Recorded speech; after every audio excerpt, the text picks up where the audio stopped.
Philosophy of the Urban Guerrilla. The Revolutionary Writings of Abraham Guille. Preface to the American edition. By Abraham Guille. I am delighted to take this opportunity to say a few words to my North American readers. My good friend Professor Don Hodges has remarked that my books, though virtually unknown to the North American public, are familiar to the CIA and Pentagon, which have tried to suppress their diffusion throughout Latin America.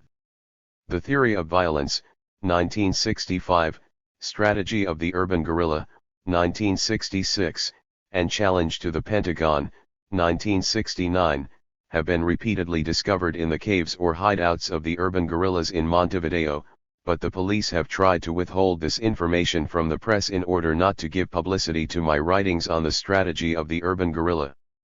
Without a trace of vanity, I can say that these books are prohibited in Argentina, Brazil, Paraguay, and other countries, a prohibition that amounts to an intellectual blockade designed to keep my thought from reaching the public. When these books have been exported to these countries, they seldom get through customs, they disappear without a trace or are officially burned to keep them from catching fire. There is no way to reclaim them from the new Inquisition and its autos de fe. Consequently, I am grateful to Hodges for editing these selections from my major works and for presenting the fundamentals of my thought to interested North Americans.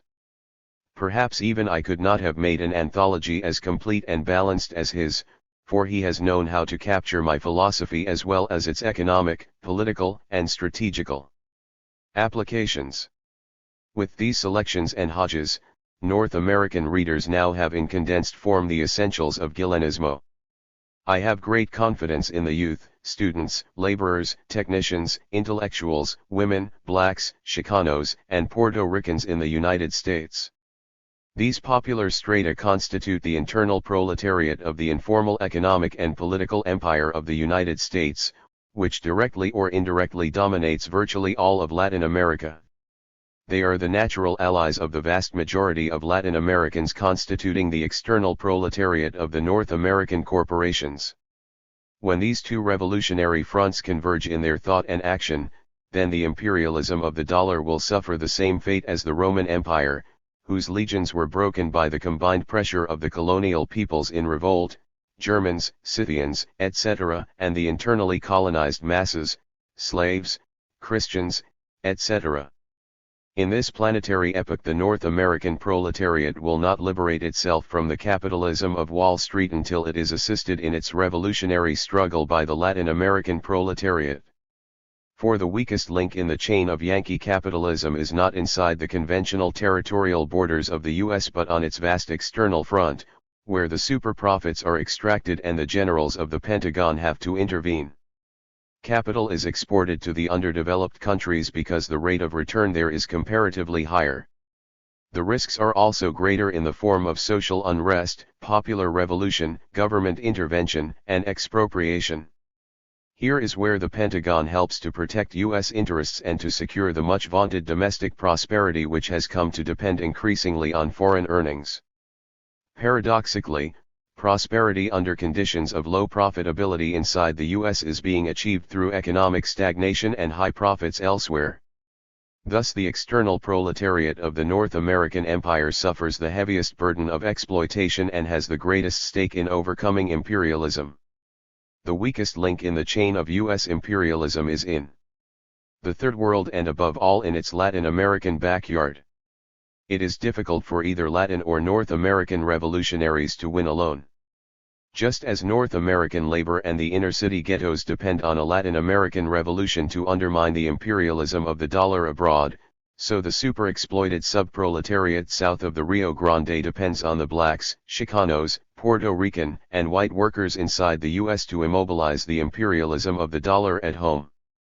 These internal and external proletariats are virtual brothers in distress and share a common lot and destiny. Only by working together for their common liberation can they overcome the prospect of a Latin American Vietnam. The Latin American masses are struggling not for a symbolic sovereignty as in Africa but for economic independence from the United States and for a belated resolution against native oligarchs who have sold their countries to foreign interests. Such a struggle, as in Cuba and Santo Domingo, portends U.S. military intervention and ultimately a continental struggle for liberation. The objective conditions are present for a second Latin American War of Independence, only this time the struggle will be launched by the oppressed classes and not by the native bourgeoisie and oligarchies. Such a struggle will have for its principal target not only Yankee imperialism, but also dependent Latin American capitalism. And its successful outcome promises to galvanize the North American people into waging a parallel struggle against the juggernaut that will be sending the cream of its youth to be killed in Latin America as an earlier generation was sacrificed in Vietnam. The U.S. government is now less transparent and far more cautious than it was during the incident in Santo Domingo in 1965. Today it tolerates the socialist government of Salvador Allende. It has responded with moderation to the claims of Peru and Ecuador to coastal waters extending 200 miles offshore. It has remained cool in the presence of continued harassment by Panamanian nationalists for the return of the Canal Zone. It no longer supports military invasions against popular governments such as the CIA planned against the Arbenz regime in Guatemala and against Castro in the Bay of Pigs. Instead, the State Department, Pentagon, and CIA now rely on the Brazilian generals to do their work for them, to suppress national liberation movements in Uruguay, Paraguay, Bolivia, Argentina, and other South American countries. But the Brazilian generals are hated by their own people and by the peoples in neighboring states. In the event that they intervene to repress popular insurrections, the outcome is more likely to be defeat than victory. There will be no more Santo Domingos, at least not with sub-imperialist forces under the direction of Brazilian Praetorians. Should Brazil fail in her appointed task, the Pentagon would have to intervene directly. And at that moment a continental war between the two Americas would be a likely outcome, the culminating point in a class struggle between the North American plutocracy and allied Latin American oligarchies on one side and the combined internal and external proletariats of America on the other. The genial Goethe said of the Battle of Valmy, where the French revolutionary armies defeated the Prussians, that it was not a simple defeat but the triumph of a new society. The North American plutocrats will eventually encounter their Valmy in some part of Latin America. If the undernourished, underdeveloped, pauperized, exploited, oppressed and balkanized Latin American nation is not revolutionary, then it will never achieve either liberation or unification. It has to discover through revolutionary praxis, through the unity of revolutionary thought and action, where the secret of its emancipation lies, in the combined actions of the North and Latin American proletariats toward the overcoming of feudalism, militarism, capitalism, and imperialism in the final decades of the 20th century. Montevideo, July 20, 1972. Contents. Introduction, The Social and Political Philosophy of Abraham Guille. Part I. Theory of Violence, I Materialism and Revolution 1. The Petrifaction of Marxism 2. Revolutionary Praxis and Materialism 3. The Transformation of Daily Life 4. Neo-Anarchism, Marx and Bakunin 2. Between Marxism and Bolshevism 1. Lenin, Model of the Revolutionary 2. Kronstadt and the Makhnovshchina 3. Vicissitudes of Leninism 4. Trotsky or the Revolution Betrayed. Part 2. Dialectic of Politics, 3. Inter-imperialist rivalries 1. Antagonisms between the U.S. and Western Europe 2. Dynamic of the antagonisms among capitalist countries. 3. The financial colonization of Europe by the dollar. 4. The disintegration of NATO. The antagonism bourgeoisie-proletariat 1. The role of revisionism in the social revolution 2. Capital accumulation and class struggle 3. Displacement of the struggle between labor and capital. 4. Dynamic of the antagonism between bourgeoisie and proletariat. Rebellion of the Third World 1. The fundamental antagonism of the decades 1960 to 82. Decolonization or neocolonization. 3. Third World, capitalism or socialism. 4. Dynamic of the North-South antagonism. The struggle between capitalism and socialism 1. The nationalization of the October Revolution 2. Peaceful coexistence and nuclear stalemate 3. Economic competition between East and West. 4. Soviet dilemma, socialist revolution or Third World War. 1. Socialist internationalism. 2. Soviet neocolonialism. 3. Communes or kolkhozes. 4. The Molotov anti-party group. 5. The Sino-Soviet split. 1. Dictatorship of the proletariat or techno-bureaucracy. 2. Sources of conflict in bureaucratic societies. 3. The anti-authoritarian political revolution. 4. Economic democracy, the socialism of self-management. Part 3. Strategy of the urban guerrilla. 9. Problems of revolutionary strategy. Revolutionary strategy and imperialism. Strategy and urban population. 1 great battle or a long campaign. The May Student Revolt. Politics of the urban guerrilla. The guerrilla experience in Brazil. Assessment of the Uruguayan Tupamaros X challenge to the Pentagon. 1. Latin America, strategical analysis. 2. Program of liberation for Latin America. 3. Preparing for a revolutionary struggle. 4. Strategical problems of war between the Americas. 5. Orchestration of a revolutionary war. Introduction. The social and political philosophy of Abraham Guille. Basic to Guille's conception of the philosophical enterprise is Marx's 11th thesis on Feuerbach. The philosophers have only interpreted the world in various ways. The point, however, is to change it. In the past, philosophy was considered to be a theoretical venture whose practical application was not itself deemed a philosophical matter. Conceived in these traditional terms, philosophy is an expression of self-alienation, because man is made for action. In this respect, philosophy must be transcended, which means that it can be either supplemented through direct action or reinterpreted to include an activist component. There is a considerable body of evidence that suggests that Marx as well as Engels opted for the first of these two interpretations of philosophy. To his critique of Hegel's philosophy of right, Marx interprets philosophy in terms of the head rather than the heart, as a spiritual weapon of the proletariat that has yet to be made a reality. In the German ideology, philosophy is equated with a fundamentally speculative rather than scientific or experimental enterprise. When reality is depicted, philosophy as an independent branch of knowledge loses its medium of existence. Or, more strongly, philosophy and the study of the actual world have the same relation to one another as onanism and sexual love.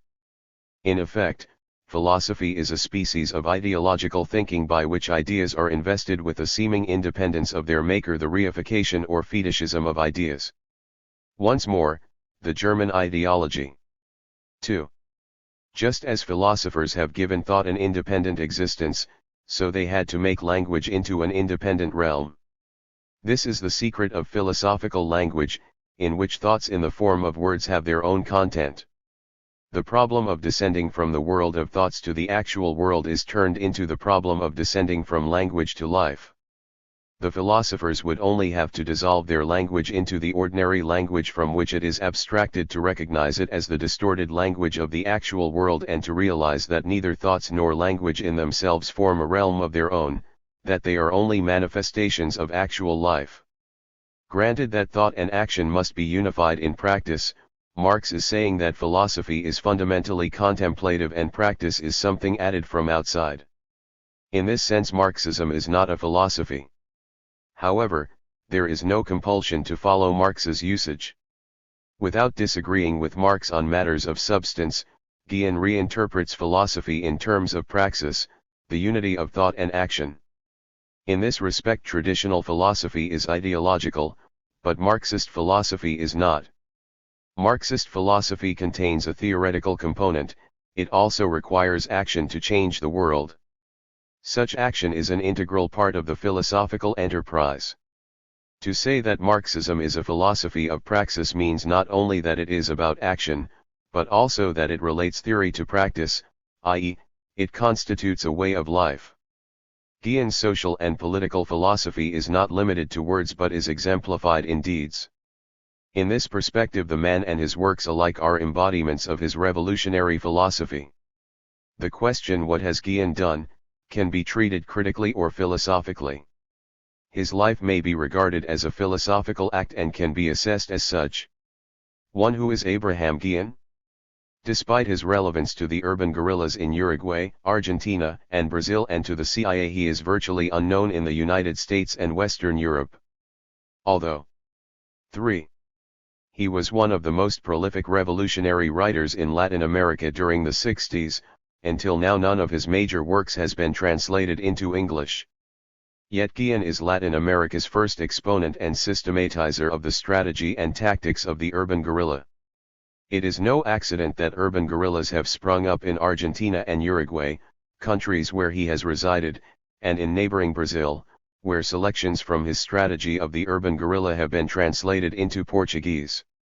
If he is most widely known for this particular work, it is because this book was the first to formulate and anticipate the strategy and tactics of the urban guerrillas who in Uruguay, Argentina, and Brazil have been making international headlines since at least 1968. A series of successful bank robberies, the kidnapping and ransoming of key government and diplomatic personnel, and the continuing destruction of U.S. industrial plants abroad have made Guille's revolutionary strategy the principal challenger to Fidelista and Guevarista insurrectionary techniques throughout Latin America. Like many Spanish exiles, Guille retained for a long time his Spanish citizenship. In the dining room of his modest apartment in downtown Montevideo he has a plastic table cover with a full-size map of Spain printed on it. There, over his meals he refights the major battles of the Civil War with his fellow exiles and guests. The strategic and tactical lessons of the defenders of Madrid are spelled out in his strategy of the urban guerrilla, while the historical importance of the Spanish Revolution and of the continuing struggle against the Franco dictatorship is developed in 4 other books specifically directed to the Spanish problem. Guille's writings are a reflection of his revolutionary practice. Born on March 13, 1913, of a peasant family in Corduant, Guadalajara, his revolutionary career began with the outbreak of the Civil War, 1936–39. He first took part in the urban struggles of the capital against the local military garrisons loyal to Franco. Joining the anarcho-syndicalist popular militias, he then marched into the countryside, taking part in 2 battles at Somosierra and Montes Universales. 4. When Franco's armies launched their first attack on Madrid, he returned and fought actively in its defense. Later he participated in a series of major battles including those of Jarama, Guadalajara, and Brunt, rising from the ranks to become political commissar in the 14th Division and then the 4th Army Corps.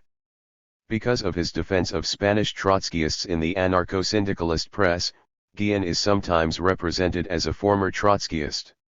Yet Guille was never a Trotskyist either politically or organizationally, but a neo-Marxist operating within the anarcho-syndicalist National Confederation of Work, CNT, and the Federation of Spanish Anarchists, FAI. From the beginning of his involvement in Spanish politics, he combined the historical and economic method of Marx with the direct action of Bakunin. In the conviction that the socialists and communists were not Marxists but opportunists, he never joined a self-styled Marxist party.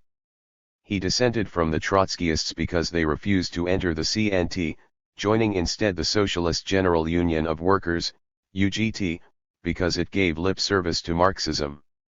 Guille considered the CNT to be the sole trade union organization practicing the theory and strategy of class struggle, and the UGT to be bureaucratic and reformist. If only the Trotskyists had joined the CNT, according to Guille, then the May movement in Catalonia, 1937, which could have been the Spanish October, might have prevailed and spread to other Republican areas. Rather than being a Trotskyist, Guille was a partisan of Buenaventura Durruti, whom he still considers to be the greatest representative of Spanish anarchism.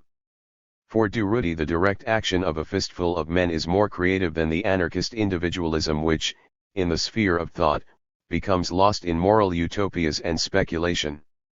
Among his accomplishments was to end the use of professional gunmen by employers' associations to assassinate anarchist leaders and to break the strikes organized by the CNT.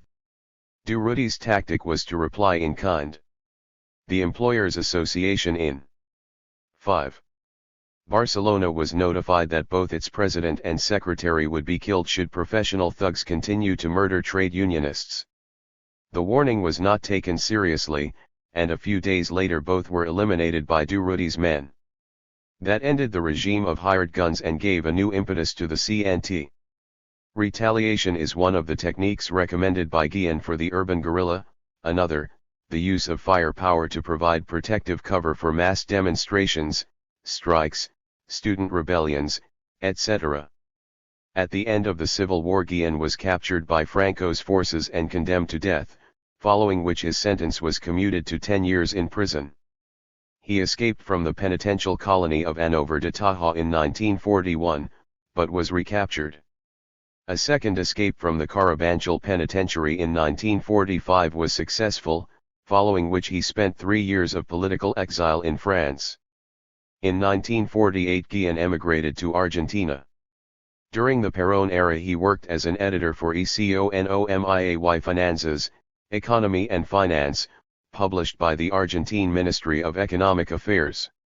His contributions to this review, ostensibly written in New York and published under the pseudonym of Jaime de los Heras, had repercussions throughout the continent, including the Argentine Congress, where his economic analyses came under discussion on several occasions.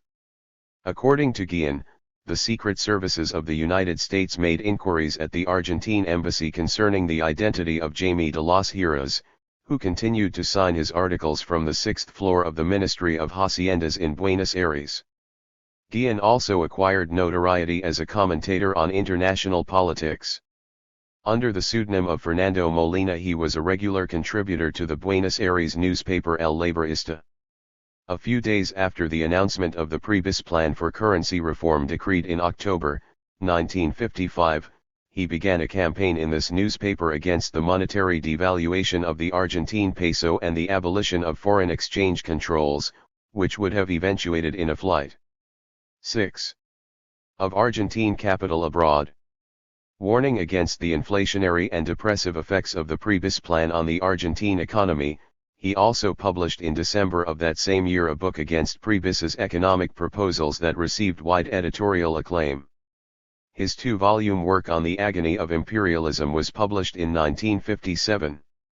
This work provided his own agony. He was dismissed from his job and barred from finding other employment as a journalist.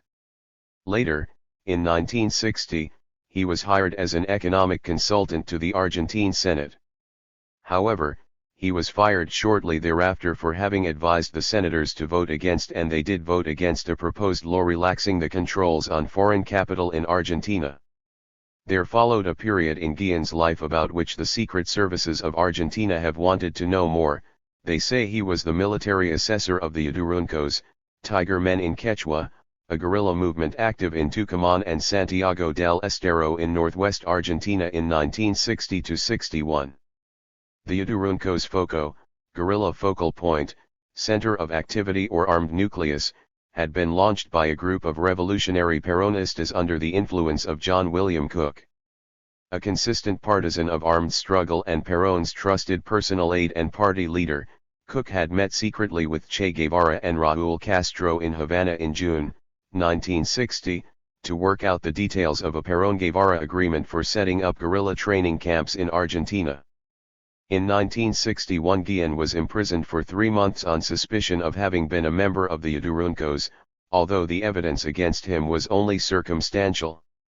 After he was released from jail, but still hounded by the Argentine authorities, Guille sought political asylum in Montevideo in 1962. In that city he made contact with action groups supporting a Fidelista strategy. They wanted to establish an insurrectionary foco in the mountains, but in Uruguay there are only hills. Against the Fidelistas, who concluded that Uruguay was unsuited to guerrilla struggles because it was not in the Andes, Guille argued that topography is only a passive element, that the revolution is made by men. 1. And that cities are jungles of cement in which the guerrillas are both safer and logistically better supported than in the mountains. The first edition of his strategy of the urban guerrilla appeared in 1966. The Uruguayan police, as well as Uruguay's movement of national liberation, the Tupamaros, credit this work with providing the model for urban guerrilla struggles not only in Montevideo but also in neighboring Buenos Aires, Córdoba, Rosario, São Paulo, and Rio de Janeiro. It is the immediate predecessor of the mini manual of the urban guerrilla, 1969, by the revolutionary leader of Brazil's Action for National Liberation, Carlos Marighella, who was ambushed and killed by the Brazilian police on November 4, 1969. In the literature covering the Tupamaros, Guillen's book is consistently cited as an alternative to Che's and Debray's rural insurrectionary strategy. Guillen also authored the to the Uruguayan edition of Che Guevara's Guerrilla Warfare. During a secret interview with Guevara in 1962, he tried to impress upon Che the limitations of a rural insurrectionary strategy and the comparative advantages of urban-based guerrilla warfare. However, the interview ended by sharpening their differences instead of overcoming them. In Montevideo as in Buenos Aires, Guillen has been harassed by police investigations. In January, 1967, the Assistant Chief of Police in Montevideo warned the editor of the newspaper Acción, at which Guillen worked as a journalist, of his nefarious influence and activities. There followed a public exposure of Guillen as a notorious Spanish anarchist. Although he continues to work for Acción, he now writes for it under the pseudonym of Arape. In February of the same year he was detained by the police together with the leader of the Paraguayan resistance movement, Carlos Caballero Ferreira, previously implicated in a theft of arms destined for the Paraguayan guerrillas for presumed involvement in a 1964 assault on the Bank of Cobranzas in La Rafiaga y San Martin and on suspicion of being a leader of the Tupamaros. Guillen was acquitted, but his oldest son, 8, was convicted and sent to prison for 6 months because of a direct connection with the Tupamaro cell discovered in December, 1966. The following year Guillen was again detained, this time on the charge of having instructed the Tupamaros, but again for lack of concrete evidence he was released within 48 hours. To influence on the Latin American Revolution, Guillen is widely acknowledged to be the intellectual mentor of the Tupamaros. It is not surprising that his strategy of the urban guerrilla has been found in the Tupamaros hideouts uncovered by the police.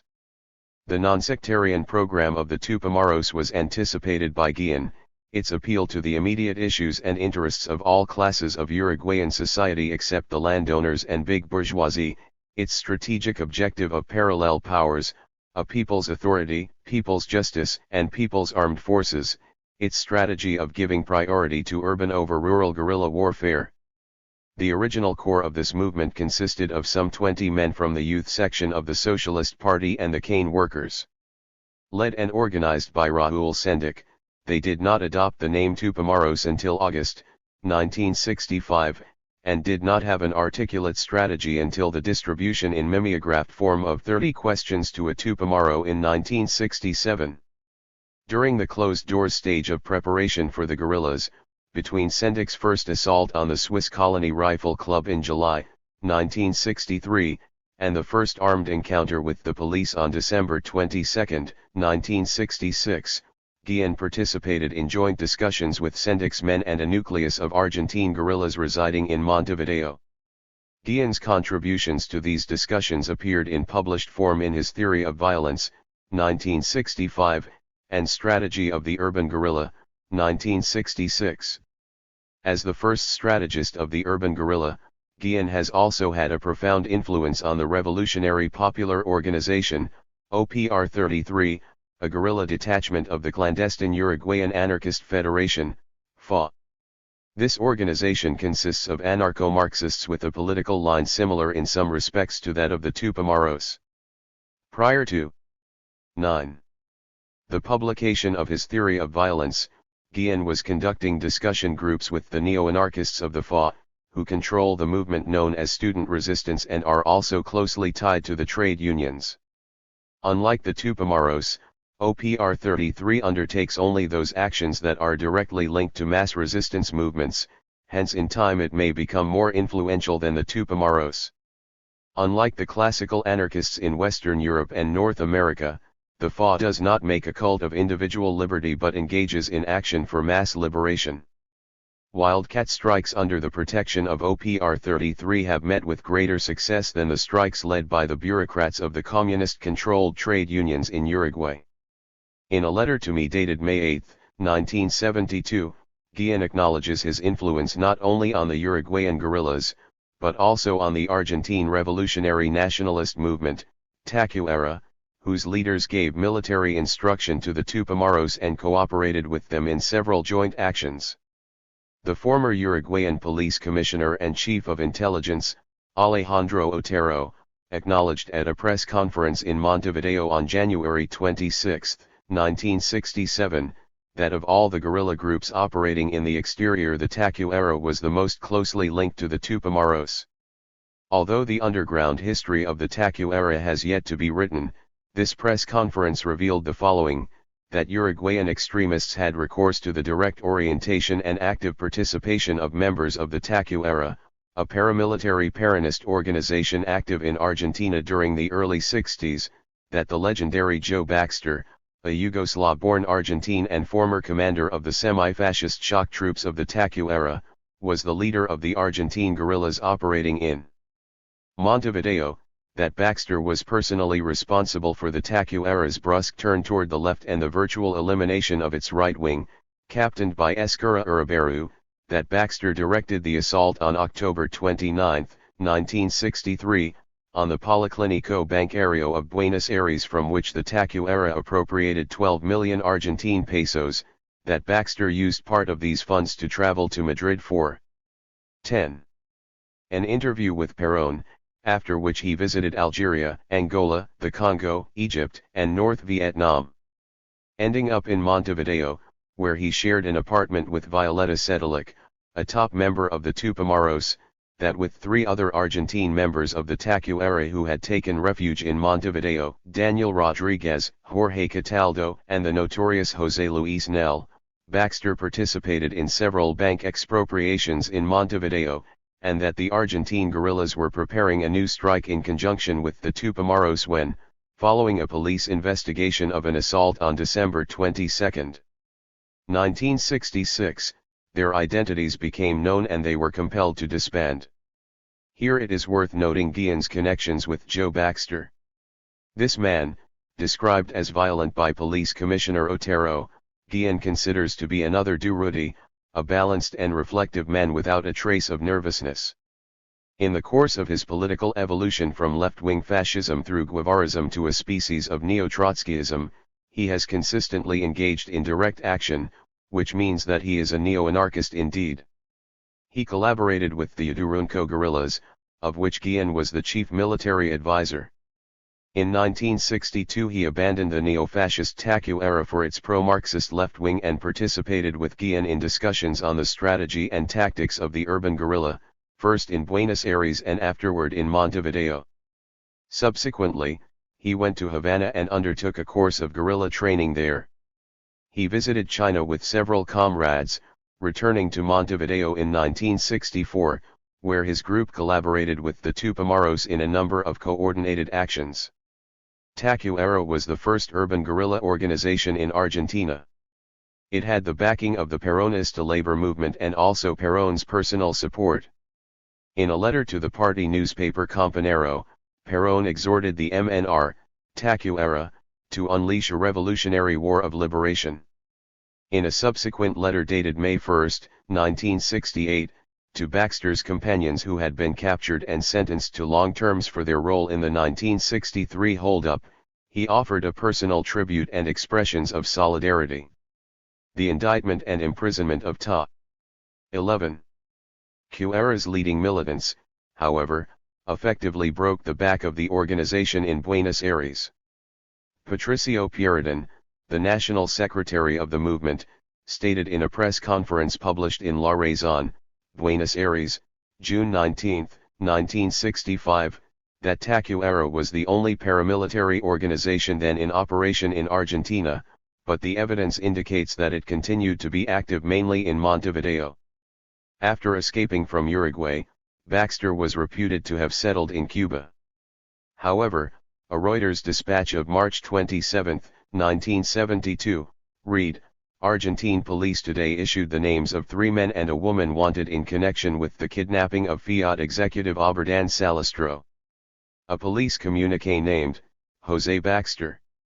Since the abduction of Salastro was the work of the Trotskyist-affiliated People's Revolutionary Army, ERP, Baxter is now evidently collaborating with the Argentine Trotskyists.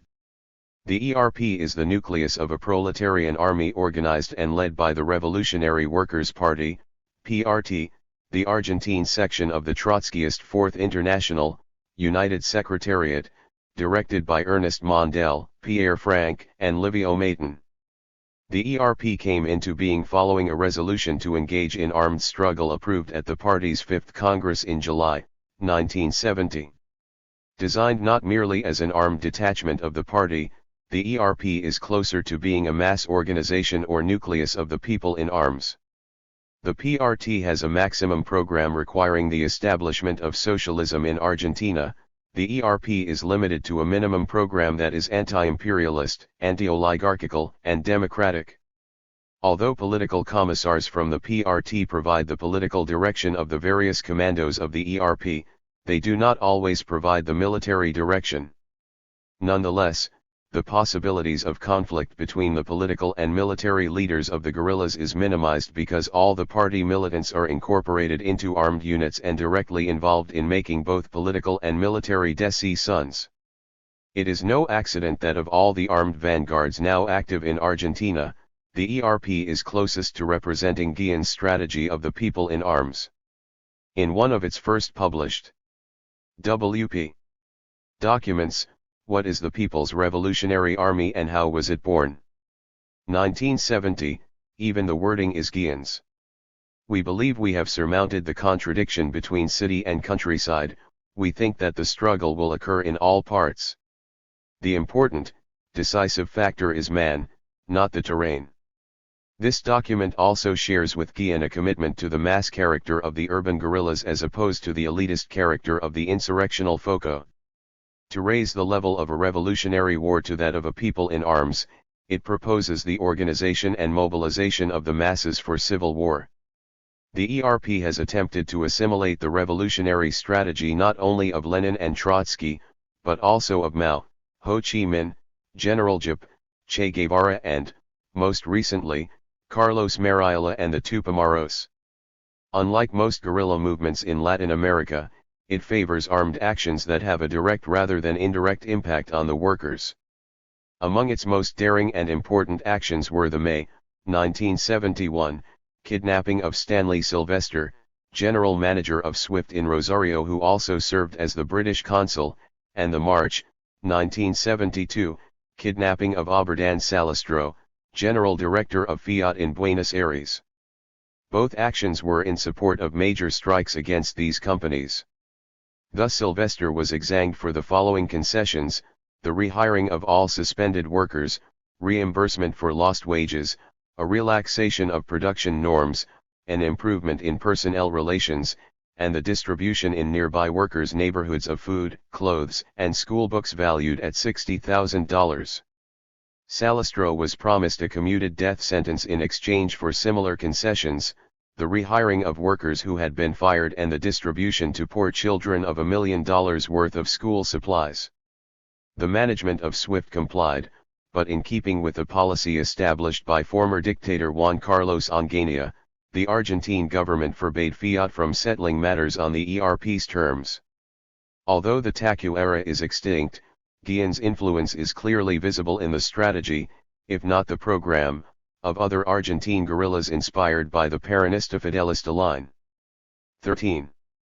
Of John William Cook and his wife, Alicia Eguren. Baxter's group is the immediate predecessor of these organizations. Both the Montoneros and the Peronist Armed Forces, FAP, trace their origin to the movement of national liberation starting in 1955, when Perón was deposed by a military coup and his followers organized clandestine groups. In interviews with guerrilla leaders published in the Cuban party newspaper Granma, December 10 and 13, 1970, both organizations credit the Yaduruncos with one of the first attempts at revolutionary armed struggle. Along with other examples of armed action, FAP cites the assault of Baxter's men on the Policlinico Bancario of Buenos Aires in 1963. Several months before the Tupamaros executed Dan Mitrian, an alleged agent of the CIA, the Montoneros kidnapped and executed in June 1970, Argentina's ex-president Pedro Eugenio Aramburu, who was heading a broad political coalition hoping to assure for him a second presidency. FAP publicly supported his execution for past crimes against the Argentine people, specifically for having signed the death warrants of 27 prominent Argentines who in 1956 plotted with General Juan José Valle to put Perón back in power. Both FAP and the Montoneros have close connections with the Argentine trade unions and are currently working towards social as well as national liberation, with socialism as their ultimate objective. Among other activist movements in Argentina that have adopted Guillen's strategy of the urban guerrilla, the most important are the Revolutionary Armed Forces, FAR, and the Argentine Liberation Forces, FAL, both Marxist-Leninist rather than Peronist in perspective and derivation. FAL, whose cadres were initially formed as early as 1962, did not begin the armed struggle until 1968. It is the most doctrinaire or sectarian of the Argentine guerrillas, committed as it is to a specifically Marxist-Leninist program and a direct struggle for socialism as the only viable solution to Argentina's problems. Nonetheless, Guillen has indirectly shaped its strategy. Its commandos have publicly stated that the urban form will predominate, although the struggle in the country. 14. Side is also indispensable. FAR, which is deliberately patterned on the Tupamaros, is of more recent formation. In clandestine circles its members used to be known as Che's men, because they began as a group preparing for Che's Bolivian campaign. Proceeding initially from the premise of military training for waging rural guerrilla war, by 1969 they had adopted the Tupamaros strategy of urban partisan warfare. The seizure of the town of Guerin with 30,000 inhabitants on July 30, 1970, was a military action modeled on the Tupamaros seizure of the city of Pando on October 8, 1969. Like the Tupamaros, FAR concentrates on bank expropriations, and since the execution of Dan Mitrian in September 1970, it has begun to apply revolutionary justice to persons responsible for torturing and murdering guerrillas. Thus, in a joint communiqué with the People's Revolutionary Army, ERP, FAR assumed responsibility for the execution in April 1972, of General Juan Carlos Sanchez, chief of the 2nd Army Corps. Although politically less articulate than the Tupamaros, it is committed to the same objective, winning the population through political military operations in support of popular demands. Guillen's impact on the Brazilian guerrillas is likewise of first importance. Brazil's two principal guerrilla movements during the 60s, Action for National Liberation, ALN, and Popular Revolutionary Vanguard, VPR, received international notoriety because of a series of spectacularly successful kidnappings in 1969-70 of diplomatic personnel, who were used as hostages in exchange for captured guerrillas, imprisoned labor leaders and other political dissidents against the military dictatorship. Burke L. Brick, the U.S. ambassador, was kidnapped by the ALN in September 1969, Japanese consul Okuka was kidnapped by the VPR in March 1970, German ambassador von Holleben was kidnapped in a combined action by ALN VPR in June 1970, and Swiss ambassador Bucher was kidnapped in another joint action by ALN VPR in December 1970. The respective leaders of these two organizations, Carlos Mariala and the ex-army captain Carlos Lamarca, both 115, promulgated the thesis that in Brazil the urban struggle must be a preparation primarily for the decisive strategical struggle in the countryside, although Lamarca was ultimately to dissent from Mariala on this matter. Both were familiar with Guillen's handbook on the urban guerrilla, in which in the later as well as earlier editions he makes an exception of Brazil, arguing that revolutionary war is preferably rural there but with its center of gravity in the cities of the River Plate. Not until The People in Arms, Revolutionary Strategy, 1972, written at the request of Brazilian exiles, Does Guille argue that urban warfare should be given precedence over rural warfare in Brazil, as he had argued earlier for the countries of the Southern Cone, Argentina, Chile, Uruguay? Concerning his relationship to Mariela, Guille says in a letter to me dated April 20, 1972, he began military operations after the publication of the first edition of Strategy of the Urban Guerrilla. The Brazilian comrades translated selections from this book for Brazilian students and for the guerrillas of Action for National Liberation. Various comrades came to visit me in Uruguay. I had considerable contact with Brazilian exiles following Goulart's fall. For having been translated by the guerrillas, my books were banned in Brazil. It is a matter of public record. Included in the published list of censored books were Theory of Violence, Strategy of the Urban Guerrilla and Challenge to the Pentagon. Mariela and I were personally acquainted. We met in a European country in the early 60s and were together approximately 1 month. We were on close terms, but he was a Maoist and I was not. He used the strategy of the urban guerrilla, as did Joe Baxter and other Argentine guerrillas. It was this book that gave a new variation to revolutionary strategy in opposition to the rural mountain strategy of Che and Fidel, and likewise Mao. With respect to Guille's connections to Carlos Lamarca, he writes in the same letter, Mariela favored the creation of an axis of combined mountain and urban struggles along the entire length of the route from Rio to Sao Paulo. Along this axis Captain Lamarca 16. Went into action. He made more use of my writings than Mariela, because he acknowledged that the liberation of a given zone is impossible when the army can evacuate it. He said this and then fell in the rural struggle, having violated the strategy of the urban guerrilla. He triumphed in Sao Paulo, but was defeated in the countryside. And in a follow-up letter dated May 8, 1972. He was one of those who knew my writings best. The Brazilian exiles from his group told me in Montevideo that extracts from the Theory of Violence, Strategy of the Urban Guerrilla and were mimeographed for distribution by Lamarca's organization. Also, on another occasion in Montevideo, I was consulted by personal envoys of Lamarca concerning the strategy and tactics to be used in Brazil.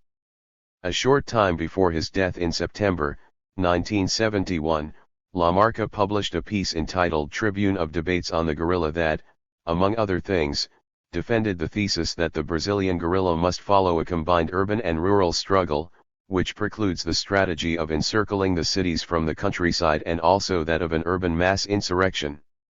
Although still persuaded that the weakest link of the system was in the countryside, he specifically rejected the strategy of a rural guerrilla column as the catalyst of mass uprisings, as the embryo of a revolutionary army and as the chief agency for liberating a given territory.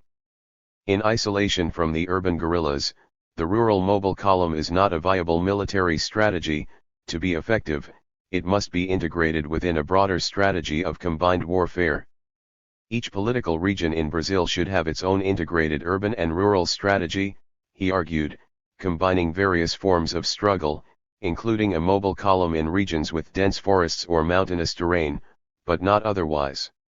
In any case, Lamarca held that each mobile column should be regionally integrated with its own urban guerrillas and that each should be recruited from inhabitants within its own area. Contrary to Mariela's thesis, urban guerrillas within a given territory should not themselves prepare to wage rural warfare, but should 17. Strengthen their own urban apparatus and leave the recruitment of rural forces to politicized peasants who have been won over for this purpose. This combined strategy, which shows the influence on Lamarca of Guille's Theory of Violence and Strategy of the Urban Guerrilla, integrates regional bases, the intent of so-called liberated zones, with urban struggles in the same political territory, a brilliant conception which the various Colombian guerrillas, FARC, EPL, ELN, have used to great advantage. Finally, Lamarca takes specific exception to Mariela's distinction between strategic and tactical areas, the strategic area of the countryside and the tactical area of the city, arguing that combined warfare requires a broader vision of both strategy and tactics as a function of the conditions peculiar to each political region. The major newspapers in Latin America have been reporting on Guillen's influence on the urban guerrilla since at least 1967. In October of that year, the Argentine La Prensa and the Uruguayan Marca noted the official condemnation, seizure, and burning by Argentine authorities of Guillen's dialectic of politics, which suffered the same fate as his theory of violence and strategy of the urban guerrilla. In an article by Herminio Portalvila in the Costa Rican La Nación, August 6, 1969, there is a report on a continental subversive plan stemming from Montevideo in the name of an International Revolutionary Central Committee, a plan to launch urban guerrilla struggles in Argentina, Bolivia, Brazil, Colombia, Ecuador, Peru, and Venezuela along the lines recommended in Guillen's strategy of the urban guerrilla. In a July, 1970, editorial, the Colombian El Tiempo of Bogotá reported that Manuel Marulanda, chief of the Communist Organized Revolutionary Armed Forces of Colombia, FARC, had gone to Moscow for consultations concerning the tactics for converting the armed struggle in that country into the kind of urban operation promulgated by Abraham Guille and Carlos Marilla.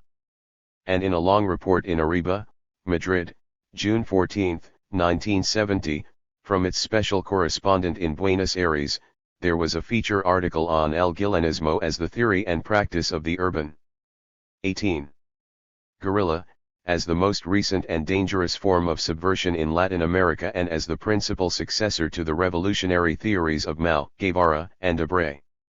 3. Relation to Che Guevara. In his biography of Che Guevara, Daniel James shows how the Argentines' guerrilla warfare, his main theoretical work, bears a striking affinity to Sergei Nechaev's Catechism of the Revolutionary. Both were revolutionary Jesuits, for whom the revolutionary is governed by a single all-absorbing passion to make the revolution. In Chapter I of Guerrilla Warfare, Che accepts the characterization of the guerrilla as a Jesuit of war, and in Chapter II makes another priestly analogy also reminiscent of Nechaev, as the conscious element of the popular vanguard. The guerrilla fighter must display a moral conduct that does credit to a true priest of the reform which he seeks to make. To the austerity imposed by the difficult conditions of war, he must add the austerity born of a rigid self-control which precludes even a single excess, a single slip, no matter if circumstances may permit it. The guerrilla must be an ascetic. Like a priest, he must win converts by being an example to others. Even more, he must be ready to endure any sacrifice, including his life, in the effort to overcome human oppression and exploitation.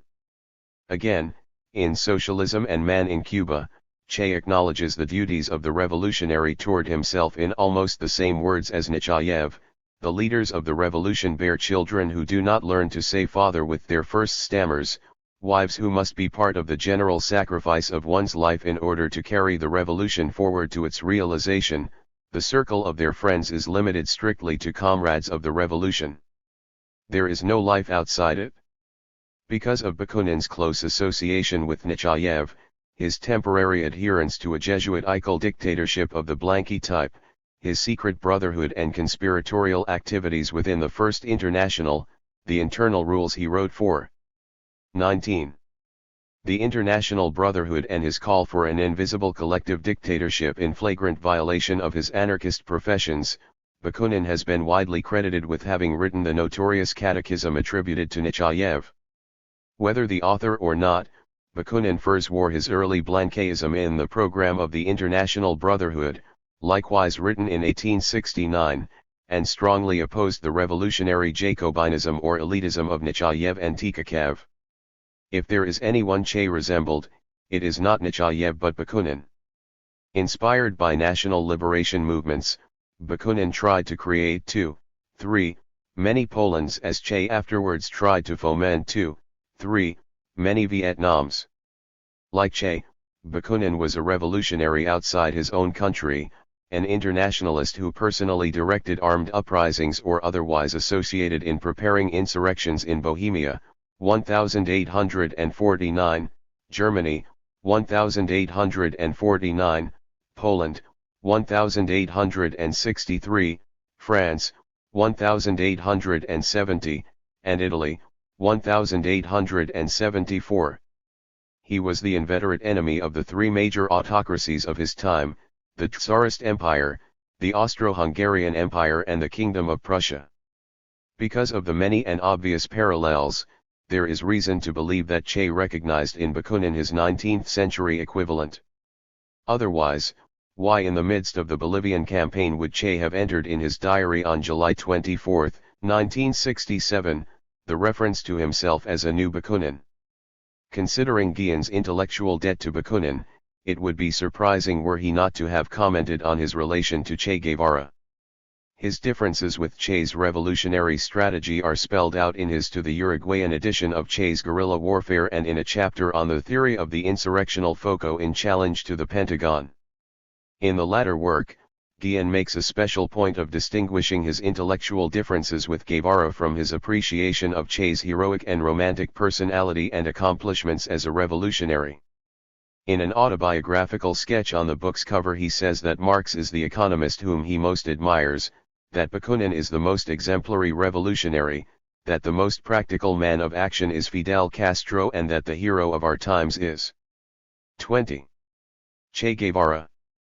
Moreover, Guillen supports Che's continental strategy, an internationalist response to the predicament of the Cuban Revolution blockaded by the US and isolated from contacts with the mainland. In Imperialism of the Dollar, Guillen had characterized the Cuban Revolution as the initial spark which set the entire Latin American prairie on fire and as the revolutionary mecca through which with minor variations all the Latin American movements of national and social liberation must pass. Today, however, Cuba's leaders are confronted with a set of problems different from those of the original July 26 movement.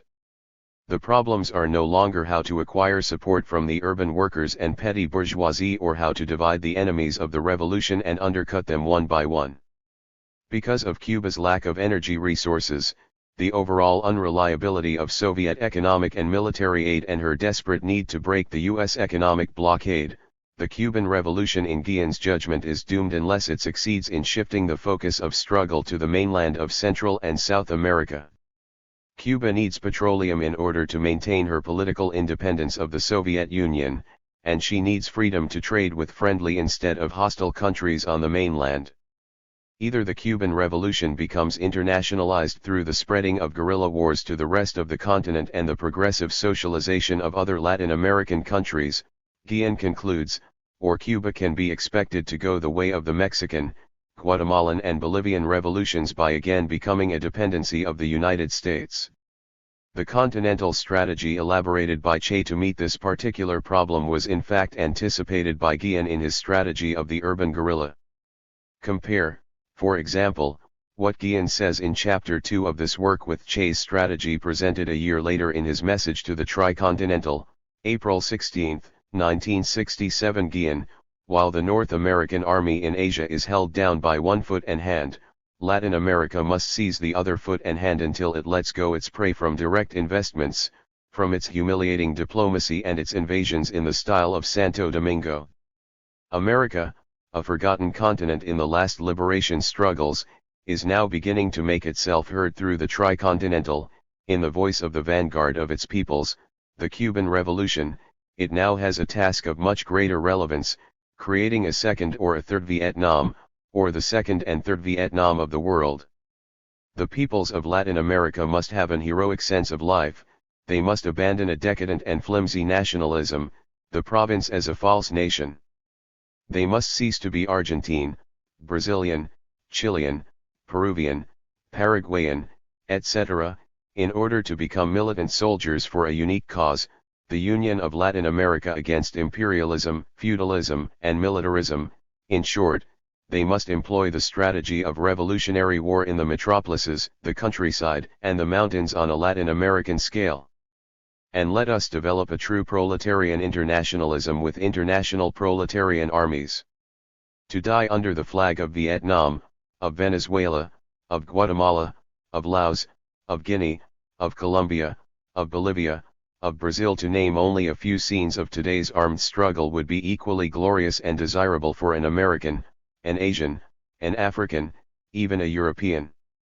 Confronted by the Continental Army of Repression directed by the Pentagon with the support of the Latin American Praetorian Forces, one has to create a popular Latin American Army of Liberation, a central Latin American trade union organization and a multi-state party for the liberation of Latin America. Without a continental strategy to expel imperialism and liquidate the oligarchies, the Latin American people are incapable of liberating a single country from their praetorians, the landed aristocracy and Yankee monopolies. 22. Guevara, we must bear in mind that imperialism is a world system, the last stage of capitalism, and it must be defeated in a world confrontation. Several years before Che made a name for himself as a revolutionary, Guille was elucidating the central theme of a second Latin American War of Independence against the Phoenician colonies of the United States in Latin America. The domestic struggle of Latin Americans against their native oligarchies and repressive military forces was interpreted as requiring a corresponding struggle against the economic enclaves of the United States. The United States can be expected to intervene in support of its interests, utilizing against the popular forces the destructive potential at its command. Yet for every Santo Domingo, one may anticipate an opposite reaction in the form of new insurrectionary movements elsewhere in the continental chain of U.S. dependencies. War between the two Americas is a recognized possibility in Guille's judgment, with the ultimate defeat of the United States as the likely outcome. Deprived of its Latin American Commonwealth, the U.S. would face an absolute deterioration in its standard of living combined with increased unemployment to the critical point. Only then, Guille believes, will North American workers be awakened from their political lethargy and forced, if only to protect their hard-won living standards, to take the road of social revolution. This argument is presented briefly in the introduction to his Imperialism of the Dollar, in Chapter 4 of his Dialectic of Politics, and again in the 4th chapter of Challenge to the Pentagon. We have noted the similarities between Guille's strategy for a continental revolution and that of Che Guevara. Yet the differences between them are just as outstanding. In his message to the Tricontinental, Che presents the following dilemma for Latin America: either a socialist revolution through armed struggle or a make-believe revolution tantamount to increased dependency on the United States. There is no third alternative.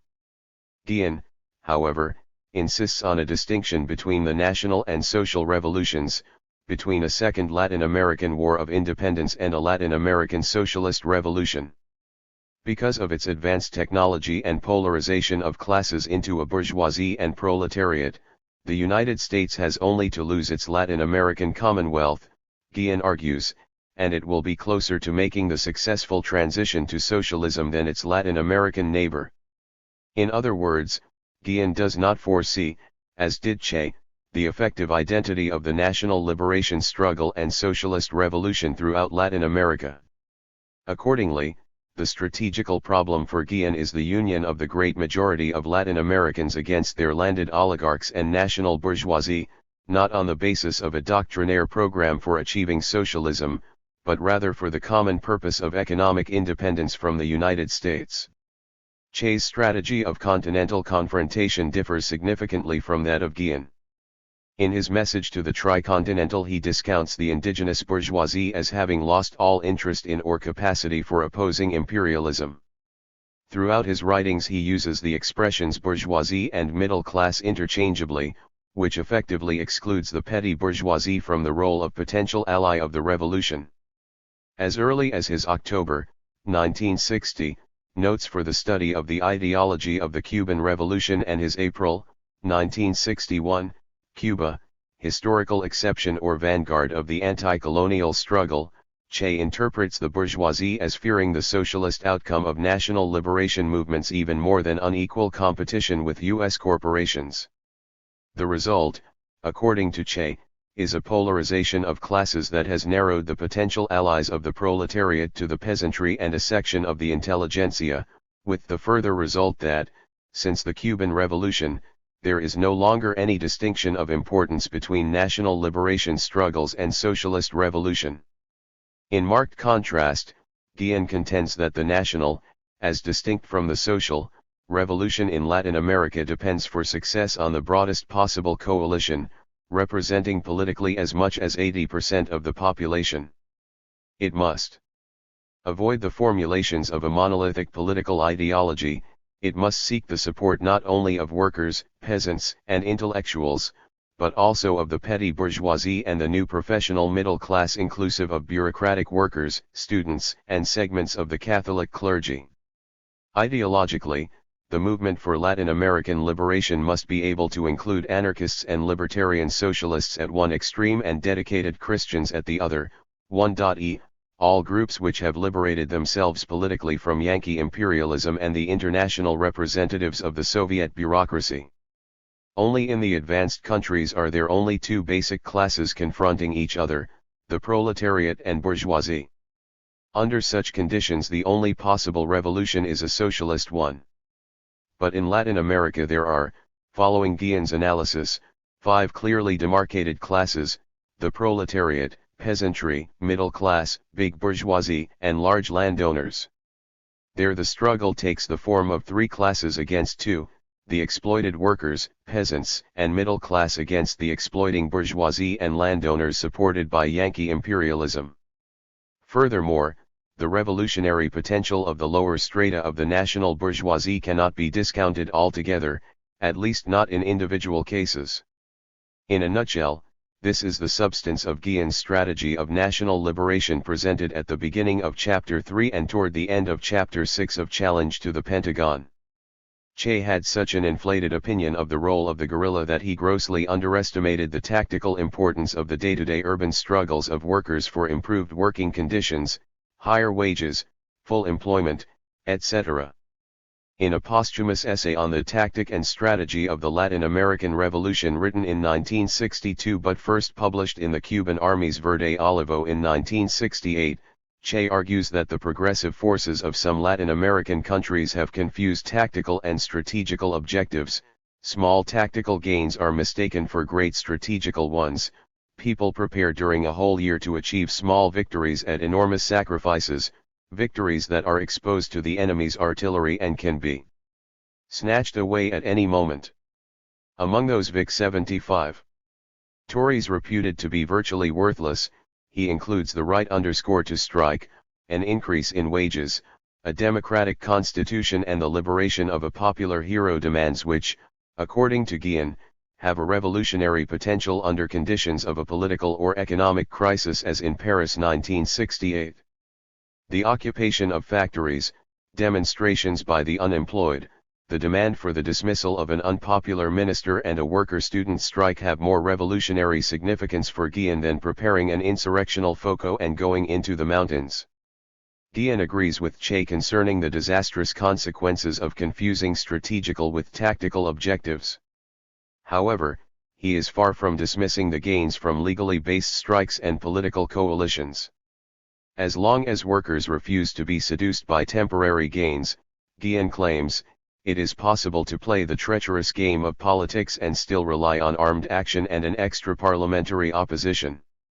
Since strategy has as its objective the combination of individual and isolated encounters for the purpose of ultimate victory, it must weave together different kinds of tactics, legal as well as illegal, economic and political as well as military. Military considerations must be subordinated to political objectives. Thus Guillen takes issue with Che's armed strategy: first, the reliance on a favorable terrain rather than a favorable population for waging guerrilla actions, for provisioning and concealing the guerrillas, etc., and second, the encirclement of the cities from the countryside rather than the subversion of the countryside by the cities. Only since Guevara's death has the strategy of the urban guerrilla rapidly displaced that of rural-based guerrilla warfare, becoming by 1970 the principal strategy of revolutionary movements in Latin America. By the end of that year Granma, the official organ of the Communist Party of Cuba, was giving more coverage to the urban guerrillas in Argentina and Uruguay than to news of the rural guerrillas in Colombia and Venezuela. The change in the Cuban assessment of urban guerrilla warfare may have begun as early as June, 1969, with the publication in the Tricontinental of 26. Mariela's mini-manual of the urban guerrilla. Yet in his strategy of the urban guerrilla, Guillen had already anticipated by several years this change in insurrectionary strategy, based on his studies of the revolutionary seizure of Petrograd, 1917, the defense of Madrid, 1936, and the battle for Santo Domingo, 1965. In an interview published in Aznares and Cafas Tupamaros, the Fracaso of Che, Guillen acknowledges his unique role as the theoretician of urban guerrilla warfare in opposition to Che Guevara's role of theoretician par excellence of guerrilla strategy in the countryside. He holds that only in the rare cases in which the rural population amounts to 75% or more of the total population, as in Vietnam, does Che's strategy promise success. In Cuba, a strategy of rural guerrilla warfare was successful only because it worked in conjunction with urban guerrilla war where, incidentally, most of the casualties occurred.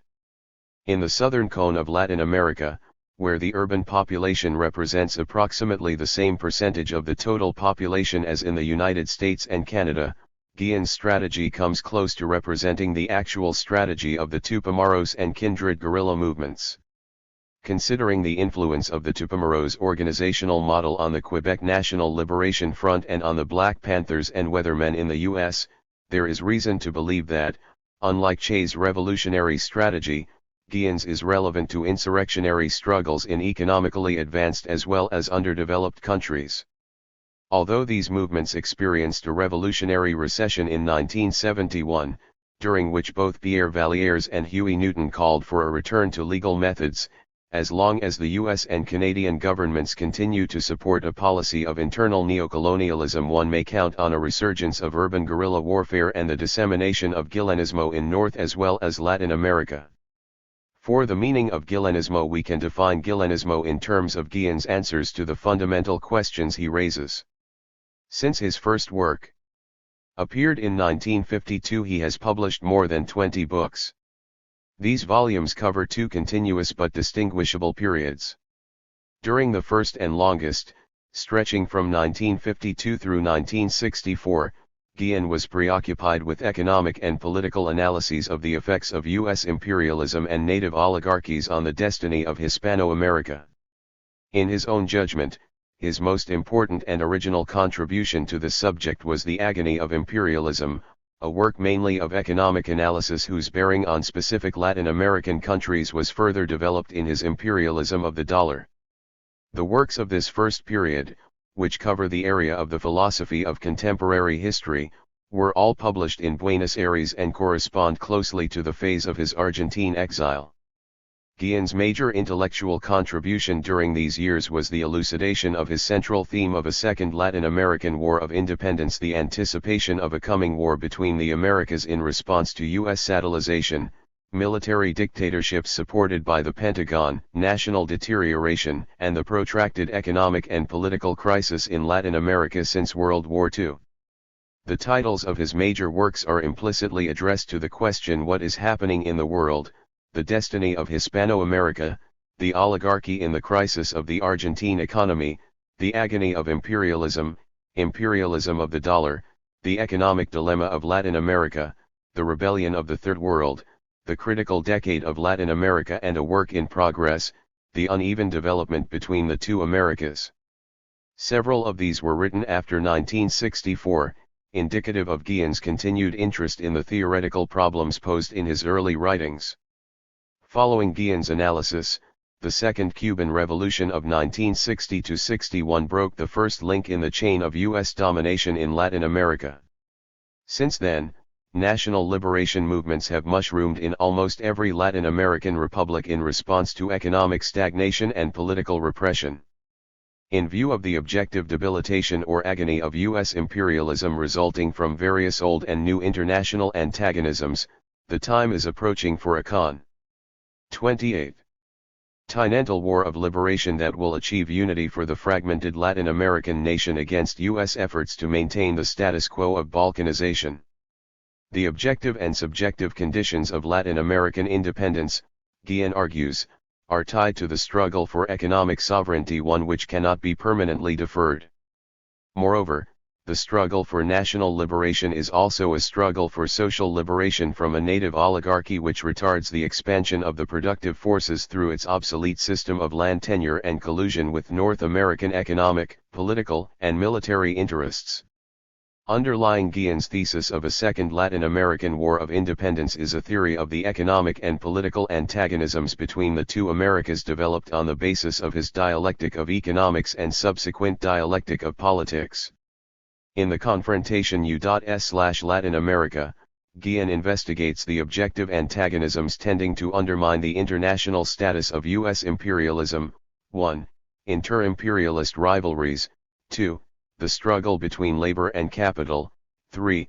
The hostilities between the imperialist or neo-imperialist powers and their dependencies in the Third World, and 4. The antagonism between the capitalist and socialist camps. The upshot of Guillen's investigations is that U.S. imperialism has been weakened by the revival of inter-imperialist rivalries since World War II, notably by economic competition with Japan and the European Economic Community, and by the mounting rebellion of the underdeveloped countries against Western neocolonialism as well as traditional forms of imperialism. Yet the agony of U.S. imperialism has been deferred, first, because the generous margin of bargaining made possible by U.S. superprofits abroad has led to a temporary moratorium on violent confrontation between labor and capital in the United States, second, because the nuclear stalemate in the arms race has encouraged a policy of peaceful coexistence between different economic systems. Guillen also considers two additional kinds of antagonism as yet unexamined by Marxist-Leninists: 1. Intersocialist antagonisms, and 2. Intrasocialist antagonisms. The basis 29. Of intersocialist antagonisms lies not only in Soviet military and political imperialism, Guillen argues, but also in the economic gap between developed and underdeveloped socialist countries, a gap which makes the difference in standards of living between the USSR and China comparable to that between North and South America. Furthermore, he discovers that the basis of intrasocialist antagonisms lies in the emergence of a new ruling and exploiting class in the socialist countries, the techno-bureaucracy which excludes the workers from managing their own enterprises. On the one hand, these internal and external divisions in the socialist camp have weakened it in relation to the West. On the other hand, Guillen argues, they have helped to challenge bureaucratic rule, to extend the scope of self-management, to internationalize the revolution and to give a new impetus to labor militancy in the United States. The outcome of a second Latin American War of Independence is a function of these other variables, which are leading to a confrontation with U.S. imperialism and to a showdown in the critical decades ahead. During the 50s and early 60s, Guillen was recognized primarily as an economic and political analyst within the neo-Marxist tradition. Even so, his first book on the destiny of Hispano-America as well as the agony of imperialism and imperialism of the dollar devotes at least a chapter or sections of several chapters to military analyses of the strategy and tactics of guerrilla warfare as adapted to the conditions specific to different Latin American countries and to the continent as a whole. The Dialectic of Politics, his most important political treatise, was not published until 1967. This book and the several economic works written after 1967 indicate that, far from coming to an end, the theoretical concerns of this first period have remained with him to this day. Nonetheless, Guillen's theory of violence, 1965, marks the beginning of a new intellectual phase in which his continuing interest in economic and political analysis is supplemented by increasing attention to studies of a specifically 30. Military nature. With the publication of this work, his research on the economic and political confrontation between the two Americas acquired a strongly activist as well as military dimension. His strategy of the urban guerrilla brought him more fame and notoriety than any other work, for having supplanted or otherwise transformed the revolutionary strategies of Mao, Guevara, and Debré in a number of Latin American countries, notably Uruguay, Argentina and Brazil. In contrast to Mariela's mini-manual of the urban guerrilla, Guillen's book is the maxi-manual of the urban guerrilla. It was followed by Challenge to the Pentagon, 1969, also a handbook on urban partisan warfare. Mariela favored a strategy of combined urban and rural guerrillas with strategic emphasis on the role of the rural mobile column. This strategy resembled in important respects that already developed by Guillen in his theory of violence, in which he had not yet given strategic precedence to the urban struggle. A second, unpublished edition of his work contains a new concluding chapter called The Strategy of the Latin American Revolution, 1970, which brings it into line with his strategy of the urban guerrilla. With the single exception of his theory of violence, which constitutes a bridge between his theory and practice, all of Guillen's works during this second period were published in Montevideo and correspond to the phase of his Uruguayan exile. Guillen's philosophy of action constitutes an implicit response to the question what can be done. But there is more than one context in which this problem has revolutionary significance: 1. Prior to the seizure of power, 2. After the seizure of power. Prior to the seizure of power there is the problem of assessing different roads to power, example the comparative effectiveness of electoral politics, peaceful coexistence, mass insurrection, the general strike, and guerrilla warfare in its manifold versions, the party in arms, the insurrectional FOCO and urban partisan warfare. This was Guillen's major preoccupation from 1965 through 1969. With the publication of Direct Democracy, 1970, however, his interest shifted to questions concerning the ways power may be 31. Deployed once a national liberation movement is successful.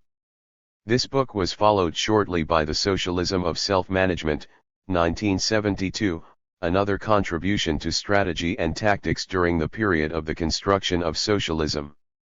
Guillen continues to write on problems of military strategy and is currently working on a new book, The People in Arms, Revolutionary Strategy, that will include relevant material on the guerrilla struggles in Argentina, Uruguay, Venezuela, Colombia, Guatemala, and Brazil. One may also expect more from Guillen on strategy and tactics after the seizure of power. Another book in progress, Neo-Marxism and Direct Action, for example, continues to develop the theme of libertarian socialism through self-management.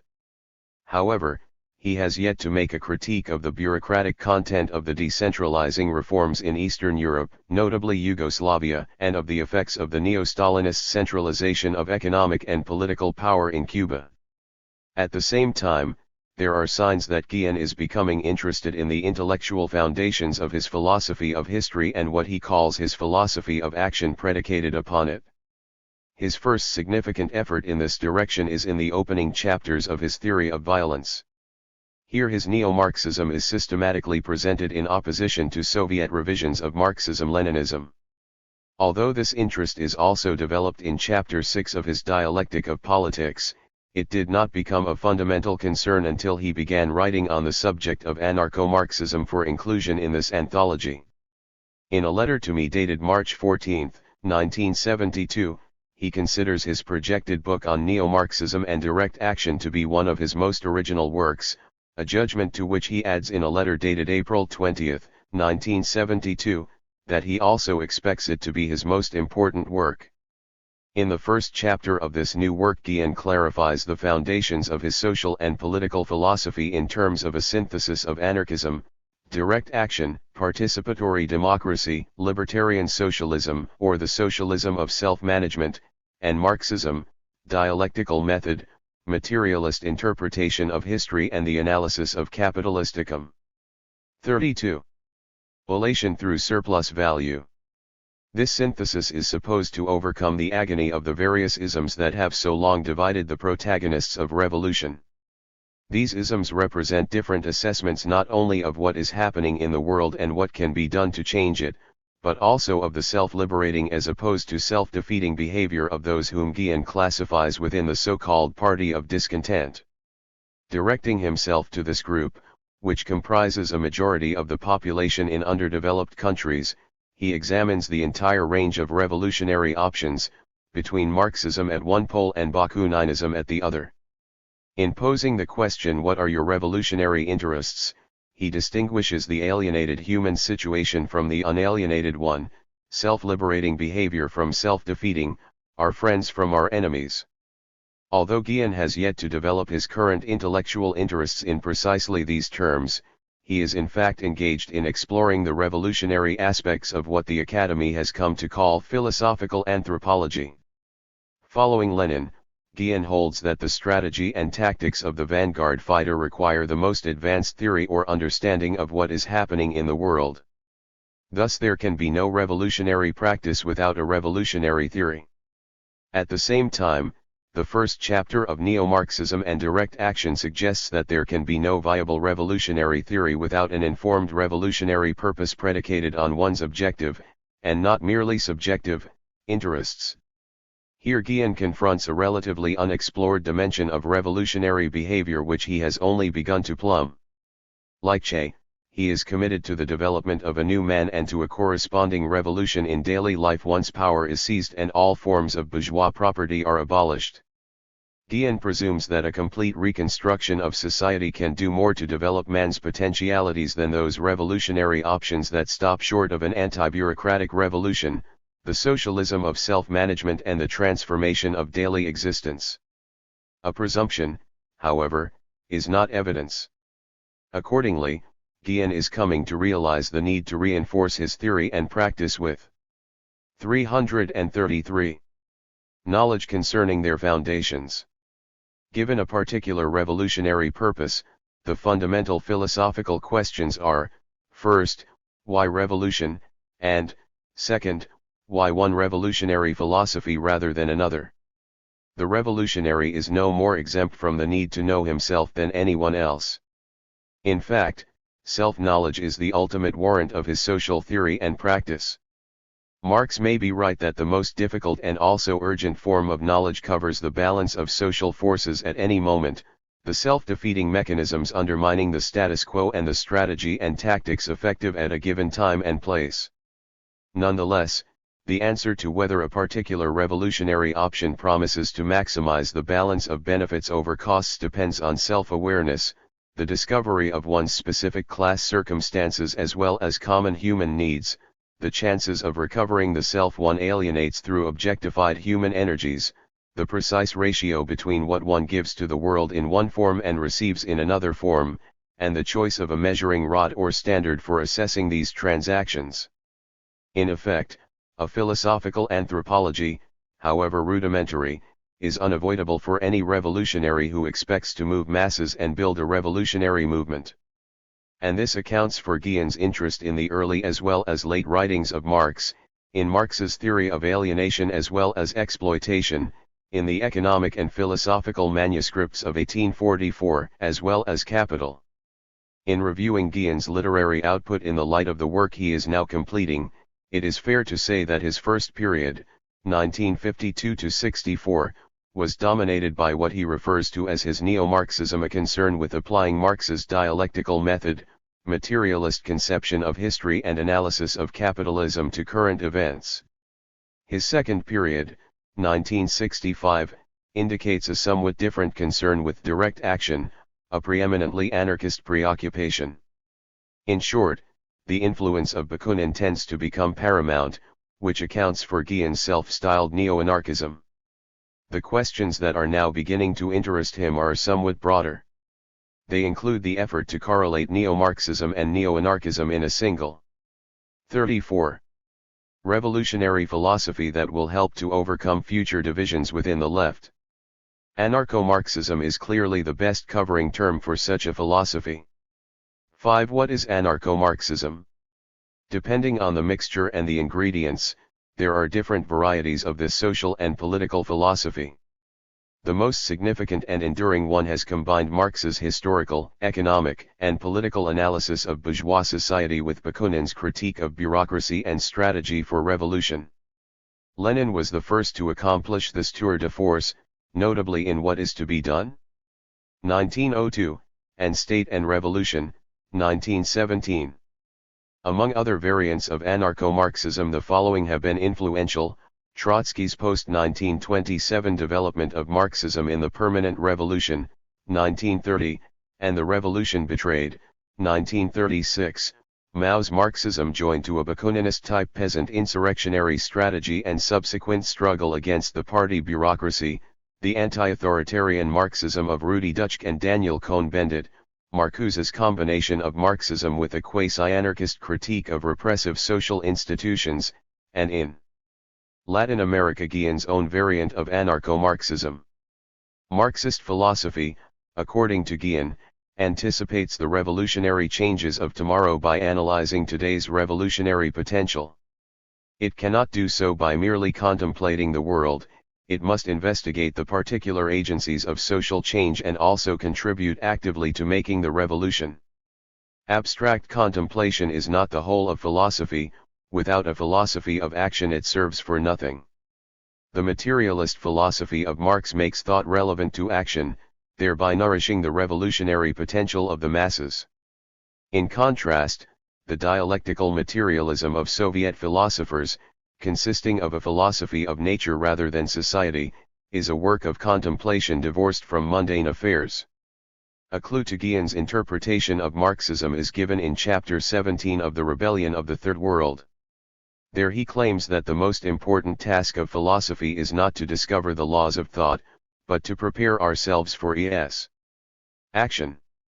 The end of philosophy is interpreted as the overcoming of economic and social antagonisms.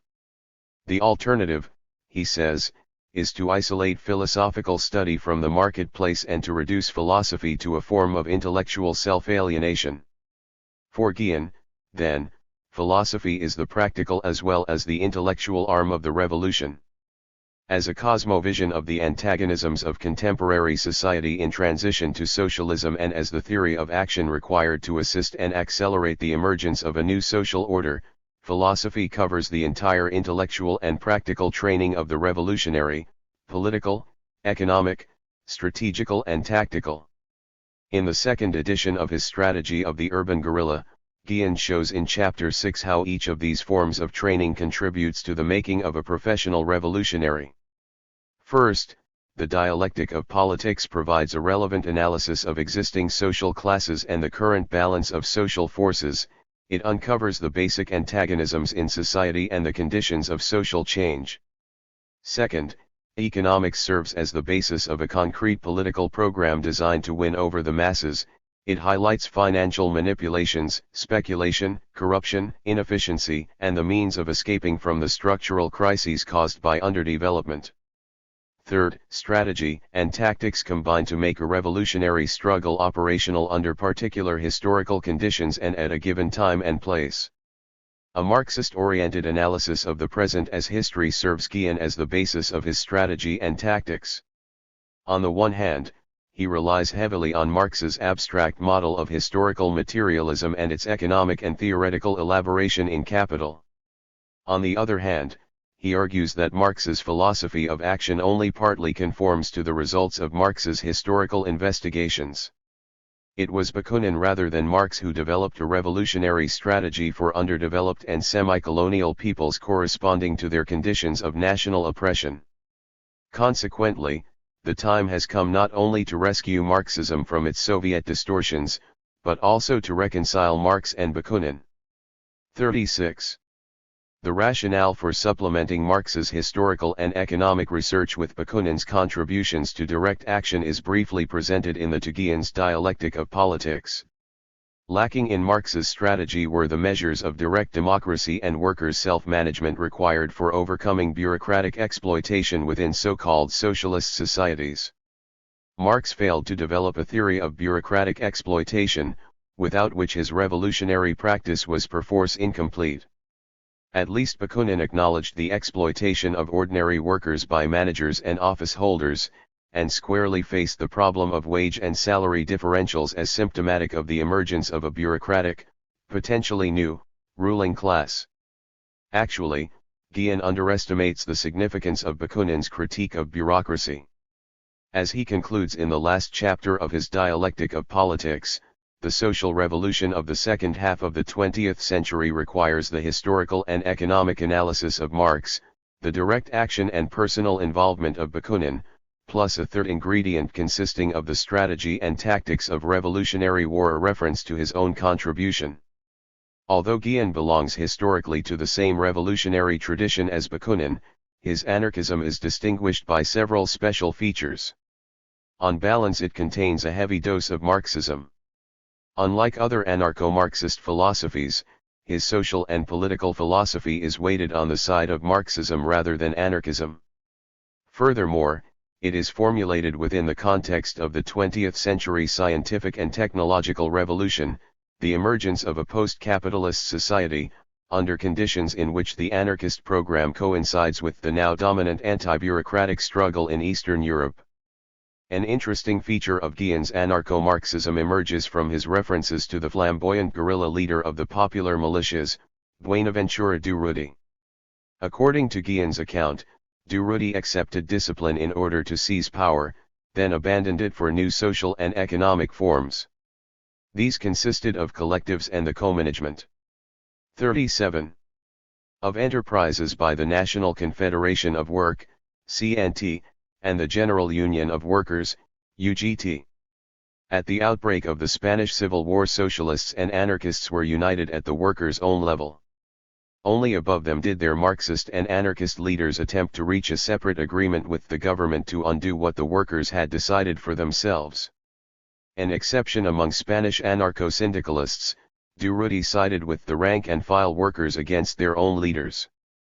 Profoundly influenced by Durruti's example, Guillen argues that a highly disciplined organization of professional revolutionaries is first necessary to seize power, a task which the workers' traditional political and trade union organizations are ill-equipped to do, and that once power is seized, it lies in the workers' interests to establish a system of direct democracy based on workers' councils and committees of self-management.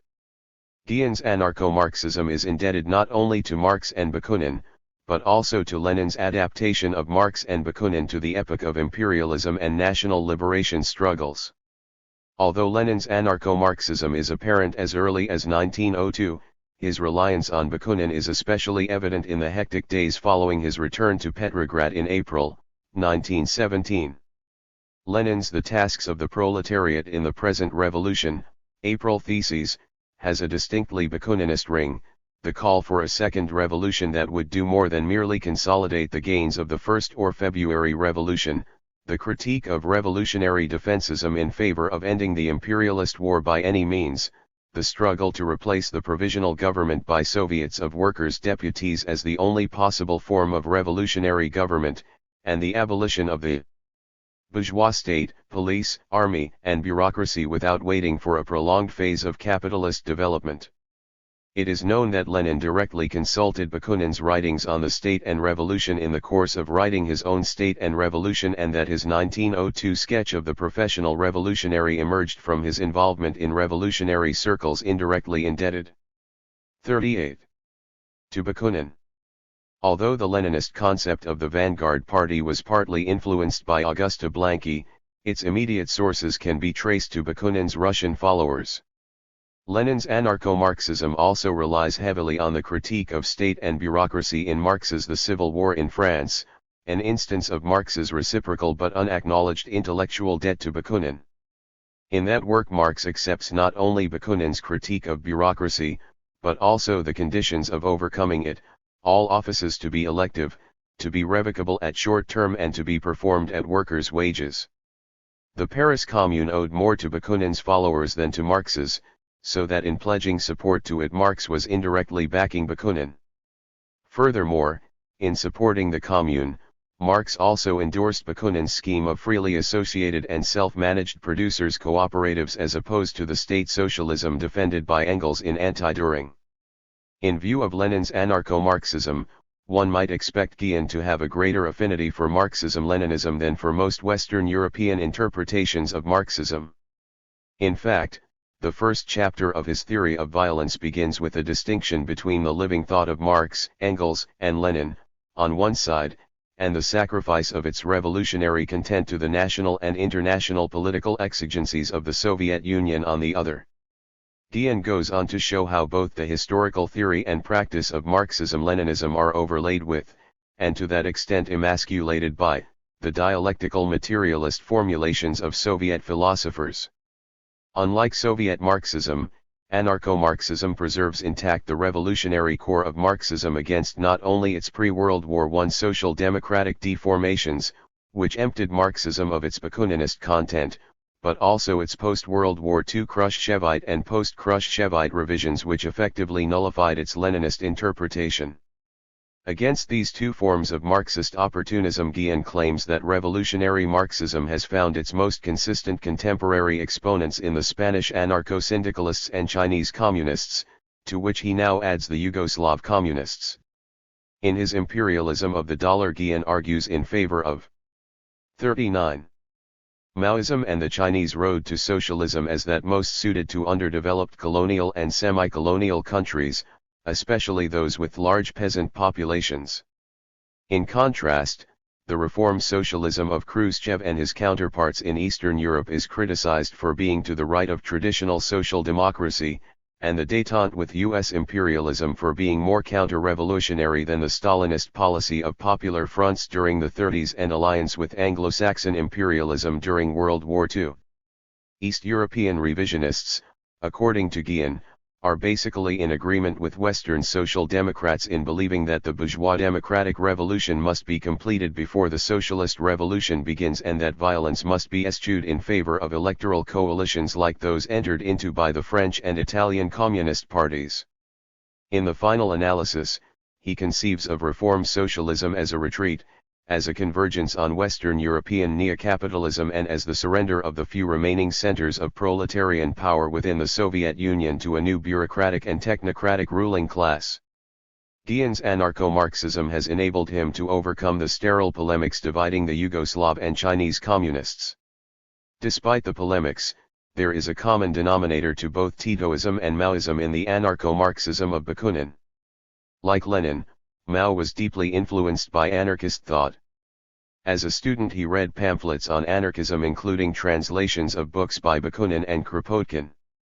Before joining the Communist Party, he was closely associated with anarchists in Peking and corresponded with anarchists in other cities. One of his early articles, A Broad People's Alliance, 1919, supported the political views of anarchists for having a wider appeal and also for being more profound than those of Marxists. Yugoslavia's self-managed socialism also testifies to Bakunin's influence.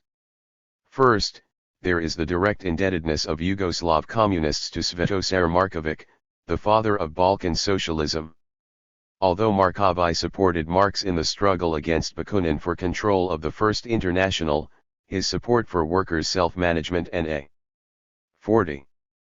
Federation of Associated Producers in opposition to German state socialism indicates his intellectual debt to Bakunin. Secondly, many Yugoslav communists who volunteered to fight in Spain received more than combat experience during the Civil War. They also became influenced by the direct democracy and social reforms enacted by Durruti and his popular militias. Although Yugoslav communists continue to stress the unique character of their system of decentralized socialism, it was first extensively applied in Catalonia, not Yugoslavia. 6. Assessment of Guille. The two most important weapons of the revolutionary are the sword and the pen, and Guille has used both with effect. He has done more than his share as a cultural guerrilla, and at the age of 59 continues to be active as a political and military advisor to national liberation movements. He is the intellectual author of Urban Guerrillas in Argentina, Uruguay, and Brazil, and has contributed directly to training a new generation of revolutionary leaders in those countries. Not without reason was he harassed by the secret services and hounded out of Argentina. And not without reason did President Jorge Pacheco sign a decree for Guille's expulsion from Uruguay at the time of the presidential elections in November, 1971.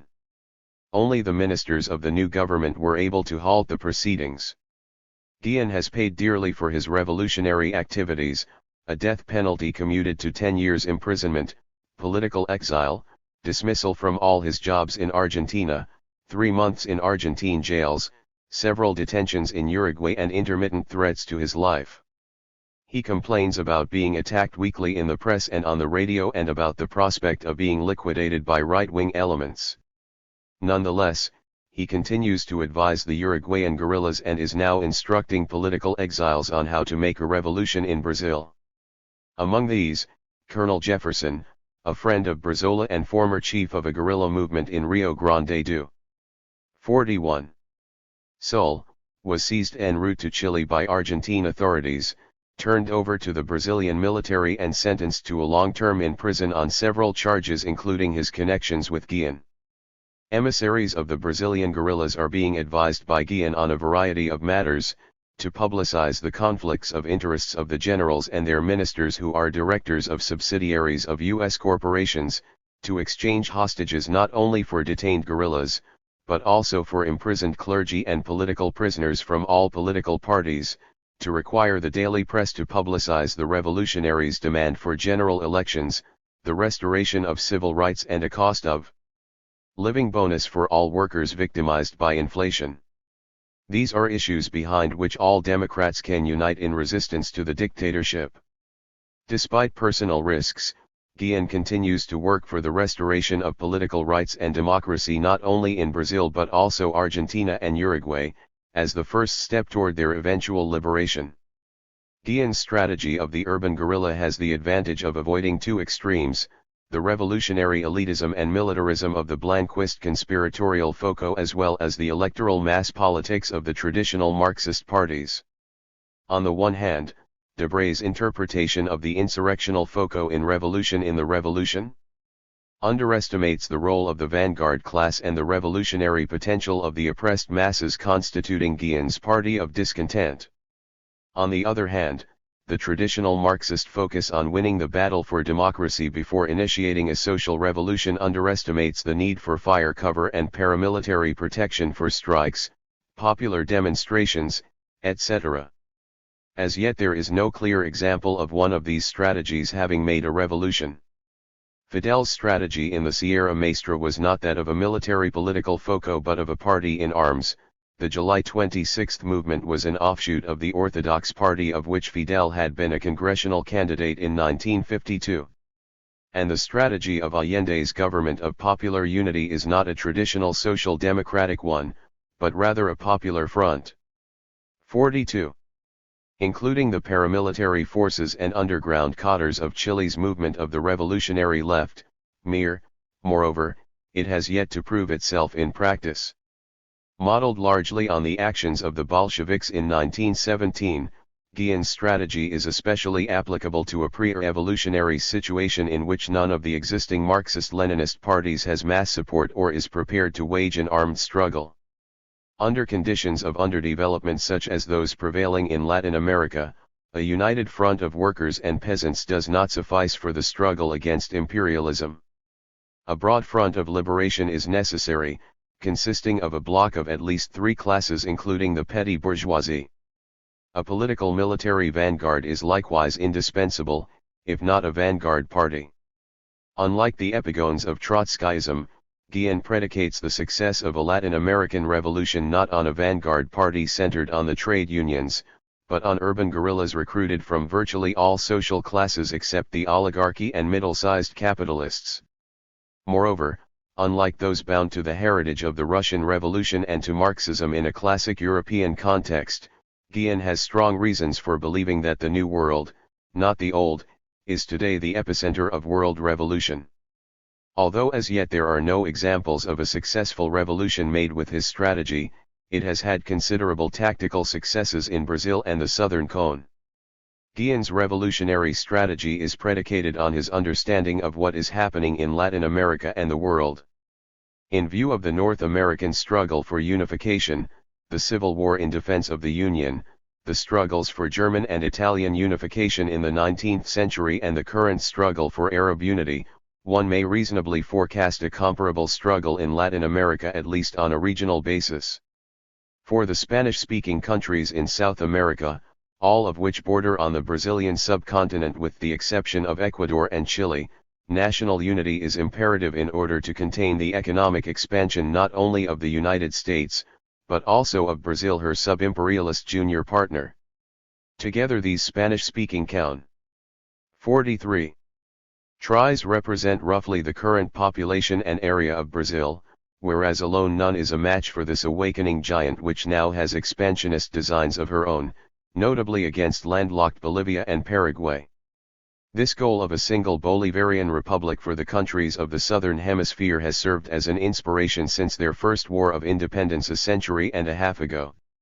Divided, the banana republics of Central America and their sister republics in the Antilles are even less economically viable than the most backward countries in South America. Since a union of the 3 Antillean and 6 Central American republics would represent less than half of the population of Mexico and roughly one-third of her land area, without the latter they would still constitute an insignificant economic and political entity. This condition virtually obliges them to unite with Mexico and to seek national sovereignty on the broader basis of a United States of the Caribbean. Without Mexico, the struggle to recover British Honduras, not to mention the Canal Zone, might also take several centuries. Although Guillen anticipates the imminent unification of all Latin America through a single coordinated struggle for independence against U.S. hegemony and native oligarchs in collusion with foreign interests, his projection appears unrealistic. First, because of Brazil's newly acquired role as the chief sponsor of U.S. interests in the Southern Hemisphere, a role that permits her military and civilian bureaucracy to share in the spoils, there is a strong possibility that the Brazilian national liberation struggle may stagnate at the present stage of urban guerrillas. Secondly, the U.S. policy of divide and conquer is buttressed by a fundamental difference between Brazil and Hispano-America, a national opposition corresponding to that between Portugal and Spain on the Iberian Peninsula. Third, it is unreasonable to expect Latin America to achieve continental unity under conditions far more difficult and complex than the struggle, on a reduced geographical scale, for Iberian unity. Fourth, since for most practical purposes the Caribbean constitutes a U.S. inner sea, the opportunities for a second war of independence in this 44 area are narrowly circumscribed, and the likelihood of a second Cuba in the Antilles or Central America is virtually non-existent. Fifth, as U.S. economic hegemony overseas faces increasing challenges from Third World peoples, its military forces will tend to concentrate on defending the inner circle of the empire rather than the periphery, South America rather than Southeast Asia, but first of all the Caribbean. Sixth, the geopolitical differences between U.S. hegemony over South America and the Caribbean suggest that a national liberation movement, which may very likely begin in the Southern Cone, is unlikely to spread beyond Colombia or Venezuela. Seventh, and in view of the foregoing, it is unreasonable to base a revolutionary strategy on the prospect of a single coordinated Latin American war of independence. The most likely prospect is a series of discontinuous wars of liberation.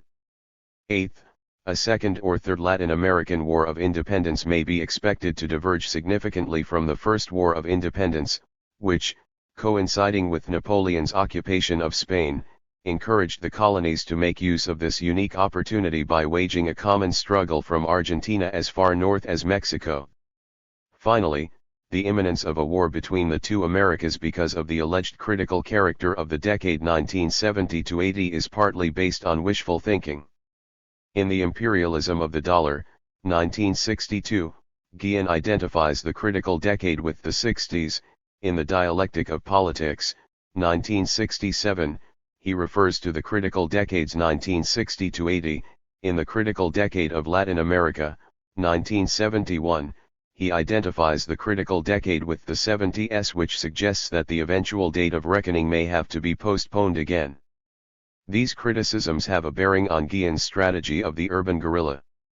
Without questioning the primacy of urban over rural or mountain warfare, they constitute support for Lamarck's strategy of regionally integrated and autonomous guerrilla struggles as more feasible than reliance on a coordinated continental war of liberation. Like Trotsky, Guillen assumes that the struggle for national liberation leading to socialism must be continental in scope or otherwise unsuccess. 45.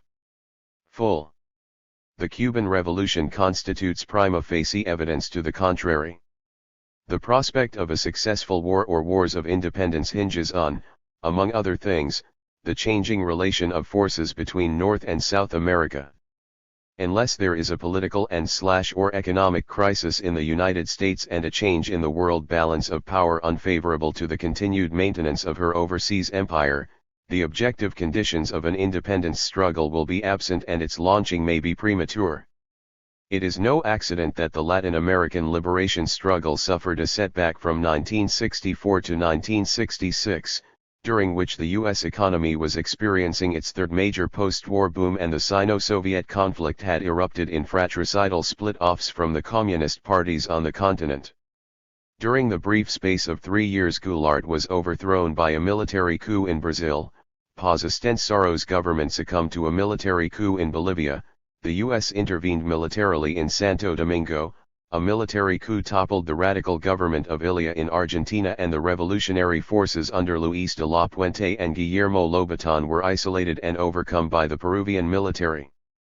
Nor is it any accident that during the period 1968-70, when the U.S. military was bogged down in Vietnam and its economy was undergoing the most severe financial crisis since 1929 in combination with an unfavorable balance of trade, the revolutionary wave reached a new crest with the self-proclaimed nationalist and socialist military coups in Peru and Bolivia, the election of Allende in Chile, the student rebellions which shook Latin America in 1968, the Argentine Cordobazo in 1969, and the spread of urban guerrilla warfare in the southern Cone and Brazil. However, should the U.S. withdraw from Indochina and reduce its troop commitments in Western Europe, its economy may experience another boom with attendant adverse effects on the revolutionary tide in Latin America. While stressing the interdependence of the two Americas, Guille underestimates the effect of the foregoing conditions on the ebb and flow of revolutionary struggles south of the Rio Grande. 46. At a more abstract level of analysis, he predicates a Latin American war of independence on the internal and external situation of the United States vis-a-vis the Soviet Union. The post-1956 nuclear détente and military stalemate between the US and USSR is interpreted as a factor tending to defer the social revolution in the Third World. However, Guille underestimates the revolutionary significance of nuclear stalemate. Prior to the stalemate, the socialist camp was on the defensive. Since 1956, stalemate has guaranteed the perpetuity of the new order not only in the Soviet Union and Eastern Europe, but also in Korea, Vietnam, and Cuba, a definite gain for the socialist camp and a corresponding loss to the capitalist world. The détente with the Soviet Union has shifted the center of international antagonisms to national liberation movements in the Third World, in some instances with Soviet economic and military aid. During the period of the Cold War, the socialist camp had extreme difficulty in winning allies among Third World peoples. Now that this crisis is over, the struggle for a population favorable to the socialist road has moved forward by leaps and bounds. Today, the unequal contest in Vietnam, for example, condemns the US rather than the USSR before the court of international opinion. Guille complains that the Soviet Union has not adopted a more aggressive policy of military and economic aid to national liberation movements except in Vietnam. But the Soviet Union still has its own borders and those of its allies to defend in the long-term struggle against world capitalism. The new Third Program adopted at the party's 22nd Congress in 1961 anticipated that by 1980 the Soviets would catch up to the economic productivity and per capita consumption of the US at levels achieved in 1960, which would still amount to a 20-year lag. Although now a major economic and military power, the first socialist state cannot afford to risk its security by underwriting the struggle for Latin American independence. That responsibility has to be shouldered by revolutionaries whose principal interest lies not in the consolidation of socialism but in the conquest of new ground. In any revolutionary division of labor it is 47. Necessary to stabilize and strengthen territory already won as well as to win additional population. By exaggerating the present economic and military capacity of the Soviet Union in relation to the United States, by underestimating the effect of the 20 million Soviet dead in World War II on Soviet willingness to risk another major war, by underscoring the emergence of a new ruling and exploiting class in Eastern Europe, it is easy to cast doubt on the revolutionary actuality as well as potentiality of the socialist countries. Evidently, the struggle for national and social emancipation will have to be made without direct assistance from the Soviet camp and with only token aid from Cuba. However, it hardly follows that nuclear stalemate is a liability rather than an asset to the Latin American Revolution. Underlying Guille's skepticism concerning the revolutionary behavior of the socialist countries is his particular interpretation of Soviet reality. Following Trotsky's analysis, he characterizes the new transitional economy in the Soviet Union and Eastern Europe as socialist in its mode of production, but predominantly bourgeois in its mode of distribution. Departing in other respects from Trotsky, he conceives of the Soviet Union not as a deformed workers' state, but as the state of a techno-bureaucracy or new ruling class. The class struggle within the Soviet bloc countries is interpreted as a struggle between this class, the prime beneficiary of the October Revolution, and the proletariat. Since the Soviet state belongs to the bureaucracy, this struggle is at the same time a struggle of the proletariat against the state, from which Guille concludes that the most viable strategy in Eastern Europe is a neo-anarchist one. Paradoxically, he also characterizes the Soviet economy as a form of state capitalism. Like most European Marxists, he identifies the prospective post-capitalist order with a classless society, i.e., socialism, as the lowest stage of communism. In other respects he follows Bakunin in acknowledging that capitalism might possibly have for its successor not a classless communist society, but a new mode of exploitation under the disguised dictatorship of a scientific intelligentsia. The case 48. Shin is, how can there be state capitalism without a class of capitalists, if not in command, at least enjoying the bulk of the benefits? Or, how can state capitalism designate a social order in which, following Guillen's analysis, the capitalists have been displaced by a techno-bureaucratic class appropriating for itself the lion's share of surplus value? On this question Guille departs from both Marx and Bakunin. In effect, capitalism is defined in terms of capital interpreted in the most abstract sense as self-expanding value. This usage is given precedence over capital interpreted as a social relation of production expressed in terms of things, specifically the means of production monopolized by a particular class. Unlike Guille, Marx defines capitalism as well as capital in terms of the class relation between legal owners of the means of production and wage laborers. If capital were merely self-expanding value which produces or otherwise yields a surplus, then the state of a techno-bureaucratic class would be tantamount to a form of capitalism. For Marx, capital consists only of a particular mode of self-expanding value, namely, that which yields surplus value to the legal owners of means of production, whether privately or in their capacity as stockholders, in the form of profit, interest, and dividends rather than techno-bureaucratic salaries. Consequently, the elimination of bourgeois ownership of the means of production and the corresponding mode of appropriating surplus value implies, in this usage, the abolition of both capital and capitalism. Bakunin was likewise more cautious than Guille in preferring the terms authoritarian communism or state socialism for the disguised social dictatorship of scientists and experts. Although Marx did not anticipate that bureaucratic exploitation would become in fact a distinguishing feature of socialism, the accuracy of Bakunin's forecasts in this respect is partial evidence for the theoretical superiority of a model of social classes that includes the techno-bureaucracy as a separate class. Unlike most Marxists, Bakunin did not associate state socialism with a lower or initial stage of classless society, but applied it to a possible new order inter. 49.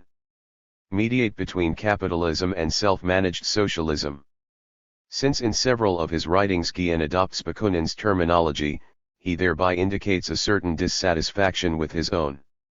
At least Guille applies Bakunin's model of social classes in his interpretation of Soviet society.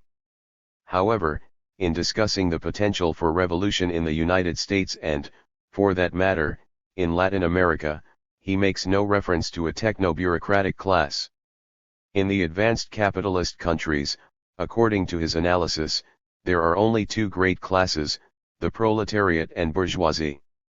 Hence in those countries the revolutionary objective is a direct confrontation with capitalism for the immediate establishment of a communist society. In a letter to me dated January 19, 1972, Guille reaffirms his belief, first presented and defended in his Imperialism of the Dollar, that the United States has the opportunity of becoming the first socialist society. For its political consciousness to be brought into harmony with its economic potential, a major political and economic crisis is necessary. This could result from the creation of 2, 3, or more Vietnams in Latin America and the success of a second Latin American War of Independence, thereby ending the economic tribute which, following Guillen's analysis, accounts for the present high standard of living in the United States.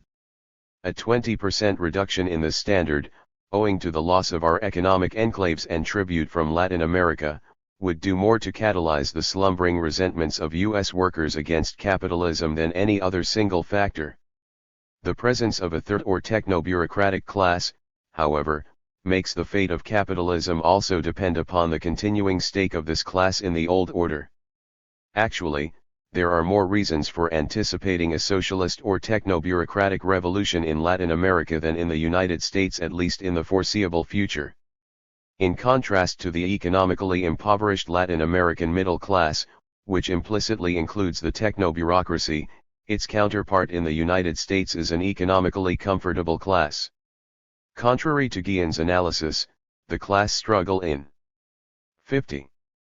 The United States is one in which the techno-bureaucracy cushions and mediates the opposition between the proletariat and bourgeoisie. It performs the same function in Latin America, but under conditions in which representatives of the proletariat, peasantry, and impoverished middle class have been clamoring for a radical social transformation. In Latin America it can continue performing this function only through the direct assumption of political power by the military.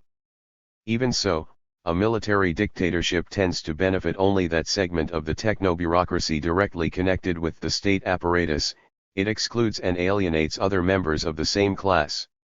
Moreover, this privileged segment has difficulty in improving its economic status except by selling out to the United States, the course chosen in Brazil, or by opting for an independent socialist road of development, as in the case of Chile. Unlike the techno-bureaucracy in the United States, that in Latin America does not have to wait on a generalized political and economic crisis before organizing for action. For crisis has been a continuing reality there since the end of World War I. As we turn now to Guillen's anarcho-Marxism, it should be evident from the foregoing that he underestimates the relevance of Bakunin's analysis of social classes.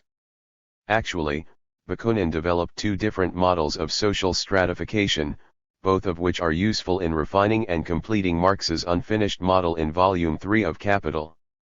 In Federalism, Socialism, and Antitheologism, 1867, he reduces all social groups to two principal and antagonistic categories, the privileged and unprivileged classes with respect to the possession of the chief factors of privilege, i.e., land, capital, and education.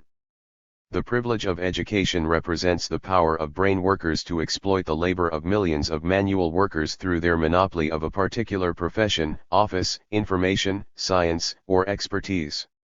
Thus education, intelligence, or information is tantamount to a fourth factor of production required to supplement the traditional factors of land, capital and labor. And it serves to define a separate class which, in his Revolutionary Catechism, 1866, Bakunin designates as 51.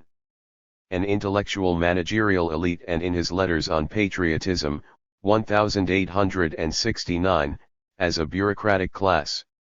When all the other classes have had their turn at ruling, according to Bakunin, this class becomes the last of the privileged classes to assume control of the state.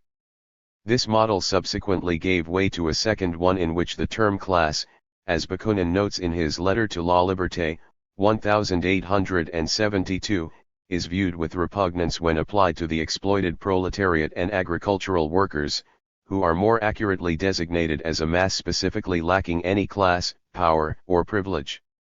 This model is first fully elaborated in his pamphlet Science and the Urgent Revolutionary Task, 1870, in which he reduces society to three instead of two antagonistic categories: 1. The ruling class or estate which exploits other classes without being exploited in turn; 2. The remaining privileged but non-ruling classes which exploit the masses, and are in turn exploited in differing degrees by the ruling class; 3. The exploited masses, toilers, or drudge people who do not exploit anyone. Within this scheme all past revolutions are interpreted as class struggles designed to replace one ruling class by another, not as a mass class contest designed to abolish classes altogether. The bureaucratic class or political scientific class, as he calls it in Statism and Anarchy, 1873, forebodes a coming dictatorship of scientific intelligence, the most likely successor to the bourgeoisie in the event that a classless revolution is unsuccessful. Notwithstanding at least one reference to education as mental capital, the owners of this factor are characterized not as capitalists but as bureaucrats or supervisors of the labor of others. Although as late as 1871 Bakunin called for the liquidation of all classes except the urban proletariat and agricultural workers, his original use of the term class was largely abandoned after 1870. We have seen how Guille has only partially assimilated the intellectual revolutionary contributions of Bakunin. With respect to Marxism, he underestimates its common denominator with social democracy while overestimating its anarchist component.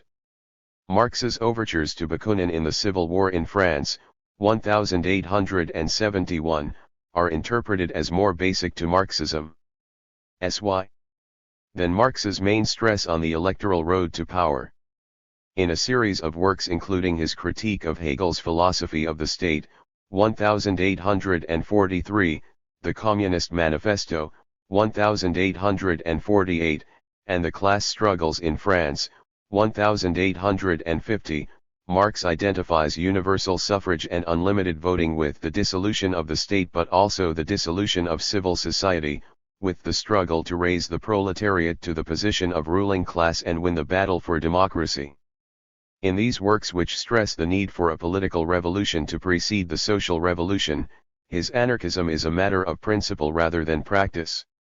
Not armed insurrection directly aimed at smashing the state apparatus but the seizure of political power through the electoral process is Marx's preliminary condition of economic emancipation.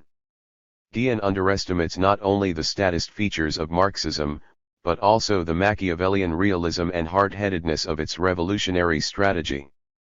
In Germany, Revolution and Counter-Revolution, 1852, Marx and Engels argue that before the proletariat can successfully win and maintain power, it must adapt itself to the historical tendency for the different strata of the capitalist class to succeed one another. To attempt to seize power before the various strata of the bourgeoisie and petty bourgeoisie have had their turn at ruling is likely to be premature. Thus in the final chapter of their work they note how the social influence and political rule of the financial stratum of capitalists was superseded by that of the manufacturing capitalists, and how two more classes claim their turn of domination, the petty trading class and the industrial working class. Summing up the revolutionary experience of 1848–49, they conclude that the democracy of the petty traders must first have its turn before the communist working class can hope to establish itself permanently in power. Given these anticipated stages of the social revolution, the most effective strategy is one of indirect rather than direct action. Thus in the same work Marx argues that the communists conspire not against the governments of landed oligarchs and the bourgeois governments that immediately follow, but against their probable successors. Being organized to upset.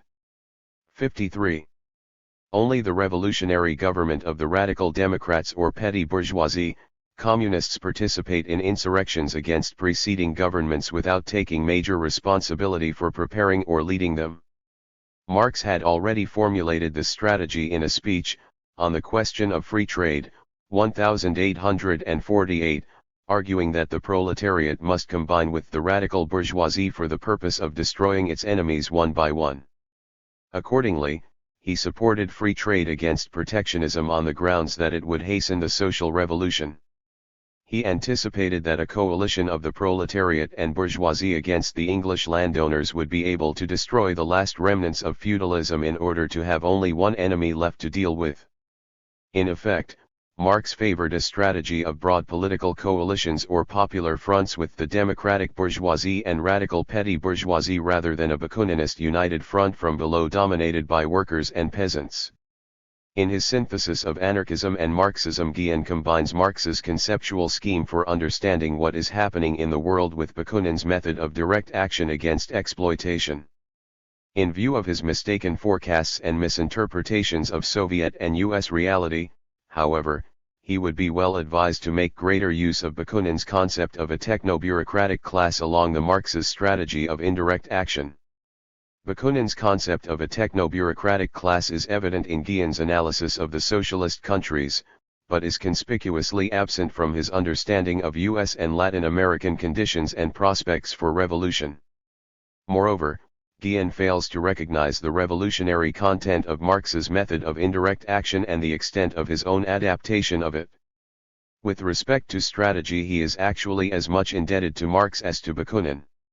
To Bakunin he owes a preference for armed action and for the political and economic general strike over the electoral process. But to Marx he owes, first, his acceptance of a broad front for national liberation including the petty bourgeoisie and, second, the recognition that a political revolution or national liberation struggle must precede a social.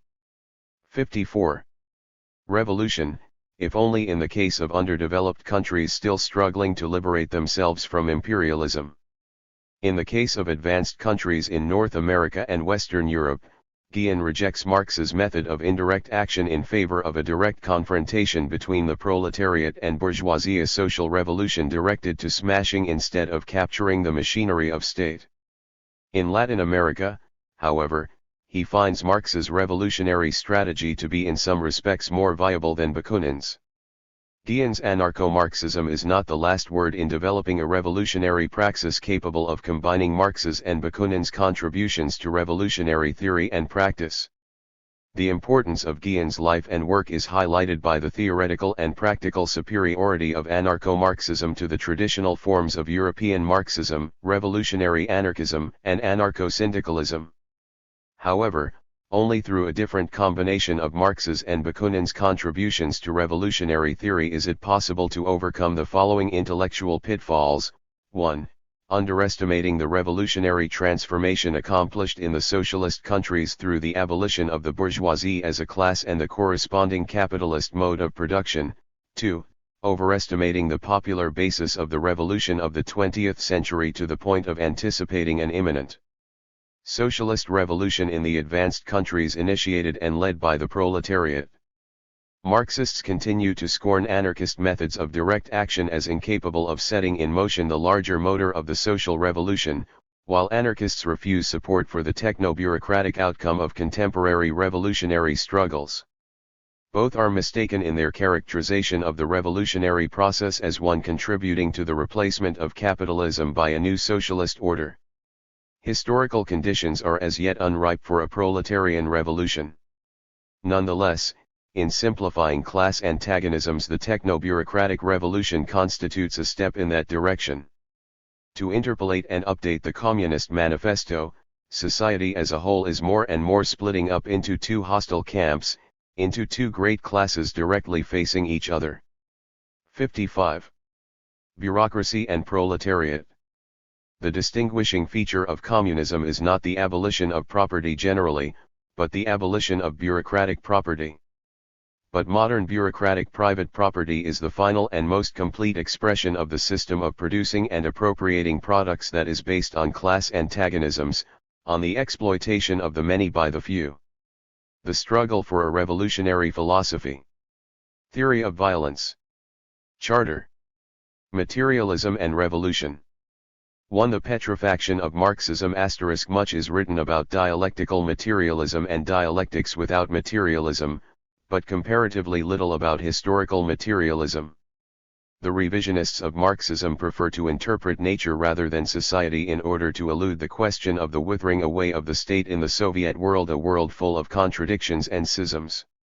Revised and mummified, Marxism has become transformed into a state ideology in the USSR and into a neo-bourgeois humanism for the social democrats of the free world. In one case as in the other, Marxism has become a mix of bourgeois ideologies for justifying state capitalism in the East and neo-capitalism in the West. The living thought of Marx, Engels, and Lenin has been sacrificed to the exigencies of the national and international politics of the USSR, to an understanding with Anglo-Saxon imperialism at the expense of proletarian internationalism, the world socialist revolution and, particularly, communist China. Thus the Soviet revisionists have chosen the road of ideological speculation and national economic development while renouncing international revolutionary action. ******* The paralysis and impotence of the Soviet tendency within communism arises from the petrifaction of Marxism. Soviet philosophers, economists, political scientists, and military experts have fallen victims to a voluntaristic philosophy which takes human wishes for realities. The Soviet version of Marxism has been institutionalized as the official class politics, dominion of the bureaucracy over the workers and peasants, and as the state ideology, priority of economic development, to the advantage of the technocracy which directs the state enterprises without the participation of the working masses. In becoming the official ideology of Soviet society, Russian Marxism has become separated from dialectics, investigations of those aspects of the contradictory world in perpetual struggle and transformation, only to fall into dogmatism, the cult of the state and acceptance of the petrified class structure of Soviet society. In this respect, Soviet neo-Marxism is less adequate than positivism, pragmatism, and realism because it negates, even more than these philosophical approaches, the world in process. Because of the Kremlin's opportunism which serves the technocracy and bureaucracy of Soviet society, the theory and practice of Marx, Engels and Lenin are absent from the politics and philosophy of Moscow. Soviet philosophers and ideologues have adopted a speculative, one-dimensional, and nationalist posture without confronting philosophy with the changes occurring within their own world. In negating the role of violence in history, Soviet revisionists implicitly deny that their power derives from the revolutionary cataclysm of 1917. A dialectical philosophy must anticipate the revolutionary changes in society not in order to contemplate, but to change the world. Philosophy is not everything, without action it serves for nothing. The dialectical approach of Marx unites thought and action instead of separating them. Marxist philosophy nourishes the revolutionary energy of the masses, encouraging them to overcome human alienation and capitalism through the revolutionary action of the proletariat and oppressed classes. Because Soviet neo-Marxism is dedicated to investigating the dialectics of nature, it lacks a thorough criticism of contemporary capitalist and Soviet society. To talk only of Dia 61.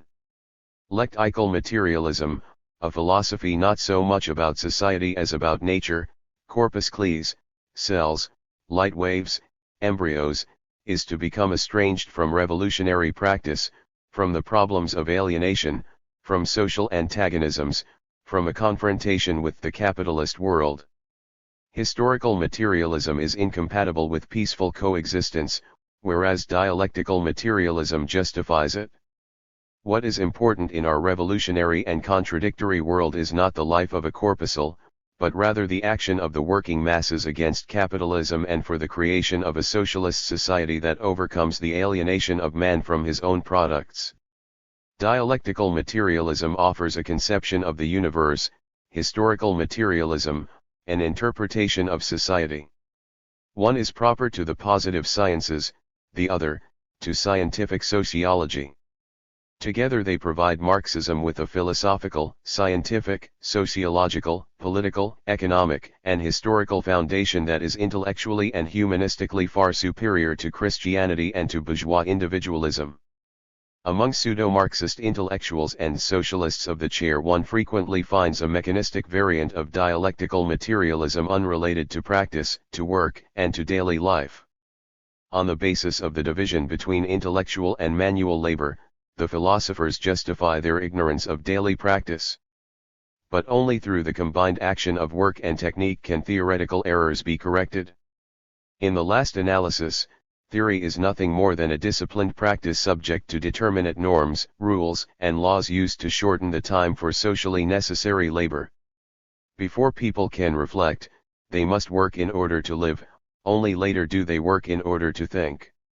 Of what use is a mechanistic dialectical materialism if it is not also historical? It does not explain the mechanism of classes, the social infrastructure and superstructure, the economic tendencies inherent in capitalism, its contradictions and their solution, its historicity and, finally, the varied and changing problems of daily life. For that, it is necessary to examine the dialectical development and transformation of our contradictory and antagonistic society, its revolutionary destiny. Philosophically, Marxism starts from the principles of dia. 62. Lectics elaborated on the basis of praxis, the unity of thought and action, which implies a corresponding reciprocity between, and parallel development of, science and experience, brain and hand, technique and labor, philosophy and economics. Some philosophers have an absolute scorn for work.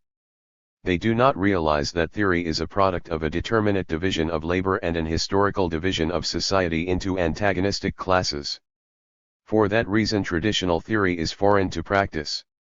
And for the same reason philosophy tends to be a form of alienation, a deformation of social life and an intellectual expression of the power of the dominant classes in the same way that religion, morals, and politics are expressions of those classes.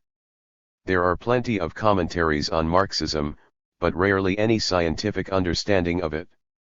Perhaps the most discussed of contemporary philosophies, it is also the least known because of its bourgeois and petty bourgeois deformations by parliamentary socialists and Soviet revisionists. The latter have made of Marxism a parade of portraits of Marx, Engels, and Lenin. The thought behind each is interpolated after the manner of Christian doctrine by certain sects and churches. Thus the images are venerated, but not the substance. Asterisk asterisk asterisk. Everything in nature is in process of becoming. This same process of birth, growth, and decay is also evident in society, classes, civilizations, nationalities, modes of production and religions come and go. In this perspective historical materialism has a revolutionary content that cannot be discussed with the president of a North American trust or with the Pope, at least not with the same ease as an intellectual discussion concerning the qualitative transformation of water in response to changes in temperature. Neither the Pope nor the director of a corporation cares to hear about Christianity or capitalism as transient historical phenomena. 63. Marxism is negated when the dialectical approach is not applied to the Soviet regime and people's democracies, and when it does not recognize, as Mao Zedong does, the presence of contradictions during the initial stage of socialism. Such a Marxism is formalistic, anti-dialectical, and bureaucratic. It is useless for transforming capitalism into socialism because it lacks a critique of bureaucracy and an analysis of the state and antagonistic classes in the process of withering away. It is the expression of a bureaucracy which is incapable of abolishing the state, the nation, and the cult of the individual. These are bourgeois institutions that obstruct the transition to socialism and the advent of communism without frontiers, classes, religions, privileged races, and alienations originating in a divisive and antagonistic society. 2. Revolutionary praxis and materialism *. Reformist and revisionist political groups are frightened by revolutionary violence, by the ascending tidal wave of the masses. They do not want to impose on the historical forces or to become engaged in revolutionary struggle. Action is divorced from revolutionary theory in the application of Marx's dialectic. To help clarify this dialectic there must be an analysis of revolutionary praxis and its material conditions. Ideas do not produce revolutions. These emerge at a given historical moment in response to new productive forces which are not assimilated by the existing mode of production. Almost invisibly, material conditions generate the seeds of the new society within the womb of the old. When the crisis of the old regime reaches a critical point, the existing antagonisms find a revolutionary outlet, a qualitative transformation occurs and a violent leap disrupts the continuity of the evolutionary process. Historically, the objective conditions for the emancipation of an exploited class emerge when an economic crisis issues in massive unemployment and paralyzes economic activity. At its height such a crisis generates a spirit of rebellion among the oppressed classes, constituting a subjective condition of their liberation. Economic depressions are the midwives of social revolutions. A continuing depression in Latin America can become the most effective ally of liberation movements against imperialism and feudal survivals. Such is the objective basis of a strategy of a people's war and people's army, combining guerrilla formations in the enemy's rear with an army of liberation supported by a worker-peasant alliance. A revolution is ripe when the objective conditions of revolution are supported by subjective ones. In this event the actions of a minority become the detonator which sets in motion the majority, lulled by petty bourgeois and leftist ideologies without a revolutionary content. In Latin America conditions are ripe for movements of liberation, lacking are only audacious minorities who know how to apply a revolutionary strategy combining all forms of struggle in a total war. Given the sociological characteristics of underdeveloped countries, the proletariat has the opportunity of leading a broad national coalition that includes the poor peasants and economically insecure middle class on the basis of a program of agrarian revolution against the landed oligarchs, and the defense of small property against imperialism and the local monopolies. In the imperialist countries there are not these broad fronts of opposing classes. There is a confrontation between two classes, the proletariat and bourgeoisie. In the semi-colonial countries there are not only two classes, but five, at one pole, the landed oligarchy and the native bourgeoisie allied to imperialism, at the opposite pole, the working class, poor peasants, and economically unstable middle class. The form and content of a social class are functions of its economic interests. Wages define the worker, ground rent defines the peasant, interest and surplus value define the capitalist, the appropriation of ground rent from the peasant defines the landed oligarch. A class is shaped by a common historic destiny, by a common praxis and by a common economic 65. Basis. It is the product not of spiritual kinship or subjective factors. The various classes are objectively antagonistic.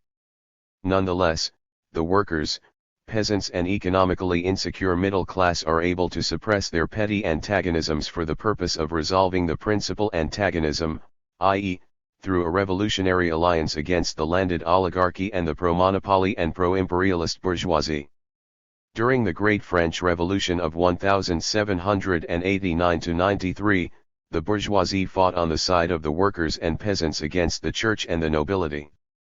Today, confronted by movements of social and national liberation in Southeast Asia and Latin America, the bourgeoisie fights on the side of the landed oligarchy, high church officials and the directors of multinational corporations against the workers, peasants, and salaried stratum of the middle class.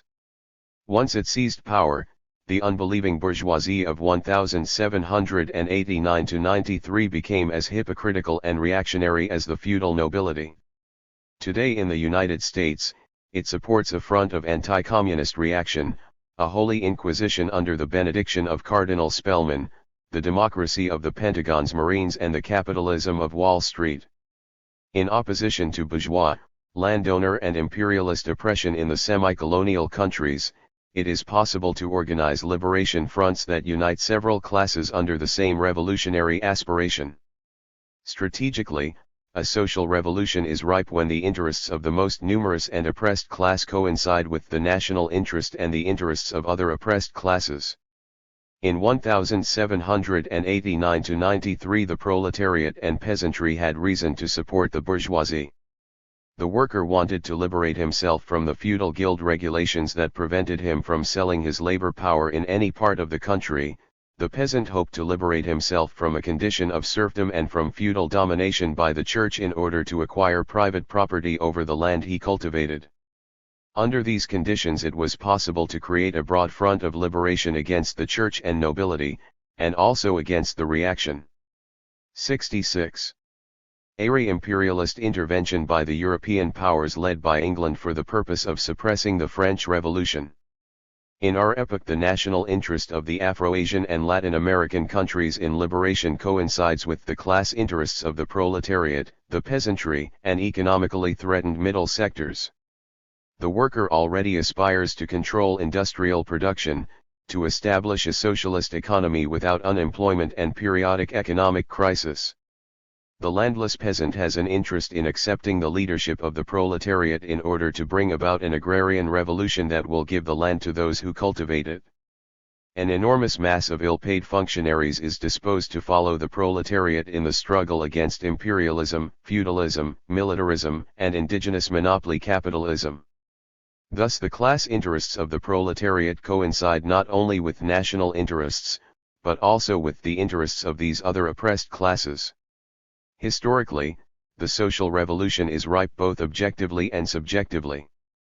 At the same time, there is need for a political theory of liberation and for a coherent strategy of revolutionary warfare that can achieve victory with a minimum of bloodletting and material and moral suffering. Revolutions are interconnected. The English Revolution of 1648 was inspired by the Dutch insurrection against Spanish imperial domination. The Great French Revolution of 1789–93 incorporated the bourgeois ideals of the English Revolution led by Cromwell. The Russian Revolution of 1917 followed the popular ideals and aspirations of the Paris Commune of 1871. The Chinese Revolution of 1927–49 was politically motivated by the Russian Revolution. Contemporary movements of national liberation in the underdeveloped countries have for their sources of revolutionary inspiration the Chinese Socialist Revolution, the Cuban Socialist Revolution and the national liberation struggles in Algeria and Vietnam. The English Revolution signified the victory of the new social forces that first became prominent during the 16th century. The Great French Revolution culminated in the triumph of the bourgeoisie of the 18th century over the 67 nobility of the 17th century. The Russian Revolution and the Chinese Socialist Revolution constituted the victory of the proletariat over the bourgeoisie of the 19th and early 20th centuries. The proletarian revolution led to the displacement of capitalist private property by socialist forms of ownership, the liquidation of the old ruling classes, the breakup of large estates and the overcoming of the anarchy of the market by economic planning. It signified the prevalence of the general social interest over the penurious private interests of the industrial and financial plutocracies and landed oligarchies. The bourgeoisie seized power through violence, relying on terrorism to destroy feudal power. Today the bourgeoisie condemns the right to strike, represses proletarian insurrections with blood and fire, punishes the violence of the masses, and uses and abuses legal terrorism under the laws of exception against communism. Once in power, the bourgeoisie waxed conservative. The fact of its domination became a right tantamount to a loss of rights for the workers and peasants dispossessed of capital and land. It is now the turn of the proletarian masses to use revolutionary violence to seize power from the bourgeoisie. No class surrenders power to another without violence, without struggle. As long as nations and classes exist, their coexistence will continue to be shattered by wars and insurrections. The political victory of the bourgeoisie over the aristocracy was the triumph of capitalist property over feudal property, of an urban mercantile economy over a rural, non-mercantile one. With the victory of the bourgeoisie, the nation triumphed over the feudal region, unfettered competition over the closed corporations of masters and officials, commercial agriculture over the anachronistic medieval estates. In overthrowing feudalism, capitalism replaced feudal privileges with bourgeois rights, feudal religion with bourgeois reason, the feudal fief with the industrial city, the right of primogeniture with equal rights to property, and bondage to the land with individual freedom. All of these reforms were achieved by the bourgeoisie through violence, by which it became the dominant class. 68. Bourgeois reforms overcame the system of estates, but not the existence of social classes. Thus a new kind of oppression emerged that was intolerable to the proletariat, just as the old form of oppression was intolerable to the bourgeoisie during the 17th and 18th centuries. Because the feudal economy precluded the concentration of great masses, the peasants of the Middle Ages and the Reformation were incapable of overcoming the oppression of their feudal lords, who defeated, one after another, the peasant rebellions in their respective districts and villages. However, capitalism has created proletarian armies in giant industries. General Motors alone employed in 1960 500,000 workers. On the day these workers adopt a strategy of urban revolutionary warfare, they will be ready to confront the regular armies of the bourgeoisie. The Battle of Oran during the Algerian War constituted a strategic anticipation of what proletarian wars would be like in the capitalist metropolises. The unity of the people and its popular army, applying fluid tactics in a war without fronts, can overcome the entrenched power of the bourgeoisie. In the past, dispersed peasant armies were neither large enough nor concentrated enough to defeat the landed oligarchs. Village life did not favor a war of the masses. The urban proletariat allied with the peasants can succeed, however, where the peasants alone could not. *****. The social revolution becomes an historic necessity when class antagonisms reach a maximum pitch, when there is a combined struggle to liberate the oppressed classes and the productive forces fettered by outmoded property relations. All revolutions subvert the old order, the infrastructure and superstructure of the decrepit society. If the revolution is only political, the sole change will be in the form of the state, monarchy for a republic or vice versa, but without an economic or social revolution. The anti-colonial revolution in America was a political revolution since it left intact the power of the landlords and native. 69. Aristocracy, changing only the form of the state but not the structure of social classes. In contrast, the bourgeois revolution led to the triumph of the city over the countryside, of industry over the feudal estate, of firearms manufactured by urban industry over the cavalry, spears, swords, coats of mail and castles of the feudal lords. The exchange of commodities, which gave rise to urban concentrations, contributed to the development of a money economy that did more to destroy feudalism than the shirtless masses of the French Revolution. Similarly, urban concentrations consisting of proletarian majorities are today in the process of creating the proletarian shock troops who may ultimately manage industry without the bourgeoisie. *****. As long as human society unfolds through class struggles, as Marx noted, violence will be used against classes and political regimes without the possibility of peaceful coexistence between different classes, nations, and civilizations. Notwithstanding the pacifism of the Soviet bureaucracy, violence is still the midwife of change. All civilizations, political regimes, and classes finally perish through wars or revolution. At a given historical moment, the old and new can no longer coexist. The independence of the Latin American peoples was affirmed at the battles of Maipo and Ayacucho. The French bourgeoisie emerged with the victory at Valmy in 1792. The United States was formed historically at the Battle of Saratoga in 1777 and in the Civil War by the victories at Gettysburg and Vicksburg. The USSR owes its origin to the proletarian insurrection of October, 1917. China liberated itself from feudalism, imperialism, and capitalism in a prolonged civil war from 1927 to 1949. 3. The transformation of daily life * in its fundamentals. Soviet life continues without change in the same daily way as in the Tsarist epoch. Every house has a family for its supreme ideal. There are no new structures that can radically modify the superstructure.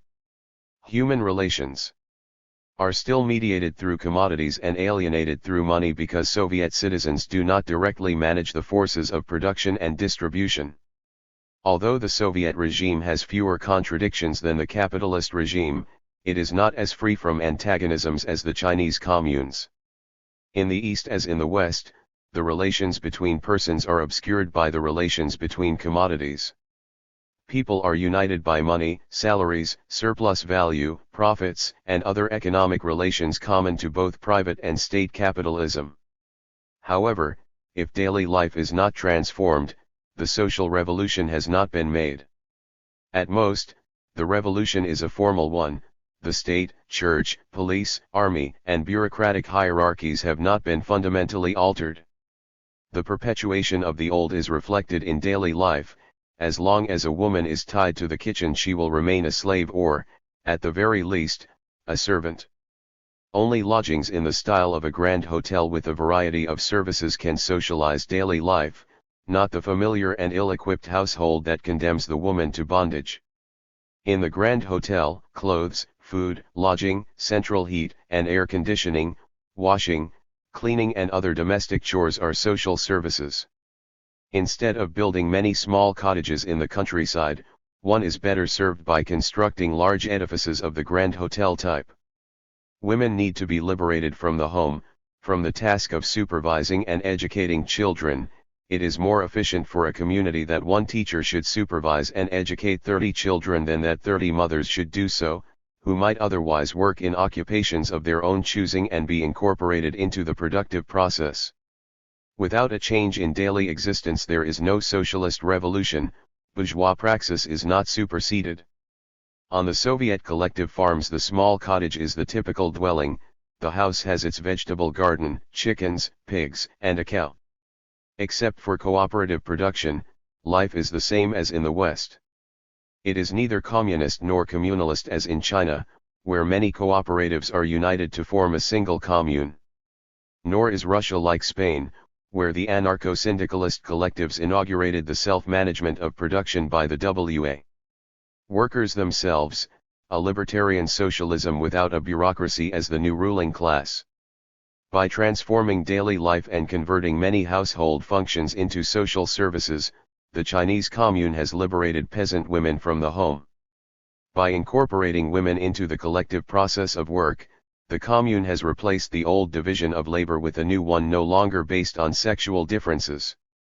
The child care center, the collective restaurant, public health facilities, collectivized means of transport and other communal goods and services have enabled the Chinese peasant woman to reduce in part her domestic labor and to dedicate herself to socialist production. Thus the revolution must become visible through the transformation of daily life, not through the foundation of new factories and workshops. An increase in labor productivity and the volume of industrial output cannot create communism if the human element is missing, if no change occurs in daily existence, if science and techniques do not contribute to human disalienation and to the integral liberation of man. Communism requires that woman should cease to be an object for man, the desire and pleasure of another. But for that it is necessary to overcome the division of labor based on the home, where she is more mother than woman, where life is petty, tedious, and sterile in her capacity as governess and chief stewardess. The Soviets consider themselves fortunate because in 1962 they produced 12% more televisions, 42% more washing machines and 22% more refrigerators than in 1961. Thus life is becoming reprivatized in the USSR in the style of bourgeois daily existence. Nonetheless, a socialist country needs to build lodgings on the model of a grand hotel with a public laundry rather than individual washing machines, with central air conditioning instead of personal ventilators, with a television room rather than individual sets, with a common dining room instead of a kitchen for every family, and with everything else necessary for eliminating woman's work in the home. Without the emancipation of women there can be no socialism. Once it is socialized, the WP Bourgeois Grand Hotel enables its tenants to liberate themselves from domestic chores and to embark on a praxis other than that of the bourgeois household and family kitchen. The small private homes on a Soviet collective farm are less conducive to socialism than a single large building with central services that can liberate women from the sordid life of a domestic servant. The Soviets insist on having a washing machine, television, refrigerator, automobile, and other objects for private use. However, only a specifically socialist architecture can create a new lifestyle different from that in bourgeois society, requiring a new division of labor like that on the Chinese communes. There the lifestyle of the mandarins has ceased to exist, whereas the old Russian family with its orthodox customs and morality continues to survive in the Soviet countryside. The socialism or communism promised by the revisionists for 1980 implies a class way of life, spontaneous, alienated, because life is not organized any differently. Everywhere the ancestral mode of life prevails, the same art, the same religion, the same customs. Despite the subjective and illusory socialism of the revisionists, life continues as before. Nobody changes the daily routine in the USSR, nobody disalienates it. The party is a kind of church where Christian honesty, patriotism, the home of one's ancestors and female virginity are venerated. Architecture, education, and the creation of social services should help to modify daily existence, but they have not done so. In the Soviet Union the Communist Party and the Orthodox Russian Church share the same morality. Is this how a revised Marxism and communized Christianity are reconciled? For neo-anarchism, Marx and Bakunin *, the viability of Marxism is greater than that of Leninism because the latter is too closely tied to the formalized politics of Soviet bureaucrats, who are actually worse Marxists than the authentic Christians who follow Jesus' teachings rather than the Church. The Stalinist and neo-Stalinist dictatorships of unlimited duration, which continue to exist in various self-proclaimed socialist countries, are not the consequence of Marxism. *ESES. At the Congress of Lausanne, 1867, the members of the First International reached a compromise resolution on the question of the state agreeable to both anarchists and authoritarian socialists. Collective property, the resolution states, belongs to the entire society, but in the form of concessions to workers' associations. The state will consist of nothing more than a federation of these associations. At the Congresses of The Hague, 1872, Brussels, 1874, and Bern, 1876, it was resolved that the management of public services, the railroads, post office, etc., should come under state control or something similar in order that the general interest might be represented and not only collective, trade union, or local interests. The Brussels Congress resolved that public services should be administered by a federal organization or regional groups, by federations of communes functioning under the supervision of regional work councils. In the case of great national enterprises, it recommended supervision by the workers' state, i.e., a state based on the Association of Free Workers' Communes. And at the Bern Congress, the Italian anarchist Enrico Malatesta acknowledged that public services should be administered by a single centralized organization, although not by a state in the traditional sense. The Russian Revolution teaches the importance of the dictatorship of the proletariat as it was conceived by Marx and Engels. Lenin gave it greater prominence by identifying it with the essence of the socialist revolution. In his Theses and Report on Bourgeois Democracy and the Dictatorship of the Proletariat presented at the First Congress of the Communist International, March 4, 1919, he says, "Proletarian dictatorship is not only an absolutely legitimate means of overthrowing the exploiters and suppressing their resistance, but also absolutely necessary to defend the entire 74. Mass of workers against the dictatorship of the bourgeoisie which led to the war and is preparing new wars." However, Lenin's affirmation is exaggerated with respect to the bounty of a proletarian dictatorship. Whatever may be said for such a dictatorship, it led to the domination of a bureaucracy over the working masses in the USSR, to the intervention of Soviet troops in Hungary, 1956, and Czechoslovakia, 1968, to border clashes with China, 1969, and to support for Indian intervention in East Pakistan, 1971. The Asiatic despotism perpetuated by Stalinism raises serious questions concerning the role of the state in the revolution.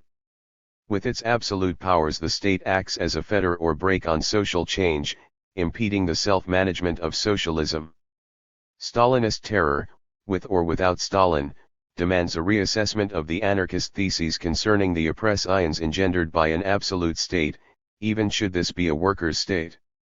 In this respect, anarcho-Marxism gains force, a synthesis of the thought and action of Marx and Bakunin. Such a synthesis is indispensable in the 20th century in order to revitalize Marxism and demystify neo-Stalinism.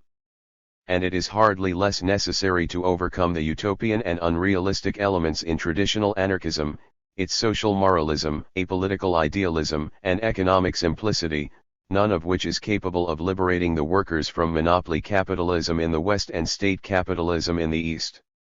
With the automation of production, nuclear energy, the mechanization and industrialization of agriculture, the emergence of great national enterprises and the growth of a student proletariat generated by the technological revolution, all the conditions are present for unifying and applying the thought of Marx and Bakunin. Given an advanced technology and high labor productivity, the material conditions exist for the development of a self-managed socialism. Such a socialism, with another name, is anarcho-Marxism, a new kind of anarchism, not to mention Marxism, that is scientific and realistic in its design for the total disalienation of man.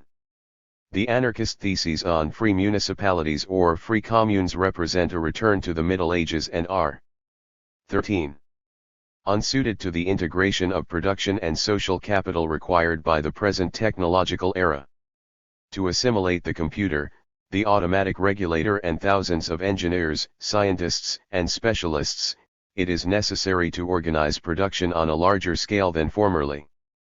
Economic regions have become more viable units than the ancient Roman or medieval townships or the modern province created by liberal capitalism when the steam engine was the basis of production. Supersonic transportation, artificial satellites, and intercontinental missiles have since reduced our planet to the proportions of a small country. Consequently, to remain on the frontiers of the Middle Ages, the Renaissance, or the dawn of modern capitalism in the presence of this scientific technical revolution constitutes a major contradiction between economic technological progress and now obsolete political structures. The medieval communes, the old municipalities have to be redistricted, enlarged, and replaced by the agrovilles of the future, having all the advantages, comforts, productivity and educational resources of the great cities. These advantages were lacking in the old municipality, no matter how free. Thus Kropotkin's claims concerning the free communes have lost their force, like Lenin's exaggerated theses concerning a dictatorship of the proletariat. Since without private or state capitalism there is no necessity to oppress or exploit anyone, the classic state must be transformed from a government over men into an administration of things. Self-government on the basis of socialized production and co-administration at the top constitutes the scientific socialism of our era. Bureaucratic socialism must be overcome. Hence there is need for a second Russian Revolution. The Soviet Union is now on the road toward a second socialist revolution which will be made by working class, peasant and university youth together with those intellectuals, scientists, and professionals who have come to realize that red Tsarism is a survival of the old aristocratic Tsarism defeated in 1917. Men of science like Andrei Sakharov, men of letters like Solzhenitsyn and 76. Men of arms like General Grigorenko constitute the spearhead of a second Russian Revolution designed to replace the present authoritarian bureaucracy in the USSR with the socialism of self-management. Under these circumstances the struggle against the bureaucratic state, which abuses its power over the lives of its citizens, has to have an anarchist content. For the first time in history society has undertaken a struggle against the state, not an isolated class or front of oppressed classes but virtually the whole people against the government's system of organized oppression. Because of the automation of production and the emergence of a techno-bureaucratic state in the West, the fight against neo-capitalism also leads to neo-anarchist forms of struggle. Attacks are launched everywhere without any fixed front in order to mobilize the population to act in its own liberation and to move toward a socialism of self-management. In the struggle against the state, Marxism-Leninism is less effective than anarcho-Marxism. Without defining carefully the powers of self-managed workers against the bureaucratic apparatus, Leninism is bound to vacillate or fail in its struggle against state capitalism, which is defended with greater tenacity and cruelty than demo-liberal capitalism in the West. Except for unique historical occasions, this struggle should not take the form of mass uprisings, but rather of guerrilla, erosive actions that undermine the state's authority. Socio-economic antagonisms leading to a military confrontation or collision between two bureaucratic socialist powers may well create the ideal objective and subjective conditions for the anti-bureaucratic revolution. In the case of the Soviet Union, a defeat in any grave conflict involving foreign powers would tend to unleash all the social, economic, and political antagonisms that are currently unable to manifest themselves openly. For that reason the USSR could not afford to negotiate with Hungary, Czechoslovakia, Albania, and China negotiations that might facilitate at any moment a second Russian Revolution. With any major setback in Central Europe or along the Siberian frontier with China, the anti-labor and neo-colonial totalitarian bureaucracy in the USSR could be challenged high internally. And in that event the most likely outcome would not be a return to capitalism and the bourgeois state of 1917, but a revival of the socialism of self-management tantamount to a scientific neo-anarchism. On these matters the social and political philosophy of Bakunin complements and completes that of Marx. For our part, we are obliged to explain the present epoch without making a fetish of the past. Neither Marx nor Bakunin can explain contemporary developments in response to 19th-century problems, even though their works and deeds embody a coherent revolutionary theory applicable to the 20th century. What survives is anarcho-Marxism, which unites Marx and Bakunin, the philosopher/economist, with the professional revolutionary. Marx was not in principle, but only in strategy, opposed to anarchism. Here are some of his words worthy of an anarchist, words which were written in the middle 40s. All socialists understand by anarchism this: the goal of the proletarian movement, the abolition of classes and the transformation of state powers and governmental functions into simple administrative acts. Nor was Bakunin opposed to each and every function of the state. In his writings on the International Workingmen's Association he accepts the concept of the state under another form, that of the social collective, regenerated state, new revolutionary state, socialist state and national commune, always with the understanding that it represents a delegated power consistent with self-management and direct democracy. 9966. Anarcho-Marxism is the revolutionary science of our epoch, Marxist in its economic conception of capitalism, the contradictions of capitalism and the means of overcoming them, anarchist in its conception of direct democracy, self-managed enterprises and federations of freely associated workers.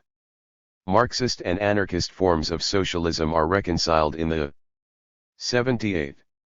Socialism of self-management, when the organs of production and administration are based on direct democracy and not on the bureaucratic state disguised as an illusory dictatorship of the proletariat.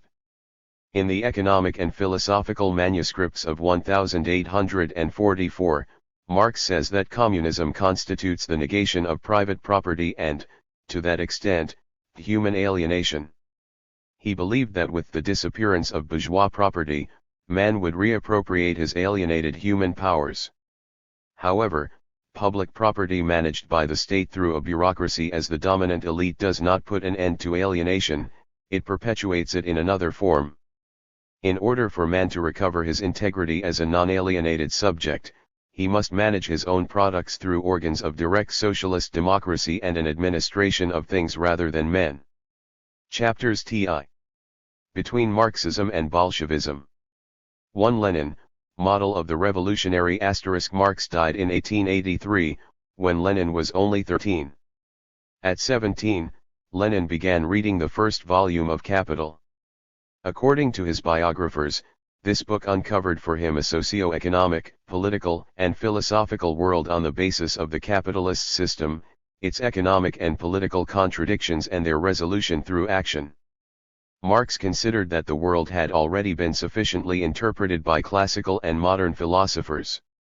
The pressing problem was how to change it, in order to make a better life without exploiters and exploited, oppressors and oppressed.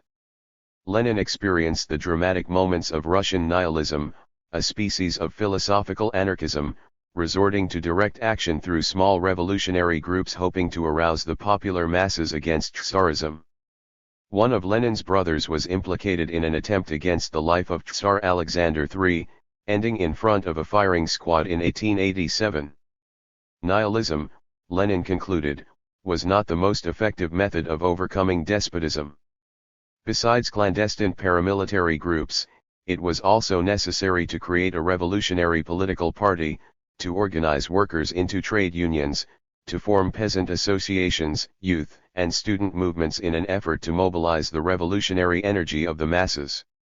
By 1893 Lenin had become well known for his revolutionary Neo-Marxismo y Acción Directa, Chapter I, pages 12, 3, 5-9. 79. 80. Activities, for which he was persecuted by the Tsarist political police. In exile in Siberia from 1897 to 1900, he began to study the Russian social and national question, Marxism, and the dynamics of social revolutions in the past. In distant and geographically isolated Siberia, his revolutionary convictions were steeled against opportunism. Subsequently, he launched an attack on the right wing of the Russian Social Democratic Party, which in 1903 split into two tendencies, Bolsheviks, majority, and Mensheviks, minority. Lenin became the supreme leader of the Bolsheviks or Maximalists, socialists opposed to class conciliation and peaceful coexistence with the bourgeoisie. Lenin was the incarnation of Marxist revolutionary praxis.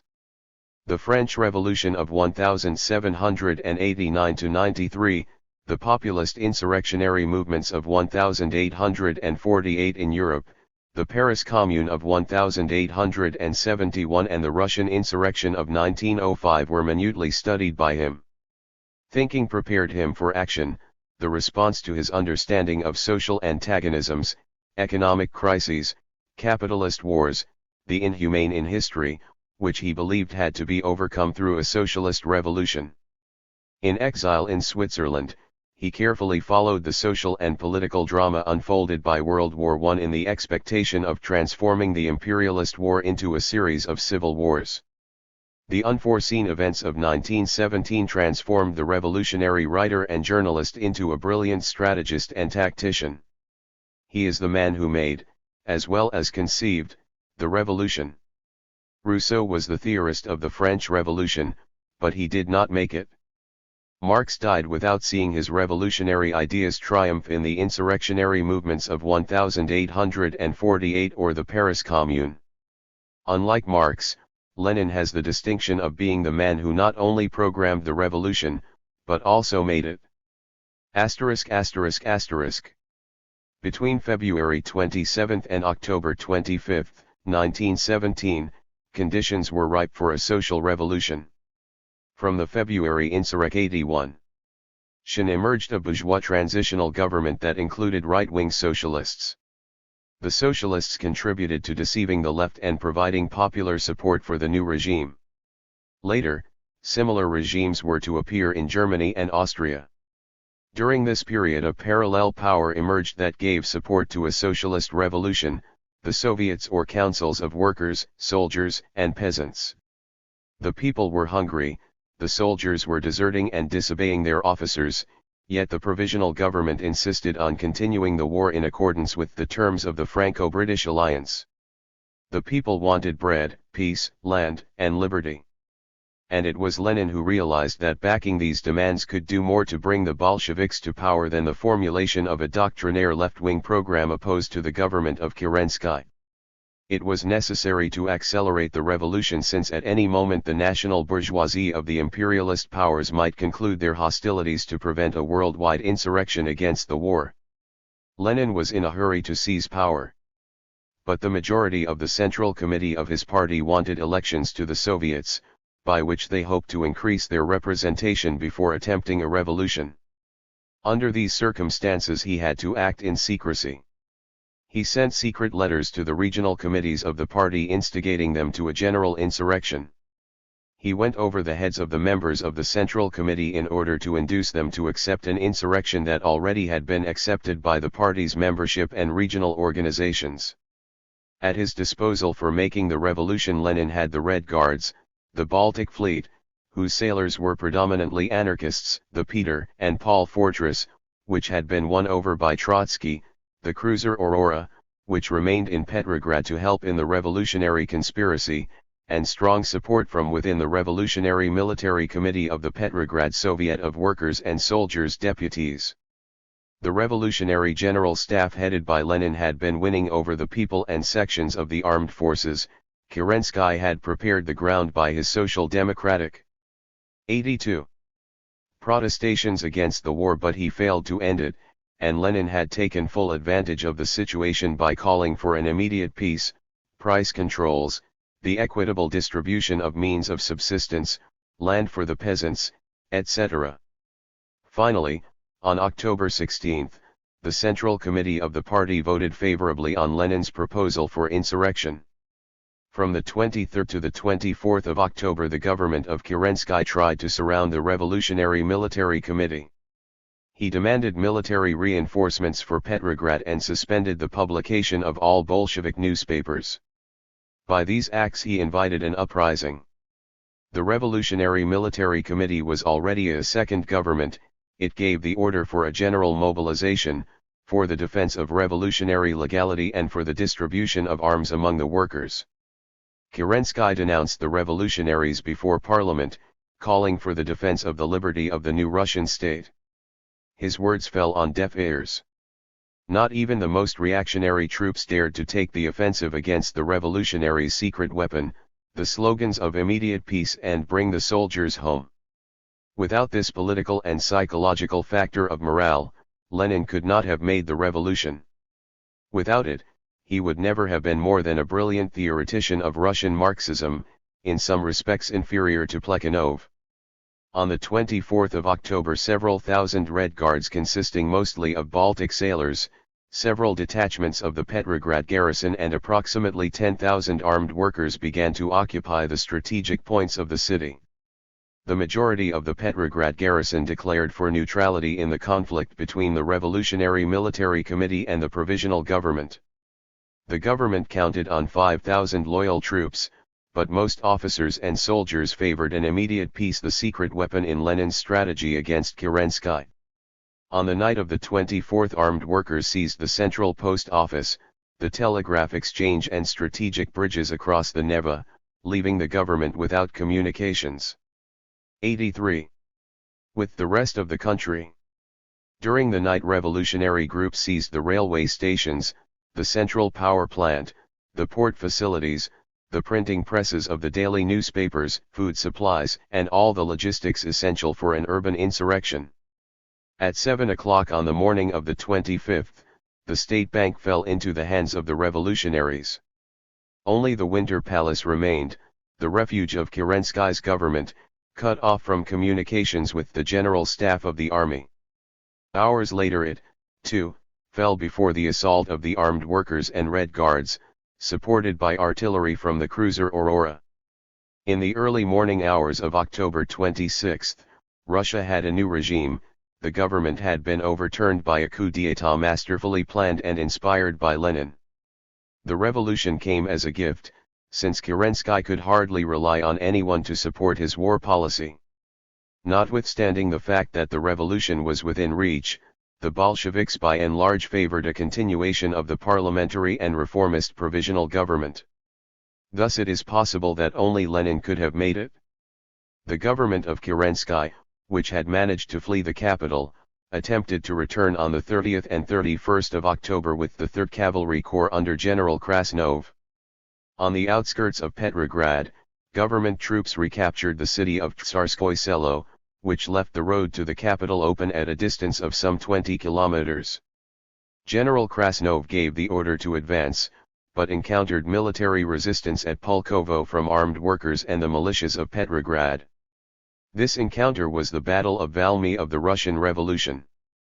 Although there were few dead, Krasnov's troops were demoralized and refused to fight. They wanted peace, not war. Those who sought a continuation of the war were mere tacticians.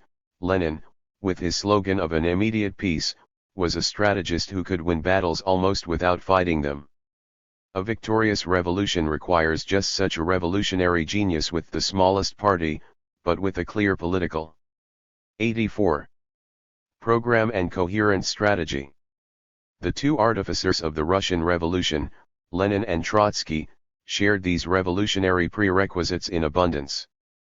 Between October 28 and November 2, Moscow was taken by the revolutionaries and the Junkers were subdued.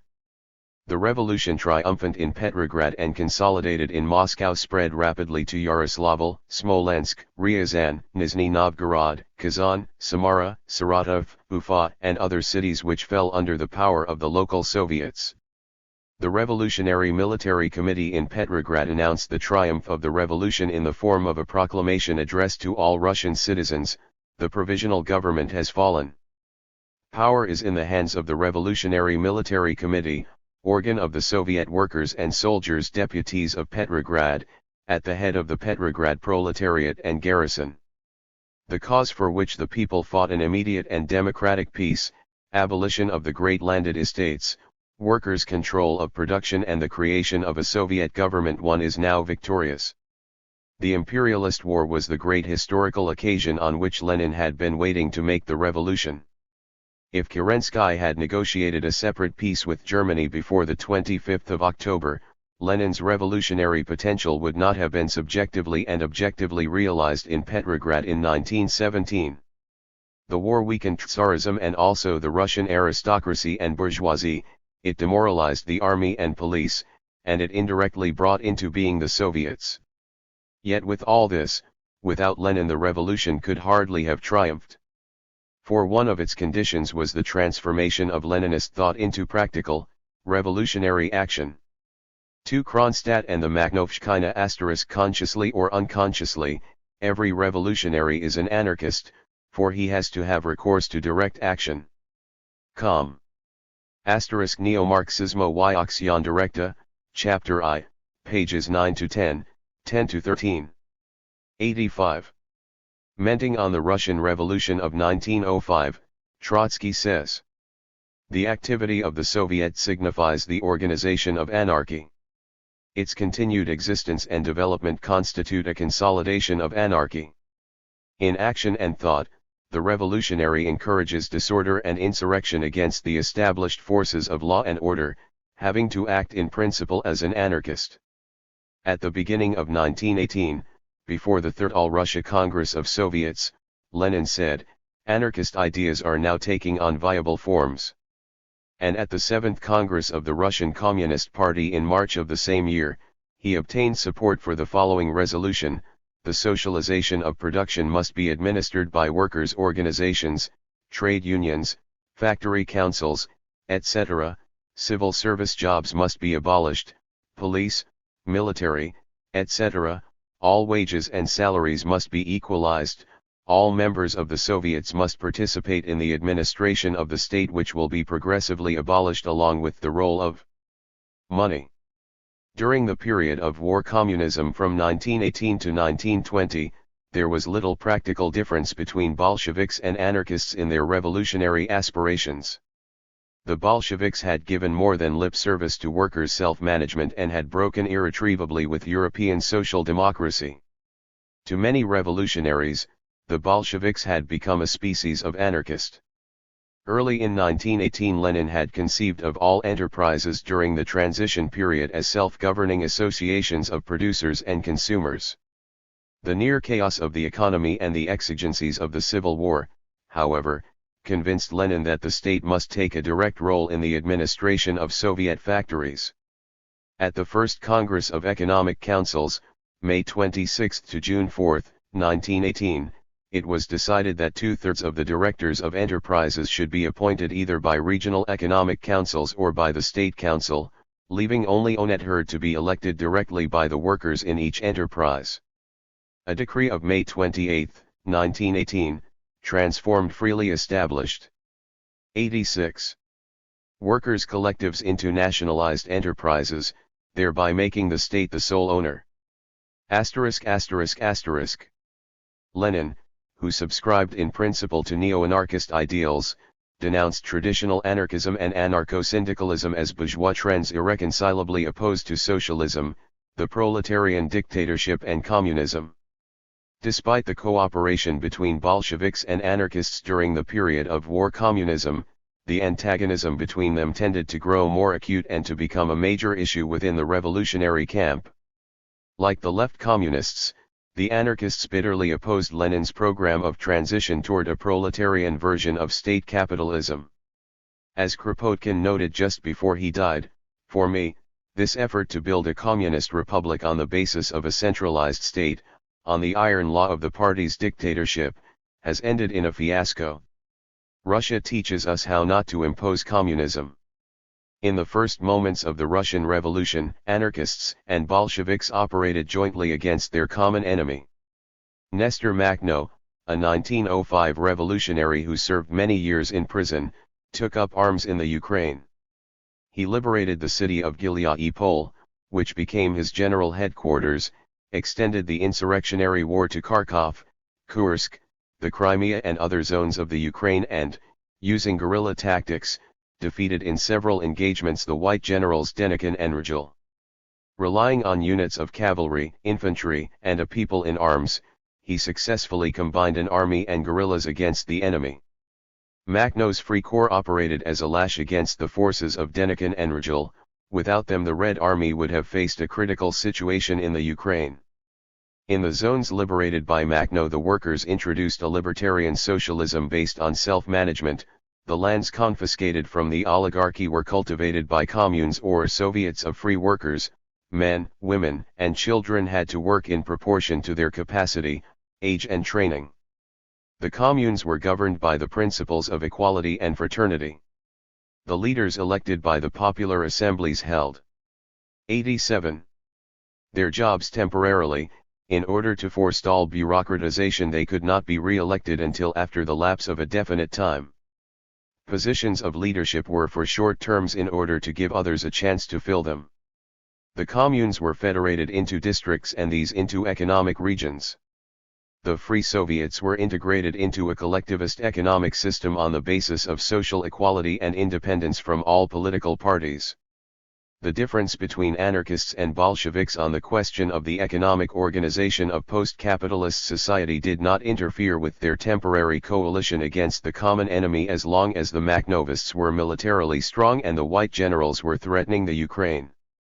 In 1920 the Makhnovists signed an agreement with the Bolsheviks, a modus vivendi in which one of the clauses of the agreement stated: in the regions where the Makhnovist army is active, the worker and peasant population will create its own free institutions of political and economic self-administration.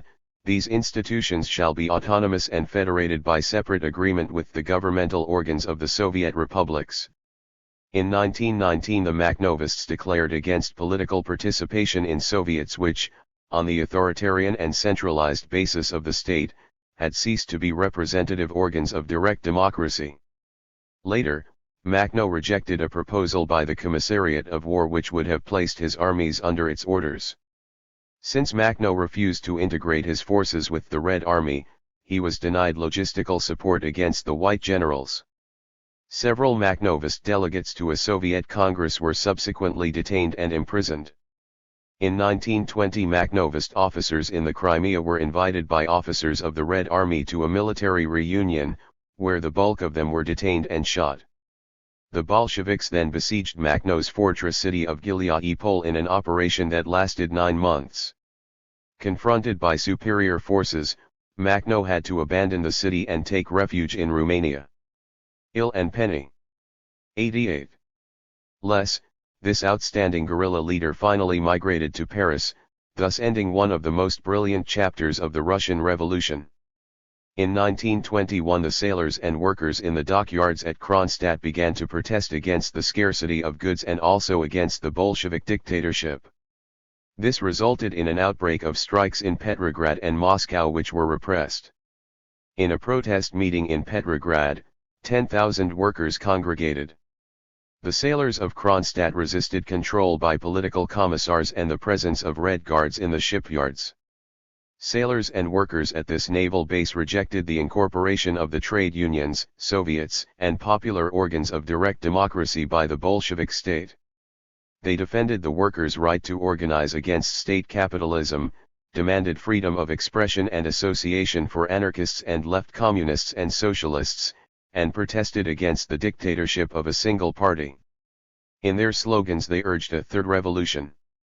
The conflict between the sailors and workers of Kronstadt and the Bolsheviks had not long to wait for a resolution. As Commissar of War, Trotsky was in charge of suppressing the insurgents. On March 7, 1921, he sent Tukhachevsky, later to become a Marshal of the Soviet Union, to attack the fortress of Kronstadt. Because of superiority in numbers and firepower, the fortress was taken by the Red Army. Thus perished the workers and sailors of Kronstadt in anticipation of the events in Hungary, 1956, and Czechoslovakia, 1968. Subsequently, Marshal Tukhachevsky was himself executed along with other leaders of the Red Army for allegedly plotting against the totalitarian policies of Stalin. The Russian anarchists were defeated, physically liquidated, or imprisoned. The libertarian Fanya Baron with 8 other comrades was executed in the underground cellars of the Cheka in Moscow. The proletarian state of Lenin did not show much consideration for the revolutionary anarchists of Kronstadt and the Makhnovshchina. Nonetheless, Lenin and Trotsky in principle were neo-anarchists. How, then, could they have exterminated politically the Makhnovists and the workers and sailors of Kronstadt? Al 89.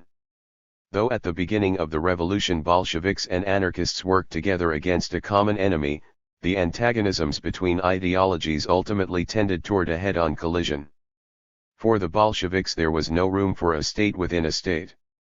In 1920 and 1921 Russia had not 1/5 of the agricultural and industrial production of the pre-war years, which may explain the Bolsheviks' turn toward strengthening the state.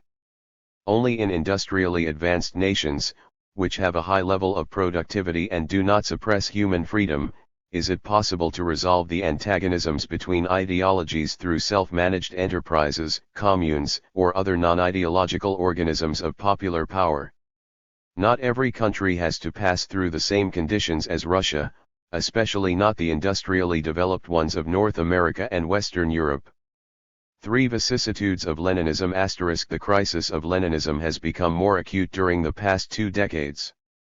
The successors to Stalinism continue to subordinate proletarian internationalism to changes in Soviet foreign policy, the détente with imperialism, the invasions of Hungary and Czechoslovakia, armed conflict on the Siberian frontier with China, a mutual aid pact with India possibly against China, etc. The communist parties loyal to Moscow have suffered catastrophic political losses within their respective countries by their abrupt turns on domestic policies to suit the shifting winds of Soviet international politics. Since the Kremlin's directors never tire of repeating that they are Leninists, Leninism has lost credibility as a revolutionary praxis. Now that it is invoked by powers with very different policies, by China and the USSR, it is even less viable than before. In becoming a state ideology acceptable to the ruling bureaucracy, Leninism has lost much of its force as the theory and practice of proletarian revolution. In a planetary world, a socialist revolution that fails to break down national barriers, that coexists with the capitalist world. 90. Without feed rating with countries making a transition to socialism, has to deteriorate politically. The Soviet Union used the Third International, the Cominform, and other international agencies in the interests of its own diplomacy and national policies. When these organizations had to be dismantled as concessions to the Soviet Union's allies during World War II, they were abolished unilaterally by the Soviet bureaucracy. ******. Leninism has suffered most from those who have most proclaimed it as their revolutionary praxis. It has been reduced to an expression of power politics, planned economic development and techno-bureaucratic authority.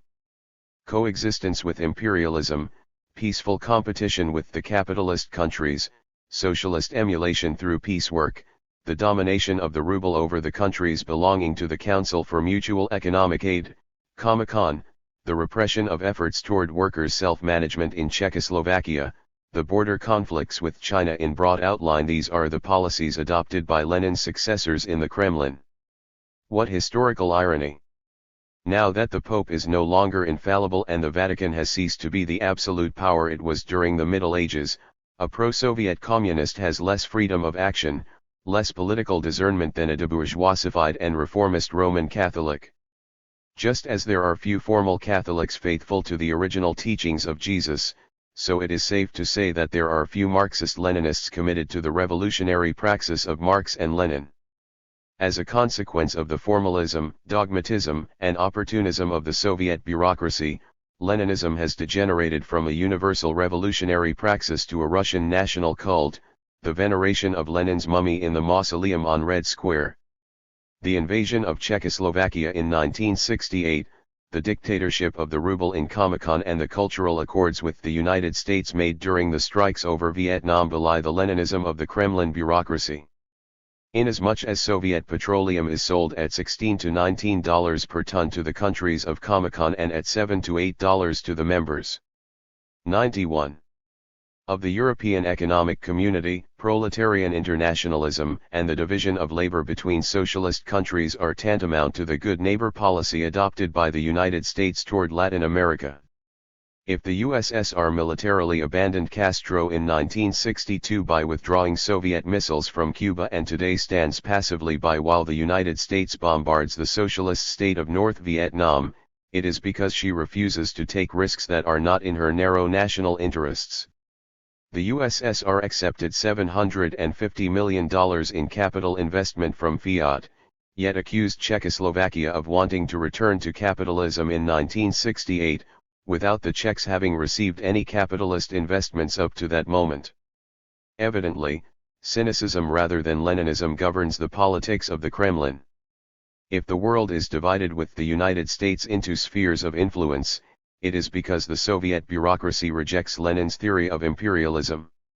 If the countries of Eastern Europe have not formed supranational organizations like the European Coal and Steel Community or Euratom and have yet to achieve the degree of unity of the European Economic Community, it is because their socialism is neither Marxist nor Leninist. State capitalism is the rule, a bureaucratic authority that interferes with the state's withering away and indicates that the USSR has taken exception to the revolutionary praxis of Marx, Engels, and Lenin. If all this has transpired in the USSR during half a century of socialist society, what shall we say of its much vaunted road to communism? It is difficult to understand how communism can be built under conditions of wage labor, commodity production, interest payments, foreign investments, peasant collectives, bureaucratic dictatorship, a repressive state, unequal exchange between town and country, and incomes that are 10 times higher for bureaucrats than for ordinary workers and peasants. It is evident that Marxism-Leninism has undergone a profound deterioration in the Soviet Union. Accordingly, anyone in Latin America who claims to be an authentic revolutionary must beware of identifying himself. 92. With Marxism-Leninism. It is more important that he study and apply Marx and Lenin to the national or continental reality of Latin America. Otherwise, to become involved in semantics, like the Soviet opportunists, is to risk losing the support of the masses and unleashing a barrage of capitalist counter-propaganda that would effectively isolate any revolutionaries who might resemble Soviet bureaucrats. Marx said that his theory was not meant to be repeated verbally, but to be applied concretely. The same may be said of Leninism, it must be dissociated from the Soviet bureaucracy. In order to make the Latin American Revolution, its vanguard and masses must liberate themselves from 3 counter-revolutionary influences: the national bourgeoisie, who hope to lead the national revolution; the imperialist bourgeoisie, who extract a large part of their profits from the Third World; and the Soviet bureaucracy, which seeks a rapprochement with imperialism. In making history, we need not be dictated to by anybody, neither by our own bourgeoisie nor by the imperialists nor by Soviet opportunists. In nationalizing the Russian Revolution, Leninism suffered a major political setback. Leninism could no longer be invoked as the sole revolutionary praxis when the Soviet bureaucracy appealed to it daily as the basis for coexistence with imperialism and as justification of an intolerant bureaucratic power which, after 50 years of socialism, condemned novelists to years of imprisonment for discreetly questioning moral, social, and political aspects of Soviet society. At this moment Lenin cannot tell us how to make the Latin American Revolution. Our world is different from his. Latin American problems are not the Russian or European problems so brilliantly analyzed by Lenin at the beginning of the century. Each man is a representative of his own time. Once he dies, history poses different problems as the world continues to change. Yet there are aspects of the old society which survive alongside the new. In this respect Marx contributed the most enduring of the economic and political classics of the 19th century. He gave us a total vision of capitalist society, but one that must be completed and adapted to the 93. Present in order to overcome the antagonistic and alienated condition of man. Marxism aspires to become obsolete. The day on which the historical and economic conditions that gave birth to it no longer exist, Marxism will cease to offer the most comprehensive explanation of the inner workings of modern society. Without private or state capitalism, Marxism would become a matter of history, the history of philosophy, political theory, economics, and sociology. With the coming of socialism on a planetary scale, there will be new philosophers, political scientists, economists, and sociologists who will offer scientific explanations of its objective tendencies. To be a Marxist is to be a doctor of capitalism, but not in order to save it.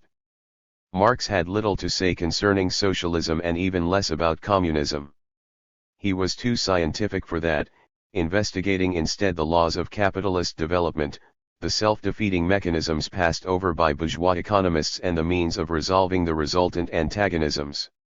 Lenin, a keen student of Marx and Engels, showed for the first time that the working people could seize political power, that the bourgeoisie was no more imperishable as a class than the slave-owning aristocracy and feudal nobility, and that the capitalist mode of production is historically short-lived, even though, after his death, the Soviet bureaucracy failed to transcend the phase of state capitalism by rejecting the socialism of self-management. The degeneration of the Russian Revolution can be explained within the framework of Lenin's own theory of the state, or, better still, of the dictatorship of the proletariat.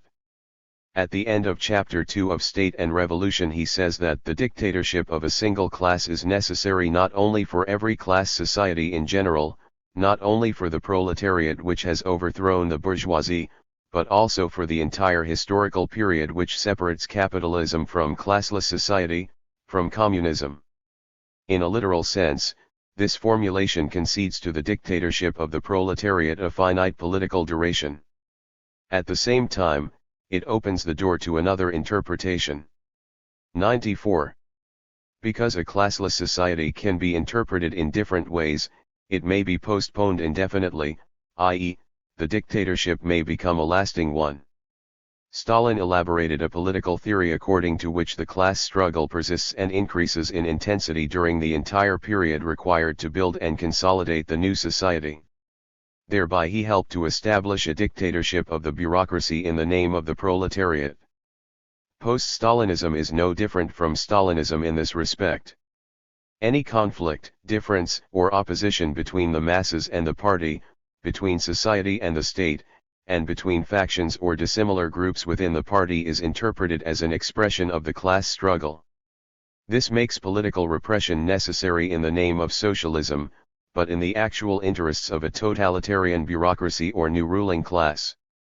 The concrete content of the Stalinist and post-Stalinist dictatorship is not socialism but state capitalism, which separates the worker from his means of production and leaves untouched the system of wage labor. To maintain its privileges, the statist bureaucracy imposes its dictatorship over the proletariat. It replaces capitalist surplus value with state surplus value. It freezes real wages, raises the prices of goods and services sold in state-owned shops and makes strikes illegal that might otherwise raise real wages. Thus the worker is doubly exploited as producer and consumer. This permanent repression of the population is possible only under a cruel dictatorship not of, but over the proletariat. The cancer of this dictatorship of the bureaucracy, of its Thermidorian directorate linked to Stalinism, objectively resides within the system of state capitalism whose exaggerated apology was given by Lenin. Basic to this apology was his distinction between two kinds of state capitalism, one in which political power belongs to the bourgeoisie, another in which the proletariat uses the state power to its own advantage. In Left-Wing Childishness and the Petty Bourgeois Mentality, 1918, and The Tax in Kind, 1921, he argues that state capitalism constitutes a transitional regime between private capitalism and socialism in the interests of the proletariat. Again, in his report on the tactics of the Russian Communist 95. Party at the Third Congress of the Communist International, 1921, he says, "The development of capitalism, controlled and regulated by the proletarian state, i.e., state capitalism, is advantageous and necessary in an extremely devastated and backward small peasant economy. Lenin's thesis that state capitalism is compatible with a proletarian state has grown old and is now outdated. It has been belied by the facts. In the Soviet Union, state capitalism is beneficial less to the proletariat than to the statist bureaucracy, whose economic, political, and juridical privileges are as scandalous as those in the West. For Trotsky, or the revolution betrayed *, to understand the first 3 decades of the 20th century, one must study Lenin. To understand what happened from 1924, the death of Lenin, to 1940, one must study Trotsky. To understand capitalism as a social and economic system, Marx is still the greatest of all. To understand our epoch since the death of these great men, one must do so on one's own. Trotsky cannot reply to the Trotskyists concerning the problems arising since his assassination, nor can Lenin tell us how to make the revolution under new circumstances, nor can Marx explain all the developments of contemporary capitalism. One must complete the work of these great men. Worship must give way to analysis in order that one may go beyond the limits of their thinking in all that no longer survives the ravages of time. ******. In the Workers' State, Der Mittel and Bonapartism, 1935, and the Revolution Betrayed, 1936, Trotsky analyzes the turn of the Russian Revolution toward Bonapartism, bureaucratism, and terrorism. The dictatorship of Stalin was not initially a form of personal power, but an instrument of the party bureaucracy and the military command which sprang from the revolution. In returning from the battlefronts, these 96 military cadres assumed positions of political importance with high-paying salaries, thereby separating themselves as an economically privileged elite from the masses. Stalin played a centrist role. He suppressed the remnants of the bourgeoisie and the rich peasants on his right, but also turned against the left wing within his own party. According to Trotsky's analysis, Stalin created a new aristocracy on the basis of salary differentials and other privileges. Then, supporting himself on the top layer against the bottom layer of the new social hierarchy and occasionally on the bottom layer against the top, he managed to concentrate all powers in his own person. What kind of regime is this, Trotsky asks, if not a Soviet Bonapartism? The left opposition challenged bureaucratic methods and demanded greater equality and direct democracy at the level of the local Soviets and individual enterprises. However, it was mainly verbal, ideologically weak, and incapable of maintaining a coherent position on economic problems until 1927. Owing to the low volume of production and the scarcity of investment capital, the opposition then focused on the absence of primitive socialist accumulation. But it delegated the task of socialist accumulation to the state instead of society, which led to replacing the factory councils with a general director vertically appointed from above. In failing to counterpose the socialism of self-management to the regime of state capitalism, the opposition challenged Stalinism with words instead of deeds. Thus it fell into a trap, leaving the political apparatus of the state free to develop a Bonapartist bureaucracy with the virtual consent of the opposition. In accepting centralized economic planning, Trotsky had no objective, coherent, political and economic alternative to the power of Stalinism. Far from precluding a dictatorship of the bureaucracy, centralized planning tends to generate one because the state plans everything, and society nothing.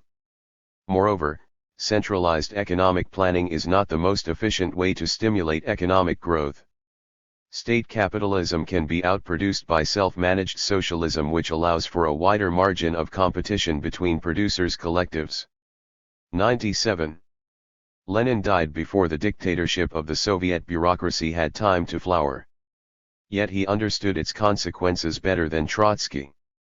The bureaucracy and the standing army are parasites on the body of bourgeois society and on so-called socialist society, parasites engendered by the internal antagonisms which rend that society.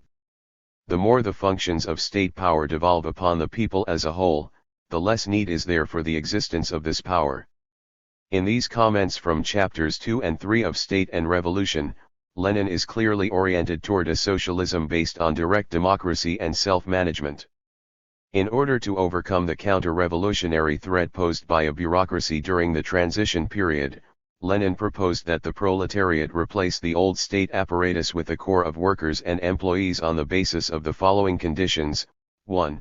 Not only elections, but also recall at any time; 2. Pay not exceeding that of ordinary workers; 3.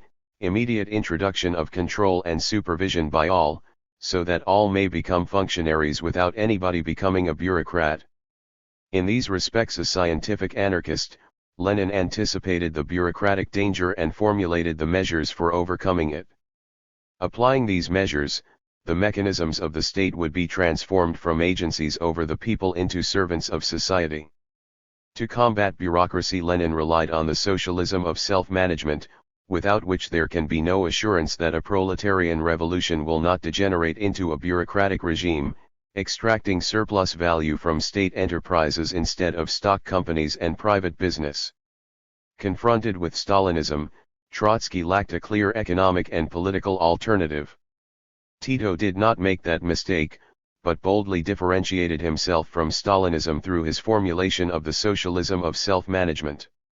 Unlike Trotsky, he escaped the predicament of being ideologically opposed to Stalin and at the same time a supporter of centralized economic planning within the framework of state capitalism.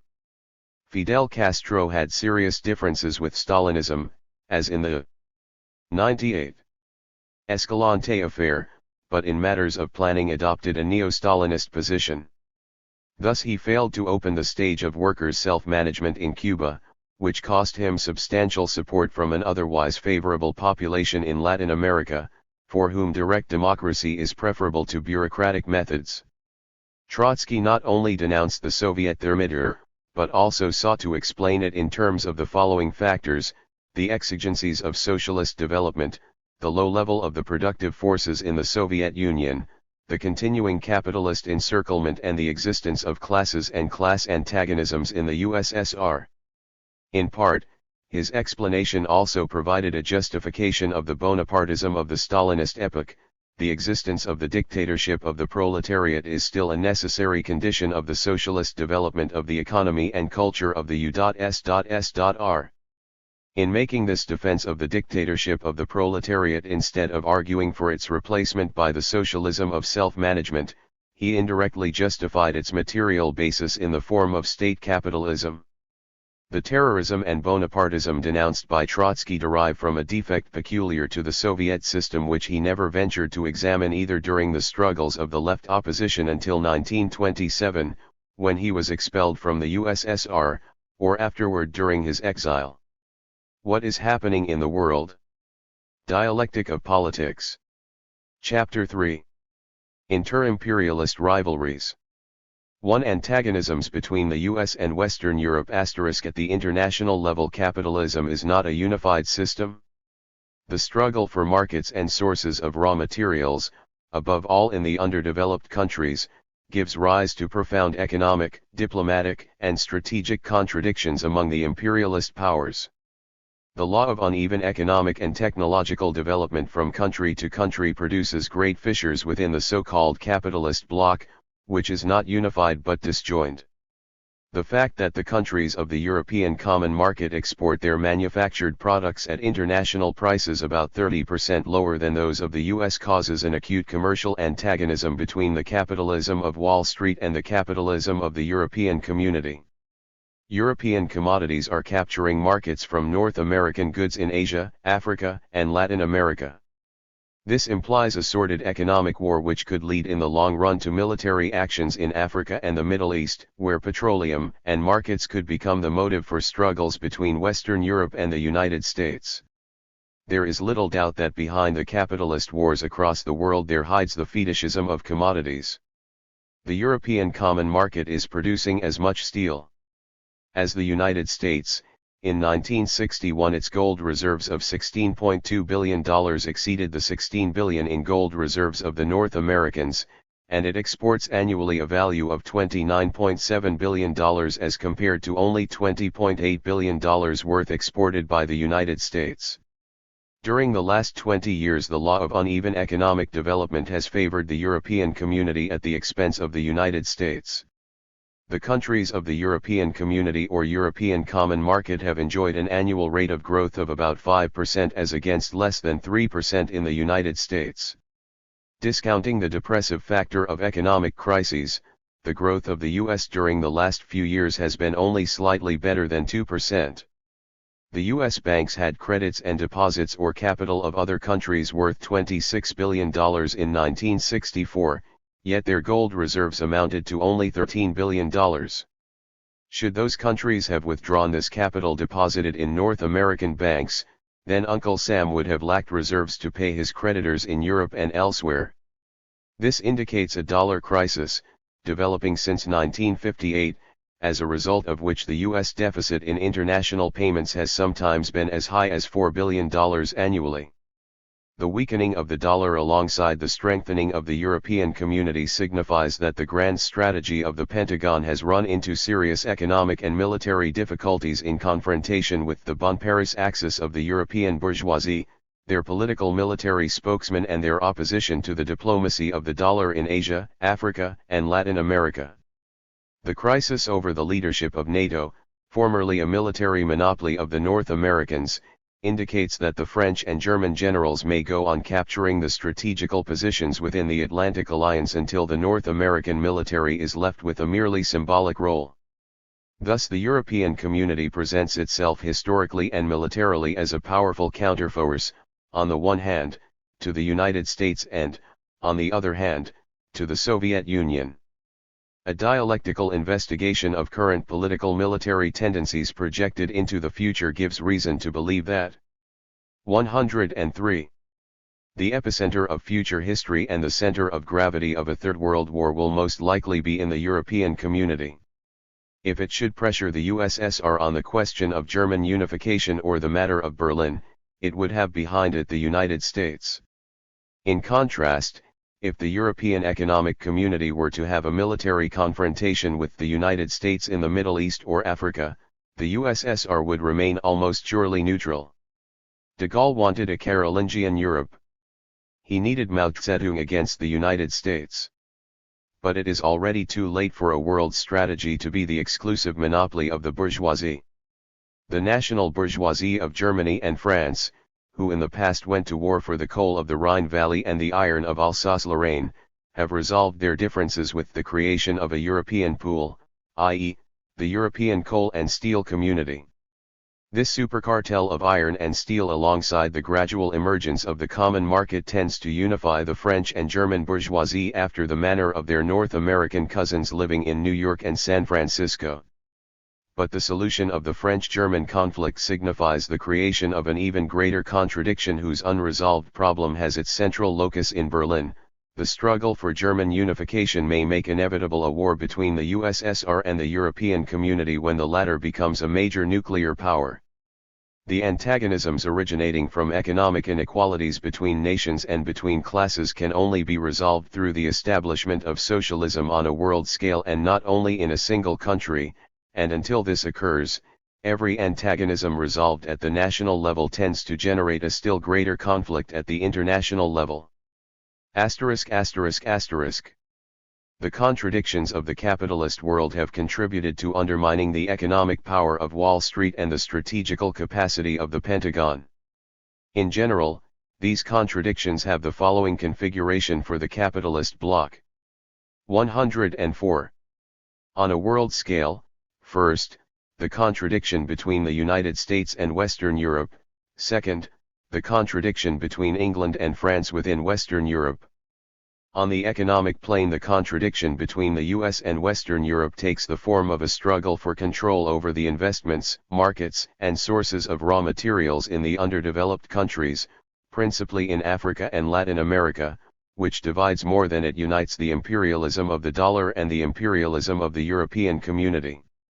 On the strategic plane, the United States did not support France and England during the Suez Incident in 1956, because their action was opposed to US oil interests in the Middle East. On the other hand, the European powers do not support the United States in the Formosa Straits and the Caribbean.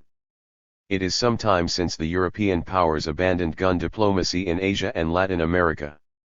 and for that reason the United States cannot count on the Atlantic Alliance against China, Cuba, Vietnam, etc. This shows that in determinate zones the economic and strategical interests of the United States and Western Europe are at loggerheads. The capitalist world is not a monolithic bloc, a war may still arise within it as in the case of the First and Second World Wars. It is noteworthy that France aspires to a nuclear reprisal capacity of its own, without accepting the North American monopoly of the so-called multilateral nuclear forces of NATO and unlike Great Britain in this respect. And this indicates that in the event of European and North American tensions produced by economic rivalries in Africa, the Middle East or the Mediterranean, the European community might resort to war against the United States, once it becomes a nuclear power, in defense of its economic and strategical interests opposed to the diplomacy of the dollar. The United States wishes to use its monopoly of nuclear arms to arrive at a direct understanding with the USSR and at the same time to prevent the countries of the European Common Market from becoming a separate atomic power, which might be used against the United States as well as the Soviet Union. Having a monopoly of nuclear arms, Washington 105 ton and Moscow can reach an agreement in principle, provided that the Kremlin shares neither its nuclear weapons nor the basis of its atomic industry with China. Until now the USSR has fulfilled this condition at the behest of the United States. It has not assisted China in developing a nuclear capacity, since this would make her a great international power and, above all, the only Asiatic one capable of carrying the socialist revolution to Oceania, Asia, Africa, and even Latin America. This prospect suits neither the Soviet revisionists alienated by atomic terror and the myths of peaceful coexistence nor the Yankee imperialists for whom the frontiers of the United States are in Japan, Formosa, the Philippines, Laos, and South Vietnam. As an independent power, however, France has a different opinion from England's about these matters.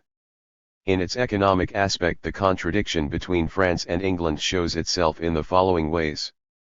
If England enters the European Common Market without assisting its own agriculture with subsidies and protective tariffs, it must suffer the effects of unfair competition with French agricultural products ruinous to British farmers, on whom the Conservative and Labour parties depend for votes. If France permits England to enter the European Community with such privileges afforded to English farmers and the countries of the British Empire, it must face the prospect of a dissolution of the European unity which France and Germany supported by the Vatican wish to oppose to the Soviet Union. But if England remains outside the common market, it will lose its major export market and be confronted with an almost insuperable economic crisis at home. For France, England is not part of Europe because it is tied to the British Empire and does not share its atomic weapons with the European Economic Community.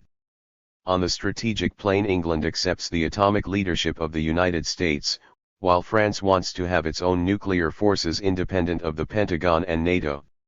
England does not want the European Community to become a great atomic power because that would involve in a short time.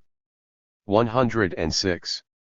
The risk of war with the Soviet Union over the problems of Berlin, German unification, or the Balkans as an economic and strategic zone of influence. It is evident that England wishes to undermine the European Community in collaboration with the United States, in order to maintain the advantages London enjoys from the British Empire and from the subsidies and protective tariffs covering British agriculture. Nonetheless, the pressure of the Vatican through the medium of the European Christian Democratic parties and the political accords between Bonn and Paris provide support for the European Community, with or without England, contributing to its development into a major industrial, nuclear, and military power equal to that of the United States and the Soviet Union. 2. Dynamic of the antagonisms among capitalist countries. In the dialectic of present world contradictions, the existence of supernations like the United States, the USSR, and China virtually forces Western Europeans into constituting a community of their own. In every dialectical contradiction there are two opposing poles whose reciprocal action imposes on each of them a struggle that does not exclude revolutionary violence or war. The West has adopted certain forms of economic planning, thereby abandoning liberal capitalism in order to create a superpower through the European Community that can stand up to the Soviet Union. As long as the proletariat of Western Europe passively accepts the bellicose clatter about a Carolingian Europe, while refusing to seize power in order to constitute a socialist United States of Europe, the outbreak of another world war is a strong possibility in the short run. The ideal prospect of a long period of armed peace, representing the aspiration of certain revisionists of Marxism, has little chance in view of existing antagonisms between the socialist 107 camp, China, and the imperialist camp, US, and between imperialism and the Third World. If the dollar were devalued up to 50%, which is not improbable, the prices of North American exports in turn would be reduced by 50%. Such a measure would immediately cause an economic crisis in the countries of the European Community should they not also devalue their currencies. However, that would mean a reduction in wages and salaries in Europe, tending to aggravate the social and political crisis favorable to a proletarian insurrection.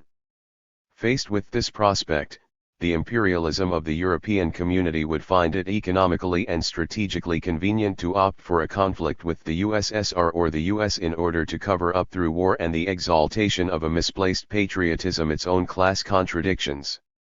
It is a commonplace that social questions and the struggles of the working masses become marginal in time of war. Consequently, either the proletariat of the European Community undertakes the struggle for socialism or it may have to pass through a Third World War or a series of limited wars culminating in a world war. Disarmament might seem to present a way out of this impasse, but it is impossible under capitalism as long as war industries contribute to saving capitalism from its own periodic crises. 2 world wars have shown that the antagonisms among blocs of capitalist countries are irreconcilable and that these are periodically resolved through violence and the infernal cycle of war on an imperialist scale.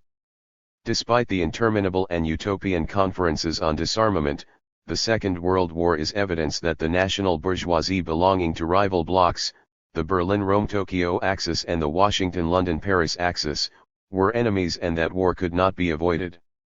Throughout history war has been a product of class struggles, private property and economic inequality among nations.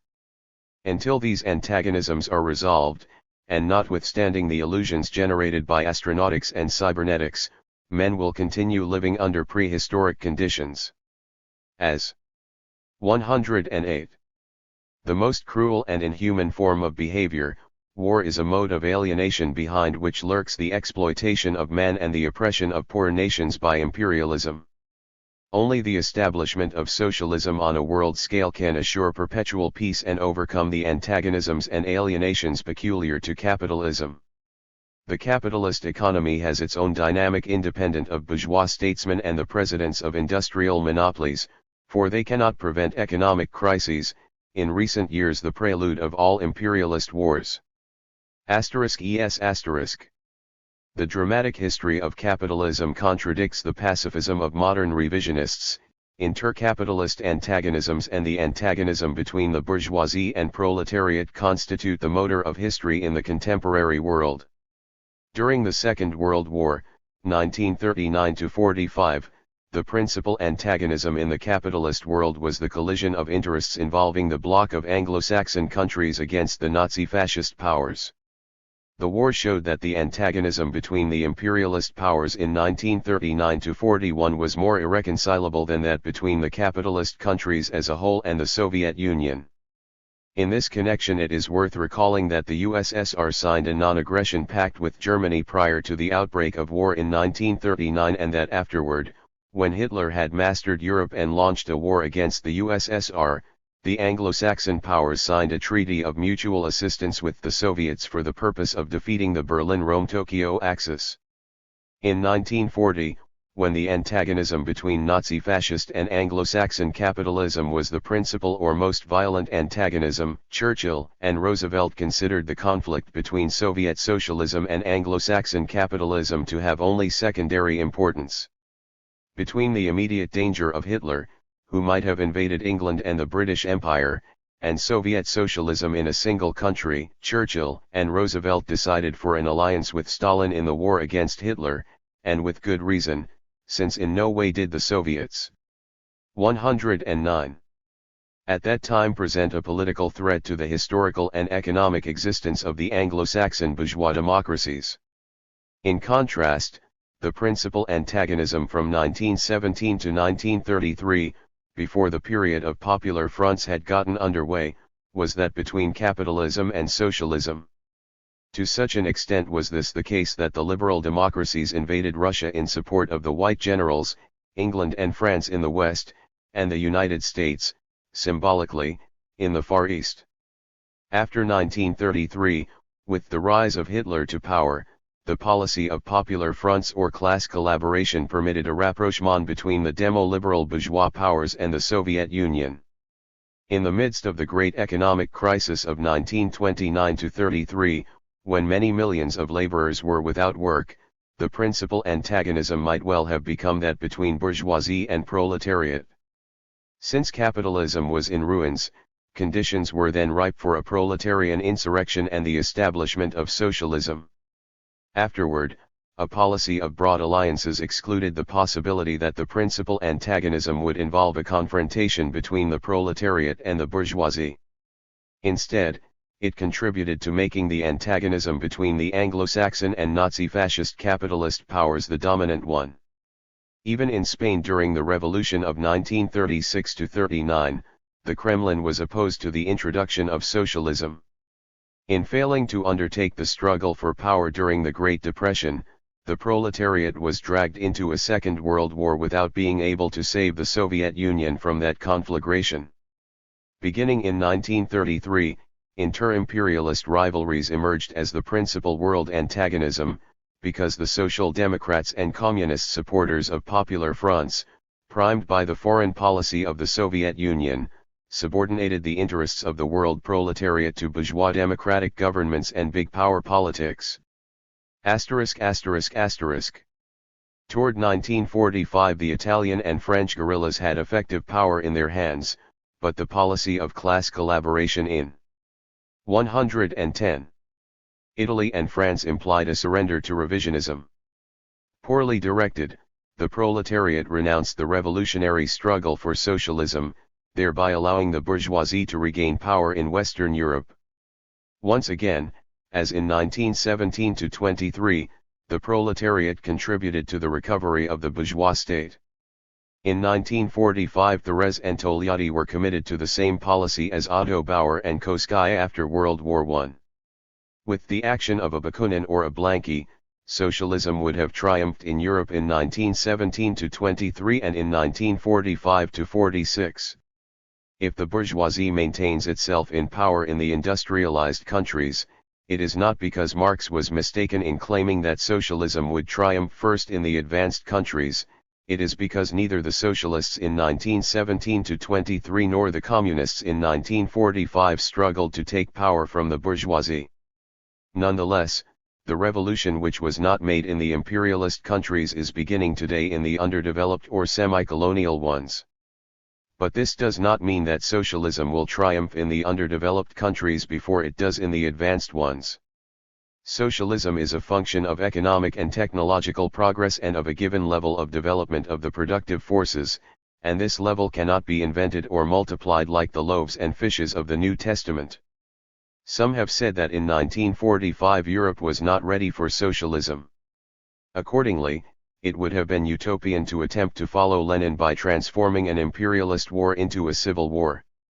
Others affirm that in 1945 the United States was strategically prepared to apply to a socialist Europe the bombs it had used against Hiroshima and Nagasaki. But nuclear weapons would have been ineffective against a dispersed guerrilla army. Moreover, in 1945 the U.S. reserve of atom bombs could have been counted on the fingers of one hand. The Red Army had available an enormous number of divisions, and the Italian and French guerrillas had control over most of Italy and France. Everything seemed to point toward the triumph of socialism in Europe. Yet at that moment Stalin sought an accord with Churchill and Roosevelt by which the national interests of the Soviet Union, England, and the United States 111 were given precedence over the interests of proletarian internationalism and the triumph of socialism in the Old World. 3. The financial colonization of Europe by the dollar. The United States suffers a continuous drain of dollars in search of a higher margin of return in Western Europe than on Wall Street. The deficit in the U.S. balance of payments is attributable in part to this drain to the countries of the European Economic Community, which are benefiting from a comparatively high rate of economic growth under conditions of a higher rate of interest than that payable in the United States, example 6% as compared to 5% in 1965–66. The European Common Market is approaching a climax. Yet its member countries are still behind the United States in the production of automobiles and radios. Since its currencies are strong and interchangeable, U.S. enterprises are more interested in investing capital in the European Economic Community than in the underdeveloped countries that have neither gold nor foreign exchange for repatriating the profits of U.S. subsidiaries. The dollar is invading Europe because its average return there is 40% higher than in the United States. In Europe, dollars are indirectly invested in the form of corporate securities, whereas in the underdeveloped countries they are directly invested in mining and industrial enterprises controlled and managed exclusively by U.S. citizens. Dollars are placed in the trust and management of European capitalists, but in Latin America this trust extends only to North Americans. Despite the high return from U.S. capital invested in the European Economic Community, in 1963 this capital amounted to barely 10% of total U.S. investments abroad. But the percentage is increasing. U.S. investments increased from $600 million prior to the emergence of the European Economic Community to $2.6 billion in 1960.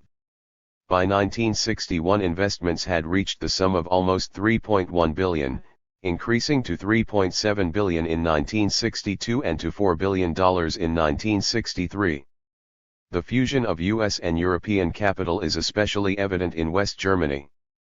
In many German enterprises, North American capital has acquired strong positions in the exploitation of the expanding European market, without having to pay customs duties on its capital imports from the United States. The assault on the European Common Market contributes to covering part of the U.S. deficit in European currencies through U.S. control over European capital. In this way, the United States is not obliged to pay its deficit to European banks in gold, which would challenge the supremacy of the dollar within the International Monetary Fund. Nonetheless, the dominion of the dollar is being challenged. Although the degree of labor productivity in Western Europe is practically the same as that in the United States, the cost of labor in Europe is somewhere between 1/3 and 1/2 of its cost in the United States. Because the cost of labor is so much higher in North America than in Western Europe, profits are higher in Europe. The European capitalist can pay interest on borrowed capital as high as 6 or 7% because his gross rate of returns is usually more than double the interest rate. In contrast, North American industry cannot afford this level of interest because its gross rate of profit averages to only a little more than 10%. If we subtract from this gross rate the taxes on corporate profits, interest, dividends, etc., the net returns are too small to stimulate rapid economic growth. Confronted with the specter of financial tragedy, dollar diplomacy has frequently gained support for the dollar from the governments and central banks of Europe. England and the member countries of the European Economic Community have lowered their interest rate to around 5% in order to help contain the flight of US dollars abroad.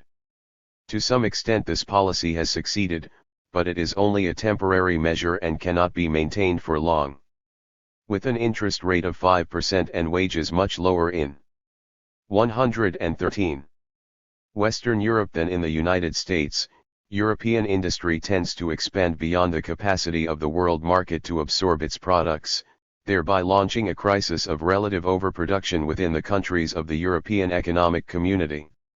In fact, Western European industry has already outgrown the limits of the European Common Market. Accordingly, the interest rate might be raised as high as 7% in order to discourage this excess growth and capacity.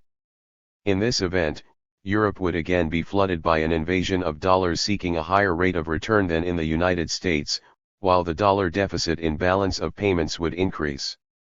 To overcome this predicament, the United States would have to devalue the dollar, perhaps as much as 50%, in order to lower the prices of its exports and to recapture the gold it has been losing to Europe. Asterisk asterisk asterisk. Since European enterprises are generally smaller than their North American counterparts, the abrogation of customs barriers within the European common market favors competitively the economic and financial Gibraltars erected by the United States in Europe. Moreover, these small European enterprises do not absorb the enormous mass of European savings, the 13 to 20 billion euro dollars owed by the United States, which are loaned by the Central European banks to North American firms. Through issues of European bonds, the Yankee Trojan horse is expanding its empire with the money of Europeans. This indicates that the old European capitalism, propped up by bourgeois socialist and Christian democratic regimes, has outlived its usefulness. Europe needs to assimilate its own savings without lending them to the Yankee invader. It needs to modernize its industries in order to win the economic battle with the North Americans both in Europe and throughout the rest of the world. The Americanization of Europe with the assistance of eurodollars is the most disgraceful example of financial colonization the capitalist world has known. Those responsible include prominent political figures like Harold Wilson, Guy Mollet. 114. Robert Schuman, Konrad Adenauer, Ludwig Erhard, Willy Brandt, Paul Henry Spaak, Ricardo Colombo, Francisco Franco, Antonio Salazar, and virtually the entire spectrum of European political parties, liberal, conservative and socialist. All this has occurred in the space of a few years with the complicity of the bourgeois and petty bourgeois parties and the passivity of socialists and communists, particularly in Italy, France, Belgium, Holland, and Germany. Soon after its monopolization of the Latin American economy, the imperialism of the dollar moved toward the financial colonization of Europe. To this end, it manufactured anti-communist propaganda favorable to its own Carthaginian mercantile expansion. Subsequently, it substituted for the anti-communist propaganda of the Cold War a nuclear pact with the Soviet Union for their joint benefit, the monopoly of nuclear energy. Soviets and North Americans have signed a series of other agreements covering cultural exchanges and the conquest of outer space, which indicates that the anti-communism of the White House and the anti-Americanism of the Kremlin are only skin deep. Actually, this propaganda contributes to the misleading of third parties about the East-West conflict, which is currently less heated than the North-South antagonism between industrialized and underdeveloped countries. With its anti-communist scarecrow, Yankee imperialism has remained in Europe with supreme military command over NATO and financial dominion over the European Economic Community. Following Germany's defeat, the Yankees prepared to conquer Europe economically through the Marshall Plan, tons of supplies, steel, petroleum, machinery, grain, cotton, and other primary products, loans for the purpose of buying only from the United States, sales of armaments, and leases of naval, air and missile bases, particularly during the height of the Cold War between 1946 and 1957. During this period the balance of foreign payments was favorable to the United States, but after 1957 this balance became negative through the loss of from $2 to $3 billion annually. Nonetheless, the dollar continued its policy of economic expansion in Europe, thanks to the Central European banks which loaned 115. To North Americans the equivalent or more of the deficit in dollars owed by the United States. In other words, the Yankees purchased industrial enterprises, commercial establishments, banks, and other strategical economic assets in Europe with European money even more than with their own capital exports.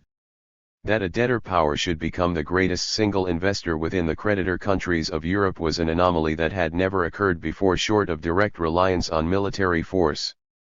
Such an outcome was made possible by Christian Democrats and bourgeois socialists misled by the anti-communism of NATO, a policy subsequently annulled by the Soviet and Anglo-Saxon nuclear accords in Moscow. The $13 to $20 billion owed by the United States to Europe, representing the accumulated deficit in the U.S. balance of foreign payments, is exigible in gold. Yet an equivalent in value has been loaned by Europeans to U.S. bankers and captains of industry, with the result that Uncle Sam now directs the basic European industries concentrated in monopolies, virtual states within the states of the European Economic Community, constituting neocolonial space for the Republic of the Dollar. General Motors has captured key industrial positions in almost every European country, such as Opel, Germany, and British Motors, England. IBM has acquired command over Olivetti, Italy, and Bull, France. Yankee Enterprises have acquired an interest in Fiat, Italy, which in turn has invested $600 million in the Soviet Union. Boeing sells transatlantic aircraft to the European countries, which have the material capacity to produce competitive aircraft of their own. Financial conditions, modes of investment, types of exchange, capital transfers, stock markets, capital markets, and the absolute power of money all favor the capitalism of Wall Street over its European rivals. Unless present trends are halted or reversed, Europe is in danger of becoming financially colonized by the United States within 2 decades, 1960 to 80. The economic war waged by the dollar in Europe for the purpose of controlling the key sectors of the European economy dates fundamentally from the year 1958. From then until 116. 1967, the Yankees invested there close to $10 billion. Of a total of 6,000 businesses formed by North American capitalists abroad during this period, approximately one-half were started in Europe where the currency is sound, the rate of profit is high and the market for consumer goods is expanding at 3 times the rate in the United States. For the disintegration of NATO *, the European Economic Community has given rise to new factors of world power in the post-war period. The North Atlantic Treaty Organization, NATO, captained by the Anglo-Saxons no longer dominates the world strategy of the West in confrontation with the Soviet bloc. NATO embraces too many rivalries which it does not constrain with nuclear arms. Should the Franco-German alliance push for the immediate reunification of the two Germanys, it would constitute a force independent of NATO. Actually, NATO is less significant as a multinational military and political alliance than the Franco-German Agreement of January 22, 1962. Moreover, after the Anglo-Saxons and Soviets signed the nuclear accords in Moscow in 1963, which partially proscribed atomic tests, the North Americans and British also emerged as a military and political bloc independent of NATO. The flaccidity of the Anglo-Saxons in Berlin has prompted an understanding between West Germany and France. Washington and London have shown considerable flexibility in Berlin, while Bonn and Paris have adopted a less compromising position. The Anglo-Saxons want to achieve German reunification through diplomatic negotiations. On the contrary, the French and Germans believe that the unity of the two Germanys will never be accomplished through legal channels. Thus the Bonn-Paris axis constitutes a dramatic consequence of the politics of the status quo tacitly agreed upon by the Anglo-Saxons and Soviets. The thawing of the Cold War has wrecked not only NATO in the West, but also the Sino-Soviet alliance in the East. The partially resolved or postponed antagonisms between Moscow, London, and Washington have contributed to releasing new antagonisms between Peking and Moscow and between Paris and Washington. What suits the strategy of the Anglo-Saxons is unsuited to the French and Germans. In like manner, the national interest of the Soviet Union does not coincide with the political interests of the Chinese, Albanians, Koreans, Vietnamese or the masses belonging to the communist parties in other parts of the world. With no end in sight to the Anglo-Saxon negotiations over Berlin, France offered its unconditional support to Bonn for the purpose of reunifying the two Germanys. In effect, Paris offered to Bonn the French atomic bomb as a means of exerting pressure on the Soviet Union. For the first time, the parade of nuclear arms has threatened Soviet and Anglo-Saxon schemes for maintaining the status quo on the eastern frontiers of Europe. Consequently, the Anglo-Saxons and Soviets have resisted the French policy of testing atomic weapons and building France into an independent nuclear power. The hotline between Moscow and Washington is an anticipation of nuclear problems of the future. Since there are now more than 3 nuclear powers, should an atomic bomb explode in Moscow or Washington, the hotline could communicate immediately that the bomb had neither a Soviet nor an American origin. In that event, nuclear retaliation would be directed against neither Moscow nor New York, but against some other nuclear power, possibly France or China. Leaning on the European Economic Community and the Franco-German Pact, the French bourgeoisie have the destiny of Western Europe in their hands. The Germans will side with France, not with England and the United States, if they have to make a choice or elect their international allies. In West Germany there are several million Germans from the East who want to return to the land of their origin because of economic and class interests as well as sentimental reasons. These refugees from the East had more faith in de Gaulle than in Erhard, for they saw in the French general a new species of Charlemagne. The West German military also had a 118.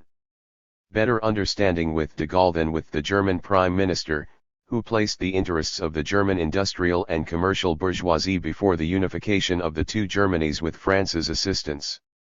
In foreign policy, Erhard followed a neutral course between the French and the Anglo-Saxons, but very shortly fell from power. West Germans looked to de Gaulle to help Germany again become a great power, both in the East and the West. The Franco-German Pact of January 22, 1962, was a resolution which Erhard could not avoid, notwithstanding the pressures from London and Washington. If Bonn had not definitely chosen France for its principal ally, de Gaulle would have left the Germans isolated in Berlin, denounced the European common market and turned toward a global politics in alliance with China, that is, in the event Peking could have accepted the hand of Paris. France has made an alliance with Germany and has allowed her traditional friendship with England to deteriorate. Thus the grand lines of international politics no longer pass only through Moscow and Washington. The European Economic Community is in the course of becoming a supranational economic and nuclear power independent of the Soviets and Anglo-Saxons. Chapter 4. The Antagonism. Bourgeoisie-proletariat. 1. The role of revisionism in the social revolution. Since 1917 conditions have been ripe for a socialist revolution in the capitalist countries. Following the armistice of 1918, the German and Austrian socialists could have followed the example of Lenin, but the social democratic governments consisting of petty bourgeois socialists and the liberal bourgeoisie saved the capitalist order. If Germany and Austria had followed the road of the Russian Revolution of 1917, socialism would have been consolidated in Hungary, Bulgaria, and Poland, with its inevitable extension to France and the rest of Europe, including England. Koskai's academic socialism, which was only nominally revolutionary, contributed to saving the German bourgeoisie when, between 1918 and 1923, the proletarian revolution was in the streets within reach of the working masses. The socialists of the Robe, with Niski as Minister of War and Hilferding as Director of the German economy, returned to power the German bourgeoisie, thereby cheating the working people out of a proletarian socialist revolution. If the working masses have not seized power in capitalist Europe, it is not for lack of revolutionary conditions both subjective and objective, but because the revisionists of Marxism betrayed the socialist revolution through their policy of class collaboration.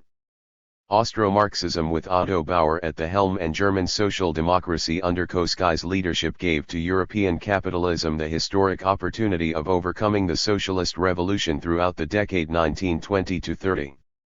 Thanks to the Social Democrats, by 1929 the German and Austrian bourgeoisie had managed to re-establish their repressive power. Following a period of prosperity, the European level of industrial and agricultural production in 1928 reached unusual heights. However, since every period of prosperity is followed by depression in accordance with the contradictory tendencies of capitalist development, in 1929 Europe suffered a total economic collapse. In North America, where the depression hit even harder, almost 30% of the available labor force was without work. In Germany as many as 5 million workers were unemployed in 1933. Under those conditions there was an enormous revolutionary pressure from working-class organizations. Yet the Social Democrats and Communists did not seize power or introduce socialism as a way out of the economic crisis. Without a revolutionary party or program and unwilling to use violence as a means to power, the Marxist parties failed to offer armed resistance to National Socialism, to Hitler, and to the foundation of the Third Reich. The German bourgeoisie, who had used the Social Democrats to quash socialism between 1917 and 1923, subsequently used the National Socialists to destroy the Communists and Social Democrats. Compulsory labor brigades and the bases laid for a war industry and subsequent remilitarization offered an alternative to socialism as a way out of the economic crisis. Hitler became Chancellor of the Third Reich following a normal political crisis, without an insurrection and without revolutionary opposition as a prelude to social revolution. The acceptance of a National Socialist regime was a masterstroke of the German bourgeoisie against the opportunist leadership of the German proletariat. On the pretext of the 121 Reichstag fire, Hitler legally dissolved the Social Democratic and Communist parties. Thus Nazism rose to power in Germany under conditions of a proletariat without work, insurrection ally motivated but with leaders made of straw. During the Great Depression of 1929–33 the European proletariat, consisting of enormous armies of unemployed, had a militant class consciousness and was morally prepared to take power from the bourgeoisie in Germany, Austria, and Spain.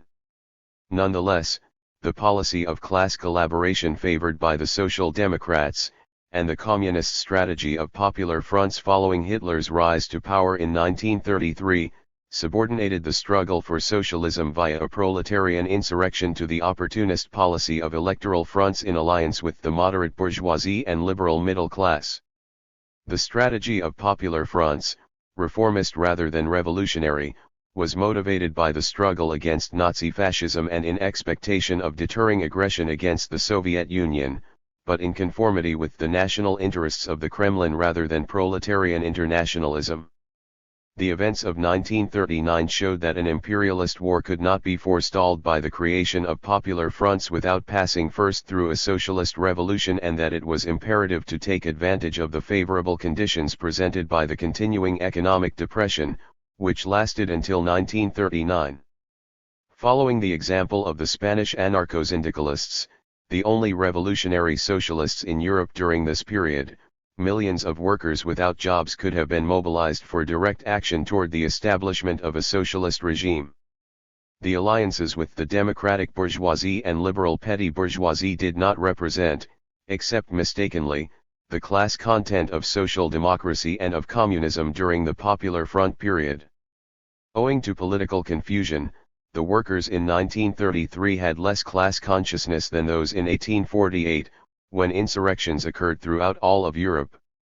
In 1933 the workers could not distinguish clearly their friends from their enemies, in 1848 they knew better. The strategy of the Communist Manifesto was clear and to the point. 122. Cerning alliances with the bourgeoisie.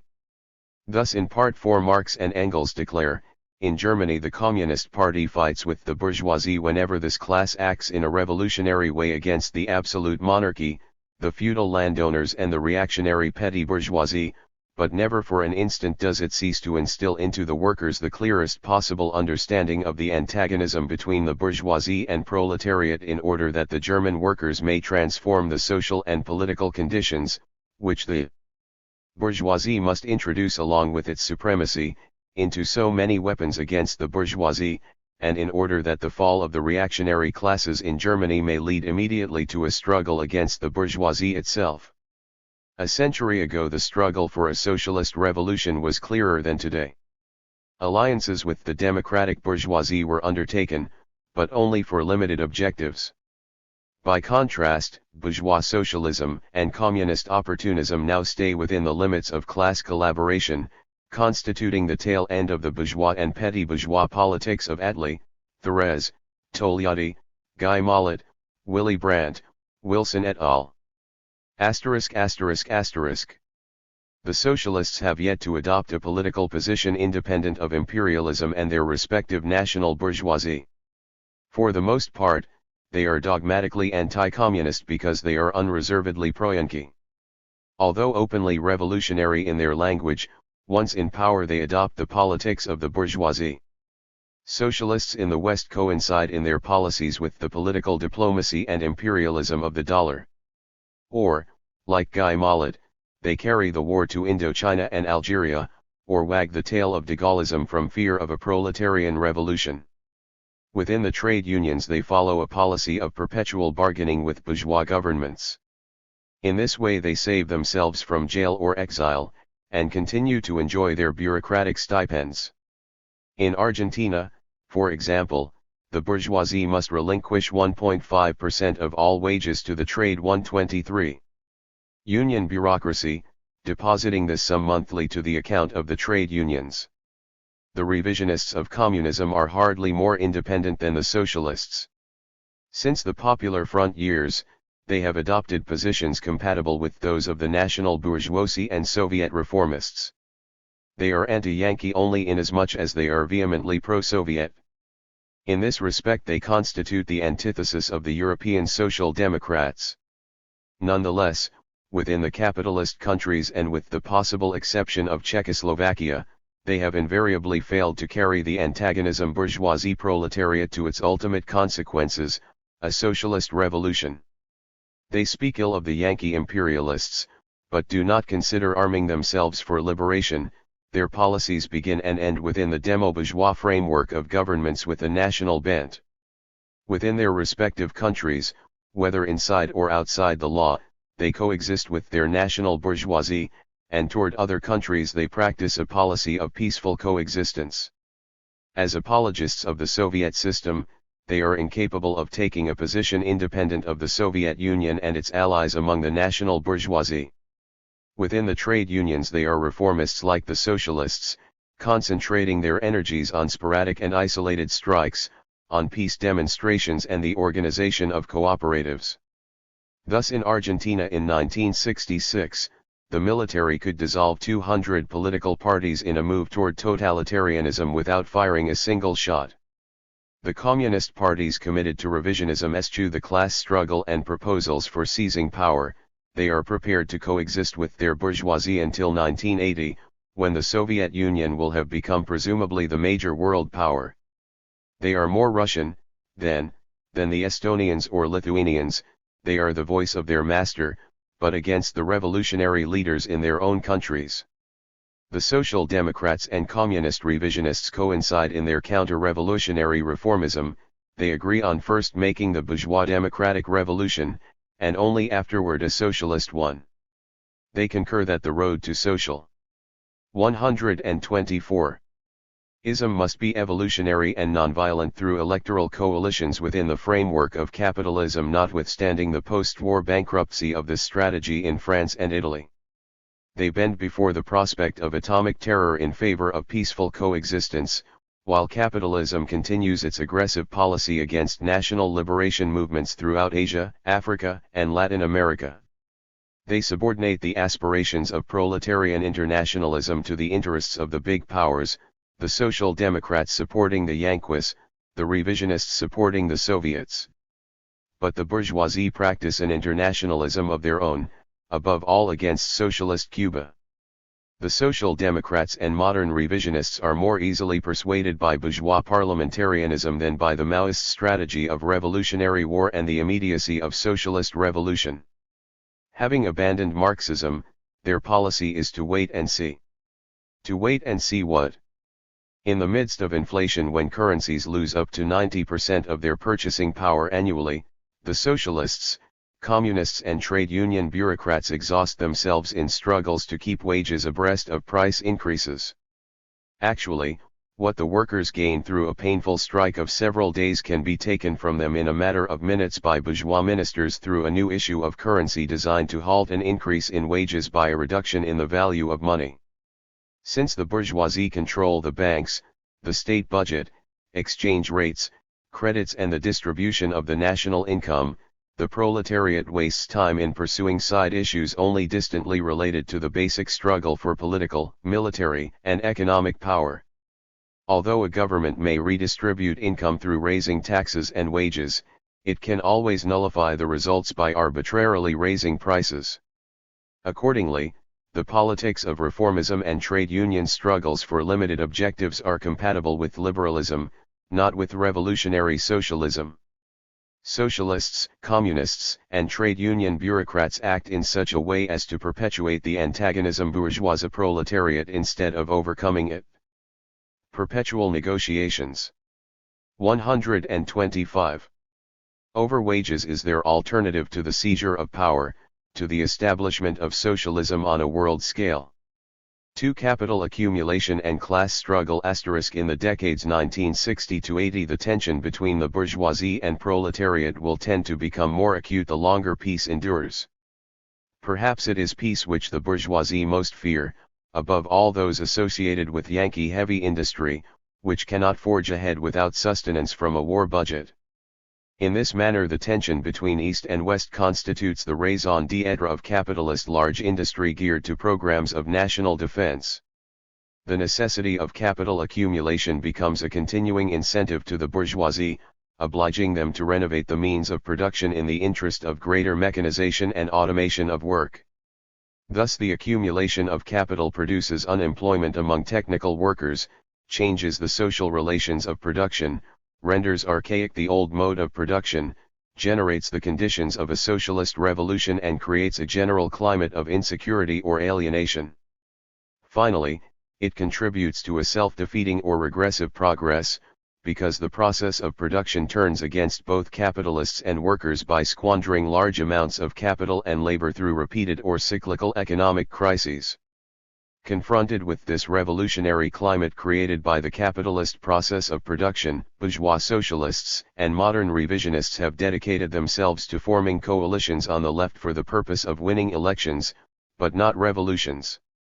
Accordingly, the antagonism between bourgeoisie and proletariat, which in our epoch is the principal antagonism within the capitalist countries, is overshadowed by parliamentary cohabitation. This is above all true of Italy and France, where the communists act like Russian nationalists, inasmuch as their domestic politics tend to change with the Kremlin's foreign policies. In this way they cannot lead the proletariat of their respective countries toward the social revolution. In both East and West the rate of capital accumulation regulates national politics and foreign policy. Presaging an advantage of one system over another, a high rate is wanted above all by the European Community and the Soviet Union. The rhythm of economic growth and accumulation is much less in the United States than in the countries of the European Common Market and the USSR, and still less in comparison with China. The bureaucratization of the economy is a retarding factor of Soviet economic growth that is virtually absent in China. With or without passing through periods of economic crisis and war, North American capitalism has more productive forces than it can profitably use. A North American steel worker, for example, whose productivity is the same as that of a Japanese or German worker, nonetheless earns almost $3 an hour, compared to less than 50 cents an hour in Japan and less than $1 an hour in Germany. This has produced a crisis in the North American steel industry, with the result that only 50% of its workers were employed from 1960 to 1964, and these at an average of less than 30 hours a week. In 1958 steel produced within the United States was valued at $180 a ton, as opposed to $120 on the international market. Accordingly, the United States now imports steel. Thus international competition currently favors the European Community against the United States. This antagonism cannot last long without a possible devaluation of the dollar designed to cheapen North American exports. Otherwise, North American workers will continue to remain unemployed, or more domestic steel will have to be produced for the U.S. military machine, or the North American workers will rise up against their bosses in order to ensure the right to work. In the latter eventuality, the principal and immediate antagonism would be the struggle between the proletariat and bourgeoisie within the United States. But quite possibly this 127 may not occur as long as the standard of living of U.S. workers is derived in part from Latin America. If the commercial antagonism between the European Community and the United States became especially tense on the world market, A possible devaluation of the dollar by 50% of its value in gold in 1965 would put pressure on European capitalism to devalue its currencies in order to maintain its competitive standing with US products in Asia, Europe, Africa, and America. Should the Europeans not devalue their currencies, then they would be faced with an economic crisis, a great mass of unemployed workers and a reduced rate of capital accumulation. This would be tantamount to a revolutionary situation or acute antagonism between the European proletariat and bourgeoisie. Its resolution might involve a military confrontation with the USSR or even the United States in Africa and the Mediterranean. Otherwise, the alternative would be the breakup of the European bourgeoisie and the disintegration of the common market through a Great Depression, which would have a profound effect on the entire world and put to the test the existence of capitalism. 3. Displacement of the struggle between labor and capital. The policy of peaceful coexistence carries with it a passivity on the part of the proletariat toward events favorable or unfavorable to a socialist revolution.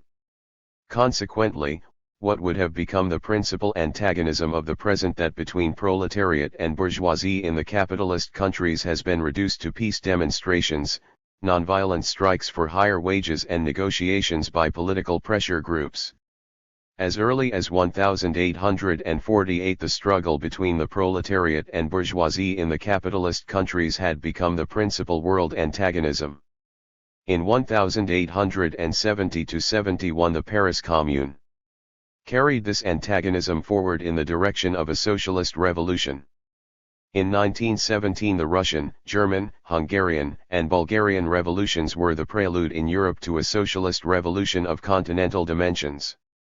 In 1929–33, during the Great Depression but prior to the emergence of popular fronts, the principal world antagonism again became that between the proletariat and bourgeoisie. Afterward, only Spain persisted in the struggle for a social revolution through the direct action of the masses. There even the Marxists thought like anarchists. From 1933 to 1945 inter-imperialist rivalries became the principal antagonism dominating world politics. This displacement of the antagonism bourgeoisie-proletariat was the combined result of the politics of class collaboration, the passivity of the German Social Democrats and Communists, and, in the final analysis, the submission of the proletariat to the international politics of the Western democracies. During this period Soviet foreign policy changed from a non-aggression pact with Germany signed in 1939 to a mutual aid pact with the Anglo-Saxon democracies directed against the Nazi-fascist powers. In 1945–46 the Italian and French guerrillas were disarmed to make way for governments of liberation in which communists participated, after the manner of the German and Austrian Social Democrats from 1918 to 1923. The European bourgeoisie were thus saved a second time. If socialism has not triumphed in Europe, the blame does not rest on the bourgeoisie but first on the socialists and then on the communists. Under these conditions, the principal and immediate antagonism has passed from the advanced capitalist countries to the semi-colonial countries of Asia, Africa, and Latin America, which cannot support the double burden of exploitation by their own landed oligarchies and foreign economic imperialism. The triumph of the Chinese Revolution in 1949 gave an impetus to the socialist revolution in underdeveloped countries, above all in Asia. The Revolutionary War of the Chinese people under guerrilla leaders brought feudalism and imperialism to a violent end in China. However, by 1963 even the Soviet Union was involved in the partial blockade of China, because the Chinese leaders supported people's wars rather than peaceful coexistence with imperialism. At the end of World War II the USSR signed a pact of assistance with the government of Chiang Kai-shek to the detriment of the Chinese Communist government, to which it recommended the formation of a popular front with Chiang. If Mao Zedong had fallen into the snare, the Chinese Socialist Revolution would have been decapitated, as occurred during the Spanish Revolution of 1936–39. The Kremlin tried to maintain the demo-liberal character of that revolution, when the Spanish people were pushing for guerrilla warfare and a socialist revolution against their bourgeois leaders.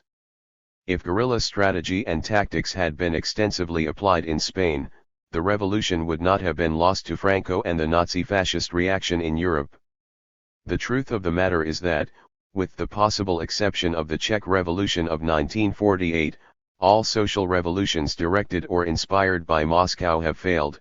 The Central European Revolution of 1918-19, the Spanish Revolution of 1936-39, the Greek Revolution of 1946-48, the Iranian Revolution of 1948, etc. Even with a socialist-communist majority in France and Italy in 1945-48, these countries were respectively governed by General de Gaulle and the Christian Democrats. In contrast, the Asiatic revolutions triumphed.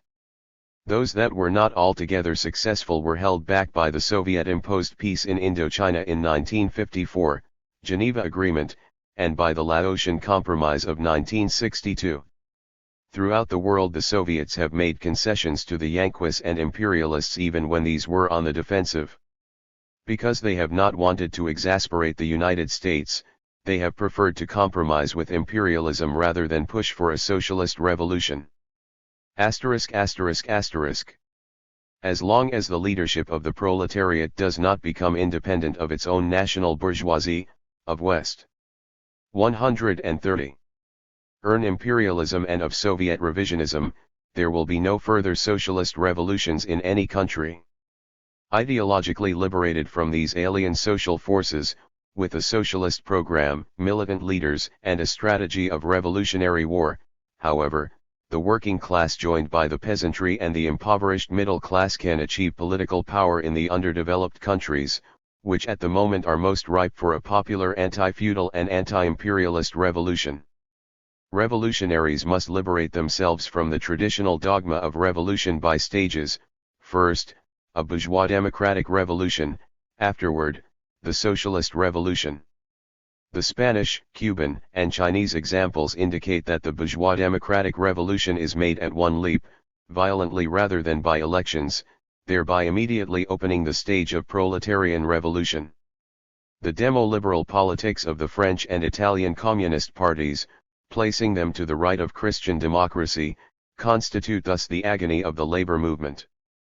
For dynamic of the antagonism between bourgeoisie and proletariat * in the effort to affirm itself historically, politically, and economically through the expansion of its capacity for capital accumulation, the bourgeoisie brings about its own negation.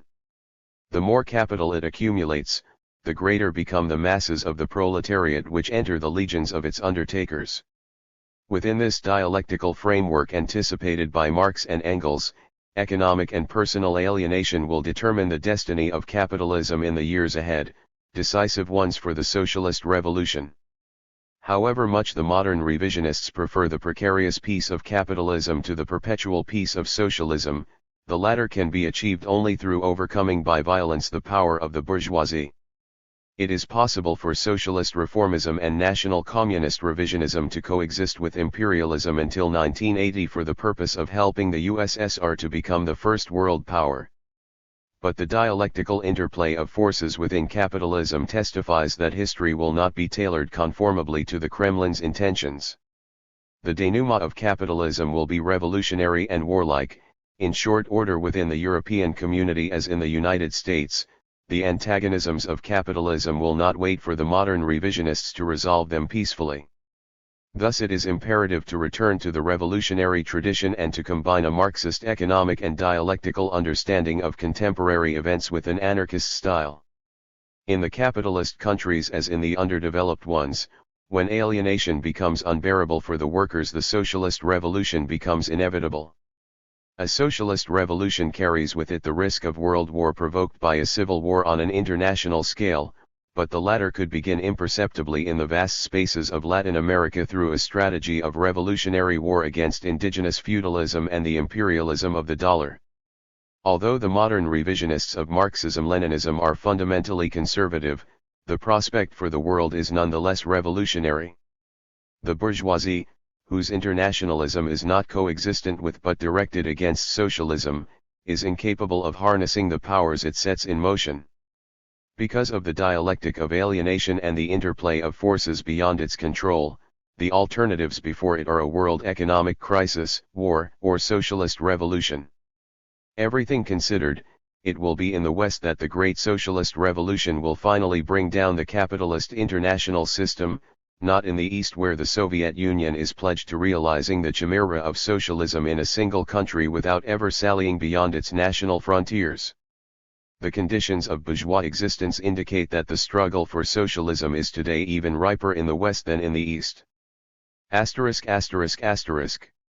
The economic crisis grows nearer in the countries of Western Europe and the United States. If the army of unemployed is not transformed into a revolutionary army with a strategy. 132.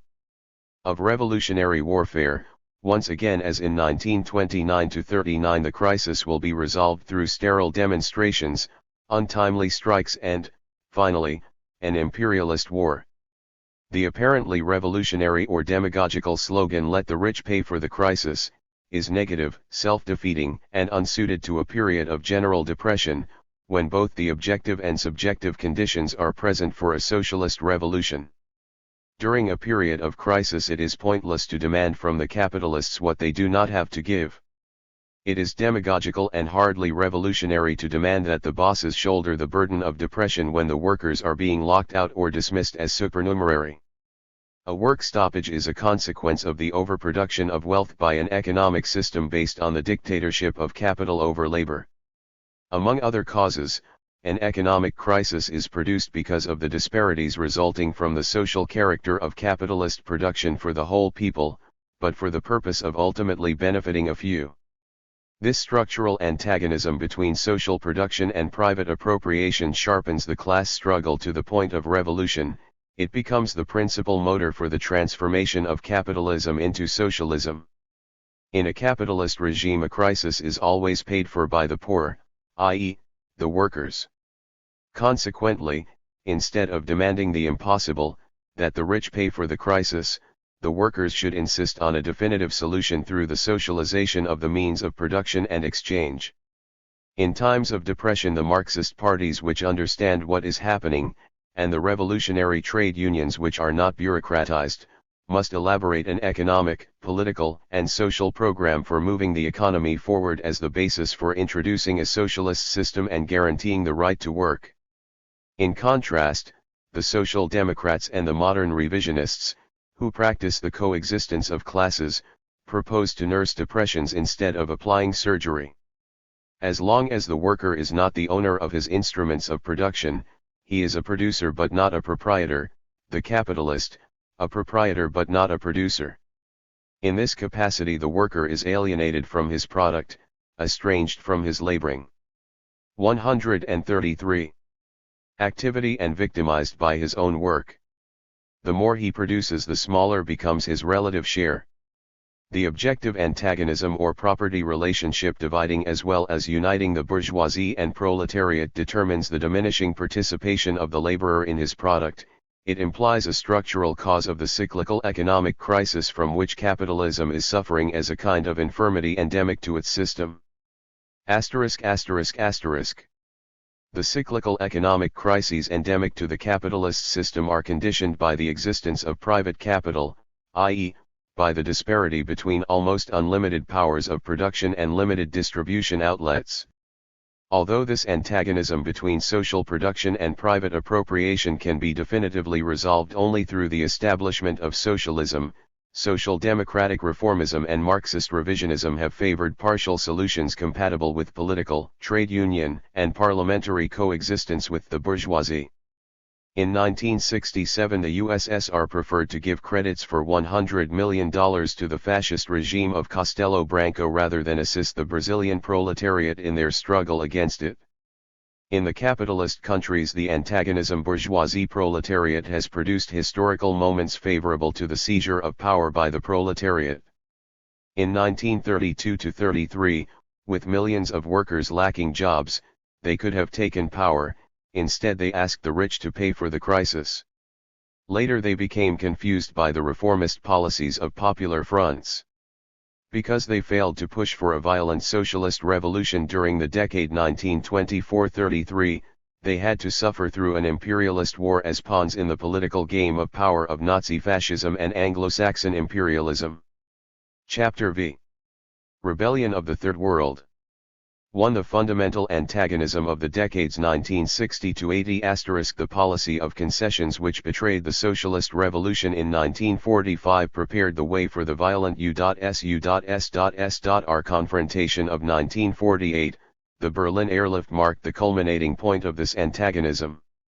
From 1945 to 1949 the principal international antagonism consisted of rivalry between the Soviet Union and the United States, but with the triumph of the Chinese Revolution in 1949 the antagonism between the capitalist and socialist camps was displaced from Europe to the Far East, particularly during the war in Korea and now that in Vietnam. At present, the principal antagonism of our world is not that between the USSR and the United States, nor between the European Common Market and the USSR, nor between China and the United States, nor between England and France. The fundamental antagonism pits the imperialist powers not against one another, but against the underdeveloped or semi-colonial countries.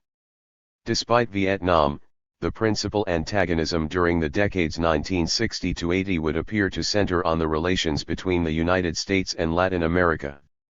In this perspective, a revolutionary war between the two 135 Americas, between the plutocratic North and the proletarian South, is virtually inevitable. As the tragic finale of capitalism, the struggle between the two Americas should constitute the most intense drama of the 20th century. But for that, it is necessary to raise the level of the direct action of the masses to that of a revolutionary war against capitalist imperialism. To contain the coming socialist revolution, the imperialism of the dollar resorts to the strategy of nuclear blackmail for the purpose of immobilizing the USSR and China, so that these two countries may be dissuaded from offering moral and material aid to the wars of national liberation mushrooming in Asia, Africa, and Latin America. The US has successfully neutralized the USSR not only by threatening nuclear retaliation, but also by taking advantage of the political and tactical errors of the revisionists. The fact that the Soviets give precedence to the struggle for peace over the socialist revolution has facilitated the military actions of imperialism in Southeast Asia, Africa, and Latin America. Despite the revisionists of Marxism-Leninism, every unresolved antagonism seeks a resolution through some form of struggle or cataclysm in history no less than in physical nature, hence wars between the imperialist and underdeveloped countries cannot be put off forever. The flowering of small wars of liberation may in time create the objective and subjective conditions for the outbreak of a great war from which the Soviet Union may not be able to escape. To avoid that historic possibility, the modern revisionists have refused to defend the underdeveloped countries, particularly the Latin American, against the imperialist Moloch of the dollar.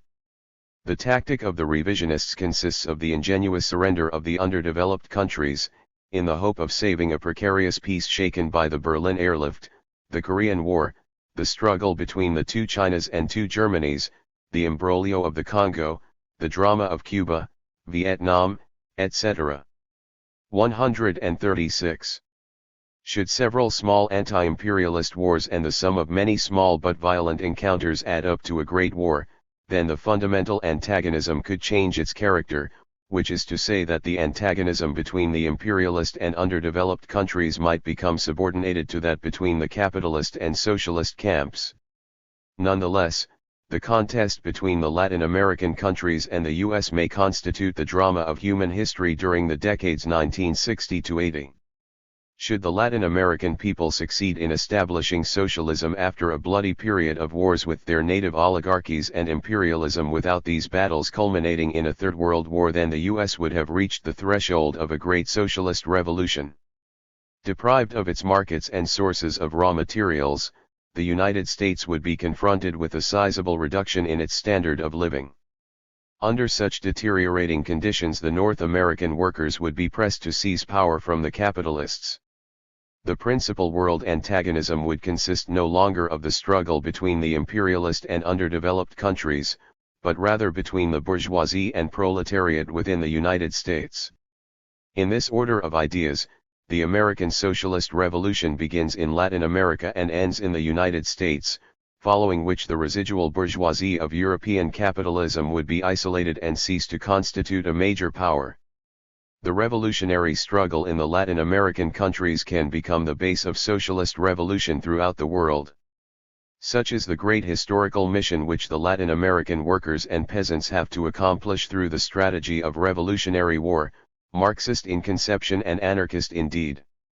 If the revisionists of Marxism do not launch a revolutionary struggle against Yankee imperialism in Latin America, they will be exposed to the risk of a Third World War between the socialist and imperialist camps. For peace to prevail, there must be socialism in the United States, and that is impossible without a revolutionary triumph of the Latin American peoples over the North American trusts. 137. 2. Decolonization or neocolonization. Following the formation of great national industries, capitalist economic development required ever larger markets to dispose of the commodities that could not be absorbed within the narrow limits of the national economy. In response to this predicament, economic imperialism was born, the formation of a world market dominating the national markets of the underdeveloped, semi-colonial, and colonial countries.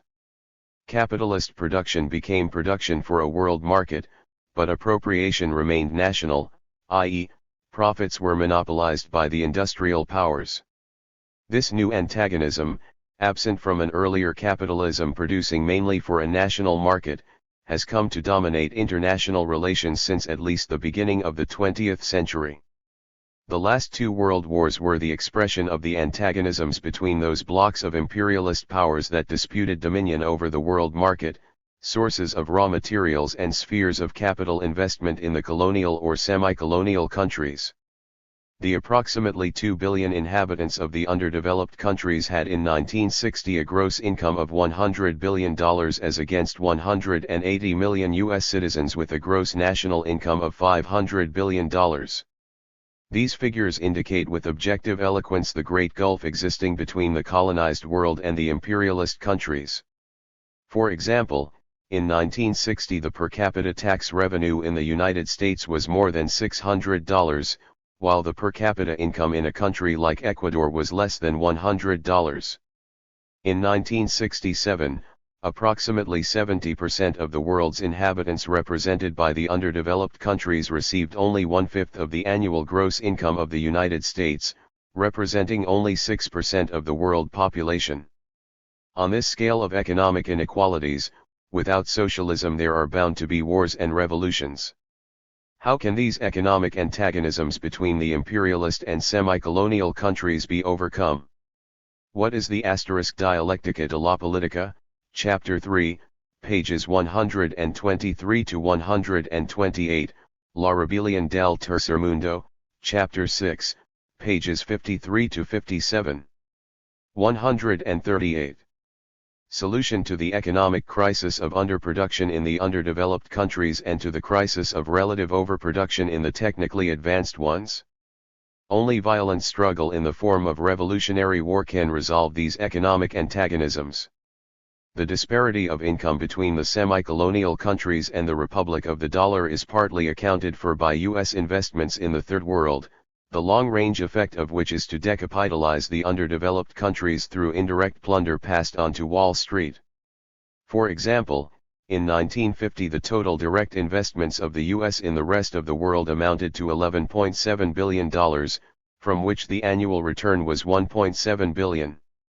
In 1961 these investments reached as high as $34.7 billion, with an annual return of $3.7 billion.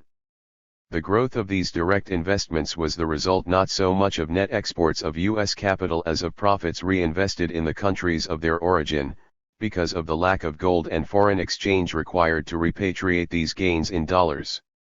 The total amount of unrepatriated profits from U.S. subsidiaries operating abroad amounted to $11 billion between 1950 and 1961.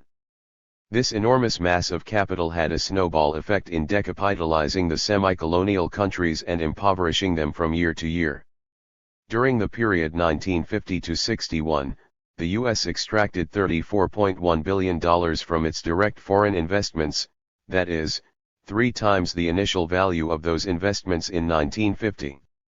Of this amount, approximately $11 billion were reinvested and $23 billion repatriated. Since the world production of gold did not exceed an average of $1 billion annually, how could total profits have been repatriated from the underdeveloped countries in view of their lack of sufficient gold reserves? The reinvestment of profits from foreign capital in Asia, Africa, and Latin America underlies the progressive decapitalization of those countries. From 1950 to 1961, the amount of new capital exports in the form of direct foreign investments by the United States amounted to $14.2 billion.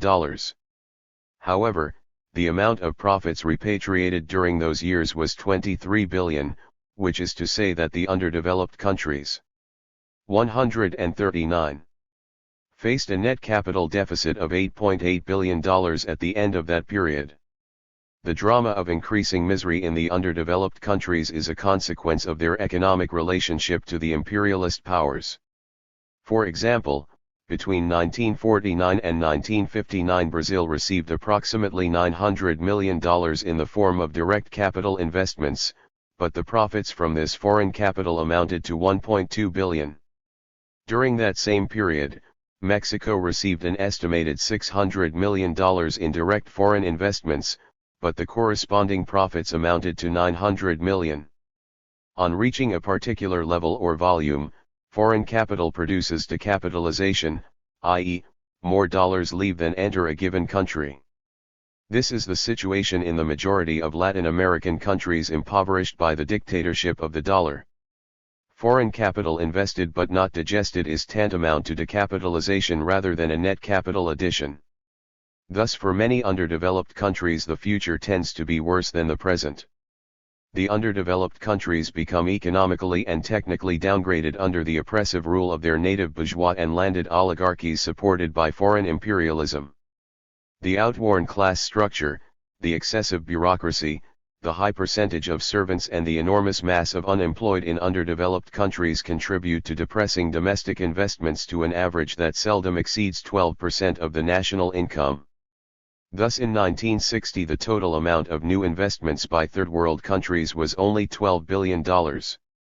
For any being or class of beings to continue in existence, it has to be reproduced periodically. In this respect, economic and biological life are similar. Any mode of production or species that does not reproduce itself necessarily dies. In the case of the Afro-Asians and Latin Americans, the capital consumed annually is only partly reproduced. Accordingly, there is a tendency toward a revolutionary confrontation between the popular masses in the underdeveloped countries and their native oligarchies allied to imperialism. These count 140. Tries cannot develop any longer within a capitalist framework. Their economic growth is nullified by their enormous loss of profits to foreign capital, not to mention their chronically unfavorable terms of trade with the imperialist countries since roughly the end of World War I. In 1964 there were 95 underdeveloped countries in the world, only a third of which had a rate of real economic growth of 5% or more.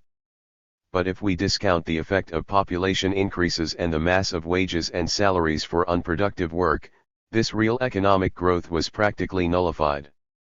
Actually, the per capita wealth increased at an average rate of less than 1% annually in the countries of the Third World, most of whose per capita incomes varied between $120 and $170 yearly, according to data presented by the President of the World Bank in September 1965. Since the industrialized countries buy cheap and sell dear in their commerce with the underdeveloped ones, the gain from the terms of trade favorable to the industrialized countries is substantial, amounting to as much as 15% of the total value of their exports. Such exchange relations unfavorable to the Afro-Asian and Latin American countries represent more dollars appropriated gratis by the imperialist countries than those received by the underdeveloped ones in the form of loans, credits, direct capital investments and so-called economic and military aid. Consequently, underdeveloped countries are virtually prevented from escaping their condition of poverty. Foreign capital appropriates in the form of profit approximately 1/5 of the revenue from its exports to the underdeveloped countries. Other things being equal, whenever there is a fall in the price of primary products on the world market, the aid received by the underdeveloped countries is indirectly cancelled by an amount corresponding to the losses through trade to the industrialized ones. Moreover, the bulk of this aid has to be repaid. In receiving $1 in loans for every dollar lost through unfavorable terms of trade, the Afro-Asian and 141 Latin American countries are compelled to escalate their debt burden, and in that respect also they become progressively impoverished. In 1956 the foreign public debt of the underdeveloped countries was an estimated $10 billion, as compared to $41.1 billion in 1966. In 1966 the annual amortization and interest payments on this debt were $3.5 billion, as compared to an average of only $800 million annually during the period 1956 to 64. More than 20% of the revenue derived from the annual exports of the Third World is destined to cover these payments. In Latin America the public foreign debt advances with gargantuan steps. In 1965 it was estimated that $3.1 billion was needed to cover the annual amortization and interest on this debt. Of this amount, Argentina, Chile, and Brazil were responsible for $1.4 billion. Argentina alone had a foreign public debt of $3.5 billion, Uruguay, a debt of $400 million. The financial drama of Latin America is already a tragedy, a profound crisis. Between 1955 and 1961 a capital of approximately $800 million was received by Latin America from abroad, but during the same period unfavorable terms of trade resulted in a loss to Latin America of approximately $10 billion. If we compute the amortization and interest payments on the foreign debt plus the profits from foreign capital, it is evident that Latin America is already ruined by economic imperialism. It cannot digest or afford additional foreign capital. Yet even this estimate does not take into consideration the cost of unfavorable terms of trade, which is the most decapitalizing factor of all in the Third World. Since 1951 and the end of the economic boom produced by the Korean War, the prices of primary products exported by the neocolonial countries have had a tendency to decline continuously. By contrast, the price of steel, iron, and petroleum, the primary products exported by the industrialized nations, has risen appreciably. The price of German steel, for instance, increased almost 60%, while that of wool fell more than 50%. The so-called miracle of Germany's 142 post-war recovery was itself an instance of economic imperialism involving a leonine exploitation through trade of the underdeveloped countries. The world is one, but its wealth and population are unevenly distributed. The resulting antagonisms have given rise to wars between nations and power blocs and to social revolutions within each nation, because of the existence under capitalism of exploiting and exploited classes. The social wealth is unevenly distributed between the industrialized and underdeveloped countries. Toward the middle of the 20th century, of the total mechanical energy available to man from coal, petroleum, electricity, etc., almost 50% was in North America, 25% in Western Europe, approximately 17% in the Soviet Union, and the remaining 8% in the Afro-Asian and Latin American countries, representing more than 70% of the world population. With millions of tractors and thousands of harvesters in North America, one agricultural worker there produces more than 50 such workers' produce in Peru on minifundia or postage stamp plots under quasi-feudal conditions of land tenure. The output of an agricultural worker in an underdeveloped country barely exceeds the requirements of his own subsistence. Although in some underdeveloped countries 60% of the population is engaged in agriculture, less food is produced than in North America, with only 14% of the population on the land. Here lies the great economic disparity of our epoch, the inequality between nations and between classes, leading to eventual conflict and the danger of wars and social revolutions. As long as 70% of the world's population disposes of only 20% of the world's wealth, while the remaining 30% living in the industrialized countries controls 80% of all disposable goods and services, the struggle between plutocratic or imperialist powers on one side and poor or proletarian nations on the other must culminate in national wars of liberation united to class struggles, the principal motor of human history in the final stages of capitalism during the closing decades of the 20th century. 143. Far from being a reason for pessimism, the realization of the direst Malthusian predictions must bring about the fall of the capitalist regime. The scarcity of food relative to population growth is a consequence not of purely biological causes but rather of social ones, notably the role of landed oligarchies and economic imperialism in the underdeveloped countries. At one leap, socialism could bring about the industrialization of the Third World, thereby overcoming the domination of the landowners and the monopoly of national and foreign capital. In order for the disintegrating capitalist regimes to survive in the neocolonial countries, they would have to provide before the year 2000 tens of millions of new jobs in industry and services. But they cannot accomplish this within the framework of a quasi-feudal system of land tenure and semi-artisan industries or with the help of large industries created through direct foreign investments, which are tantamount to financial colonies or states within a state. 3. Third World, capitalism or socialism. The stage of bourgeois society can be leaped over economically and politically in the development of the underdeveloped countries. In fact, the formation of a strong bourgeoisie occurs only late, if at all, in the semi-colonial world. With the application of the steam engine and the emergence of liberal capitalism, to become bourgeois was not only an aspiration, but also an economic reality for the peoples of Western Europe and the United States. But to bring about a strong bourgeoisie in Asia, Africa, and Latin America is like trying to make rivers run uphill. Imperialism precludes the formation of a powerful native bourgeoisie, the latter is contrary to its economic, political, and strategical interest.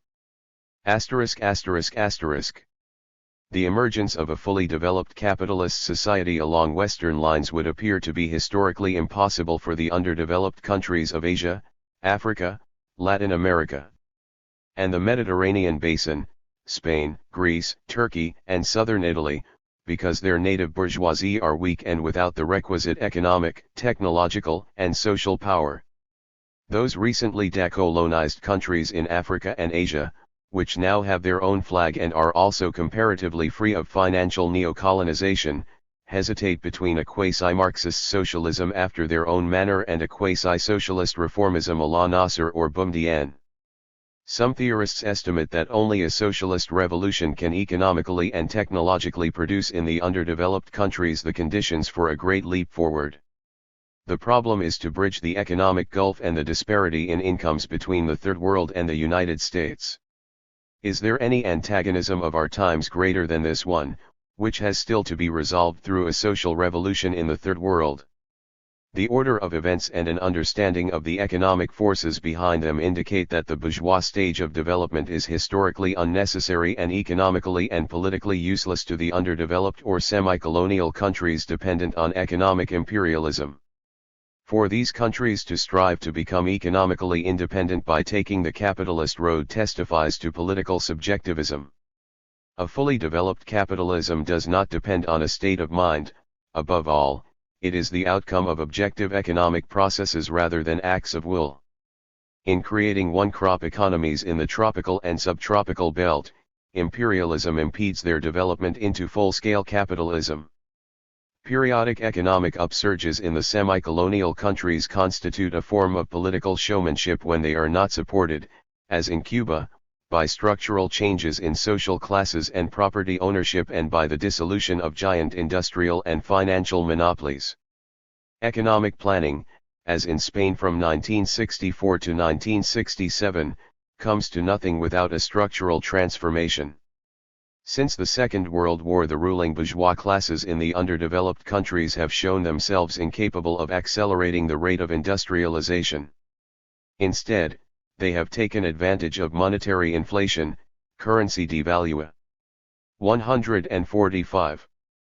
and other kinds of differential exchange to transfer the major part of their national income to privileged groups in which they have included themselves, the landed oligarchy and representatives of foreign capital. This is true of Brazil, Argentina, and the majority of other Latin American countries. The decolonization of the Third World is a matter of appearances. When there is no break with indigenous feudalism and economic imperialism, decolonization is a slogan more than an economic and political reality. The order of events is more eloquent than words. Thus from 1952 to 1962 the physical value of agricultural exports from underdeveloped countries increased by approximately 30%, but the value of these products in dollars increased by only 15%.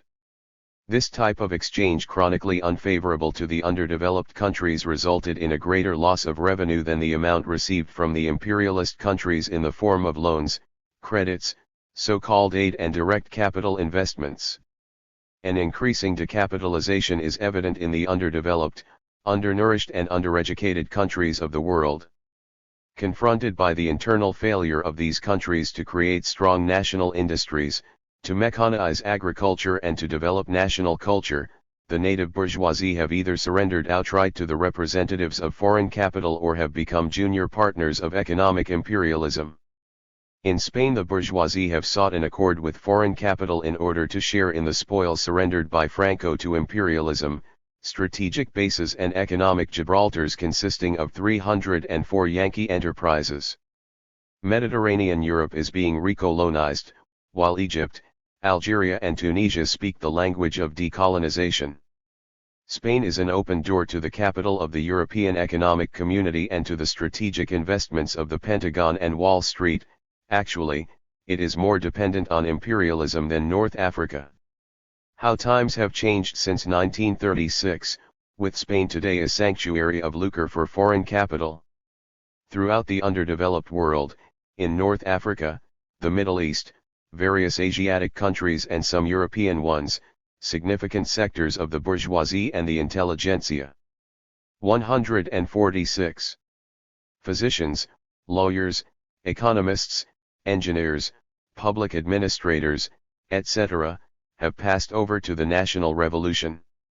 Disillusioned by the incapacity of the industrial bourgeoisie to make the great leap forward, these technocratic sectors now imitate Soviet, Yugoslav, Chinese, and other socialist models of a planned economy, or otherwise develop their own programs of national industrialization and liberation, as in Algeria. The Third World is moving toward profound structural changes. 1. The elimination of feudal relations in the countryside that fetter the development of agricultural production and limit the size of the internal market. 2. The mobilization of peasants in the national revolution by means of a program of agrarian reform. 3. The reduction of the role of the comfortable middle class and export-import bourgeoisie, whose westernizing mentality is pro-imperialist and counter-revolutionary. 4. The formation of nationalized or mixed industries designed to force industrialization, to put to work the unemployed and to mechanize agriculture with native equipment. 5. The organization of a strong chemical industry for providing raw materials and fertilizers to native manufacturing industries and agriculture. And 6. The liberation of national economies from the fetters of imperialism.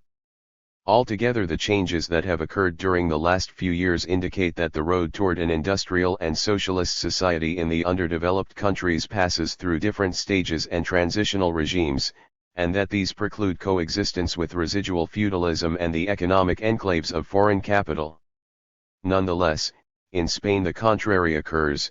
Franco is a loyal gendarme of imperialism and a protector of the great landowners. And similar conditions prevail in many Latin American countries. Recent history is rich in examples of major structural transformations. It exhibits 3 revolutionary roads towards socialism and 5 different variants of socialist society. The 3 revolutionary roads are: coup d'état, Czechoslovakia; civil wars, China, Korea, Vietnam, Cuba, and wars of national liberation or their popular equivalent, Algeria, Egypt, Zan. 147. Zibar, Syria, etc.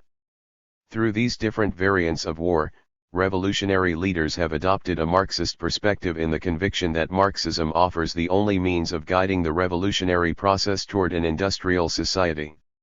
In this light, Marxism is not so much a philosophy or economic and political body of knowledge as a method for economic, technological, and cultural development. Accordingly, it bears little resemblance to bourgeois European socialism and to the ideological limitations of neo-Marxist reformism already assimilated by the bourgeoisie and by imperialism through the efforts of Harold Wilson and Willy Brandt. After almost half a century of Soviet society, the 5 variants of socialism consist of the following: 1.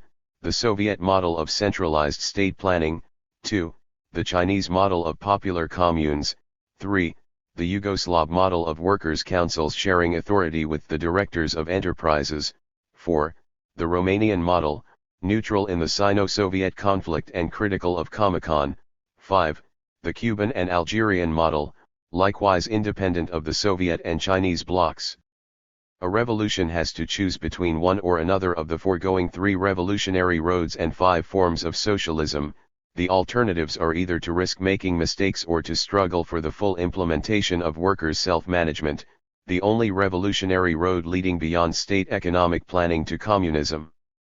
In both East and West, the contemporary world is moving toward new forms of property that will not be impediments to accelerated economic and technological growth. This process of popular liberation has just begun. The coming years until the close of the 20th century will be decisive for the struggle between the surviving capitalist and emerging socialist systems within the underdeveloped world. Spain, a country distorted by residual feudalism, militarism, retrograde clericalism, and an undernourished capitalism, has to escape from her historical predicament through a thoroughgoing revolution which will not lose itself in words as in 1936–39. Latin America suffers under analogous circumstances, oppressed as it is by feudalism, militarism, and imperialism. 148. For dynamic of the North-South antagonism * under the imperialism of the dollar, Latin America is a colony. The U.S. absorbs 46% of her foreign commerce. The Organization of American States, OAS, is the Ministry of Colonies for Uncle Sam. The votes of the Latin American countries in the United Nations are more favorable to Yankee diplomacy than are the votes of the British dominions to the United Kingdom. Objectively and subjectively, Latin America is the Commonwealth of the United States. But the Latin American workers and peasants denounce the colonial pact with the dollar made by their native oligarchies. They want colonial disalienation through a revolution against indigenous feudalism, aboriginal capitalism, sepoyan militarism, and Yankee imperialism. Of 87 raw materials indispensable to the United States, 80 are derived from Latin America and cornered by direct U.S. capital investments there. In 1961 these investments reached the figure of $8.2 billion, or 23.5% of her total foreign holdings, having procured in that year earnings of $910 million, or 24.6% of the corresponding returns. By 1966 the earnings from U.S. trusts in Latin America had exceeded $1 billion annually. But the Latin American countries cannot remit $910 million of earnings in a single year, not including the interest and amortization payments on their foreign public debt. Consequently, U.S. subsidiaries must reinvest a substantial portion of this new capital, thereby contributing to the vicious circle of Yankee imperialism in Latin America. **+. Latin America constitutes the reserve of raw materials and the most important market of Yankee capitalism, which extracts from her 97% of the quartz, 26% of the manganese, 50% of the petroleum and the major part of the iron indispensable to North American industry. In addition to copper, lead, zinc, sulfur and other minerals, Yankee imperialism controls the production and exchange of tropical agricultural products, coffee, bananas, cocoa, sugar, etc. Accordingly, Central America is the banana empire of the United Fruit Company. The Caribbean minus Cuba is the monopoly of the North American sugar trusts. Venezuela is the Sultanate of Royal Dutch Shell, Standard Oil and the Orinoco Mining Company. Argentina is the cattle empire of Wilson, Armour, and Swift. Chile is the copper protectorate of Anaconda and the other U.S. copper trusts. The coffee empire of the United States is managed by the Coffee Exchange in New York. The airlines, telegraph, telephone, and television circuits complete the picture of Yankee dominion over Latin America, which is more engulfed by the imperialism of the dollar than the British Commonwealth by the imperialism of the pound. Thus Canada, Australia, and South Africa have more independence with respect to London than Latin America has with respect to Washington. The Latin American countries are suffering from a process of cumulative economic deterioration. In 1955 the annual increase in the gross per capita product was 2.2%, it declined to 1% in 1959 and vanished altogether in 1960. In that year the rise in the price of imports combined with a fall in the price of exports deprived Latin America of many millions of dollars, which reduced to negative figures the overall growth of the economy. For example, in 1961 Colombia received foreign loans valued at $150 million, but the fall in the price of coffee exports amounted to many more millions in losses. The rate of population growth in Latin America is almost 3% annually. As a result, the increase in the gross continental product did not contribute to a per capita increase in 1960. By comparison, capitalist Europe in the 19th century, at a similar stage of industrialization, had an average annual population growth of only 1%. Economic stagnation under conditions of population growth indicates that capitalism cannot last, that it cannot reproduce itself. Thus Latin America must follow the example of Cuba. 150. And China, where the rate of economic growth is greater than in the capitalist countries. The disparity between a net annual increase in population and a net annual decrease in national wealth will have to be resolved through a Latin American revolution, but that requires a continental struggle against the indigenous oligarchies and Yankee imperialism. The North American monopolies and the native latifundium system of land tenure constitute the binomial of economic and technological backwardness in Latin America. The Yankee monopolies will fight to the death against the Latin American masses when these attempt to initiate the struggle for liberation. The outcome promises to be an inter-American war no less bloody than the wars for independence in the 19th century. Just as America liberated itself from Spanish colonialism, it must now liberate itself from Yankee imperial ISSS as a capitalist power. The United States will defend its Latin American colonial preserve with greater violence than that in Southeast Asia. The North American plutocracy is fully aware that, should a socialist society emerge in Latin America, the U.S. would lose its most important export market, abundant sources of raw materials and an outlet for its surplus capital in the form of direct investments. Should the liberation of Latin America lead to the socialization of these investments and the cancellation of its debt burden, this would deprive the United States of a significant addition to its annual standard of living, cutting the latter by perhaps 20%. For lack of markets and raw materials, North American industries would have to curtail production. Under these conditions the number of unemployed might reach more than 10 million. The revolutionary solution to the antagonism between Latin America and the United States lies in the hands of the North American proletariat, jobless and impoverished. It would have to seize power in order to install socialism within the United States. Thus an external antagonism would generate an internal qualitative change, which in turn would contribute to an external qualitative transformation in the relations between North and South America. 151. For the Pentagon and Wall Street to maintain the United States as a capitalist power, Latin America would have to remain colonial space for the dollar. On the contrary, should Latin America escape from this net and establish socialism, the U.S. would have to follow the same road. The productive forces of North America are too great to be contained within the framework of a national capitalism without the imperialism of the dollar. Only the unity of the two Americas, without classes, capitalism and national frontiers, can make possible for the American hemisphere an accelerated economic growth without civil strife and imperialist wars. But the liberation of Latin America will not be accomplished by the revisionist communist parties, but rather by men like Fidel Castro, Jan Sosa, and Camano.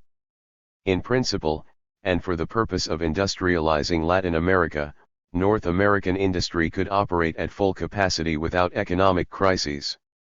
Under such conditions, Latin America could expect an increase in production up to 30% annually, such as China has achieved during years without agricultural drought.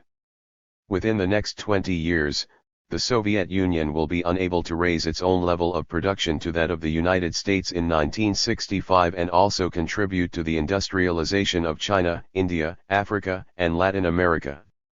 Consequently, the industrialization of the Latin American countries will have to come from the creation of a continental socialist system, presumably through the triumph of a socialist revolution in Latin America which, by chain reaction, will bring about socialism in the United States. For Hegel, historical forces at a given moment center their action in countries or regions where social and political contradictions are in evidence. Supplementing Hegel's dialectical approach with a thorough knowledge of political economy, Marx argued that historical forces are basically economic in character and that the epicenter of history is where social and economic antagonisms are strongest and most pronounced. S.Y. In accordance with this model of historical interpretation, the East-West antagonism, U.S.S.R.U.S., was the principal source of world conflict before the Soviets and Anglo-Saxons became members of the same atomic club. Since then, it has been displaced by a north-south antagonism between the developed and underdeveloped countries, whose differences in per capita income are now greater than the per capita differences between bourgeoisie and proletariat in the industrialized countries. We live in a changing world. The communists of yesterday have become the bureaucrats of today. European capitalism has become a neo-capitalism with a basically nationalized infrastructure, and the countries of the Third World have become the makers of world history. The underdeveloped countries represent 3/4 of the Earth's population, but appropriate barely 15% of the world's annual production. It is this inequality between rich and poor nations that constitutes the axis of contemporary history. The political and philosophical concepts that are capturing the minds of the peoples of the Third World will make the future history of mankind. Nuclear energy, military power, the imperialist economy and dehumanized mercantile society will not much longer dominate the man of our epoch. As long as the inequality between rich nations and poor continues to be greater than that between the capitalists and workers of the industrialized countries, the drama of human history will gravitate toward the countries of the Third World. Chapter 6. The struggle between capitalism and socialism. 1. The nationalization of the October Revolution *. With the defeat of Nazi Germany, the USSR emerged as the dominant power on the European continent. This situation motivated a counter-response in the form of the European Economic Community, which has since occupied the pole left vacant in the continental East-West antagonism. In the interaction between East and West, socialist planning has likewise produced a counter-response in the form of the directed economies of the capitalist countries. The Soviet Union must now face opposition from the Bonn-Paris axis as it once did from the Rome-Berlin-Tokyo axis. At the level of national antagonisms, the struggle for peace without socialism is a utopia. The sociology of war indicates that hostilities occur when what is good for one nation is bad for another. This antagonism has an economic basis. Capitalism produces for a world market in conformity with the international division of labor, but the lion's share of the benefits are appropriated by 2 or 3 imperialist powers or blocs. Under the historical, political, and economic pressures of the antagonism capitalism-socialism, the Soviet Union contributed to modifying Western capitalism, but the capitalist countries in turn brought about changes in the Soviet Union. In the West, the bourgeoisie have become less stupid and more cruel in defense of their regime. At the same time, the Soviet leaders have renounced proletarian internationalism or have used it not to spread but to consolidate the socialist revolution in a single country and to raise that nation to the status of a major world power. Thus proletarian internationalism has been transformed by the Kremlin into a species of Soviet nationalism which the Western Communist parties glory in. Inspired by the mirage of constructing a great power by 1980, the Soviet revisionists have immobilized the Western communist masses belonging to the parties owing allegiance to Moscow. In this way ideas, men, and parties remain downgraded or petrified, but the objective irony is that antagonisms negated by decree continue to affirm themselves.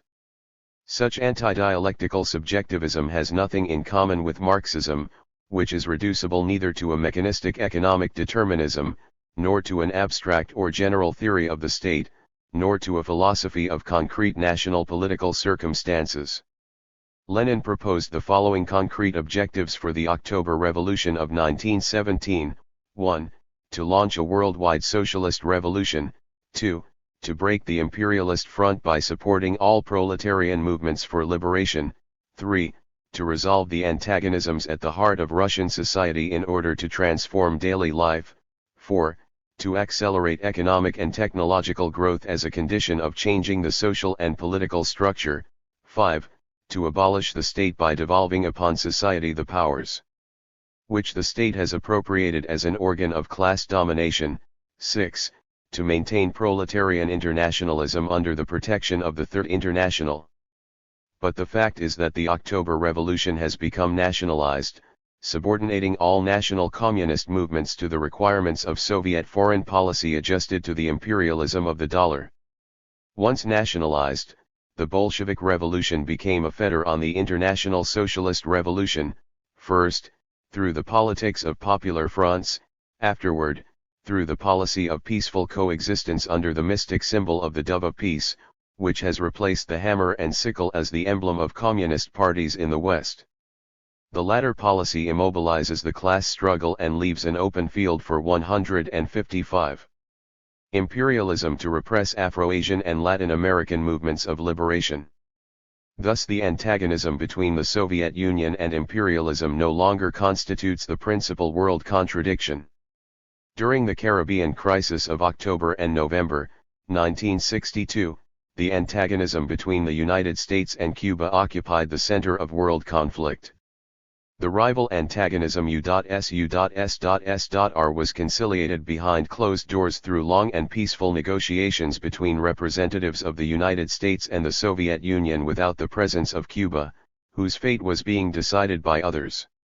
Once again, this indicates that the contradiction or antagonism between imperialism and the underdeveloped countries is the principal struggle at this time, and not the interminable notes and discussions between the Kremlin and NATO, and above all the United States. If the antagonism between capitalism and socialism had constituted the principal aspect of world tensions, then the United States would not have been able to decree unilaterally the economic blockade against Cuba in November, 1962. This measure against the use of Cuba as a base for Soviet missiles and a strategic air force was indirectly a military action against the USSR, for Soviet ships would have had to force their way through the blockade in order to assist Cuba. If the USSR had wanted the United States to listen to reason, she could have reciprocated in kind in the Formosa Straits by offering to build missile sites on the Chinese mainland.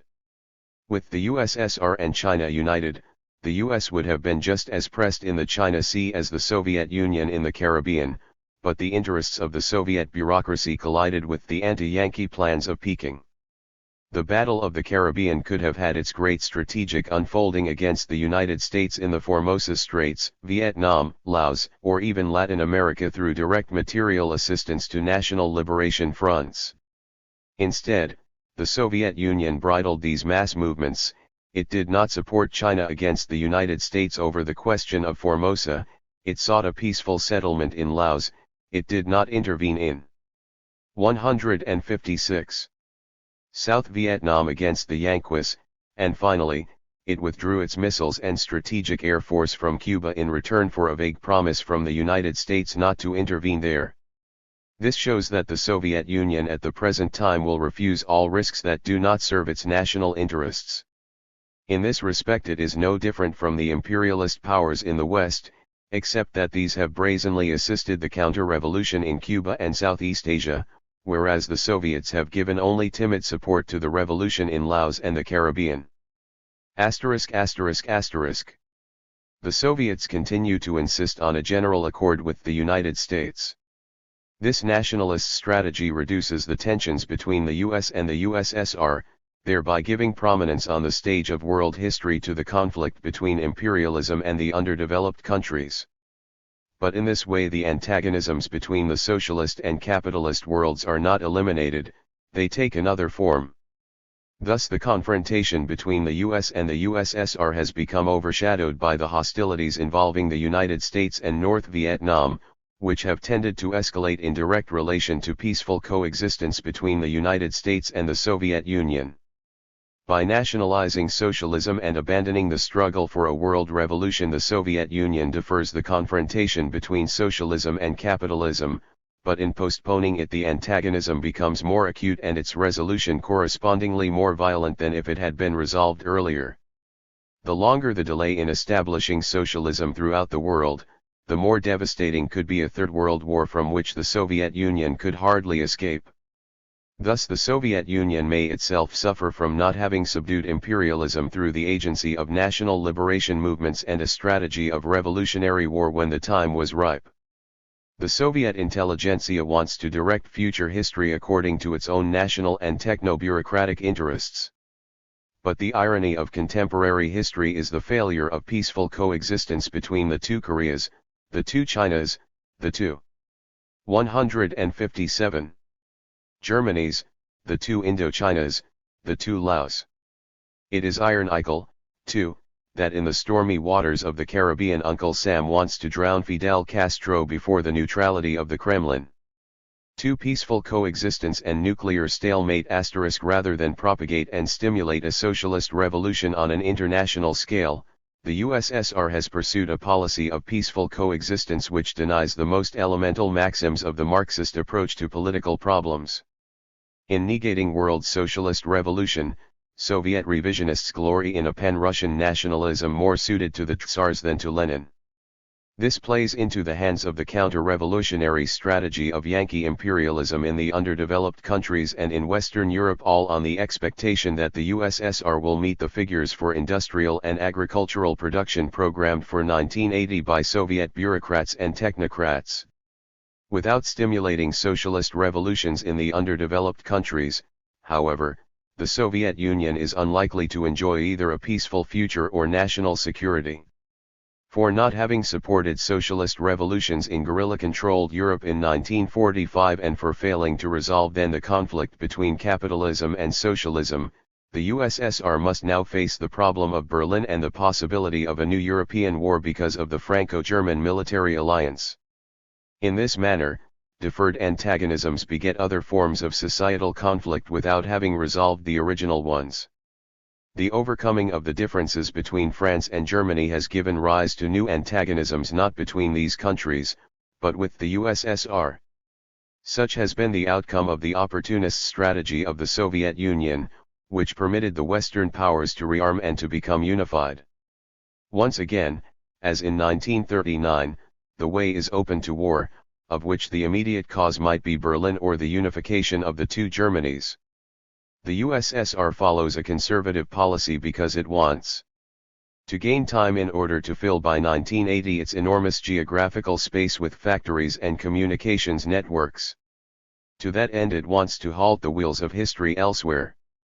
Russia reached the status of a nation only in 1917, whereas many Western powers achieved nationhood as early as the 15th and 16th centuries, and the United States, Germany, and Italy in the 19th century. The practical necessity of creating a unified nation throughout a territory of 21 million square kilometers has given rise to a belated nationalism dissimulated as communism. In this respect the strategy of the Soviet technocrats is defensive, they have more space than they need. Preoccupied with its own industrialization, the USSR stops short of risking its national interest either in expanding the socialist revolution abroad or in defending Cuba, Vietnam, or China against the United States. On the contrary, it puts pressure on these countries that they may come to an understanding with Yankee imperialism. And should they fail to do so, it accuses them of being nationalistic, dogmatic, and adventuristic. Soviet revisionism has given indications of searching for a peace of Vienna or a new Treaty of Versailles, but the Bonn-Paris axis will not bend before Anglo-American pressure to accept the status quo of Berlin and the two Germanys. Accordingly, the European community is arming itself as an atomic power. Nuclear disarmament is impossible under these conditions. Within a short time China and the European community will become great nuclear powers, which should change the correlation of strategical forces. The atomic club of the Big Three, United States, England, Soviet Union, will no longer control the world's destiny. Tacitly united in challenging its control, France and China will have rendered obsolete the nuclear accords of Moscow. Matters are half and half in our world of transition to socialism: two Germanys, two Koreas, two Chinas, two Indochinas, two different systems facing each other, two worlds. 159. Mutually exclusive, yet interdependent. This situation cannot last for long. History searches for a definitive solution that goes beyond the existing conflict of social classes, international agreements in the form of peaceful coexistence, and the level of consciousness and will of the world's leaders. The Soviet revisionists want a settlement with respect to Berlin, a written agreement in order to safeguard their western frontiers and to concentrate on their own peaceful economic and technological development. Because of its enormous size, the Soviet Union is still occupied with the task of internal colonization, while the United States is involved in all parts of the world through its direct capital investments, a species of neocolonialism. The foreign policy corresponding to Soviet internal colonization is peaceful coexistence in order to gain time for industrialization. But this policy is tantamount to subordinating the international labor movement and the other socialist countries to the national interests of the Soviet Union. Geopolitically, the USSR has its northern frontiers sealed by the polar ice cap, its eastern frontiers protected from direct contact with capitalist countries, and its southern frontiers flanked by underdeveloped countries. Thus only the western frontiers present points of immediate friction and hostility, though the Soviet frontiers with China are not immutable or untouchable. Some 250 U.S. air and naval bases encircle the socialist camp or extend Yankee power elsewhere throughout the world. But the Soviet Union has yet to adopt an intransigent position like that of the Yankees in Cuba when they obliged the USSR to dismantle its missile sites. Moscow tolerates launching pads directed against it from Turkey, but Washington refuses to tolerate them on the island of Cuba. That is because the US is oriented toward the outside world, while the USSR is oriented within. The Soviet Union needs more time for its economic and technological development, and for that reason it seeks to preserve the status quo with the United States. In this light, it is a questionable strategy that takes the 160 USSR as an ally against imperialism. For its tendency is to negotiate in order to gain time. The opposite is true of the European Community and the United States, colonizers respectively of Africa and Latin America. In the end, the USSR expects to become a world power like the United States. Accordingly, in matters of international policy it subordinates everything to getting along with imperialism and not exasperating it. This takes for granted the passivity of communist parties in the underdeveloped countries. The USSR wants to endure in peace with the United States even at the price of surrendering its closest allies and swallowing its own children, i.e., movements of national liberation.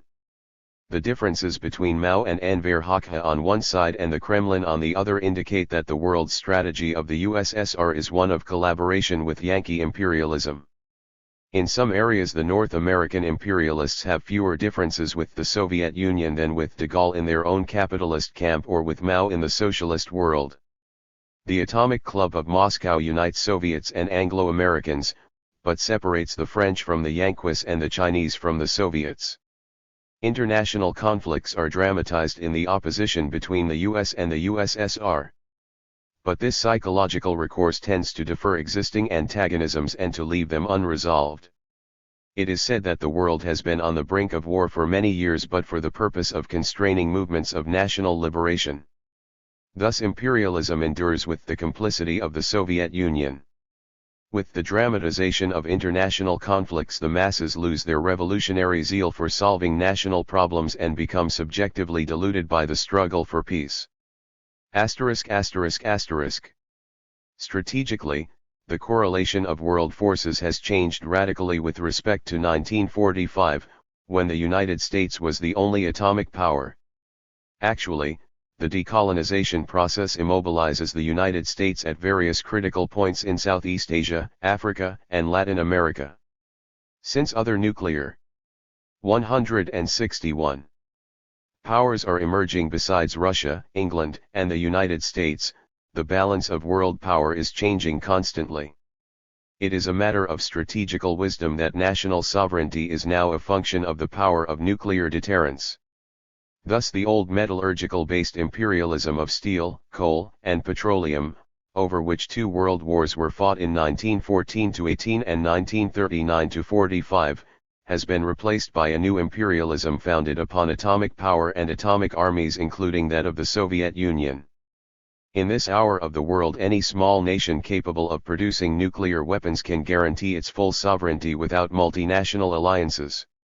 This was impossible in the epoch of gunpowder and explains why the U.S.S.S.R watchword of limiting the number of fingers on the atomic trigger conceals a nuclear monopoly of power in favor of the Anglo-Saxons and Soviets. Socialists in the advanced countries and the modern revisionists of communism have a false estimation of the strategical and political possibilities of our epoch. For with the protection afforded by its own nuclear arms, no country needs the tutelage of a superpower, whether in the East or the West, protection which conceals a subtle form of imperialism on the part of the Anglo-Saxons and Soviets. The mission of the military forces of the great powers is to avoid war on a nuclear scale, to absorb a sizable part of the national budget in order to maintain the capitalist economy of scarcity, and to repress insurrectional movements in the advanced and underdeveloped countries, that is, as long as the USSR continues to be seduced by peaceful coexistence with imperialism. Atomic war signifies the destruction of the great metropolises as well as large military units, army corps, divisions, brigades. Since the Soviet Union has highly populated cities and a regular army like the United States and other industrialized countries, coexistence is dictated by the consideration that a military victory is impossible without reciprocal destruction. But that does not prevent revolutionary wars from taking the place of nuclear ones. 162. The bourgeois strategists of our epoch estimate that total war on a nuclear scale would bring the destruction of the contending parties. One could say that between two powers of equal nuclear capabilities, their combined forces are equal to zero. Under these conditions, superpower becomes converted into reciprocal weakness, absolute military power into no military power. Thus total power has become a factor for peace through atomic terror as a means of persuasion between nuclear powers. Nonetheless, revolutionary war can release the historical forces temporarily paralyzed by the Kremlin and the Pentagon. The philosophy of atomic terror is only partially convincing, it is viable only for countries with great cities and large military units. As matters now stand, generals and field marshals can be used effectively only against movements of liberation or future insurrections in the West, such as might arise from a great economic depression like that of 1929 to 1933. A strategy involving generals, field marshals, great cities and regular armed units is unthinkable in this era of nuclear arms. Nonetheless, small marginal wars, or wars of liberation as they are called, have been multiplying since the end of World War II without the great powers being able to stop them. Despite its military strength, France lost the wars in Indochina and Algeria. The United States failed to win the Korean War, and its battleships, aircraft carriers, planes, tanks, and other weapons have shown themselves to be incapable of resolving the wars in Vietnam, Laos and other parts of the world. International politics are governed, in a certain sense, by these marginal conflicts. The great powers become entangled in events produced by the small ones. What does this signify? Simply that the nuclear powers have to intervene in situations that might drag them into a war with one another. Accordingly, the great nations no longer direct world affairs but are directed by them. To such an extent has the influence of the great powers dwindled since they have entered our epoch of nuclear arms and revolutionary wars. The bomb over Hiroshima had a destructive power equal to the explosion of 20,000 tons of TNT. The hydrogen 163 bomb has a force equal to 20 million tons of TNT. It is estimated that 50 such bombs could paralyze the industrial activity and will to fight of great nations like the United States and the Soviet Union. 6 hours following the detonation of from 50 to 100 hydrogen bombs, those countries would be largely devastated. With their cities partially destroyed, the surviving population would have to flee into the countryside, thereby creating some 40 million refugees. Thus nuclear war is lost more in the rear than on the battlefronts. Coexistence between the great powers is accordingly obligatory, at the same time that it surrenders historical initiative to the small countries, to those under popular leadership. Once again, man is more decisive than technique. In a nuclear age, political war on the basis of small, dispersed but interconnected units is more effective than atomic weaponry. It is no more expedient to employ bombs costing many millions of dollars to kill little groups of dispersed guerrillas than to attempt to exterminate ants with ordinary bullets. A movement of social discontent, which flourishes in all parts in the form of rebellion, cannot be defeated or contained by the great powers using either nuclear arms or conventional ones. History cannot be congealed with bombs of 100 megatons nor with more powerful weapons. The Soviets and Anglo-Saxons intend to halt the course of history through a policy of coexistence based on a new status quo, state capitalism in the East and private or corporate capitalism in the West. Neither one is a permanent feature of our epoch. Both systems are in transition, no matter how much the revisionists of communism may believe that the Soviet regime is a definitive form of the future. The focal conflict of our time is shifting from east to west.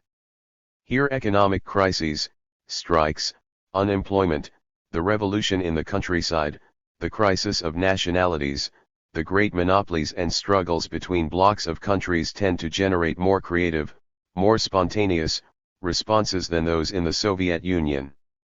There the Communist Party takes the form of a church, the secretary of the party is a virtual pope and the 164 state has absolute powers before which man is less significant than in the presence of the gods of the Greco-Latin religions.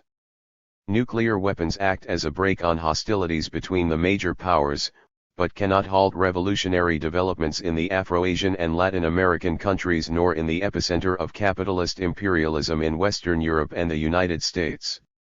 The Atomic Club of Moscow cannot maintain forever the status quo between East and West. These two worlds are developing at an uneven rate which undermines the viability of any long-term agreements. 3. Economic competition between East and West. The Soviet world has been seduced by the myth of technique, the sense of the cosmic, Sputniks, and by great public works, the creation of artificial lakes, the construction of great reservoirs, the deflection of rivers, the excavation of canals, and the building of industrial cities. The Superman of Soviet society is not the philosopher or sociologist, but rather the astronaut, the Stakhanovist worker and the technocrat. Science fiction in the USSR indicates that technocracy is the ruling force, that the intelligentsia is preoccupied more with the exploration of the physical universe than with the social world, and that the preoccupation with techniques ignores the fundamentals of historical materialism. ******* The Soviet technocracy takes pride in an economic subjectivism which impregnates its policies with a boundless optimism. It hopes to win the technical race with the United States, but not in order to liberate the world proletariat from capitalist oppression and exploitation. The Soviet bureaucracy has reduced the practical significance of Marxism to a general theory of centralized economic planning and state-directed growth in the underdeveloped countries. Soviet leaders tirelessly repeat that a socialist economy develops more rapidly than a capitalist one. From 1955 to 1961 and earlier, production increased at an annual rate of 6 to 7% in the Soviet Union, as compared to only 2.5% in the United States. Since World War II, however, Germany and Japan have grown just as much or perhaps even more than Russia. Thanks to the economic advantages of their system, which permits a higher rate of accumulation or investment than in the capitalist world, Soviet leaders are attempting to achieve by 1980 a balance of economic and military power with the United States in order to guarantee the right to Soviet national existence. The struggle to become stronger than imperialism is not a direct challenge to it, but takes for granted its persistence in the process of attempting to surpass it technically and economically as well as culturally. Such a policy is more utopian than the socialism of Owen and Fourier, although it is seemingly supported by practical considerations involving peaceful coexistence, economic plans, statistics and the objectives set for 1980 as if the future of humanity depended only on the next 20 years. The international policy of the Kremlin is predicated on the figures of the 7-year plan and its long-term goals. On December 12, 1962, Khrushchev put the emphasis on economic development, saying, "Soviet industry unfolds on the basis of the priorities assigned to heavy industry, which fulfilled the plan by 104.5% at the end of the 4th year. The overall increase in production during this period was 45% instead of the 39% envisioned by the plan. If in the next 3 years our industry progresses at the same rate, we have no doubt that in 7 years it will have increased not 80% as forecasted, but by 100%. For the revisionists, the struggle against capitalism is a problem of augmenting production in the Soviet Union, not of revolutionary subversion in the rearguard of imperialism. To bargain from strength is to adopt not an atomic strategy, however, but the elementary maxims of revolutionary war." 166.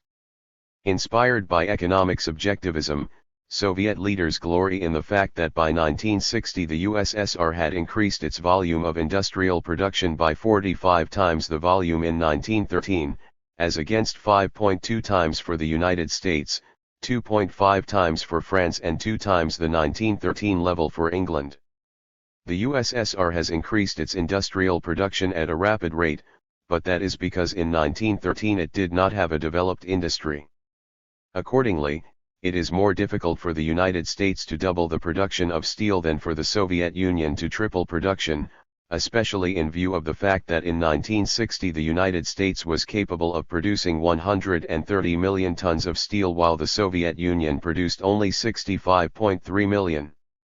In focusing on quantitative changes but not on a qualitative social and political transformation, Soviet technocrats fall into a subjective economism that takes economic hopes and aspirations for concrete possibilities. The result is a species of state capitalism, which blocks the development towards socialism through the systematic depoliticization of the workers and the strengthening of the state apparatus. Soviet economists, party leaders, and technocrats want to make the Soviet Union an economic power equal to the United States. In 1960 the USSR had approached the economic levels of the United States by as much as 60% in gross national income, 60% in industrial production, 75 to 80% in agricultural production, 40 to 50% in the productivity of industrial labor and 33% in the productivity of agriculture. In order to equal the performance of the United States in these areas, the Soviet economy needs 20 years. On the supposition that there are no disturbing factors, parity will be achieved by 1980. The question is whether or not the economic competition between these two powers stems from an antagonism between capitalism and socialism or between public and private forms of capitalism. In their race against time, the Soviet revisionists estimate that the rate of capital accumulation is increasing for the Soviet Union and decreasing for the United States. But this movement in opposite directions poses a grave and constant 167 threat of war. The Yankee capitalists will not relinquish the crown of industrial production and world productivity without doing something, whether it be war against the East or the adoption of state capitalism in the West. The subjective economism of the Soviet bureaucrats may have a quite unexpected outcome. History is not made by men under conditions desired by them, but under conditions independent of their will, i.e., as long as classes and class struggles persist. Sunk in subjectivism, the Soviet leaders cannot anticipate the future course of alienation, nor do they know how to overcome it, whether in the Soviet Union or in the capitalist countries. Yet there is one assurance of disalienation: direct action by the masses and economic self-management by the workers. Technological progress facilitates man's dominion over nature, but is not the only road to socialism. Lacking complex machinery and with only the simplest tools, the popular commune has created a new social division of labor and has moved further toward communism than the great industrial enterprises, state farms, and agricultural collectives in the Soviet Union, where the same social division of labor and conditions of daily work prevail as in the capitalist countries. That is because the popular communes have, and Soviet state enterprises and collectives have not, liberated themselves from commodity fetishism and the alienating effects of money. The fact that Soviet cities are no different from capitalist metropolises in growing too fast and depopulating the countryside indicates that the agrovilles of the future, or unions of several collectives into Chinese-type people's communes, have yet to be organized or to begin functioning. Contrary to the belief of Soviet technocrats, the antagonism between town and country is not on the verge of disappearing but continues to block the road to socialism in the USSR. In the West, the road to socialism passes through the anarcho-syndicalist collectives and enterprise committees for workers' self-management Re. 168. Hearsed and tested by the Spanish Revolution of 1936–39, in the East, through the Chinese People's Communes. In the United States there is a chronic underutilization of productive forces because the capitalist market is too restricted to absorb the output. Thus in 1961 the labor force was 10% unemployed and the steel and automotive industries operated at some 40% less than capacity. The biggest market for consumer goods is provided by the poor, but they are the ones who buy or consume least.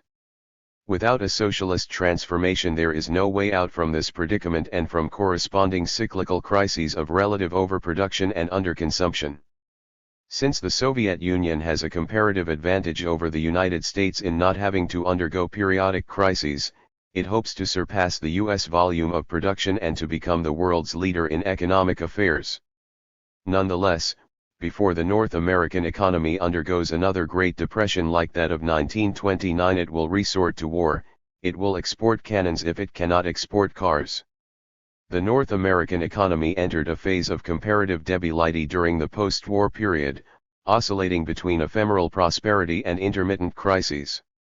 In particular, it underwent recessions in 1948–49, 1953–54, 1957–58, and 1959–61.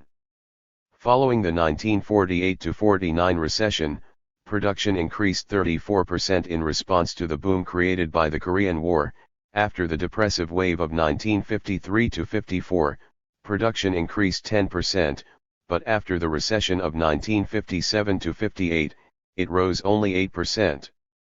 In 1961 only 76% of U.S. industrial capacity was being utilized. Unemployment rose to 5.7 million industrial workers, to 1.5 million professional and white-collar workers and to perhaps 1 million agricultural workers, including the partially employed. This represented approximately 10% of the workforce in the United States. Under such conditions and in order to make the North American economy march forward, it is necessary to limit the amount of real 169 capital investments at home, which is tantamount to increasing U.S. investments abroad. The North American economy is today tied to military production. 63% of the national budget is spent on programs of national defense, international aid, dollar diplomacy, and space development. These expenditures tend to mitigate economic depressions by absorbing the excess industrial capacity of the capitalist economy, which already has the economic and technological bases required for the introduction of socialism. As long as the structural conflicts within the North American economy are not resolved, However, the danger of war will persist, war being one means of destroying this excess capacity. During World War II, from 1939 to 1943, U.S. investments in war production rose to $81.9 billion annually. In 1961 they were $47.5 billion and in 1963, $52.7 billion, which was more than the annual average during World War II. Since the annual production of steel in 1963 was 50% greater than during the war years, it is understandable that war production in times of peace is now as great as it formerly was during times of war. If steel were not used to construct warships, cannons, tanks, and other arms, the U.S. steel industry would produce at something less than its present capacity. In fact, since the recession of 1959-61, the steel and automotive industries have been unable to utilize profitably more than 60% of their plant and equipment, notwithstanding an economy of war in time of peace. In 1967, in the middle of the Vietnam War, U.S. military expenditures rose to $75 billion, representing 70% of the federal budget. Thus rearmament constitutes the great panacea for stimulating the depressed North American economy. In the end, however, armaments are produced to be used, and they finally are used to destroy superfluous wealth and populations, i.e., those which no longer constitute a source of profitability for a capitalist economy. Of course, they would 170. Not be superfluous in a socialist economy, much less in a communist society based on self-management and human freedom. Capitalism has to perish from an excess of productive capacity. It persists only through artificially induced scarcity maintained through periodic wars and depressions. War is necessary to restore the equilibrium of a capitalist economy glutted by excess production relative to the powers of mass consumption. The interplay of economic forces under capitalism points to the fragility of a policy of peaceful coexistence. A general war may be avoided or postponed, but not indefinitely. The U.S. needs to consume its excess capacity by going beyond the limits of a Cold War. It now needs Cuba and Vietnam for this purpose. Eventually, it will need other Latin American countries. And if these are not enough, it may have to stimulate its economy by escalating the now dormant conflict between the capitalist and the socialist worlds. Investments in programs of national defense constitute the most effective mitigator of depressive tendencies in the U.S. economy. Technical progress in the armaments industry contributes to absorbing billions of dollars because of the expense of continual improvements and the high rate of obsolescence.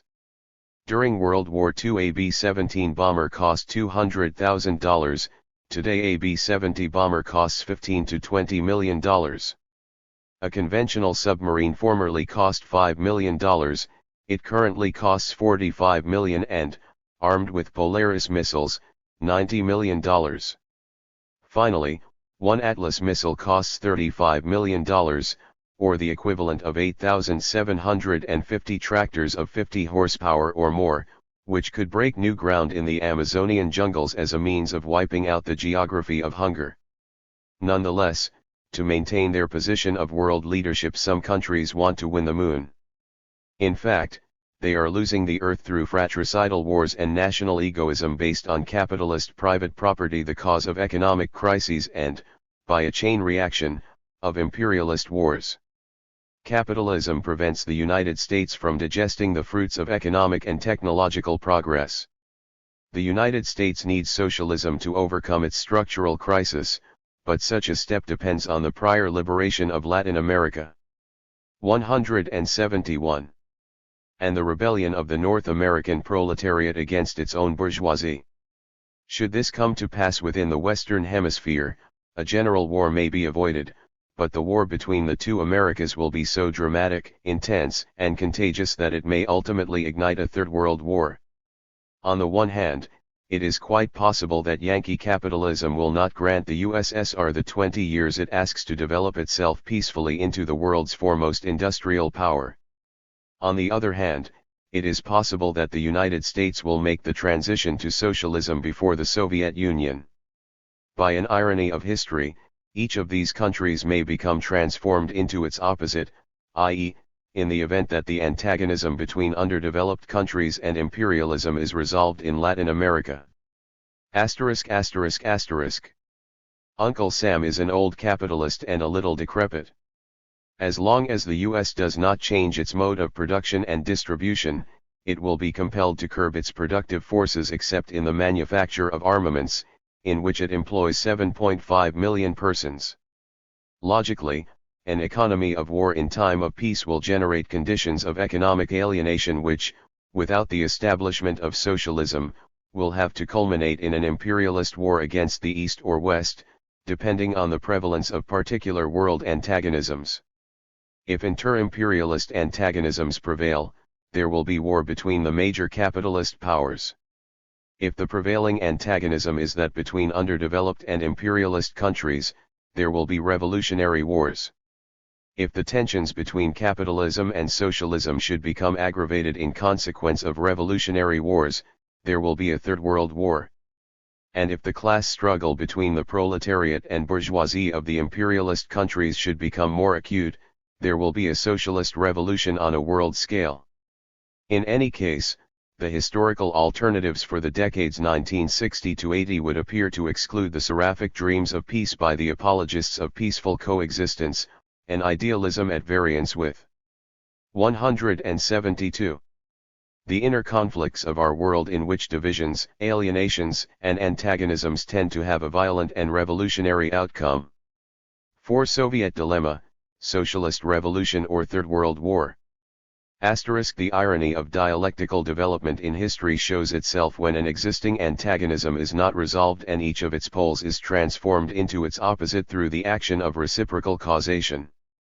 For example, in aspiring to the position today held by the United States in world production, the USSR is gradually becoming a conservative power opposed to the propagation of a world socialist revolution, whereas the United States will have to undergo a social revolution before 1980 if it is to make use of its excess capacity and avoid being overtaken by the Soviet Union. Because its productive forces are greater than those of the USSR, the United States is in a better position to establish socialism. The economic backwardness of the Soviet Union compelled the Bolsheviks to abandon their policy of war communism for a new economic policy, NEP. But even during a great economic crisis, the economic advancement of the United States can provide all the technical conditions for the introduction of socialism as a means of overcoming the almost chronic stagnation of the North American economy. Before losing the battle for the maximum volume of industrial production and labor productivity, the U.S. will do something.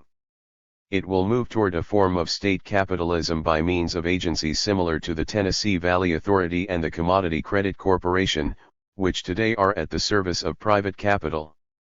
When the United States cannot save itself from economic crises through a mixed economy, it will do so by making the public or nationalized sector the dominant one, thereby preventing the USSR from taking first place in world economic productivity and the volume of industrial and agricultural output.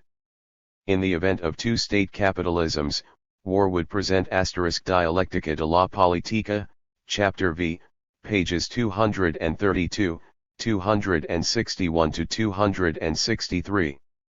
173. Itself as the continuation of their antagonistic policies by violent means. Thus peaceful coexistence through armed peace would eventually resolve itself in war, all because the Soviet Union has not pressed for socialism throughout the world, but rather for state capitalism in a single country. The Soviet leaders are staking everything on 1980, as if a peaceful outcome to economic competition could be predicted in an epoch dominated by capitalist antagonisms conducive to national wars, imperialist wars, and wars of national liberation. The claim that the Soviet Union will occupy first place among the world powers by 1980 is an astonishing piece of political ingenuousness. Under a division of society into rival classes and nations, history makes a mockery of idealists in the East and in the West. For war periodically takes them by surprise, a danger endemic to state capitalism as well as private. For Soviet revisionists, the decisive struggle is to achieve a degree of labor productivity superior to that of capitalism. Their assumption is that technique decides everything, that all other efforts are secondary. However, productivism for capitalist or socialist accumulation is a social metaphysic advantageous respectively to a bourgeois class and a technocratic caste rather than to the alienated and exploited masses of ordinary workers. Neither the bourgeois apology for idleness nor the exaltation of productive work in the East can resolve the human problems of our planet, which men need to refashion into a single socialist country, without classes, castes, national egoisms, and other antagonisms conducive to wars and economic crises. In an astronautic and atomic age, national security eludes one and all. During the decisive years ahead before 1980, either all will be saved or none. In effect, we must all suffer unless atomic war is precluded through a socialist revolution. The dilemma of our times is the following: either revolutionary war on a universal scale, which will overcome capital. 174. Ism and install socialism, or an imperialist war with or without atomic weapons, which will destroy population and wealth in the effort to save capitalism through artificially maintained scarcity. Alienated by the magic of figures and lacking a vision of socialism, Khrushchev estimated that productivity was fundamental to victory over the West. In a June 1962 speech on the burning questions of world socialism, he said that communism would triumph when the level of the productive forces and the degree of labor productivity were greater than those in the capitalist countries, a thesis currently shared by Brezhnev and Kosygin. In the international championship for the first prize in economics, the Soviet Union boasts of its tremendous accomplishments. It displays to the four winds a mass of statistics showing that from 1945 to 1961 its annual average rate of industrial growth was 7.6%, as against 1.8% for the United States, and that in 1961 its rate was 9.2%, as compared to 0.9% for the United States. These inferences on the basis of statistics are mathematical, not historical or dialectical ones. The year 1980, as the date for establishing a world record by beating the North Americans in both the total output and the average productivity of labor, is presented as the objective goal. However, the cunning of the Hegelian idea, with its lovely and ingenuous idealism mocked by Marx, seems to have seduced the revisionists' practical understanding or grasp of reality. Although the Soviet leaders hope to move in one direction during the next 20 years, the interplay of actual economic and political forces is pushing them into situations not elected by them. The conflicts in Cuba and Indochina are merely a prologue to future conflicts of interest and antagonisms between the dollar and the ruble. No armed peace is stable or lacking the temptation to war. In the long run, war cannot be avoided without a struggle for socialism, without class wars and movements for liberation inspired by revolutionary Marxism in opposition to the ideology of peaceful coexistence. Chapter 7. 1. Socialist internationalism *. Because of the uneven development of countries, socialism on a national scale generates differences and antagonisms among socialist countries similar to those among capitalist countries. There is a bourgeois internationalism in action, such as the Organization of American States and the European Economic Community, but there is no countervailing proletarian internationalism except that subordinated to the neonationalist foreign policy of the Soviet Union, which begins and ends with peaceful coexistence with the United States. The internationalism of the labor movement has been degraded by the opportunist policies of the Soviet revisionists who made the Third International. The Cominform and the international peace movement serve primarily Soviet interests. The Organization of American States and the European Economic Community constitute supranational organizations of the bourgeoisie which emerged in opposition to these and other communist pressures. Proletarian internationalism was a standard and watchword of the working masses. The First, Second, and Third Internationals had inscribed it in their respective programs as basic to the international labor movement. The Communist Manifesto ends with the well-known words, "Workers of the world, unite." Nonetheless, the vacillating and opportunist policies of the Soviet leaders have not been consistent with proletarian internationalism, which has been used to acquire mass support for the Kremlin's devious diplomacy. The Communist Manifesto states that in the various stages of development through which the struggle of the working class against the bourgeoisie has to pass, the Communists are distinguished from other working class parties in always and everywhere representing the interests of the movement as a whole. This internationalist commitment and basic principle of Marxism has been corroded by the opportunist policies of popular fronts, military alliances with the bourgeoisie and peaceful coexistence, an untimely expression of social democracy in Soviet foreign policy. Within the compass of a revisionism that moves steadily to the right, Soviet policy has sought a compromise with imperialism to the detriment of proletarian internationalism. The great Soviet fatherland was not jeopardized for Korea, China, Laos, Vietnam, or Cuba. In this respect, Soviet nationalism or panslavism fails to conform to the fundamental principles of Marxism-Leninism. The Communist Manifesto undermines the myth of patriotism. The workingmen have no country. We cannot take from them what they have not got. Since the proletariat must first acquire political supremacy, must rise to be the leading class of the nation, it is to this extent national, but not in the bourgeois sense. With respect to its content, the struggle of the proletariat against the bourgeoisie has a national character, yet its sphere of action and influence is international. A socialist revolution that does not surmount national frontiers is condemned to perish or deteriorate into a form of state capitalism, particularly in Latin America. The crisis in Sino-Soviet and Soviet-Albanian relations is evidence that the East gives priority to national before international socialist interests, thereby generating inter-socialist contradictions which can take the form of hostilities similar to those among capitalist countries.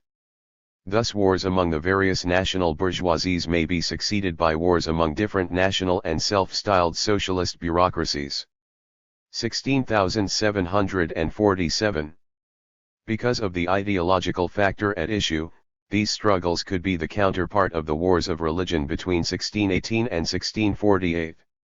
More than once the Soviet Union subordinated the interest of the Chinese People's Revolution to its own national well-being.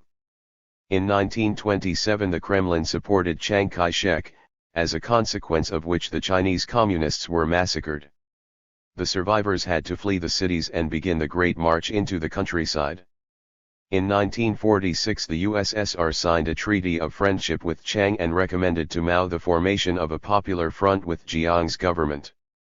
Evidently the Soviets were unwilling to support any movement going beyond that of the Kuomintang and the strategy of popular fronts in the West. Such a strategy was deemed necessary to consolidate the democratic revolution, but of the bourgeoisie rather than the proletariat. Until Mao's victory in 1949, the USSR continued to maintain consulates in China that recognized the government of Chiang Kai-shek.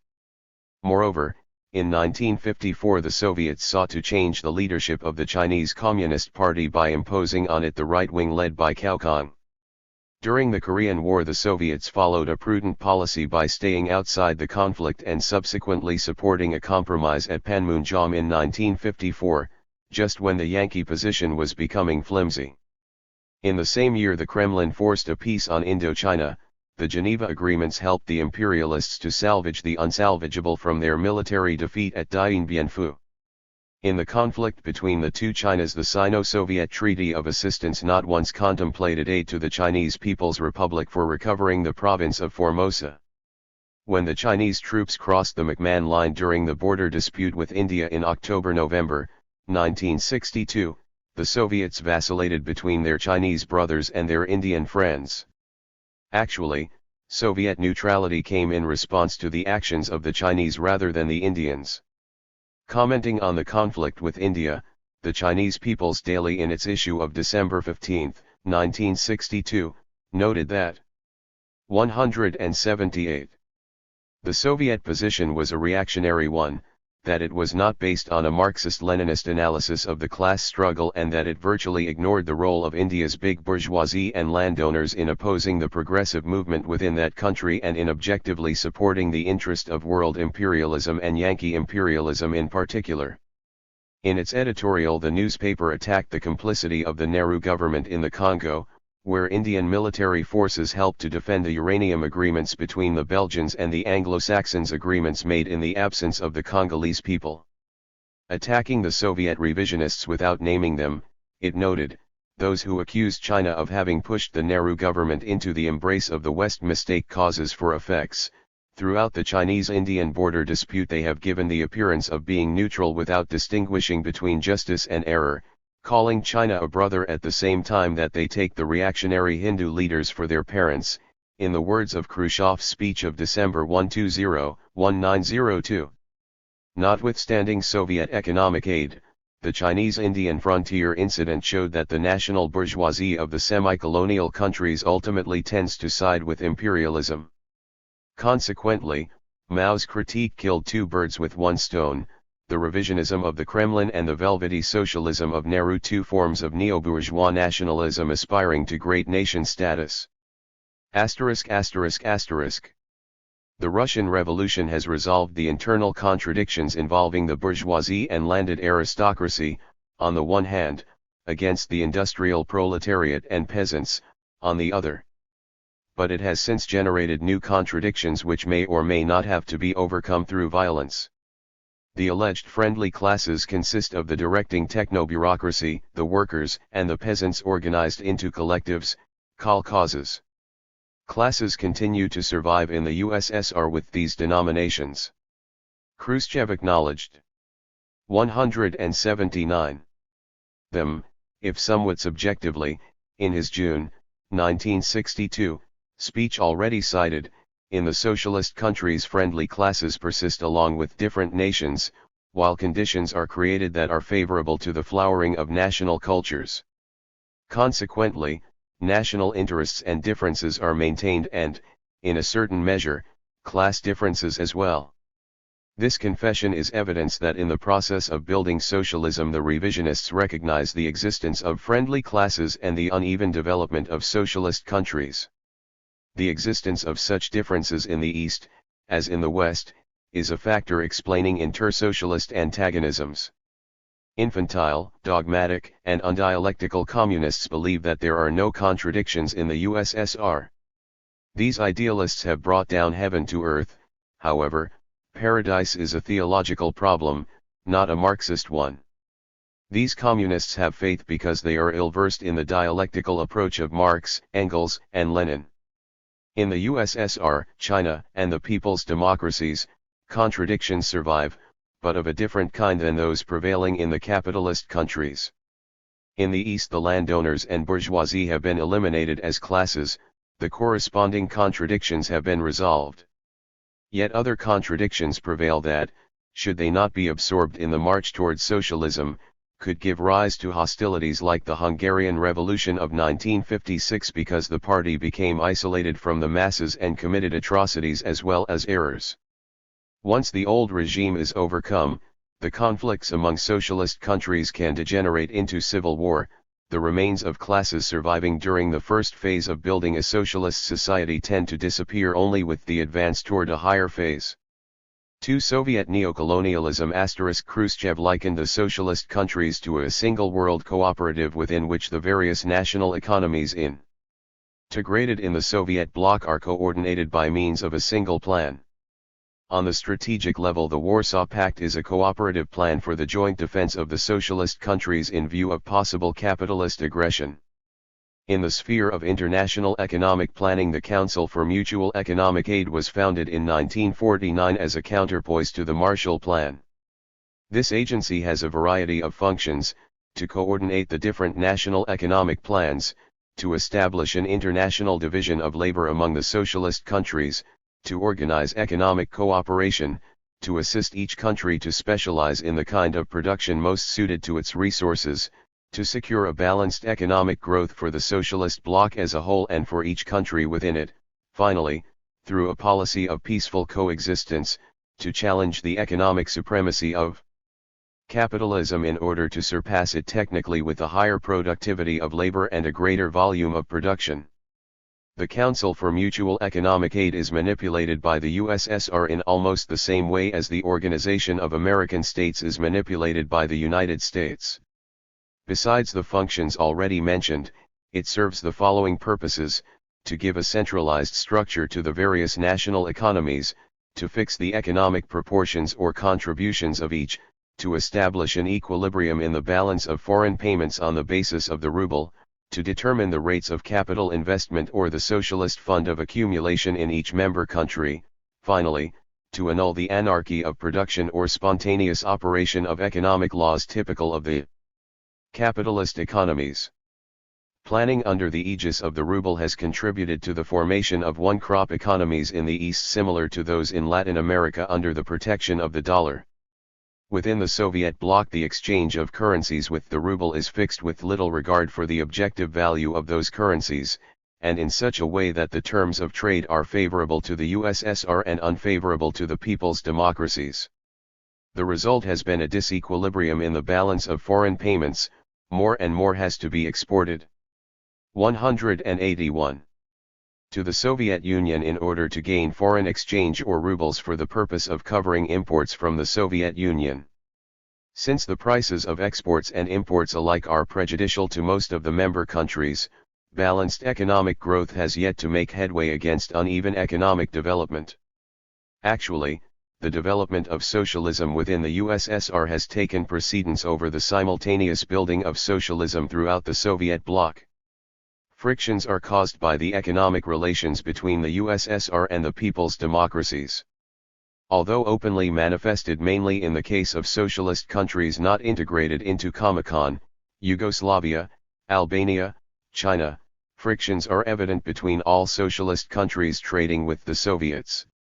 The Soviet Union demanded minerals from Yugoslavia in order to refine them, but Yugoslavia resisted because she wanted to refine them herself. From Hungary the Soviet Union demands bauxite in order to smelt it and develop a strategic air force. Czechoslovakia is an industrialized country, but provides 20% of the market for machinery produced in the Soviet Union and the bloc countries. Poland builds ships for the USSR. The Kremlin and Wall Street support their economic expansion abroad through these and other forms of satellization. As a great nation, politically alienated by the Soviet tendency to accept the legitimate existence of two Chinas and to support a policy of coexistence with Formosa, China did not lend her economy to the specialized tasks it would have had to fulfill under the supervision of Comecon. Moreover, Peking's strategic and economic interests in Central Asia differed from Moscow's. The economic conflicts of interest between socialist countries would most likely take a violent form, as in the case of the Sino-Soviet controversy, were it not for the supranational unity provided by Comecon.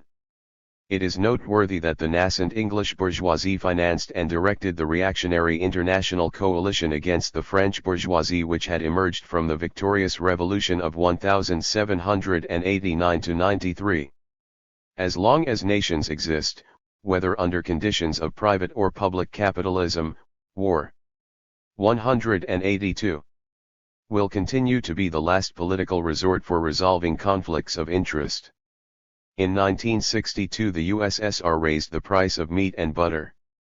Had such products been exported, the socialist countries importing them would have had to pay more than in 1961.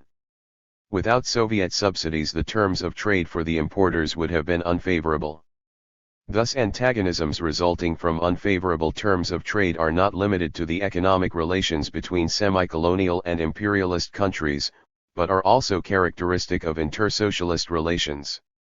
In this light the much celebrated law of the international division of socialist labor is only a string of words. Economic relations among socialist countries are supposed to be based on friendship, equality, harmony, and cooperation. In fact, the USSR subordinates trade among the socialist countries to its own national interests and world strategy. The Soviet Union benefits, for example, from the world monopoly prices of petroleum. In Saudi Arabia a barrel of crude oil costs 10 cents to extract plus 14 cents to transport through pipelines to eastern Mediterranean ports. Thus it costs 24 cents a barrel. Since a ton contains approximately 7 barrels, depending on the density, its cost at the port of embarkation is $1.68. But King Ibn Saud collects $1 per barrel in the form of royalties and the Anglo-Saxon companies collect another $1, consequently, the monopoly price of crude oil is around $15.68 per ton. The Soviet Union does not pay these royalties. In its trade with the West it does not mark up the price of its own crude oil by this amount. Were it to sell its crude oil at the monopoly prices fixed by the International Petroleum Cartel, it would be implicated in a similar monopoly of its own. Soviet crude oil costs perhaps $3 to $4 a ton to produce and is sold to the West for $7 to $8 at the port of embarkation. In exchange for Hungarian bauxite, however, it sells for not less than $15.68 per ton, which indicates that the Soviets benefit in this case from the international monopoly price. Does this relation of exchange not violate the international division of labor among socialist countries? Is it not an in 183 ter-socialist contradiction to base exchange on a one-sided contract? The role of investments in the Soviet bloc resembles that of U.S. direct investments in Latin America. On the topic of basic investments in the geo-economic space of the countries belonging to Comecon, Khrushchev noted in his June 1962 speech, because of the huge investments required, joint financing is convenient in the industrial branches dedicated to the extraction of raw materials for export. Through such mixed investments the USSR has achieved key positions of great strategical importance in the national economies of the people's democracies. Soviet co-management of these basic investments constitutes a species of direct investment in foreign countries. It presupposes co-participation in the wealth of those countries and obliges mixed enterprises to be profitable in the highest degree so that the Soviet Union will not have to share any losses. The workers in mixed enterprises have to produce a high rate of surplus value in order to meet the conditions for Soviet investments. Without socialist unity transcending nationalities, there will be antagonisms between socialist countries. It is easier to resolve conflicts between members of the European Common Market than between Yugoslavia, Albania, and China on one side and the Soviet Union on the other. In Western Europe the supranational or interstate associations for economic and strategical purposes are more effective in resolving antagonisms than Comecon in Eastern Europe because uneven economic development is not as pronounced within the European community. Within Comecon the Soviets constitute the economic financial epicenter, and the other countries the periphery. In the speech already cited Khrushchev provides an example of goodwill within the international division of socialist labor.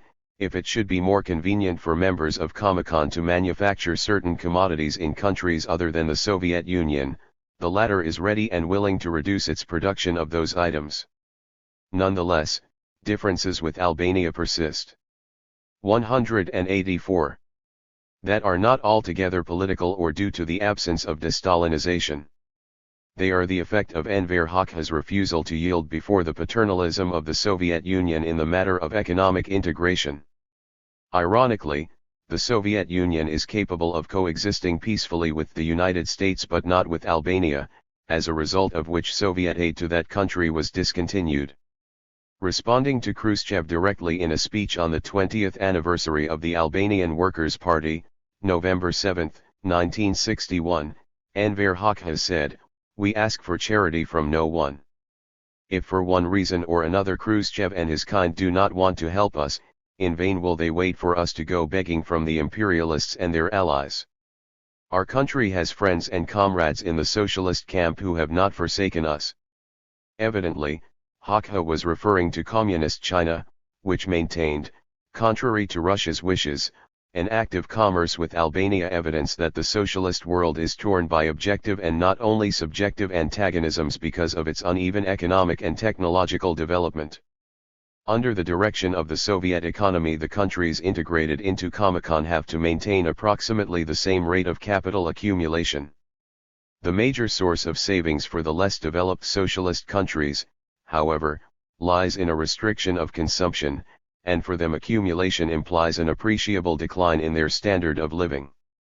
Thus the rate of surplus value varies between socialist countries, creating social tensions and political discontent which are not openly or directly manifested from fear of the state's repressive powers. Great power nationalism interferes with the integration of the socialist camp. The Soviet Union does not want to sacrifice its standard of living by sharing its wealth with the Chinese or Mongolians. The Kremlin believes that the creation of a socialist superstate would unleash a war with the capitalist world. Seduced by atomic terror, it endeavors to paralyze movements of liberation and class struggles within the capitalist countries, instead of seeking unity through a federation of socialist republics. 185. Khrushchev spoke for the Soviet intelligentsia when, in the speech previously cited, he covered up the disintegration of the socialist camp by references to its alleged unity. When socialism surpassed the limits of a single country, it established a world socialist market, a totally new sphere of international trade within which, unlike the capitalist world market, planning rather than spontaneity prevails. Actually, Soviet socialism has not gone beyond its own frontiers because its leadership is fearful of abolishing them, frontiers that have to be erased in order to achieve peace and socialism. Economic nationalism, which has become the fashion in the USSR, will not resolve the problems of the socialist camp, nor can it compel the capitalist world to take the socialist road. It is more likely to promote a struggle for hegemony culminating in a world war between East and West. A proletarian revolution in the capitalist countries and a people's revolution in the semi-colonial ones are necessary to prevent such a war. Although the modern revisionists are opposed to revolutionary wars because these might unleash a world war, precisely such wars are required in order to prevent a universal conflagration. The Soviet Union has asked the member countries of Comecon for combined economic and technological assistance to the Mongolian People's Republic in order to counteract Chinese influence and the historical, economic, and cultural bonds that tie that country to China rather than to the USSR and Europe. The creation of an independent Mongolia is designed in Soviet strategy to be part of an anti-China cordon sanitaire and to isolate the Russian border population from the allegedly pernicious influence of the Chinese popular communes. *****. The totalitarian bureaucracy of Novotny, which was overthrown by Dubček, wanted to perpetuate the satelization of Czechoslovakia within the orbit of the ruble and the strategy of the Warsaw Pact. However, the pro-Soviet reformists claim that the discord between the USSR and other socialist 186 countries has not been objective, but rather subjective or ideological.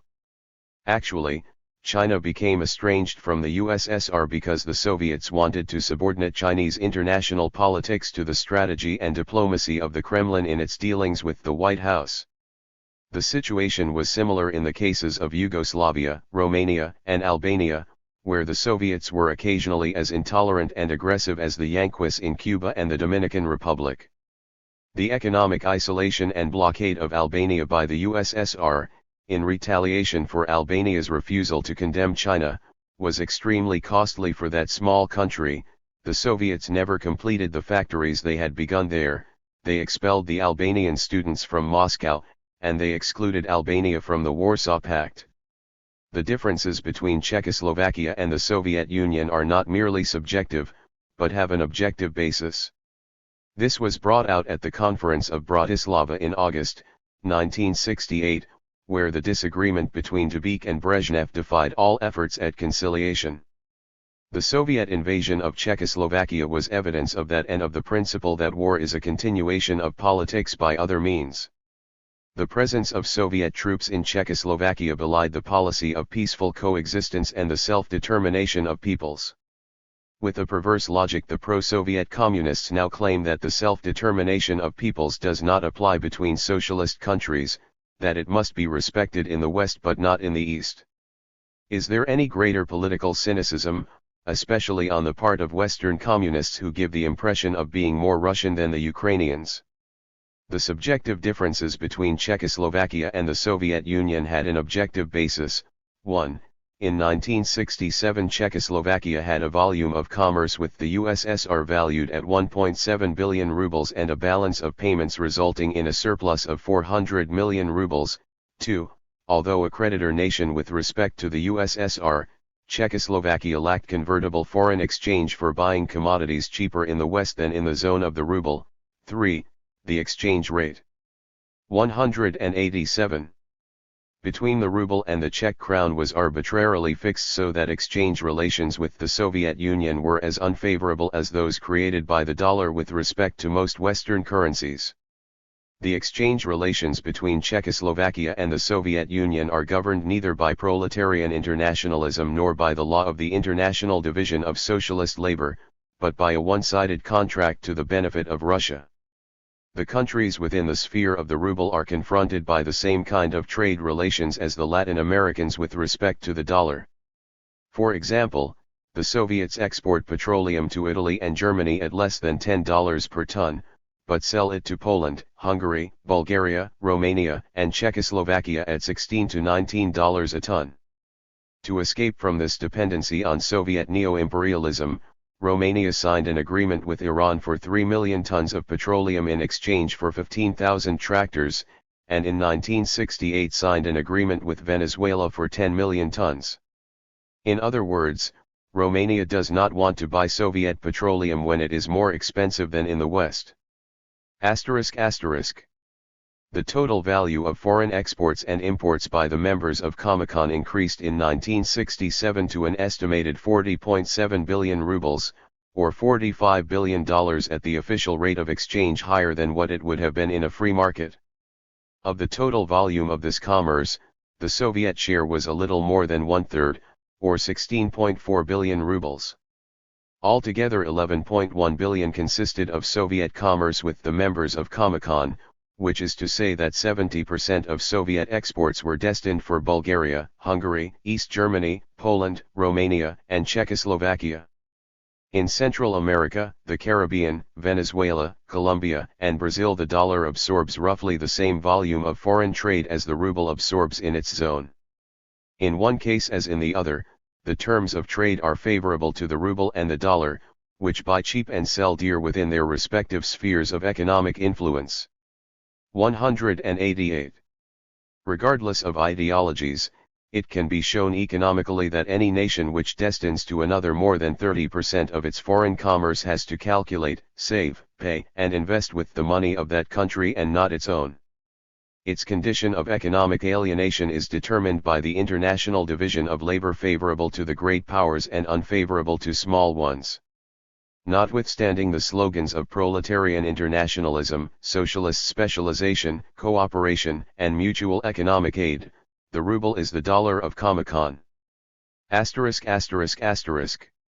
At the epicenter of Comecon, the Soviet Union governs, disposes, and orders with the same economic powers as those the United States uses in Latin America and the International Monetary Fund.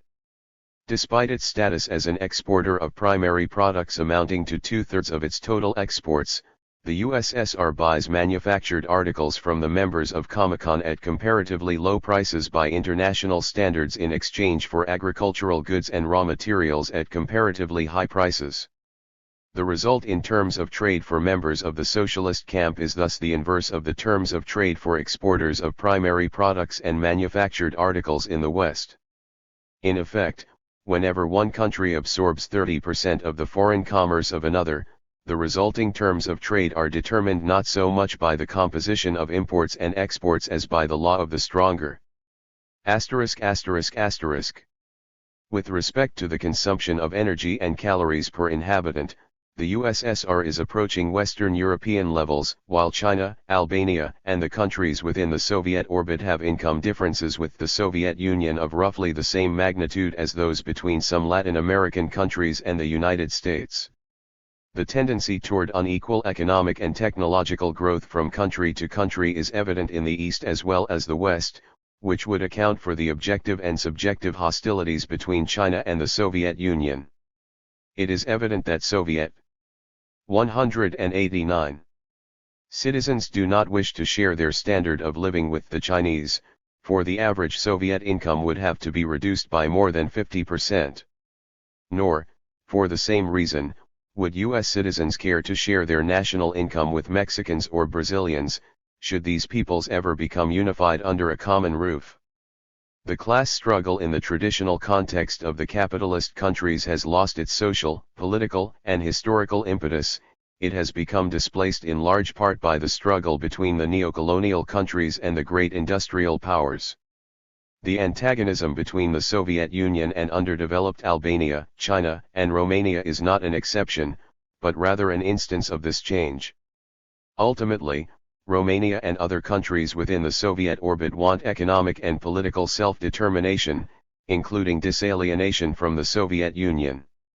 The exchange rate between the ruble and the currencies of the other countries belonging to Comecon conceals as many irrationalities or inequalities as the parity of the dollar with respect to gold and the currencies of the International Monetary Fund.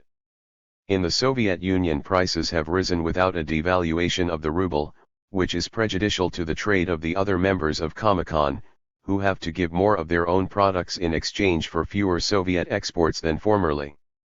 Accordingly, Romania has turned to the West for many products that are cheaper than those imported from the Soviet Union.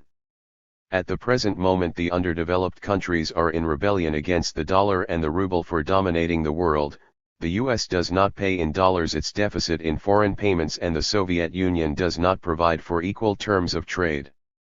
The Soviet Union and the countries within its economic, diplomatic, and strategical sphere of influence are not exempt from the overriding antagonism between developed and underdeveloped countries. By an historical irony, the principal antagonism of our times has placed it on the side of the oppressors rather than the liberators of mankind. 190. 3 Communes or kolkhozes. In 1962, Khrushchev announced that the scarcity of meat and butter had obliged the government to raise prices in order to stimulate the peasants to produce more of each. These products, like most others in the Soviet Union, take the form of commodities. Since they also have a money form, the relations between persons appear in the alienated form of a relation between things. In China, economic relations are different. The Chinese commune embraces several villages, owing to its area of some 30 to 40 kilometers on each side. It brings together agriculture, peasants, industry, workers, the intelligentsia, professionals and technicians, and the armed forces, soldiers and popular militias, in a single economic unit. The resulting new division of labor enables exchange within each commune to occur without the intermediary of money and without the products of human labor having to take the form of commodities. Products are allocated or distributed for particular purposes independently of the market mechanism. Thus, economic alienation has been overcome along with the fetishism of money. Unlike Soviet peasants, the peasants on a Chinese commune have no interest in raising the price of meat and butter in response to a shortage. In the Soviet Union, an increase in the price of meat and butter means that the peasants enjoy a larger share in the national income at the expense of industrial workers and the urban population. On a Chinese commune, such a shortage must be equally borne by all. Socialism is impossible, whether in the city or the countryside, as long as commodity fetishism survives. The day in which the kolkhoz, village cooperative, and the sovkhoz, state farm, are transformed into people's communes uniting agriculture, industry, the professions, and the military, the state will begin to wither away. Classes have begun to break down within the framework of the commune, but have yet to do so in the USSR, where state capitalism rather than socialism prevails. Contrary to Marx's, Engels and Lenin's forecasts, in Russia the state has not begun to disappear with the elimination of the bourgeoisie as a class. Precisely because the state gives more to some than to others, it has to persist in order to perpetuate class inequalities. But in that case, what is the class content of the Soviet state? Actually, the best remunerated sectors in the USSR are accustomed to receive approximately 10 times the average income of the lowest paid workers. This inequality makes necessary the existence of a dictatorship. But against whom? For the benefit of whom? The proletariat or the techno-bureaucracy which controls the apparatus of government, the party, and the national economy. ******. The Soviet intelligentsia is proud of the fact that in 1963 the USSR had increased its national income by 24 times that in 1913. However, these quantitative changes have not produced qualitative transformations, such as those realized by the Chinese people's communes. Soviet agriculture disposes of 1.2 million tractors, 500,000 harvesting machines and 790,000 automobiles, but it has not even begun to build the agrovilles of the future. These are being developed by the people's communes, notwithstanding only 100,000 Chinese tractors in 1964. The kolkhozes and sovkhozes perpetuate conditions of daily life reminiscent of the Middle Ages. Despite tremendous advances in technique, the work of peasants in the USSR has hardly changed at all. Although a high degree of labor productivity makes the road to socialism comparatively easy, man is still more decisive than technique. In the final analysis, socialism depends on a great movement of the masses who, motivated by their objective interests rather than by propaganda or enthusiasm, build a socialist society as much with picks and shovels as with mechanized drills and excavators. Whoever struggles for the progressive realization of socialist 192.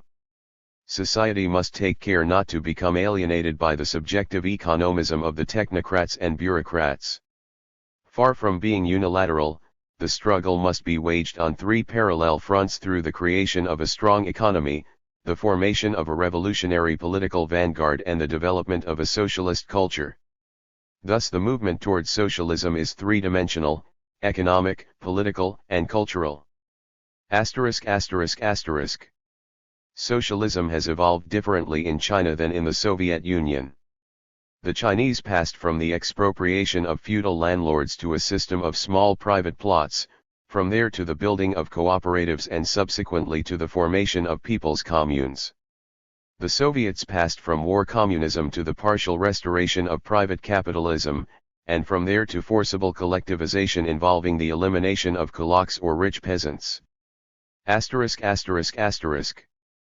Formerly, Soviet kolkhozes were served by machine and tractor stations. These consisted of public property and were designed to forestall the kolkhozes from accumulating capital and developing neo-capitalist forms of production. In the epoch of Stalin, each station served some 10 to 12 collectives, and each tractor had to serve approximately 1,600 hours per year to ensure its intensive employment. In contrast, small collectives today seldom use tractors for more than 1,000 hours annually, a step backward in the development of socialist agriculture. Under the old system of tractor stations there was a central workshop for repairing machines, designed to maintain a high level of productivity and the full utilization of all equipment. Since the Soviet revisionists turned over the tractors to the kolkhozes, however, they obliged each one to maintain its own workshop. In this way a petty artisan industry has emerged in the countryside which has little in common with socialist society. Many kolkhozes refuse to accept 193 tractors and combines from the state on the ground that it would be uneconomical for each cooperative to have to repair them. Although socialist agriculture passes from independent collectives to people's communes, the tractor stations were nonetheless dismantled. Skilled mechanics integrated themselves into various cooperatives or otherwise returned to the cities. Thus ended the worker-peasant alliance as it had been understood during the Stalin period. During the winter of 1962 a severe cold spell and heavy snow prevented the use of some 120,000 tractors and combines in the cold agricultural zones of Russia.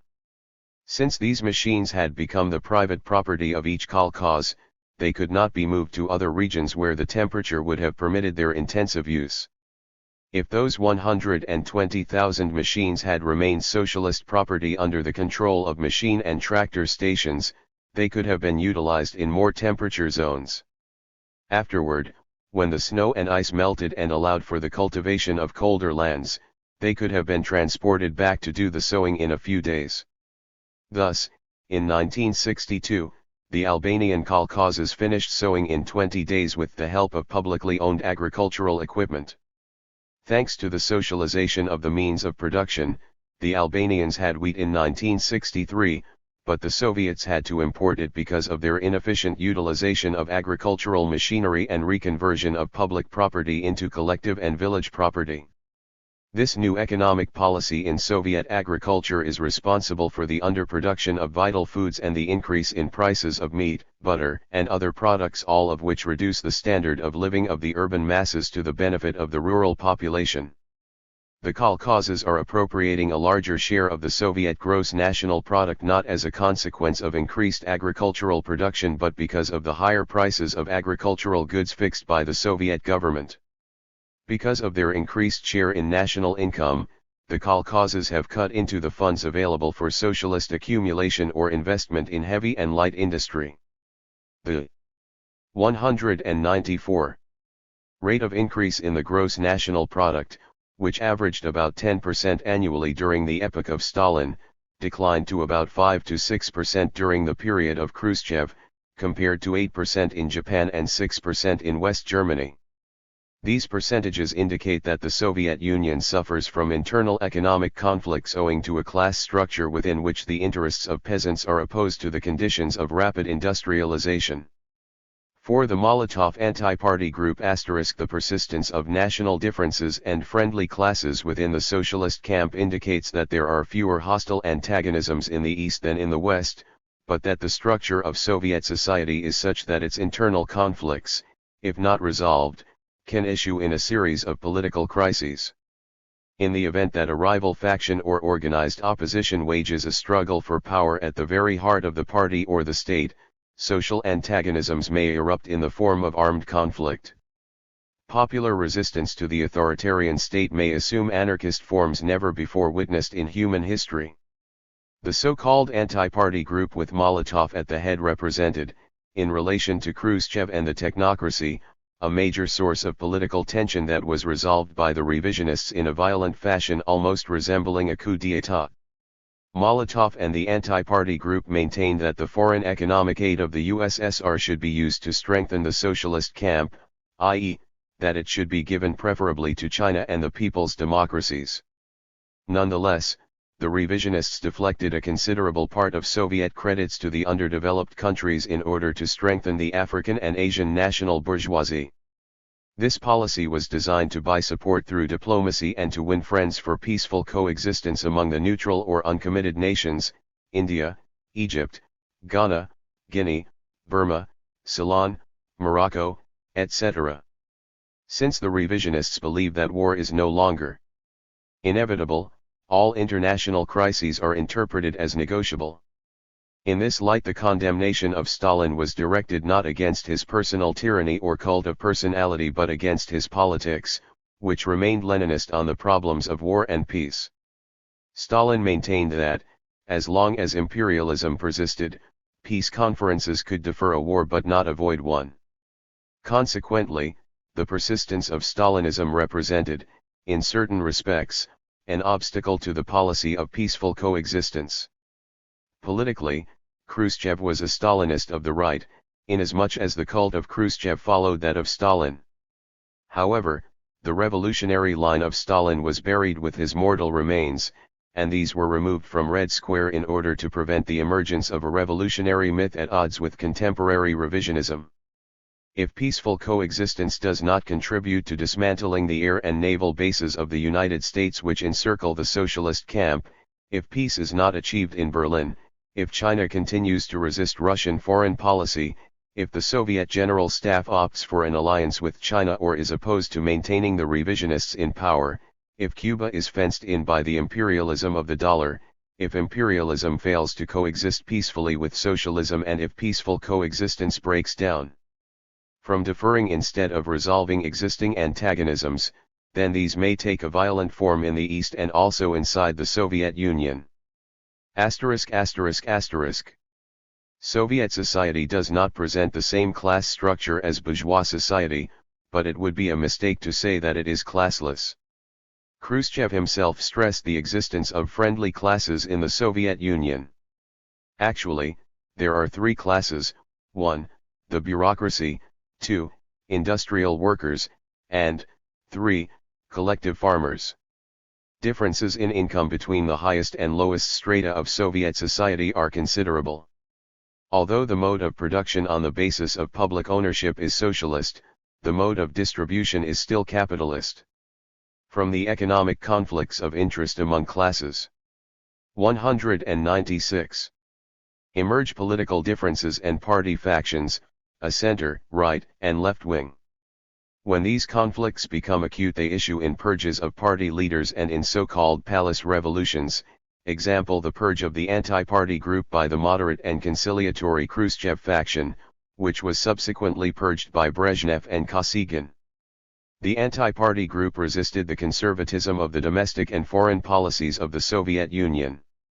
The Malenkov-Molotov line favored the sharing of Russian atomic secrets with the Chinese. But the Khrushchev group rejected this policy as an impediment to a Soviet understanding with the United States and to peaceful coexistence with the West. The Malenkov-Molotov faction maintained that war was inevitable as long as imperialism persisted. The Khrushchev group estimated that war might be avoided through mutual concessions. The Molotov group opposed the dismantling of machine and tractor stations.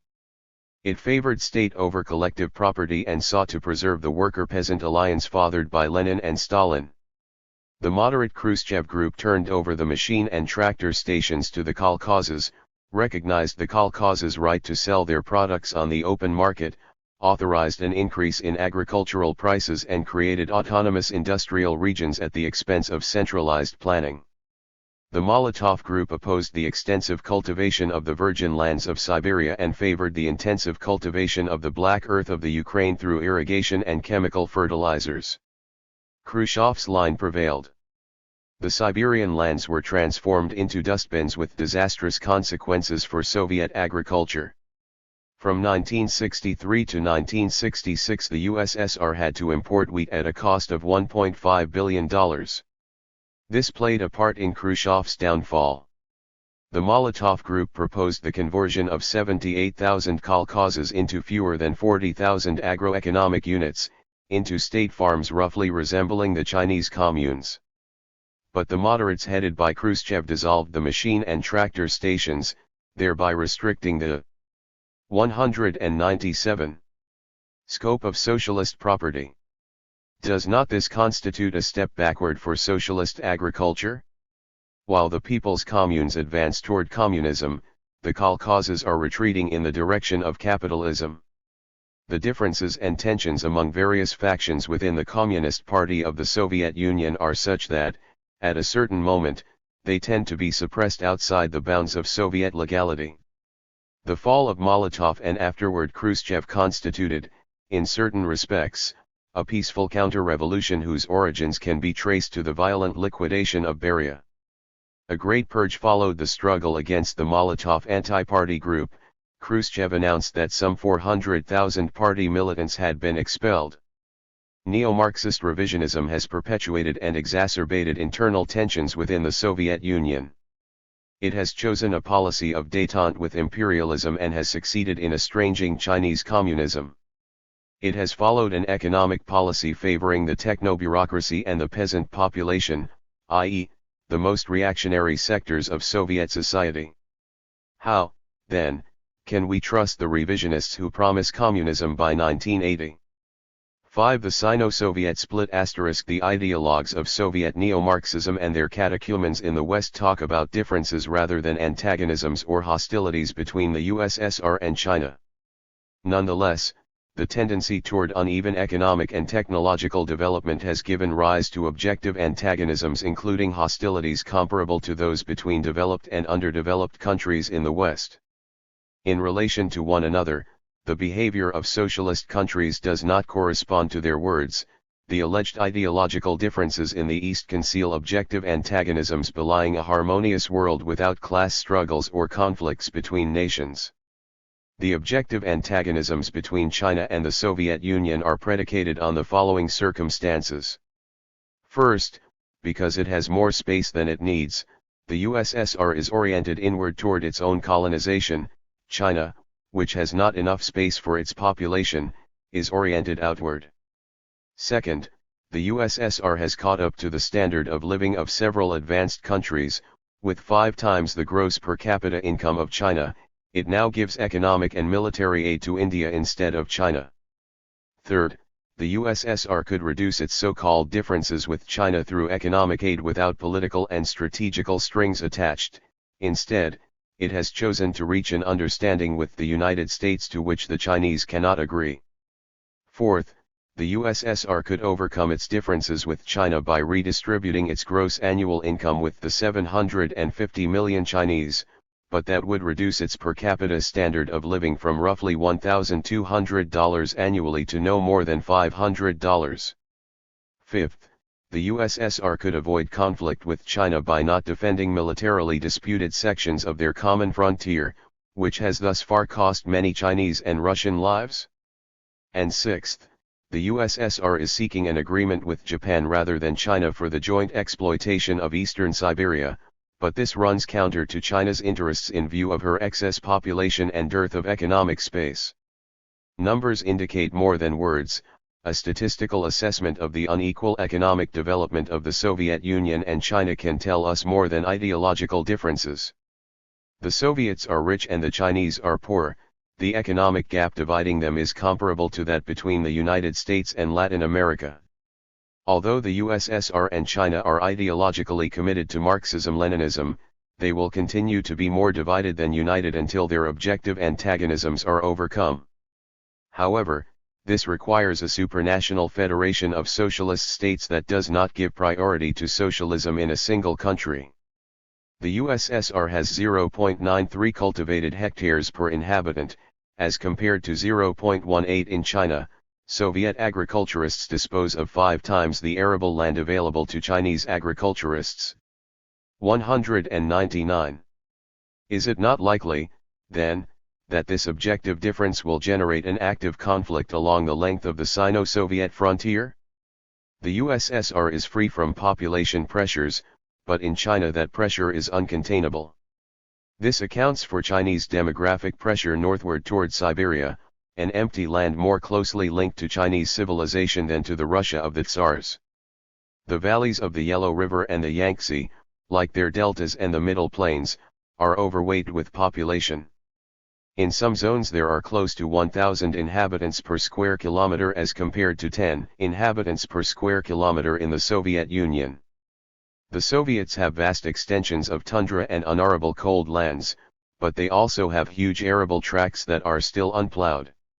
Meanwhile, the Chinese are painfully cultivating mountain slopes, making terraces, in order to win a few meters more of cultivated land.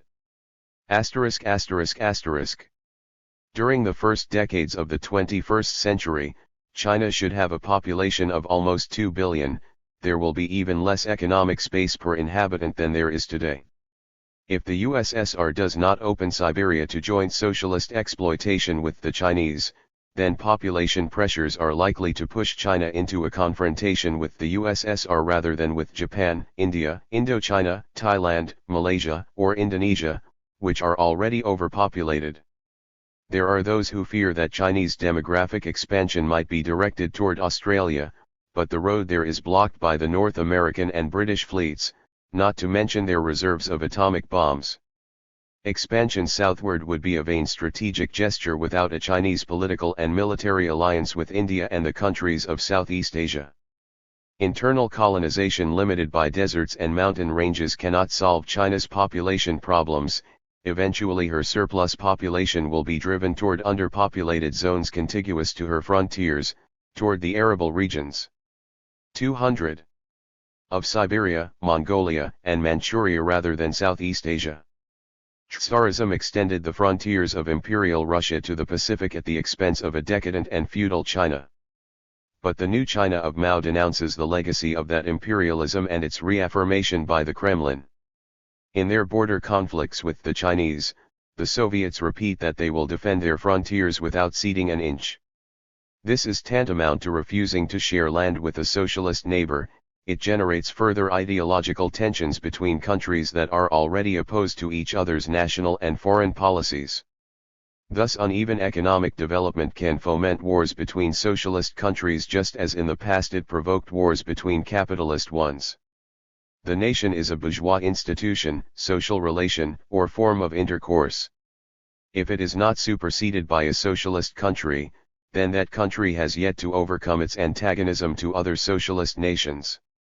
Failure to overcome the antagonisms generated by national differences was evident in Hungary, 1956, Czechoslovakia, 1968, and the Sino-Soviet border clashes in March, 1969. Within a Marxist historical framework, what is advantageous to one nation tends to be disadvantageous to another, in the East as in the West, that is, as long as the world is not a single country or universal federation of socialist republics. The differences or rather antagonisms between China and the USSR have become more acute since the nuclear agreement between the Soviet Union and the United States and the military aid given by the Kremlin to India.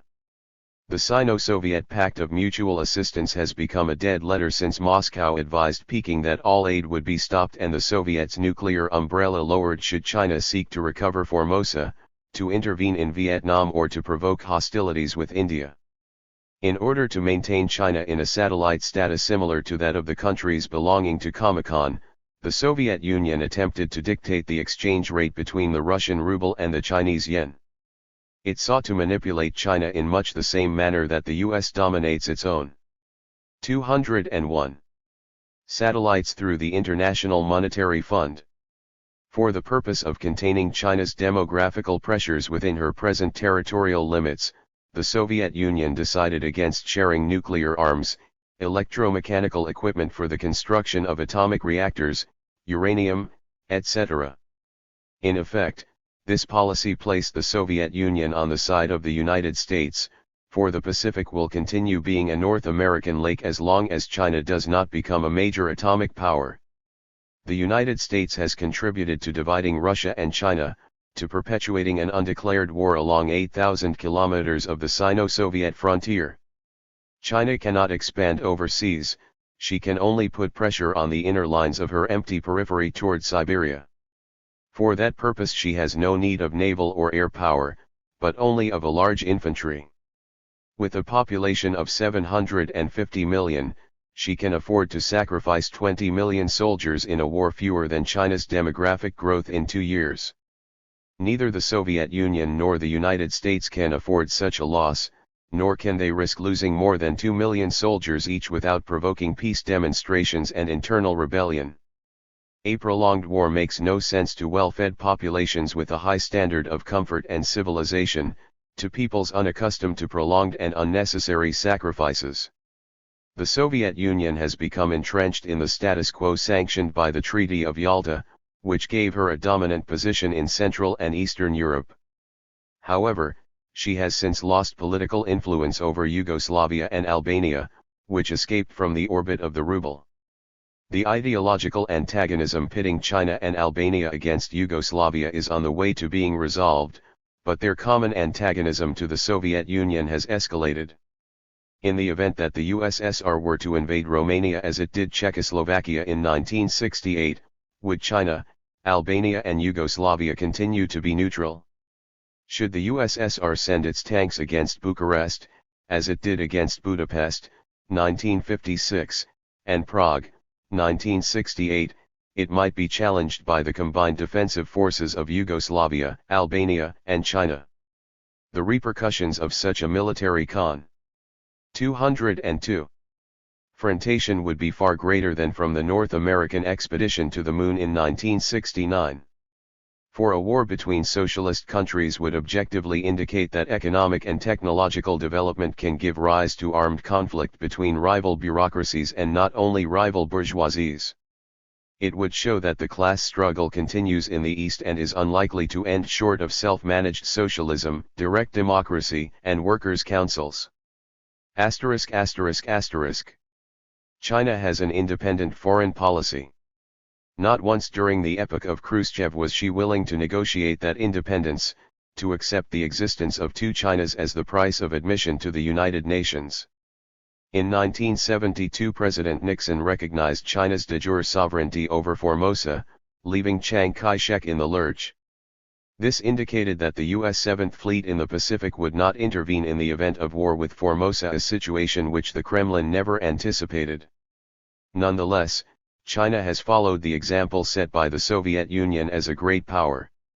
The revolutionary Mao recently received the feudal monarch Haile Selassie, to whom he offered credits of $84 million, and the totalitarian general Ne Win of Burma, to whom he also extended credits.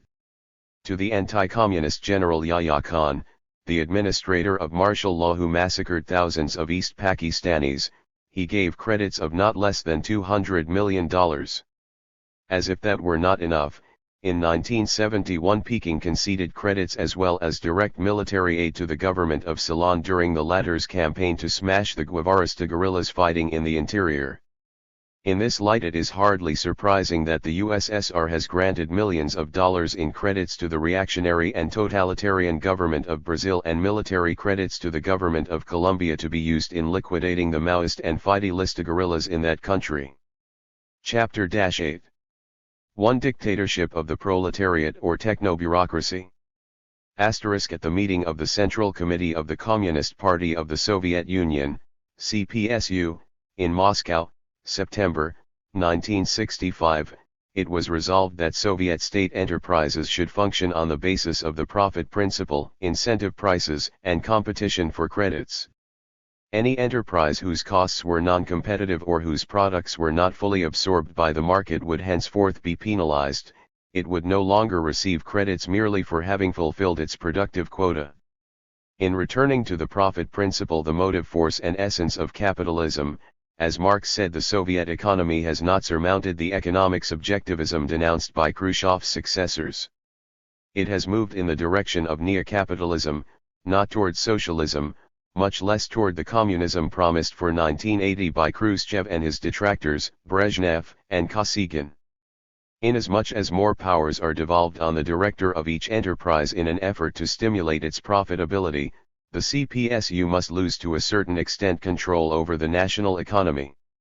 If the Red Army is no longer controlled by people's commissars, if the machine and tractor stations have been abolished, if the directors of enterprises are more and more autonomous without the workers sharing in the management, if a majority of party members consist of bureaucrats, technocrats, and peasants, if all this occurs, then where is the dictatorship of the proletariat?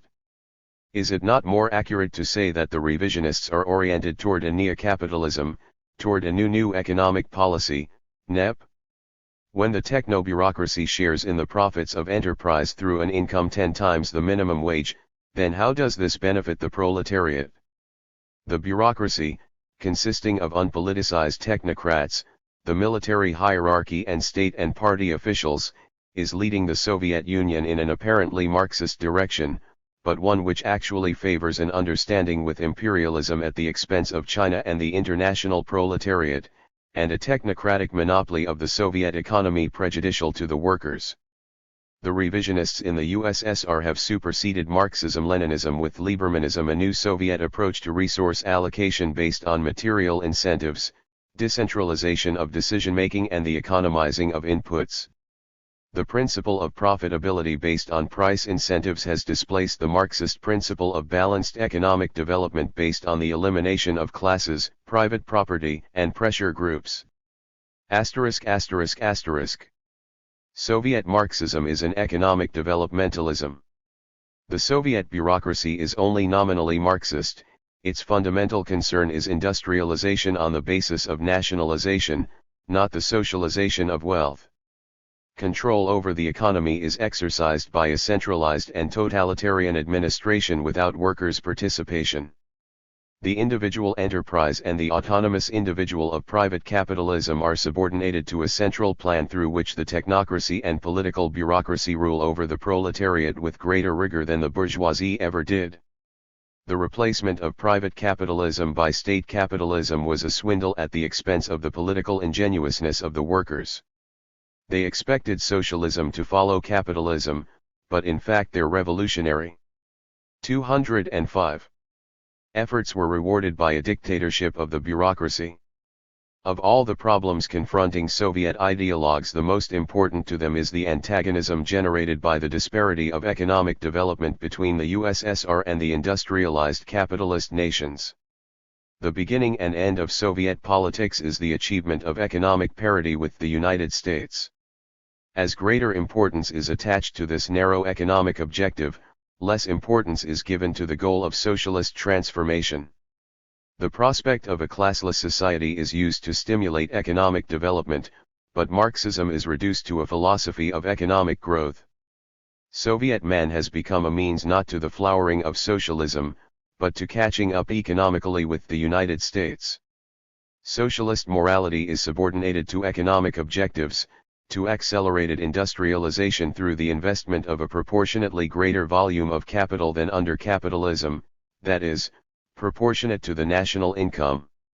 Thus the Soviet worker forfeits his skin to a rate of surplus value that is higher in the East than in the West. In effect, Soviet morality has less in common with Marxism than with Calvinism or Puritanism. Underlying its spurious proletarian internationalism is a national chauvinism which tramples on the interests of other communist parties by sacrificing those interests to Soviet objectives.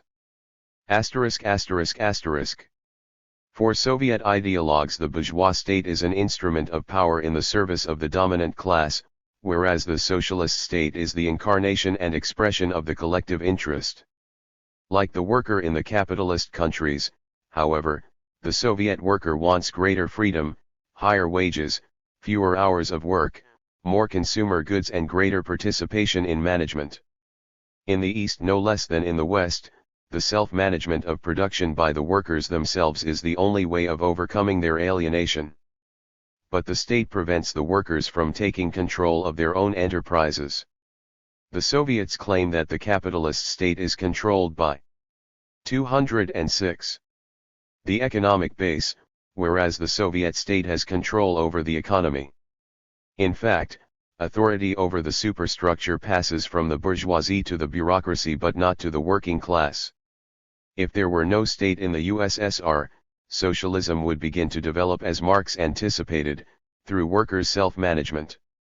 But after half a century of socialism, Russia resembles a dictatorship of the bureaucracy more than a dictatorship of the proletariat. Stalinism represented the nationalization of communism, the abandonment of a strategy of permanent revolution including the export of revolution, and the subordination of proletarian internationalism to Russian National Socialism. The thesis of socialism in a single country can be implemented only by the repressive power of the state within, and coexistence with imperialism beyond its own frontiers. The struggle to realize socialism in a single country conduces not to socialism but to state capitalism.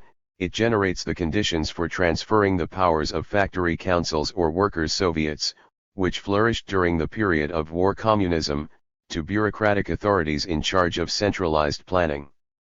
Socialism in a single country presupposes national defense, the creation of a powerful army and the allocation of a substantial part of the gross national income to producing armaments. A nationalized socialism demands that the pro-Soviet communist parties in other countries be sacrificed to the strategical, political, and diplomatic interests of the bureaucrats in the Kremlin.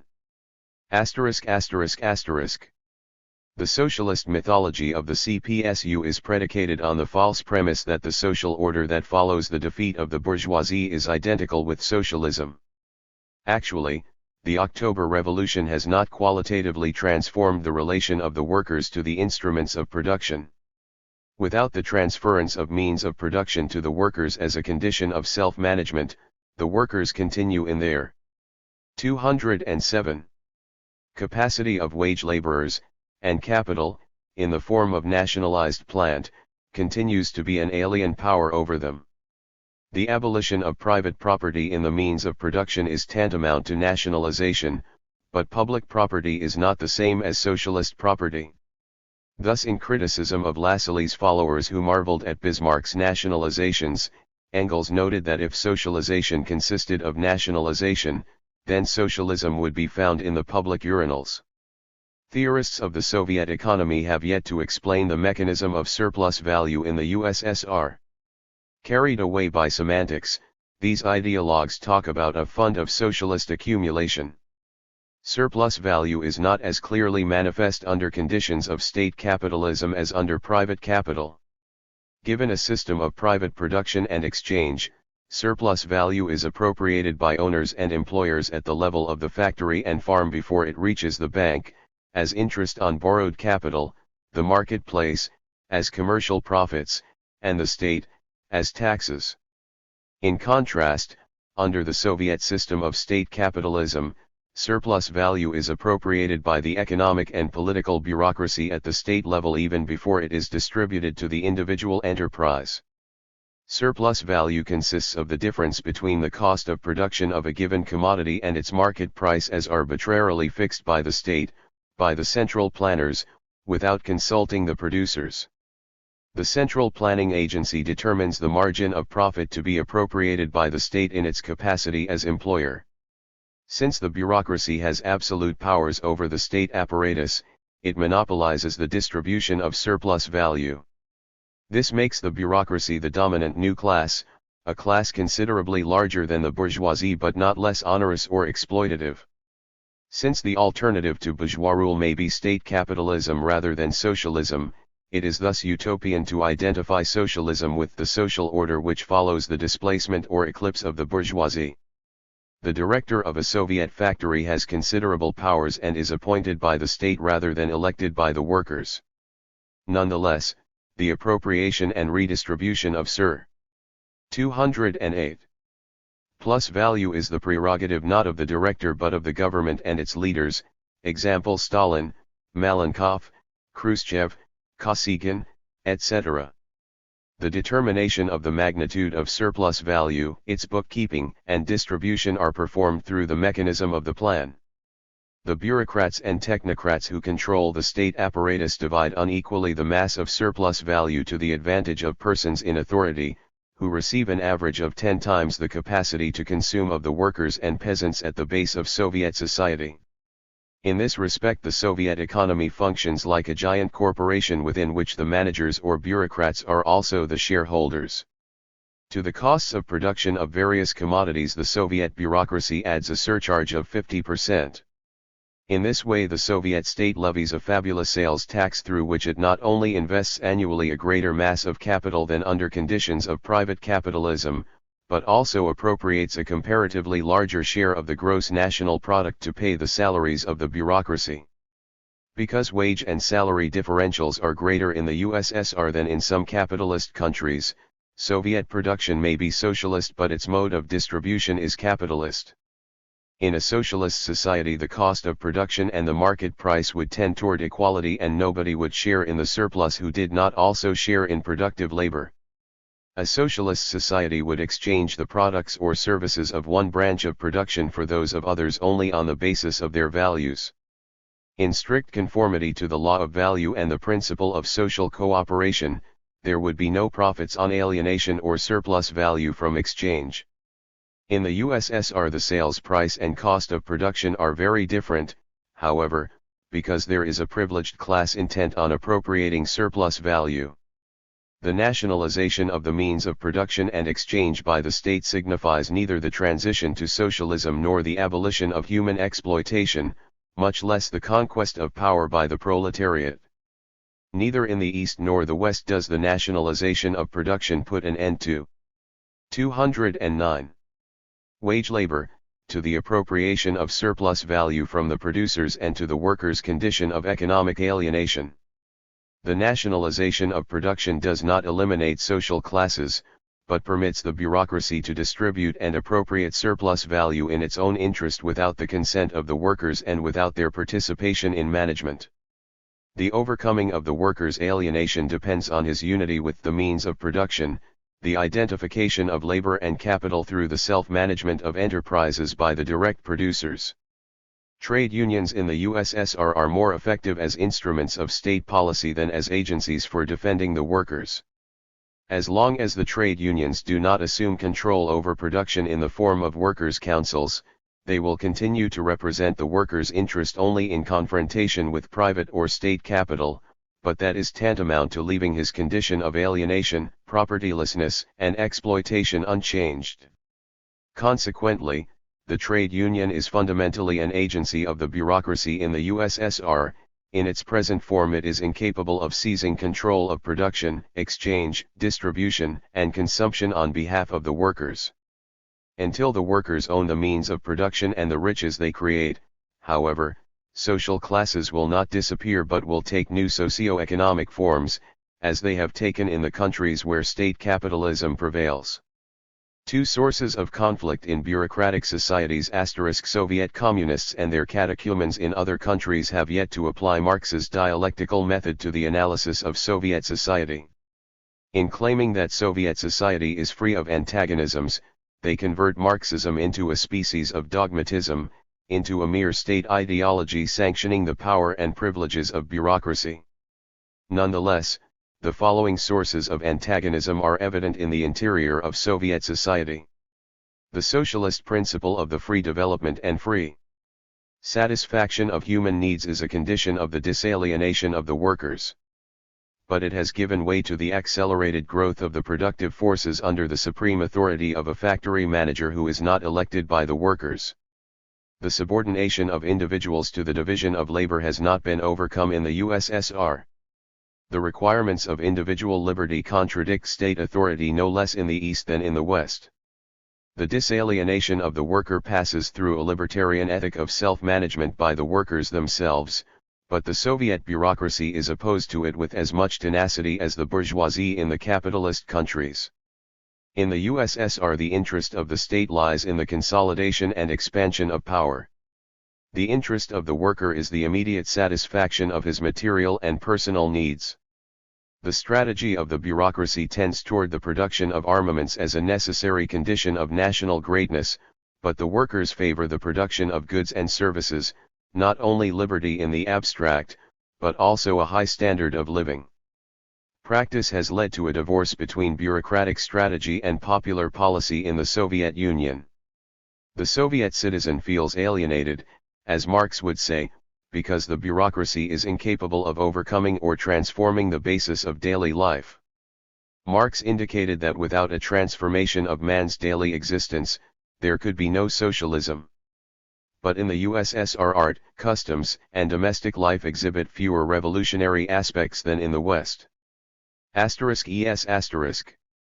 After the period of war communism and the regime of direct democracy under workers, peasants, and soldiers' councils, Soviet society witnessed the emergence of totalitarianism, the absolute power of the state, the dictatorship over workers and peasants rather than by them.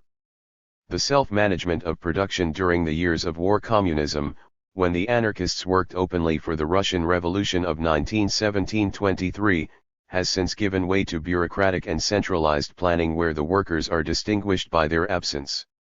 Economic backwardness in the USSR has had a curious effect on the conflict between East and West.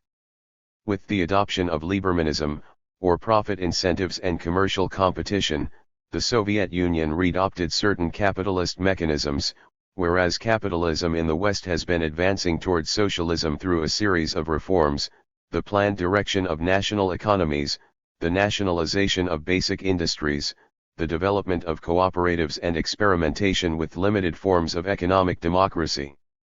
Western capitalism is still strong enough to compel socialism in Eastern Europe to take a step backward, but not to halt the relentless march towards socialism in the advanced countries. We have here an illustration of the dialectical principle that every action leads to a corresponding reaction when the two poles of an antagonism are causally related. Capitalism has passed through the following stages: the despotism of absolute monarchy, the liberalism of free enterprise and free competition, monopoly capitalism, or the domination of giant trusts and international cartels, and state capitalism, or the last stage bordering on the historical negation of this mode of production.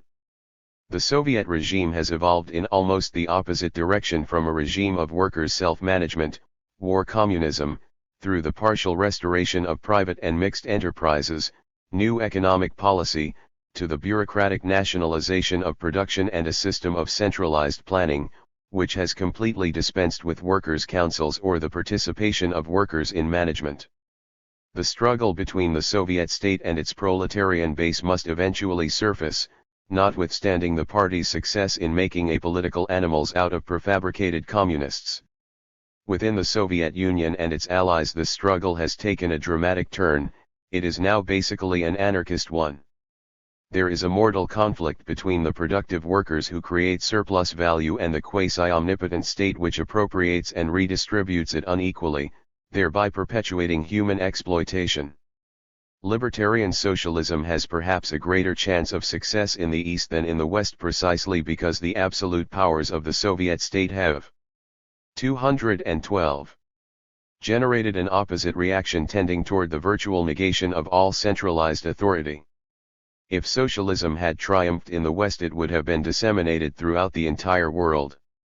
But the triumph of socialism in a backward country, like Russia in 1917, contributed to isolating the revolution. The encirclement of the Soviet Union and the increasing power of Western capitalism compelled socialism to take a nationalist course. Its economic development was hampered by the requirements of national defense. The blockade against China and Cuba in 1966 is reminiscent of that against the USSR in another epoch. When a socialist government is installed in a third world country, the economic backwardness of that country tends to have a reactionary effect on its politics. From Trotsky to Kosygin, the Russian Revolution has passed through one deformation after another, each one pushing it further to the right. There is a conflict of interests between workers and peasants in the Soviet Union because they are not united locally at the level of people's communes. The farm collectives want higher prices for agricultural products in proportion to their scarcity. High prices for such commodities are damaging to the urban population just as the high prices for manufactured articles during the period of war communism were damaging to rural interests. Nonetheless, the effects of the price scissors on class conflicts have not been studied in the Soviet Union. Instead, there is a blind conviction of the absence of social antagonisms under conditions of alleged socialism and the transition to communism. Among the visible sources of antagonism in Soviet society are the following: the bureaucratic use of public resources at variance with the workers' aspiration to self-management, the expenses of maintaining a strong government at the cost of individual consumption, the high salaries of technocrats in comparison to the wages of ordinary workers and peasants, dis. The policy of socialism in one country in opposition to the workers' interest in permanent revolution at home and the export of revolution abroad, and the hegemony of the Communist Party of the Soviet Union at the expense both of Soviet workers and the independence of the Communist parties of other countries. The resultant antagonisms are likely to become more acute with the repeated failures and political setbacks of pro-Soviet Communist parties. For when the opportunity presents itself for a party, leader, nation, philosophy, or civilization to fulfill a revolutionary role, and it does not, then it is implacably passed over as an historical anachronism. The capitalist blockade of the USSR contributed to the formulation and adoption of a policy of socialism in one country.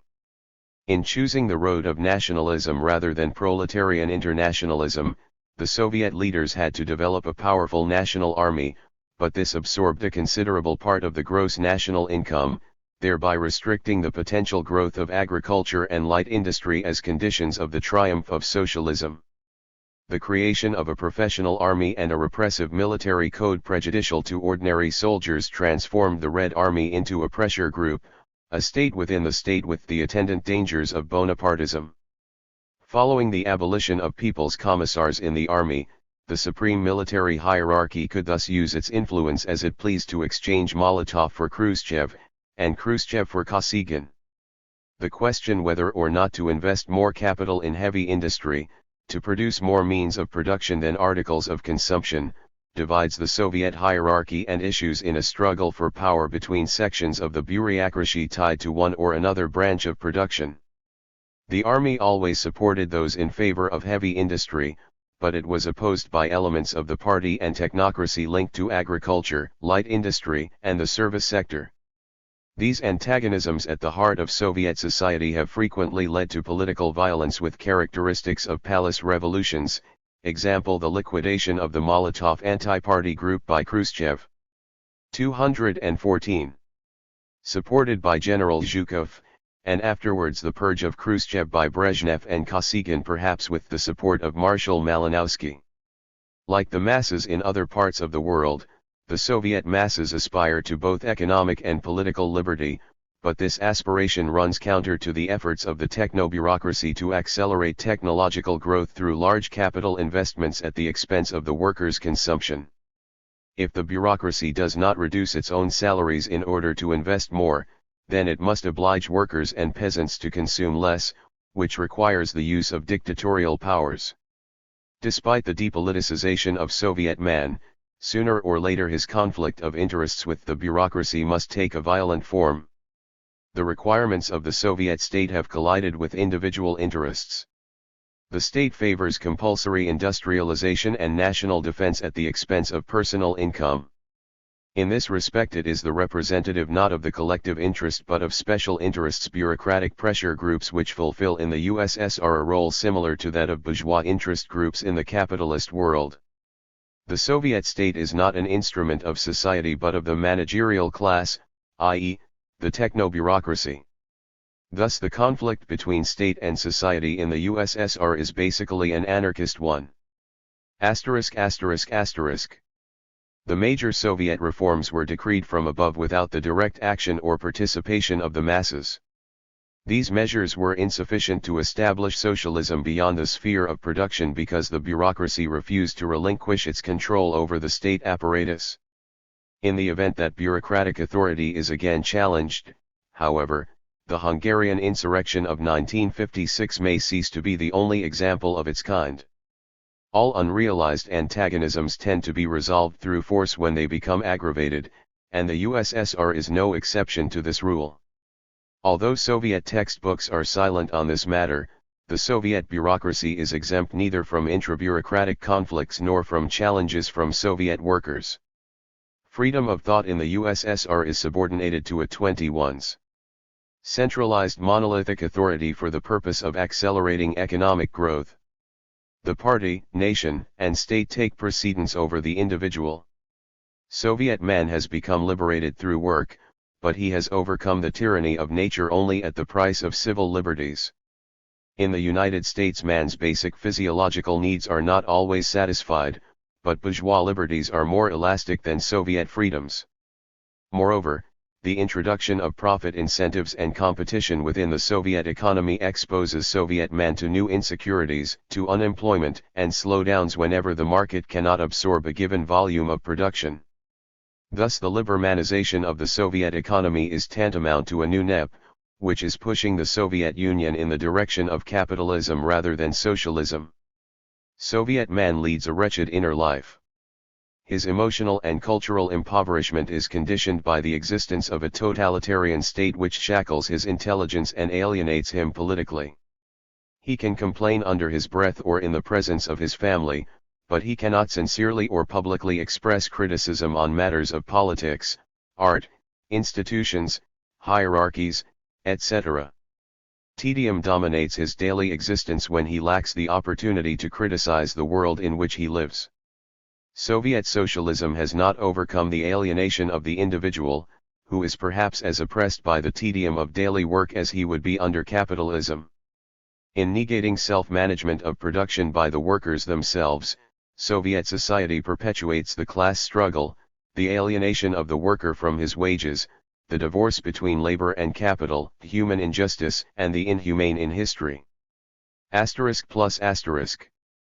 We have sketched these various sources of antagonism in Soviet society in order to present an overall view of the new forms of alienation in the countries dominated by state capitalism and a dictatorship of the bureaucracy. Will state capitalism rather than monopoly capitalism or imperialism, as Lenin believed, constitute the final stage of world capitalism? If the great theoretician of the Russian Revolution were still living. 216. What would he think of peaceful coexistence as an alleged alternative to class struggle? If Marx could make an economic and social study of Soviet society, what would be his analysis of classes, the state, property, surplus value, the rate of profit, interest, commodities, and money in the USSR? Would he consider a country to be socialist which has become congealed at the level of state capitalism? 3. The anti-authoritarian political revolution * for the neophytes of the Kremlin, the Soviet troops and their allies, satellites, attempted to free the Czechoslovak people in 1968 as they had freed the Hungarian people in 1956. But the Czechoslovaks and Hungarians were not trying to restore a bourgeois regime, They were trying to introduce a new order of socialism in the form of self-management. They were seeking to liberate themselves from the yoke of an oppressive bureaucracy which had taken the place of the bourgeoisie, a self-serving elite enjoying high salaries from its power to appropriate the surplus value of the socialist countries where there is no direct democracy or workers' self-government. The revisionists of communism have yet to acknowledge that the class struggle has also erupted in the countries with socialist or state capitalist regimes. Their totalitarian bureaucracies are being challenged by the masses of workers and peasants. As an effort toward popular liberation against an all-embracing state serving the special interests of a bureaucracy, this struggle is largely an anarchist one. ******. The Soviet workers and peasants are confronted by a state that is the absolute proprietor of the wealth they produce. Accordingly, it would be rash for workers to strike in one sector should workers continue to labor elsewhere. A limited strike would not create much of a problem for a single employer like the Soviet state. In the West matters are different. A steel strike paralyzes the bourgeoisie in that sector, obliging them to bargain collectively with the steel workers. But the right to strike is meaningless in an absolute state that is also the owner or disposer of all wealth. Although limited strikes can create havoc with centralized planning, state bureaucrats have considerably more power over the workers than do the old liberal or monopoly bourgeoisie in the West. Consequently, in the struggle against the bureaucratic state, a state capitalism dissimulated as socialism, there is only one effective strategy: total revolutionary war. A general insurrection against the state bureaucracy is sufficient to make the social and political struggle in the East an anarchist one. The alternative to a scientific techno-bureaucracy is scientific anarchism based on self-government, the self-management of production and a knowledge of economics, sociology, and history. The struggle against bureaucracy indicates that the moment has arrived for uniting Marx's historical and economic analysis with Bakunin's humanism and direct action, which together can help to promote a libertarian socialism of self-management and self-government. In Czechoslovakia the people rose up against leaders like Antonin Novotny and a communist party which had capitulated entirely to the dictates of the Kremlin. The Czechs were already known to be lovers of liberty when, in the 15th century, the Hussites waged a civil war in defense of religious freedom and the Taborite reformers adopted a communist mode of life. In 1968, 5 centuries later, the Czechs again raised the flag of rebellion in the East. While struggling to democratize their economy, government, and communist party, they also called for the end of censorship, for freedom of speech and the press, and for workers' self-management and control of the economy. In effect, they chose to follow the Yugoslav model, the example of Tito rather than Stalin. *****. 218. On November 29, 1943, in the middle of World War II, the Yugoslav Republic was proclaimed by thousands of assembled guerrillas and representatives from the liberated areas. As early as 1941, Marshal Tito's Army of Liberation had as many as 300,000 volunteers, who diverted more German divisions than the entire North African Front did. The uniqueness of Yugoslavia is that it liberated itself from Nazi-fascist occupation at the cost of 1.7 million dead, who helped to forge Yugoslav independence without the concurrence of either East or West. Lovers of their own sovereignty, the Yugoslavs have not mortgaged it to anyone. Tito resisted Stalin's efforts to make Yugoslavia an economic, political, and military satellite of the Soviet Union. Because of that resistance, the Yugoslav communists were expelled from the Cominform and subjected to an economic and diplomatic blockade by the Warsaw Pact countries and members of Comecon. In a speech at Leskovac in October, 1968, Marshal Tito said the following about the Soviet-initiated blockade. In 1948 the USSR and other East European countries broke diplomatic relations and refused to respect their agreements with Yugoslavia. Our country was then devastated. Our losses and the destructive consequences of the war were immense. And in that situation we also had no friends in the West. At that moment Yugoslavia stood isolated and alone. Nonetheless, she was able to extricate herself from that predicament by tightening her belt, by establishing commercial relations with all countries and by making her industries competitive. These are now among the most prosperous in the Balkans. The Yugoslav dockyards compete in the quality and quantity of ships with the most advanced in Western Europe. The isolation of our country, Tito said in Leskovac, has lasted many years. To compensate for the blockade in the East, we had to accept credits from the West. Since 1960, we have paid all of our pre-war debts, which we were obliged 219 to recognize in exchange for foreign assistance.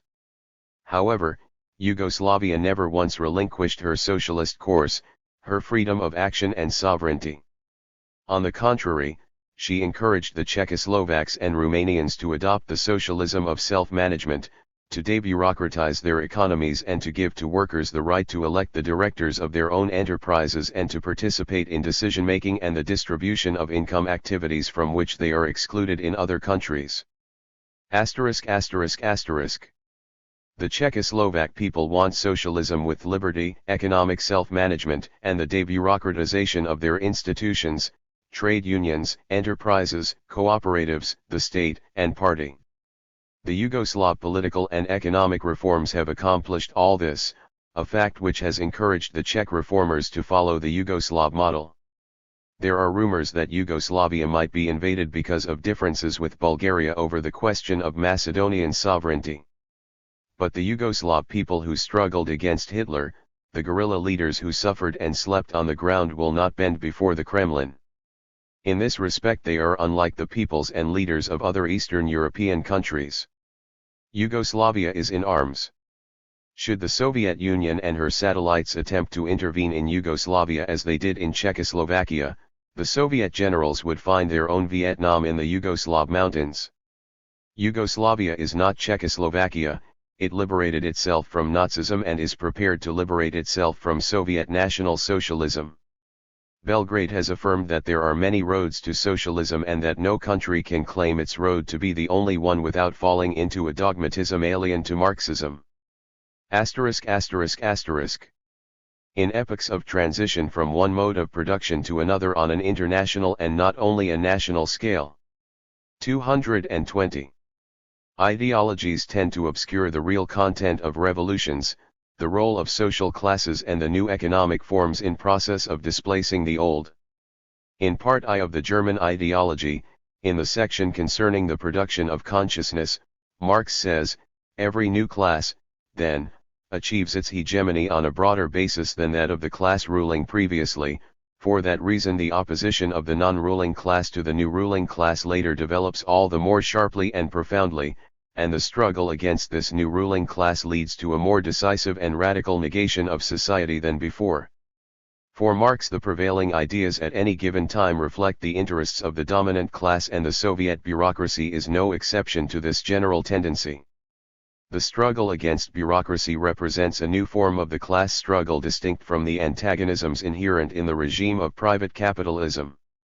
It is a struggle for the emancipation of the workers against the usurpers of public economic power, in reality a struggle against the state.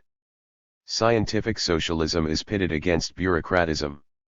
On the basis of a knowledge of history, economics, society, and nature, scientific socialism calls for the abolition of the state in favor of cheap government limited to the administration of things.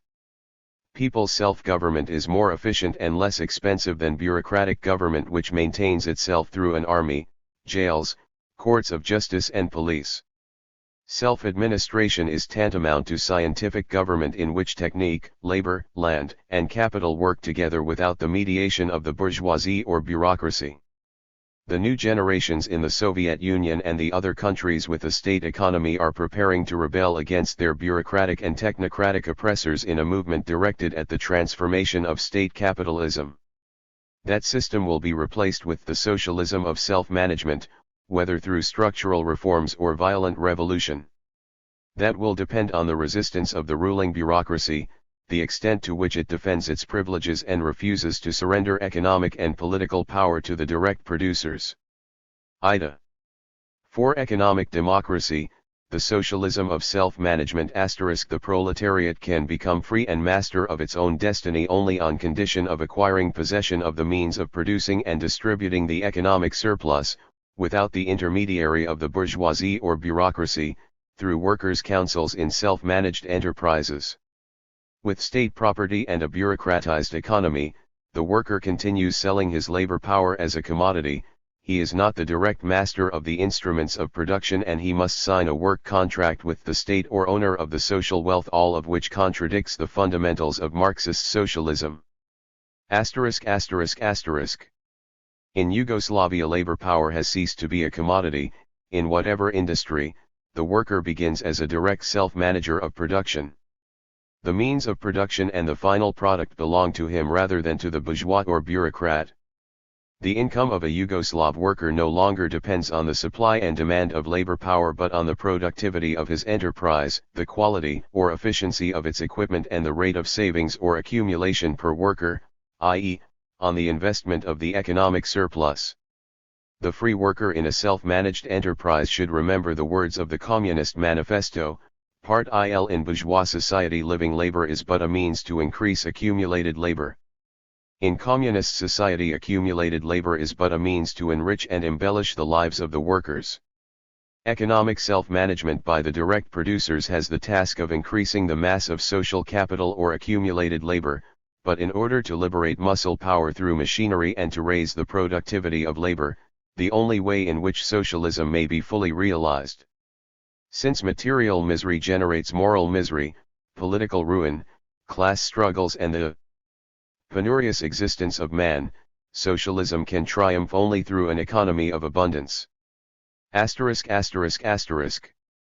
Our epoch, which has a technological base much more developed than that investigated by Marx, has the objective conditions for the transition to socialism because of the automation of production and the extensive use of fertilizers and machinery in agriculture. With fewer productive forces per worker than in the USSR, Yugoslavia has introduced workers' self-management through the transference of state property to the enterprises now owned as well as operated by the direct producers.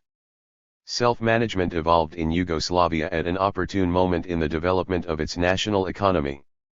Perhaps centralized planning is initially necessary in an underdeveloped country in order to reconstruct and radically program production, to develop basic industries at the expense of other sectors that are not as economically indispensable. Nonetheless, after 50 years of having subsidized an enormous economic infrastructure, the USSR maintains the system of centralized planning and a bureaucratized economy, thereby excluding the direct producers from management. After a few years of centralized planning and economic bureaucracy, Yugoslavia promulgated the law of workers' councils in 1950, by which workers became owners of their means of production. This regime of self-management, whose sources can be traced to the Paris Commune, 1871, and to the Spanish agricultural collectives and factory committees, 1936–39, has since demonstrated greater efficiency and capacity for generating new productive forces than the centralized economy it replaced. The workers of a self-managed enterprise constitute its democratic base with the power to approve or reject the following: statutes of the enterprise, production plans, economic. 223. Objectives, research proposals, quality and quantity of output, credits, sales of products and services, import and export policies, organization of the enterprise, labor productivity, and the distribution of the economic surplus. In brief, the workers acquire through self-management not only control over their enterprises, but also the administrative and technical knowledge which formerly had been the secret patrimony of the bureaucracy or technocracy. In the practical terrain of economic and technological development, the productivity of Yugoslav agriculture has risen approximately 6% annually. Following the economic reforms of 1965 that introduced profit and price incentives into Yugoslav industry, industrial productivity rose to about 7% annually. With respect to the volume of industrial production, its annual increment in 1969 was between 7.5 and 8.5%. Exports have also increased at a rate of approximately 12% per annum. Economic and technological development in Yugoslavia has been achieved without infrahuman wages for its workers. In 1964, before the economic reforms, labor's share in the gross national income was 52.5%, in 1967 it was 67.4%. By comparison, in Argentina labor's share in 1967 was a little less than 50% with social insurance coverages included in the wages. *****. The critics have argued that workers' self-management would interfere with economic development. But Yugoslav agriculture has developed more rapidly under conditions of economic self-management than Soviet agriculture under its regime of bureaucratically managed state and collective farms. For many years Soviet agriculture suffered from a severe crisis of underproduction, whereas Yugoslav agriculture increased its output from 1956 to 1966 by 80%. In the USSR agriculture developed slowly because the prices of agricultural 224 products were fixed at comparatively low levels, a fact which compelled the peasants to subsidize or pay for the rapid progress of Soviet industry. In Yugoslavia workers and technicians enjoy direct democracy and a high rate of productivity with liberty. Investments in the Yugoslav economy have been averaging about 30% of the gross national income. Self-managed enterprises must pay municipal taxes to cover the costs of operating in urban zones, and also national taxes. Despite these costs and the high rate of investment, however, Yugoslav enterprises also pay a decent income to their workers. There is nothing utopian about Yugoslav self-management. On the contrary, it is an economy which works in the social interest, it unifies labor, capital and technical skills, it prevents the revenue and economic surplus from being monopolized and distributed by a privileged class, it ensures that a substantial part of the gross income will be reinvested for the purpose of expanded reproduction, it guarantees to the worker his liberty and right to participate in the direction of his enterprise, and it requires that the general manager be responsible to the workers and that an administrative committee be elected by a workers' council. Thus the direction and base of each enterprise are able to work together without class antagonisms. After 50 years the Soviet bureaucracy opposes self-management on the ground that it interferes with accelerated economic growth. Yet in Japan the bourgeoisie has achieved an annual rate of growth of 9.5% of its gross national product, compared to 6 or 7% in the USSR. Is this not because the Soviet bureaucracy appropriates and unproductively consumes at least as much surplus value as the Japanese bourgeoisie? The Soviet leaders have fallen victim to a political mythology that obscures their understanding of the objective character of the Soviet regime. Lenin was aware that the economic basis of the Soviet state was originally closer to state capitalism than to socialism. State capitalism, he said, is the capitalism we know how to limit, to which we assign limits. State capitalism is controlled by the state, in turn controlled by the work. 225. ERS, the most advanced workers or vanguard consisting of ourselves. Nonetheless, half a century of Soviet rule shows that it has not evolved towards socialism. If anything, the Soviet regime has neo-capitalist tendencies evident in the creation of mixed enterprises with foreign participation by such companies as Fiat, Pirelli, and Olivetti, which have not invested their capital for nothing, but rather to extract surplus value from Soviet workers. ****. It is said that in the USSR the workers' state is the owner of all wealth and that the worker who shares in this ownership is not a producer of surplus value. Actually, the Soviet worker signs a contract with an employer, receives a wage, has no decision-making powers with respect to management and cannot strike without being branded a counter-revolutionary or anti-socialist. Since he is paid a wage in the same way as a worker in a capitalist country, it is evident that he produces more value than he receives. Matters are otherwise under conditions of self-management, as in Yugoslavia or the anarcho-syndicalist collectives during the Spanish Revolution. Workers' councils have the power of democratically deciding how to redistribute the economic surplus. Socialism is not only a mode of production, but also a mode of distribution. It hardly matters whether the means of production are privately or publicly owned, if the producer has no power to determine how the social product will be distributed. ******. In the East, under the system of bureaucratic and centralized planning, the director of an enterprise is an absolute dictator.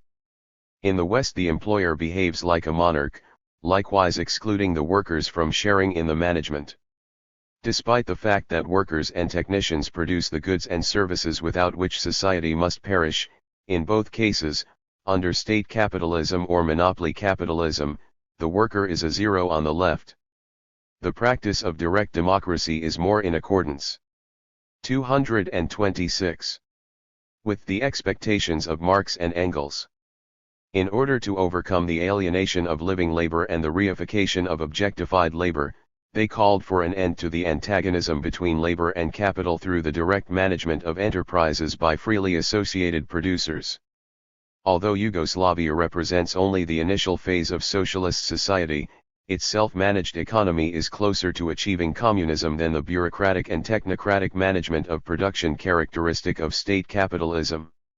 Undoubtedly, Yugoslavia is the least bureaucratized country, which explains why its annual rate of growth has caught up to Japan's, the highest in the world.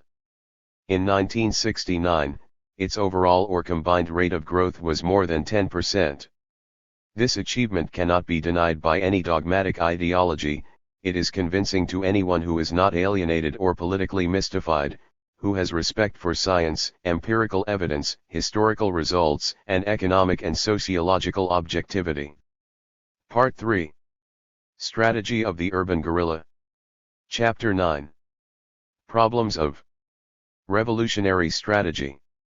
1. Revolutionary strategy and imperialism. The Pentagon and the State Department are seeking an agreement with the puppet governments of Latin America in order to create a repressive continental army with sepoyan infantry and North American weapons and advisors to be commanded, if possible, by generals who have totally surrendered themselves to imperialism, such as Panisco Alvim, the Brazilian general who commanded the OAS troops in Santo Domingo in 1965. The supposed Inter-American Peace Force of the Organization of American States, OAS, is an international of bourgeois reaction prepared to crush all movements of national liberation. Within this international organ of the Pan-American bourgeoisie, the ideologies are similar with few exceptions. As a result, there is a common goal of protecting the free world in the interest of the dollar and the vast rural property owners of Latin America. The Holy Alliance of Repression, whose strategic epicenter is the Pentagon and whose economic resonance box is Wall Street, claims that the boundaries between states are no longer national but ideological. This imperialism, intolerant and totalitarian, has been humbly accepted by the Brazilian and Argentine military strategists in order to create a permanent anti-popular armed force at the service of the Pentagon. Just as the treaties of Rio de Janeiro and of Bogotá were directed. 230. Against the U.S.R. Although now there is coexistence between Washington and Moscow, so there was pressure to create an anti-popular alliance whose goal would be coexistence with the USSR and violence against the insurrectionary or rebel peoples of Latin America, who are not resigned to wearing the hangman's noose of the North American free world. Against the Continental Repressive Army, against the military dictatorships united to Yankee imperialism, the Latin American peoples must form their own multinational organizations. 1. A united Latin American anti-imperialist front. 2. A Latin American Army of Unity and Liberation. 3. A united Latin American Central Trade Union Organization. 4. A united front of the Latin American Youth. 5. A Latin American Student Federation. 6. A Latin American Labor Party. To the Holy Alliance of the indigenous oligarchy and of Yankee imperialism we must answer with an offensive of Latin American liberation on all fronts, in all countries, in the cities and the countryside, through a revolutionary war on a continental scale. We cannot permit imperialism and its native quislings to subject peoples as in Santo Domingo, to carry out fraudulent elections and to disembark repressive troops. We must attack on all Latin American fronts the possessions and the representatives of Yankee imperialism, whenever the General Staff of the Pentagon gives the order to intervene in a Latin American province either alone or together with the Panisco Alvin. To remain neutral while imperialism invades a Latin American province, Santo Domingo, is to negate the unity of Latin America and to expose Latin America to colonization by the United States. Accordingly, the rest of the provinces must fight against imperialism for the right to be a great and sovereign Latin American nation. *+*. The peoples of Latin America must have an heroic sense of life, they must abandon a decadent and flimsy nationalism. 231. The province as a false nation, they must propagate a Latin American nationalism, the unity of Latin America, they must cease to be Argentine, Brazilian, Chilean, Peruvian, Paraguayan, etc., in order to become militant soldiers for a unique cause, the union of Latin America against imperialism, feudalism, and militarism. In short, they must employ the strategy of revolutionary war in the metropolises, the countryside, and the mountains on a Latin American scale. Thus the unity of the Latin American peoples would be realized in the course of a few years of fighting for liberation, decolonization, the liquidation of the warlords, the enemies of democracy, the inventors of coups d'état. Praetorianism prospers and acts with impunity in Latin America because the people have no revolutionary leaders, because they do not know how to resort to combined revolutionary wars in the city and countryside, because the trade union bureaucracy, the liberal bourgeoisie, the second-rate communists favoring coexistence, and the parlor socialists leave the masses abandoned without strategic leadership, faced with imperialism and Creole citoyennism. In Latin America the economic crisis and the unrestricted growth of the population are leading toward a great social revolution, despite efforts to contain it on the part of native militarism allied with Yankee imperialism. In 1966 there were military dictatorships in Brazil, Argentina, Paraguay, Ecuador, and oligarchic dictatorial regimes democratically disguised in almost all of the Latin American countries. The political parties of the bourgeoisie and national oligarchies cannot resolve the structural crisis of Latin America by parliamentary methods.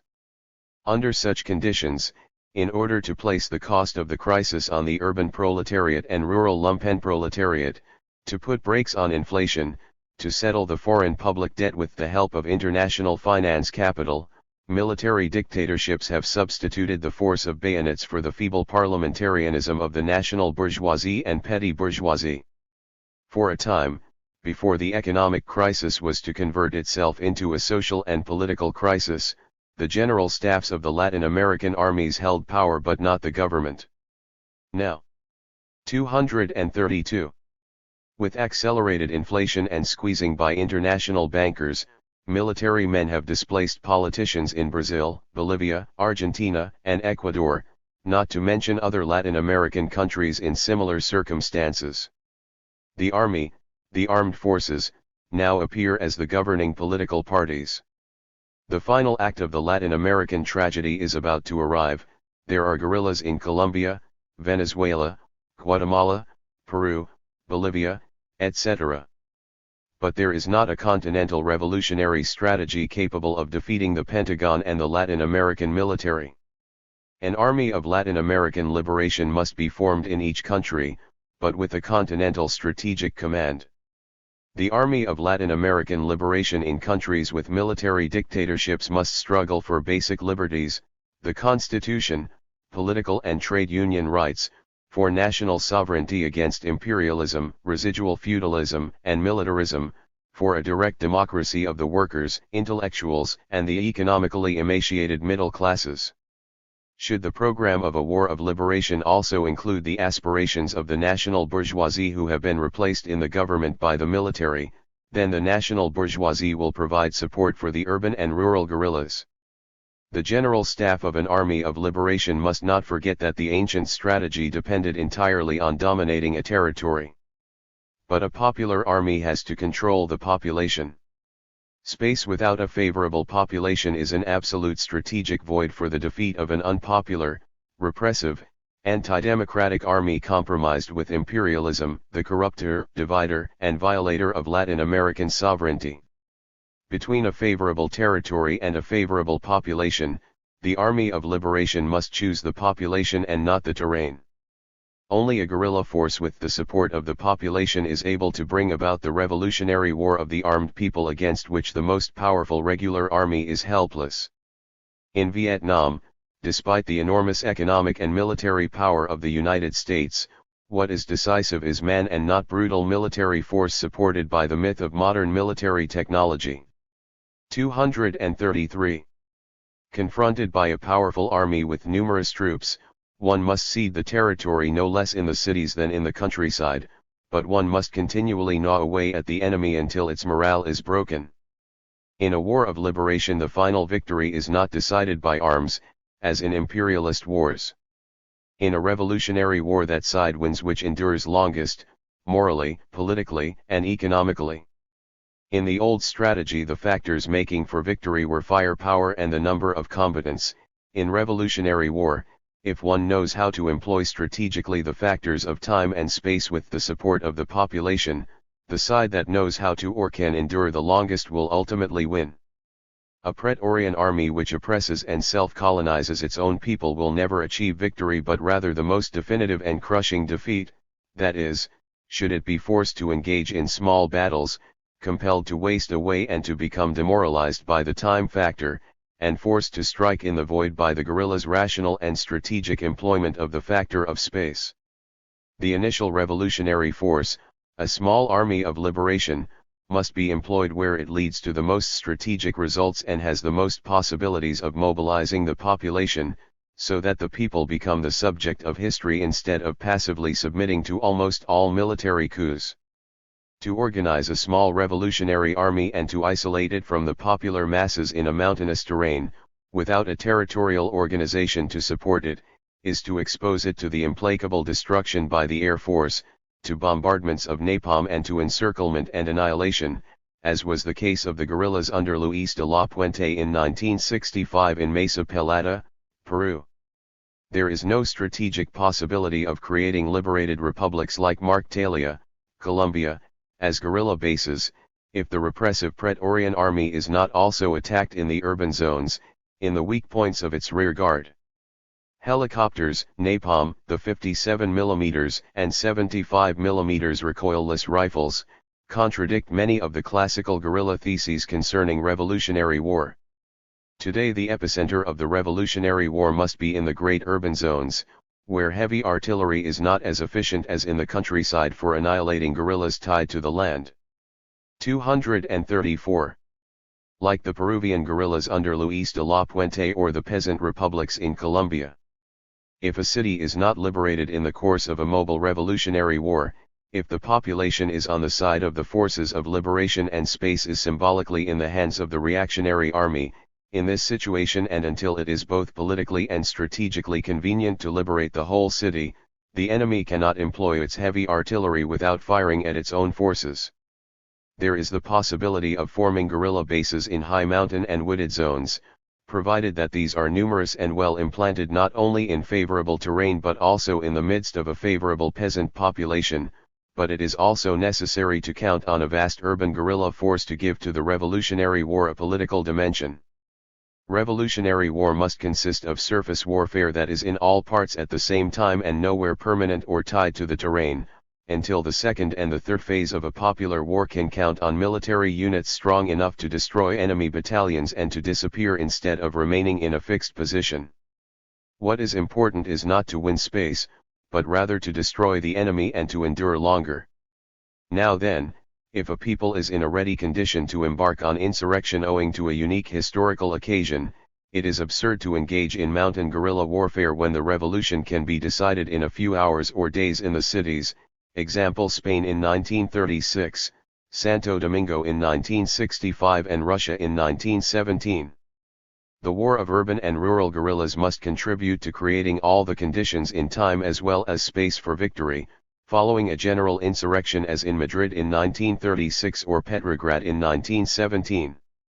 Strategically, a very small guerrilla army must operate in view of bringing about a mass insurrection without engaging the popular forces in an initial battle, without fastening itself to a given space, urban barricades, without creating fixed mountain encampments, as long as it is weak in space it must know how to endure in time.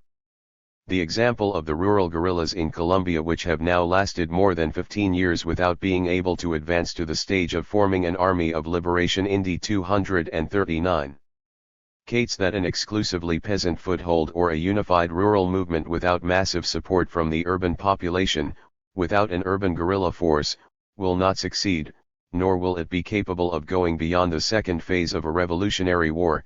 Guerrilla bases like Marktalia or the peasant republics, an instance of states within a state. Moreover, in Colombia the guerrilla struggle has regressed from the second to the first phase of a revolutionary war. Mobile guerrillas, since now a massive air force and air cavalry, helicopters, have destroyed the peasant republics for lack of mass urban support.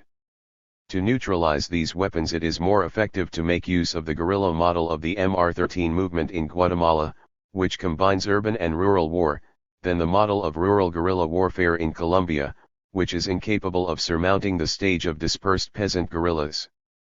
If imperialism supports the native military and oligarchies of Latin America with military forces and strategic armaments, it is evident that liberation can be achieved only with great difficulty in a single Latin American country unless the Latin American peoples and masses attack in continental time and space the Yankee interventionists, beginning by destroying U.S. direct investments, military missions, and diplomatic and consular establishments. This strategic law of Latin American liberation is demonstrated by the defeat of the Bolivian Revolution, the continental isolation of the Cuban Revolution, and the imposed Dominican negotiations designed to break the strategic Yankee encirclement of the new city of Santo Domingo in 1965.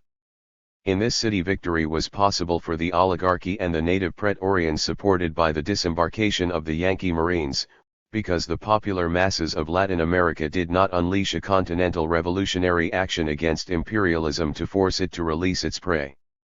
After the encirclement of Cuba by Yankee imperialism and the Latin American oligarchies, and after the smothering of the Dominican insurrection of 1965 by the Pentagon and the Latin American military, it has become evident that the Re.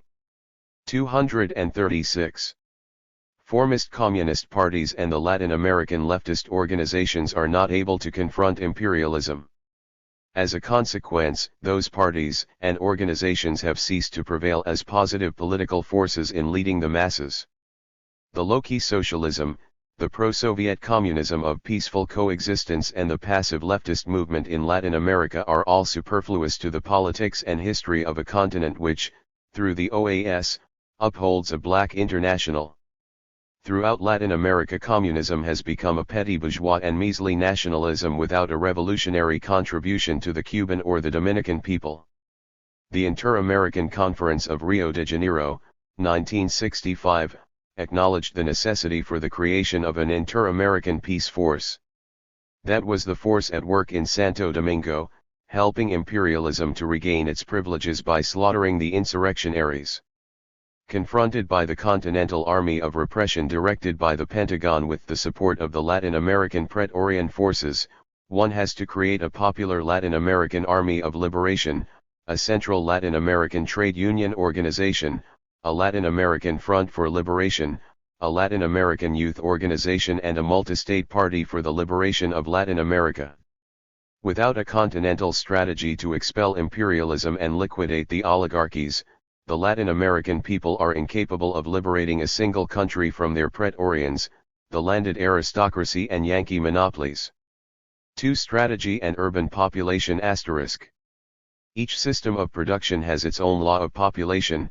Slavery distributed population between the cities and the country, feudalism polarized the masses around the castles, capitalism has concentrated the population in the industrial cities at the expense of a decrease in the population in the country. Wherever capital centralizes and accumulates, there are its servants, the workers bound to wage labor. In the great industrial centers there is a great human mass ruled by the tyranny of private capital. There are active workers, retired ones, unemployed workers, employees, and a wide variety of subproletarians and middle strata. Private capital concentrates and accumulates the direct products of thousands of craftsmen, laborers, peasants, and other victims of capitalist production. And in this way each day there are fewer capitalists, who nevertheless are more powerful. The great monopolizing enterprises have arisen from the liquidation of many small capitalists who could not stand up under the law of competition in the market. It is implicit under the dialectic of capitalism that the centralization of wealth also implies the concentration of a vast proletariat. The bourgeoisie is thus preparing its own undertakers, the proletarians dispossessed of their means of production. The great urban industrial complexes of London, New York, Amsterdam, and others have concentrated enormous masses of proletarians under the regional or urban polarization of the capital. All of these economic and demographic regional complexes have been poorly studied from the economic, demographic, and strategic viewpoints. If 70% of a country's population is urban, the demography and the economy must dictate the specific rules of the strategy of revolutionary combat. The center of operations should never be in the mountains or in the villages, but in the largest cities where the population suffices to form the army of the revolution. In such cases, the countryside must support the actions of urban guerrillas through its clandestine local militias, groups of self-defense, who work during the day and fight at night, encouraged by a program of agrarian reform that gives the land to those who cultivate it. Some of the urban centers in underdeveloped countries such as Buenos Aires and Montevideo have respectively more than 30% and 50% of the total population of the country. The capitals of these countries, including their suburban zones, constitute a sea of houses which extends for miles. But in the interior of the country the population of the 238 ranches consists more of animals than men. There are fewer inhabitants per square mile than there were in the Middle Ages in Europe. The great cattle ranges have contributed to transferring population from the countryside to the slums of the city. At the same time, capitalist monopoly concentrates the workers in the cities, extracting them from the marginal population of the countryside. Strategically, in the case of a popular revolution in a country in which the highest percentage of the population is urban, the center of operations of the Revolutionary War should be in the city. Operations should consist of scattered surprise attacks by quick and mobile units superior in arms and numbers at designated points, but avoiding barricades in order not to attract the enemy's attention at one place. The units will then attack with the greatest part of their strength the enemy's least fortified or weakest links in the city. In those countries with more than 50% urban population, 72% in Argentina and 84% in Uruguay, the revolutionary battle should preferably be not in the mountains and countrysides but in the urban areas. For the revolution's potential is where the population is. In the provinces without a dense population there are possibilities of creating hundreds of incidents in order to attract a part of the enemy troops, the more the better, through hundreds of separate guerrilla actions. Thus when the enemy is dispersed throughout the country, it is conquered by the concentration of the revolutionary army upon the cities, the rearguard of the revolution. To achieve victory over a powerful army that is hated by the population, it is necessary to scatter it, attracting it here and there, defeating it in small battles in a suitable field for the urban guerrillas, until the population turns against it and more people join the army of liberation, regional echelons, and groups of self-defense, local guerrillas. Each system of production contains its law of the social division of labor, which allocates in time and space the means of production and the population. The city regularly produces machinery and other goods for the countryside, receiving food and raw materials in return. If the rural guerrillas inter 239 rupt the communication between city and countryside by means of nocturnal sabotage, food and raw materials will not flow normally into the city. It is the purpose of this strategy to shatter the functioning of the law of the division of labor, the exchange between countryside and city. The city without food is a disintegrating world. The countryside, however, can subsist for a longer period of time without manufactured goods from the cities. Consequently, not even in those countries with a high percentage of urban population is an effective strategy possible without including the countryside. Cooperation between the laborer and the peasant is essential to the revolution. In those countries with a high percentage of urban population in which the economic system is concentrated upon 1, 2, or 3 cities, revolutionary warfare must preferably be urban, without excluding the cooperation of the rural militias, whose job is to attract part of the urban military forces in order to preserve the initiative of the Army of Liberation. Buenos Aires represents approximately 70% of the wealth, the consumption of energy, the transportation, the industry, the commerce, and in general the greater part of the Argentine economy. Santiago de Chile, Lima, Rio de Janeiro, Mexico City, Bogotá, and other Latin American capitals do not have the concentrated economic power of Buenos Aires and Montevideo. Revolutionary warfare is preferably rural in Brazil, although it has its center of operations in the cities of the River Plate.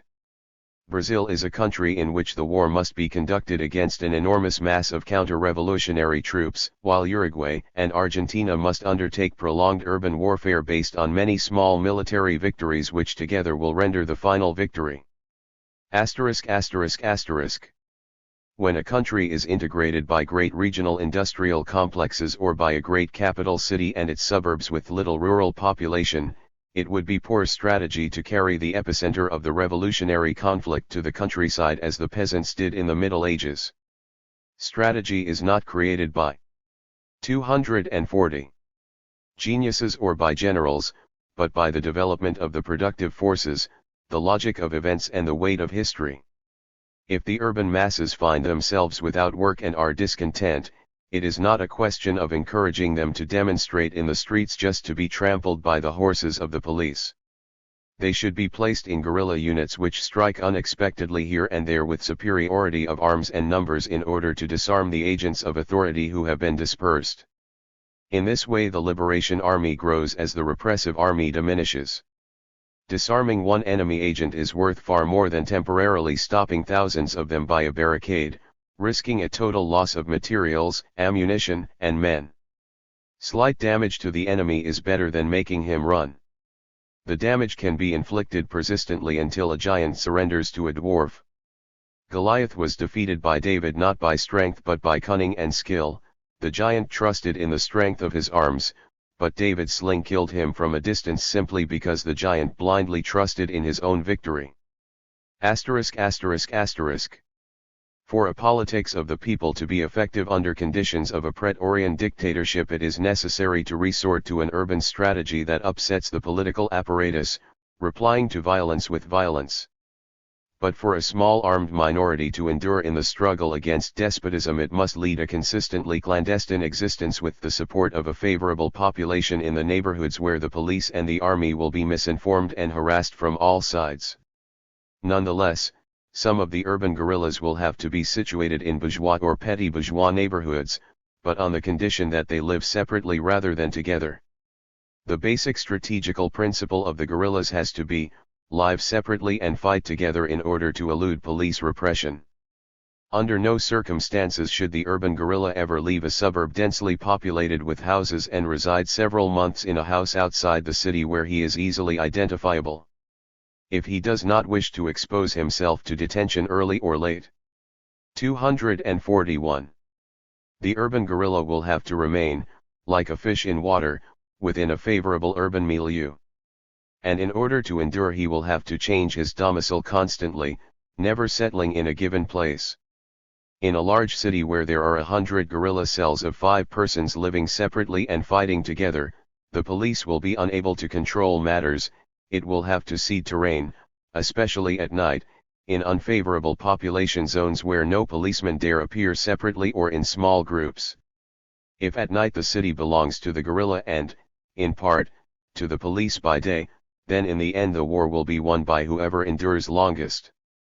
The guerrilla will be able to endure if he can count on support from the great majority of the people, anxious to shake off the yoke of a repressive, bloody, treasonable, and self-colonizing dictatorship of an already oppressed country. There is a strategical law that no guerrilla army must fail to recognize: the strength of a fighting unit is the product of its firepower and mobility. These factors are inversely proportional. A guerrilla advances rapidly with light arms, slowly with heavy ones, but utilizing grenades, machine guns, rifles with small-bore bullets and a few bazookas. A guerrilla has, at one and the same time, the advantages of an infantry endowed with artillery. 3. One great battle or a long campaign. In urban warfare, unless all of a town has taken up arms, small military endeavors should not be undertaken to seize posts, arsenals, or other large objectives. It is better to draw out the revolutionary spirit of the people with small and repeated military actions until they willingly enter into battle, or rather until there are no neutral parties in the Revolutionary War. Battles as in Stalingrad or El Alamein are typical of powerful national armies or coalitions of national armies. A revolutionary who acts as commander-in-chief of an insurgent town will never enter into a large battle such as the uprising of Warsaw against Hitler's troops, just to become the military objective of the heavy artillery of the enemy. Such strategy, typical of bureaucratic generals, will always lead to the defeat of the insurgents. Homeric battles such as that of the Commune of Paris in 1871 should not take place within the city. Actions should consist of numerous small conflicts both in and out of the city which slowly corrode the enemy, stripping him of his ability to unite his forces. Entering into a large urban battle, confronting the Yankee power combined with its sepoy followers, is more like a surrender than a genuine revolutionary strategy. In 1965 the Vietnamese NLF had blockaded more than 50 cities, disconnecting them from their rural source of supplies. However, this did not entirely liberate the cities since it contributed to the North American bombing of them and led to conventional warfare. A revolutionary commander should not be subject to the myths of the classic strategy, in which all else is secondary to the conquest of space. In the case of the revolutionary, the fundamental strategic objective is not space. The positive force is the will of the people. Consequently, it is not necessary to hold a position upon which the enemy can exert its power in 3 dimensions, air, land, and sea, or a 4th dimension, atomic weapons, including nuclear warheads. When the enemy realizes that, because of its cost, the atomic bomb cannot be used to kill an ant, when its heavy artillery and its great concentration of troops fail to produce results, the revolutionary soldiers will liberate the cities.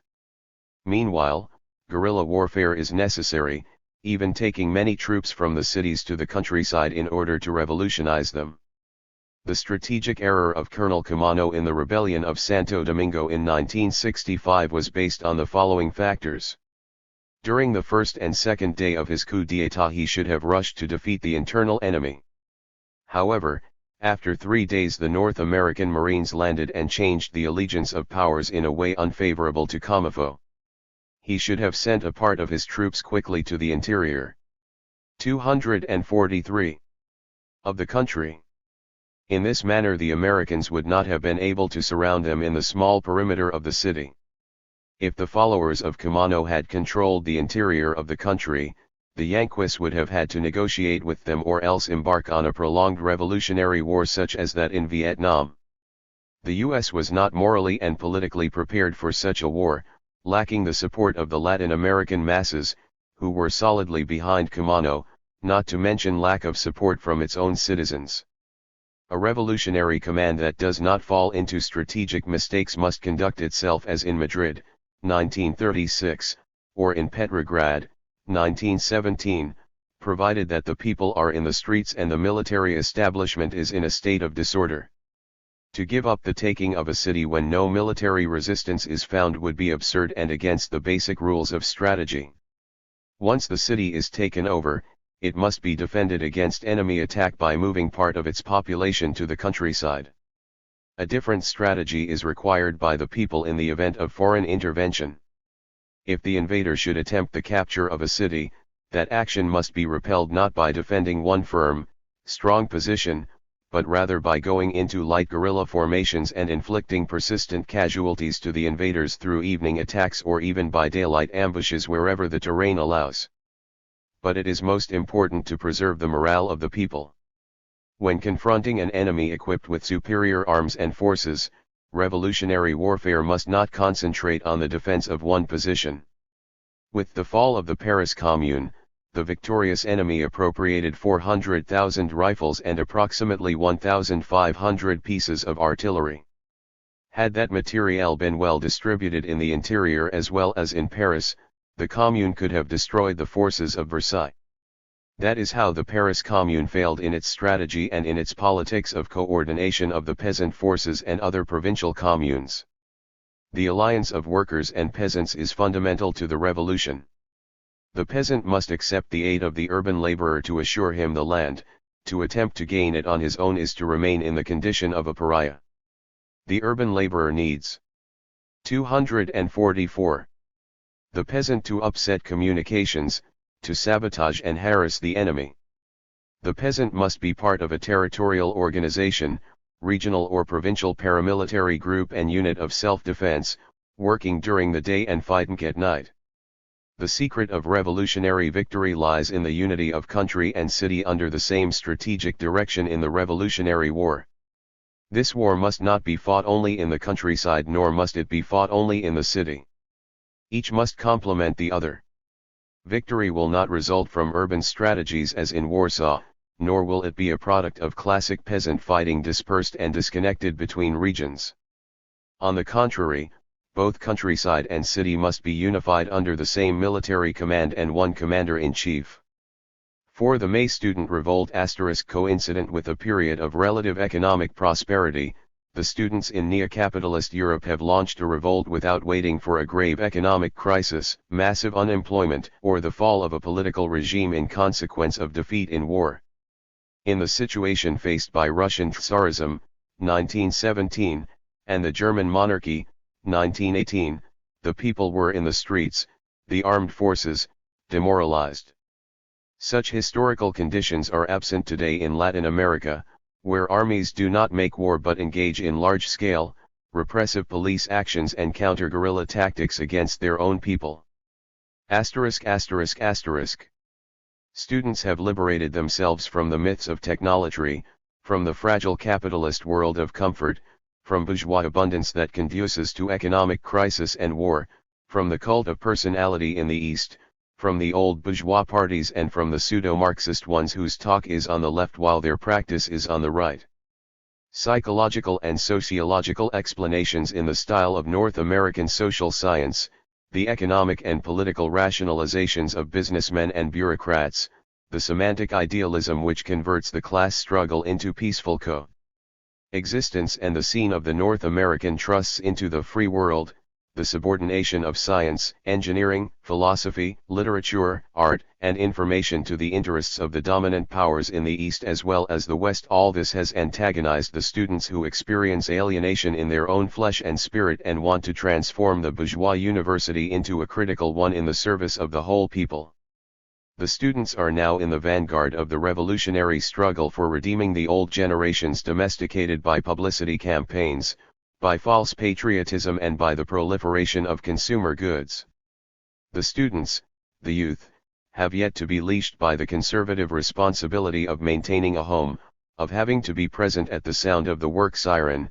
They are free for revolutionary action, in better condition than workers for asserting themselves. Yet to succeed they require the support of the workers, peasants, and proletarianized middle strata behind a political program that looks toward the immediate interests of these sectors through a revolutionary front of liberation. Whatever its detonator or spearhead, a revolution is produced when there is a conjunction of oppressed classes against their oppressors and when the interest of an oppressed class, in our epoch the proletariat, coincides with the general or national interest and with that of other oppressed classes, peasants and the proletarianized middle strata. To make a social revolution it is necessary to overthrow by violence the old ruling class, to dissolve the old social relations between exploited and exploiting classes, to create a new mode of production, socialism in place of capitalism, to organize new juridical relations and to form a direct government of the people with organs of production, with committees for the defense of the revolution and with federated councils or juntas of liberation in order that the revolution may not degenerate into chaos. The students in France, Italy, Germany, Belgium, Spain, Czechoslovakia, Poland, and the United States are in a state of permanent rebellion. The student crisis reached its 246 maximum revolutionary tension in France. In 10 days the French students, who detonated a nationwide strike against the Gaullist regime, did more to undermine the real power of de Gaulle than did the Republican, Socialist, and Communist parties in 10 years of anti-Gaullist political coalitions. The rebellion of the French students began in the Faculty of Philosophy and Letters of Nanterre, the great suburb of Paris, where some 12,000 students of letters rebelled against the rector, Pierre Grappin, and against the Minister of Education, Alain Peyrefitte. The students of humanities had come to realize the crisis of the North American way of life, the danger point in the financial colonization of Europe by the dollar and the failure of Soviet ideology. The crisis of the university began with the students in humanities and not those pursuing technological careers, who are more susceptible to the myth of technique and to the dehumanization pointed out by Ortega y Gasset in his Rebellion of the Masses. The young philosophers of Nanterre put before their bureaucratized and depoliticized professors the following queries: to learn. But what? For what purpose? To make money without regard for people. And afterward, to serve whom? These questions could not be answered by professors caught up in the schedule of routine university work, in which science, technics, economics, philosophy, and other disciplines had become removed from national problems and the real world, and in which the significance of the human drama had become concealed after the manner of the radio, press, television, etc. In their discontent the youth began by letting their beards grow in protest against something they neither desired nor understood. In concealing the structural and cultural crisis, their professors had unwittingly contributed to the formation of the greatest party of all, the party of discontent, which at bottom imperceptibly protests against the collective frustration and degradation of human values even while people talk of cybernetics, astronauts, and atomic energy. The myth of technique, as the subtle politics of a depoliticized technocracy or dehumanized stratocracy, led to the rebellion of the young. 247. Intelligentsia who, united with the popular masses, asked for a self-managed economy in order to overcome economic alienation and the totalitarian capitalism of the trusts in the West and of the state in the East. In going into the streets the students realize that the time has arrived for action, that deeds speak louder than words and that a revolutionary praxis can liberate man from anxiety and a miserable conscience. The maximum capacity for disorder achieved by the revolutionary vanguard constitutes in this respect the most effective political military strategy for burying the old socio-economic system of exploitation. Accelerated disorder gives birth dialectically to a new order, the overcoming of man's spiritual, political, and economic alienation through the socialism of self-management and co-management of production by the workers together with an administration without bureaucratism and a planning authority based on direct democracy. In the technological society students represent the power of youth. Statistically, they constitute a relatively increasing magnitude in all countries, a scientific, cultural and technological proletariat. The future of man belongs to science, to intelligence. Once humanity is liberated from private property in capital and the corresponding fetters on production, there will be more opportunities for scientific workers. But for that, disalienation must pass through a social revolution. In view of their numbers, students have become an enormous political force. If we add to the number of college students those in secondary education who also exert political pressure, then it is evident that student power is becoming a decisive revolutionary factor, decisive because its political program conforms to the ideas, interests, desires, and will of the party of discontent, the majority party whether in the capitalist West or the semi-feudal Third World. This party is to be won not by elections, but rather through social revolutions involving direct action.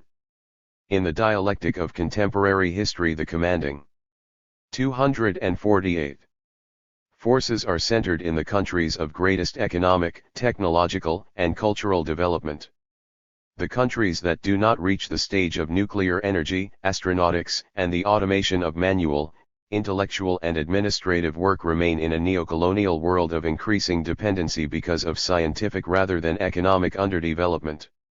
The Latin American students must become the vanguard of the social revolution in order that science, technics, economics, and culture, without monopolies and latifundia, may permit the 20 Latin American countries to abandon at last the colonial pact with the dollar and a level of productivity in agriculture characteristic of the Middle Ages.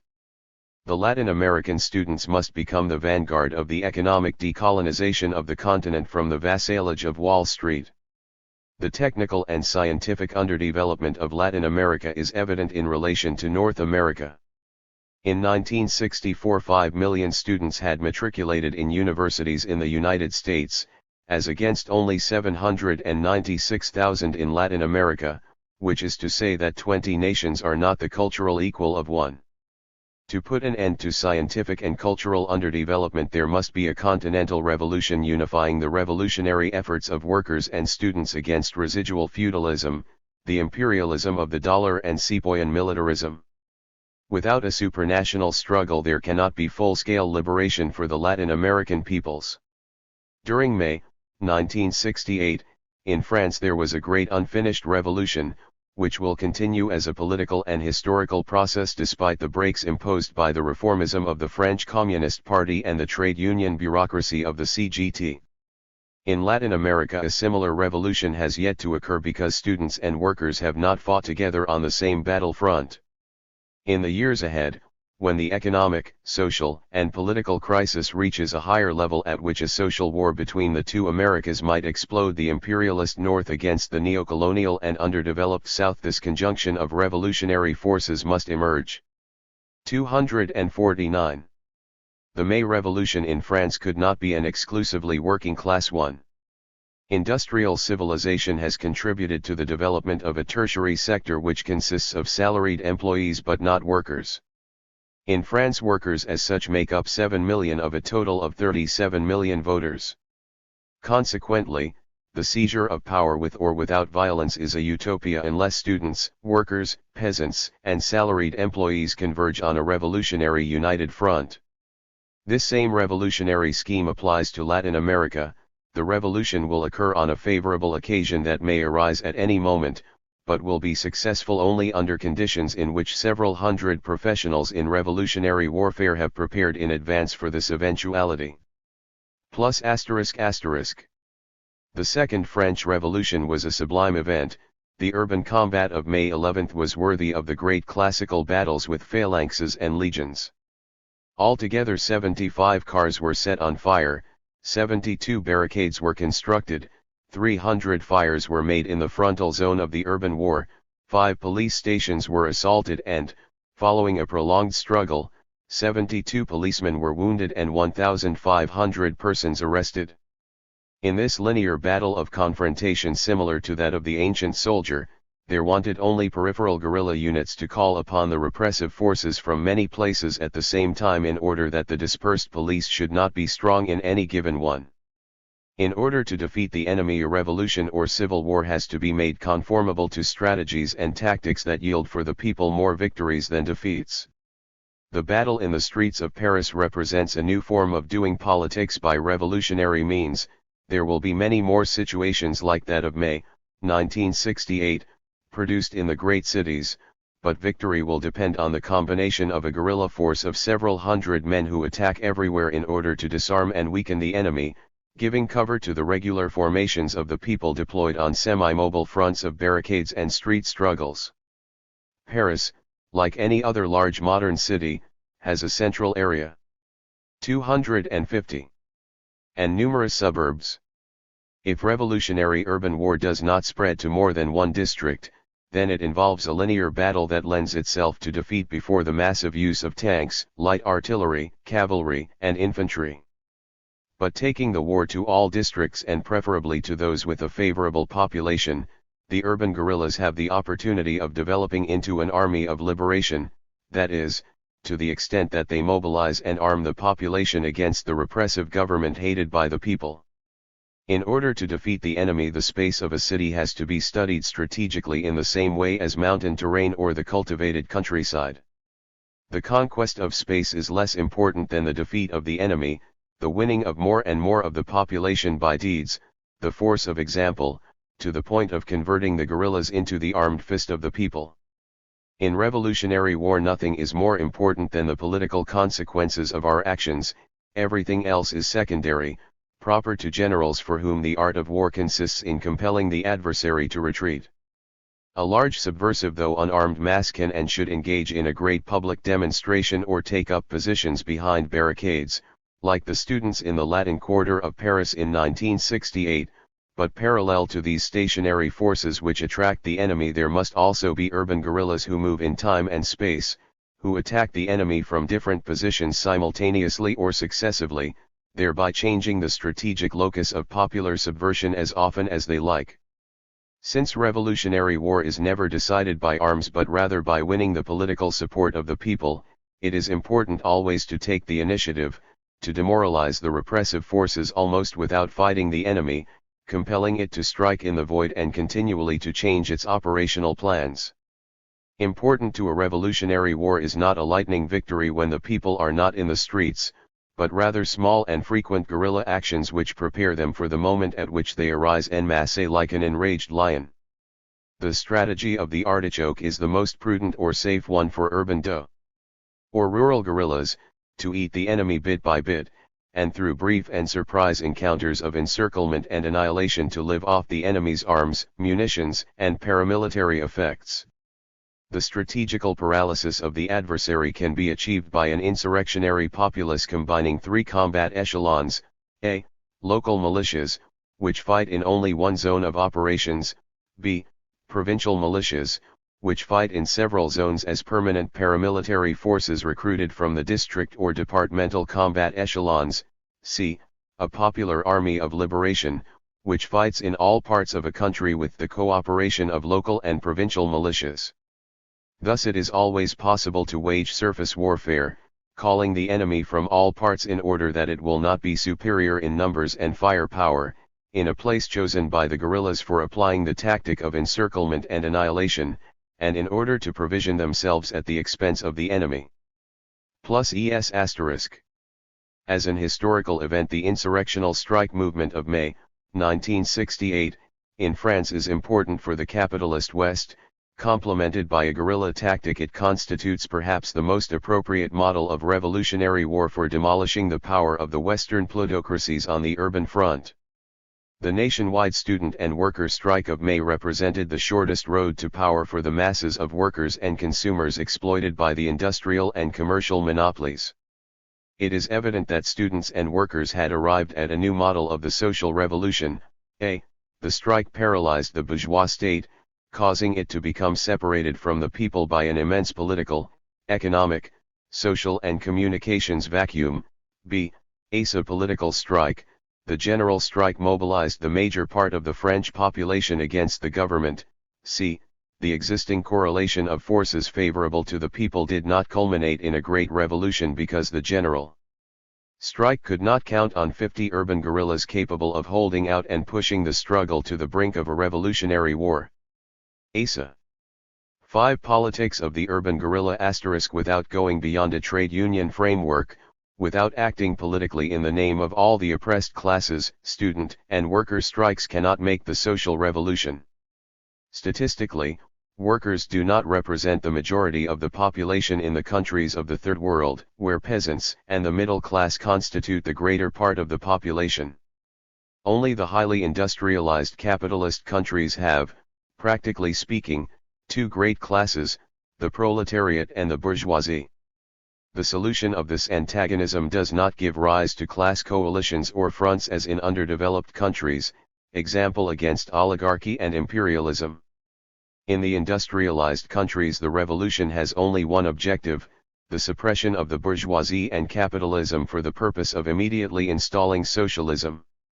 In the Afro-Asian and Latin American countries the revolution has for its end, first, liberation from the oligarchies, from imperialist capitalism and its indigenous allies, and only then the foundation of a socialist society. In the United States, for example, there are two concrete classes, the proletariat and the bourgeoisie.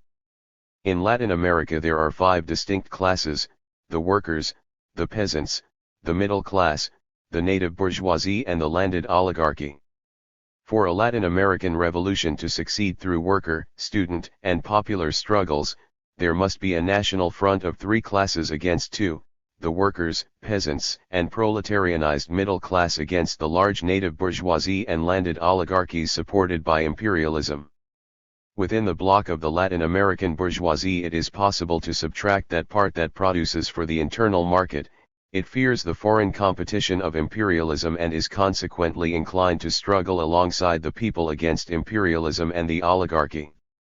Students, workers, or the politically ideal union of both must not make the revolution in isolation from other oppressed classes.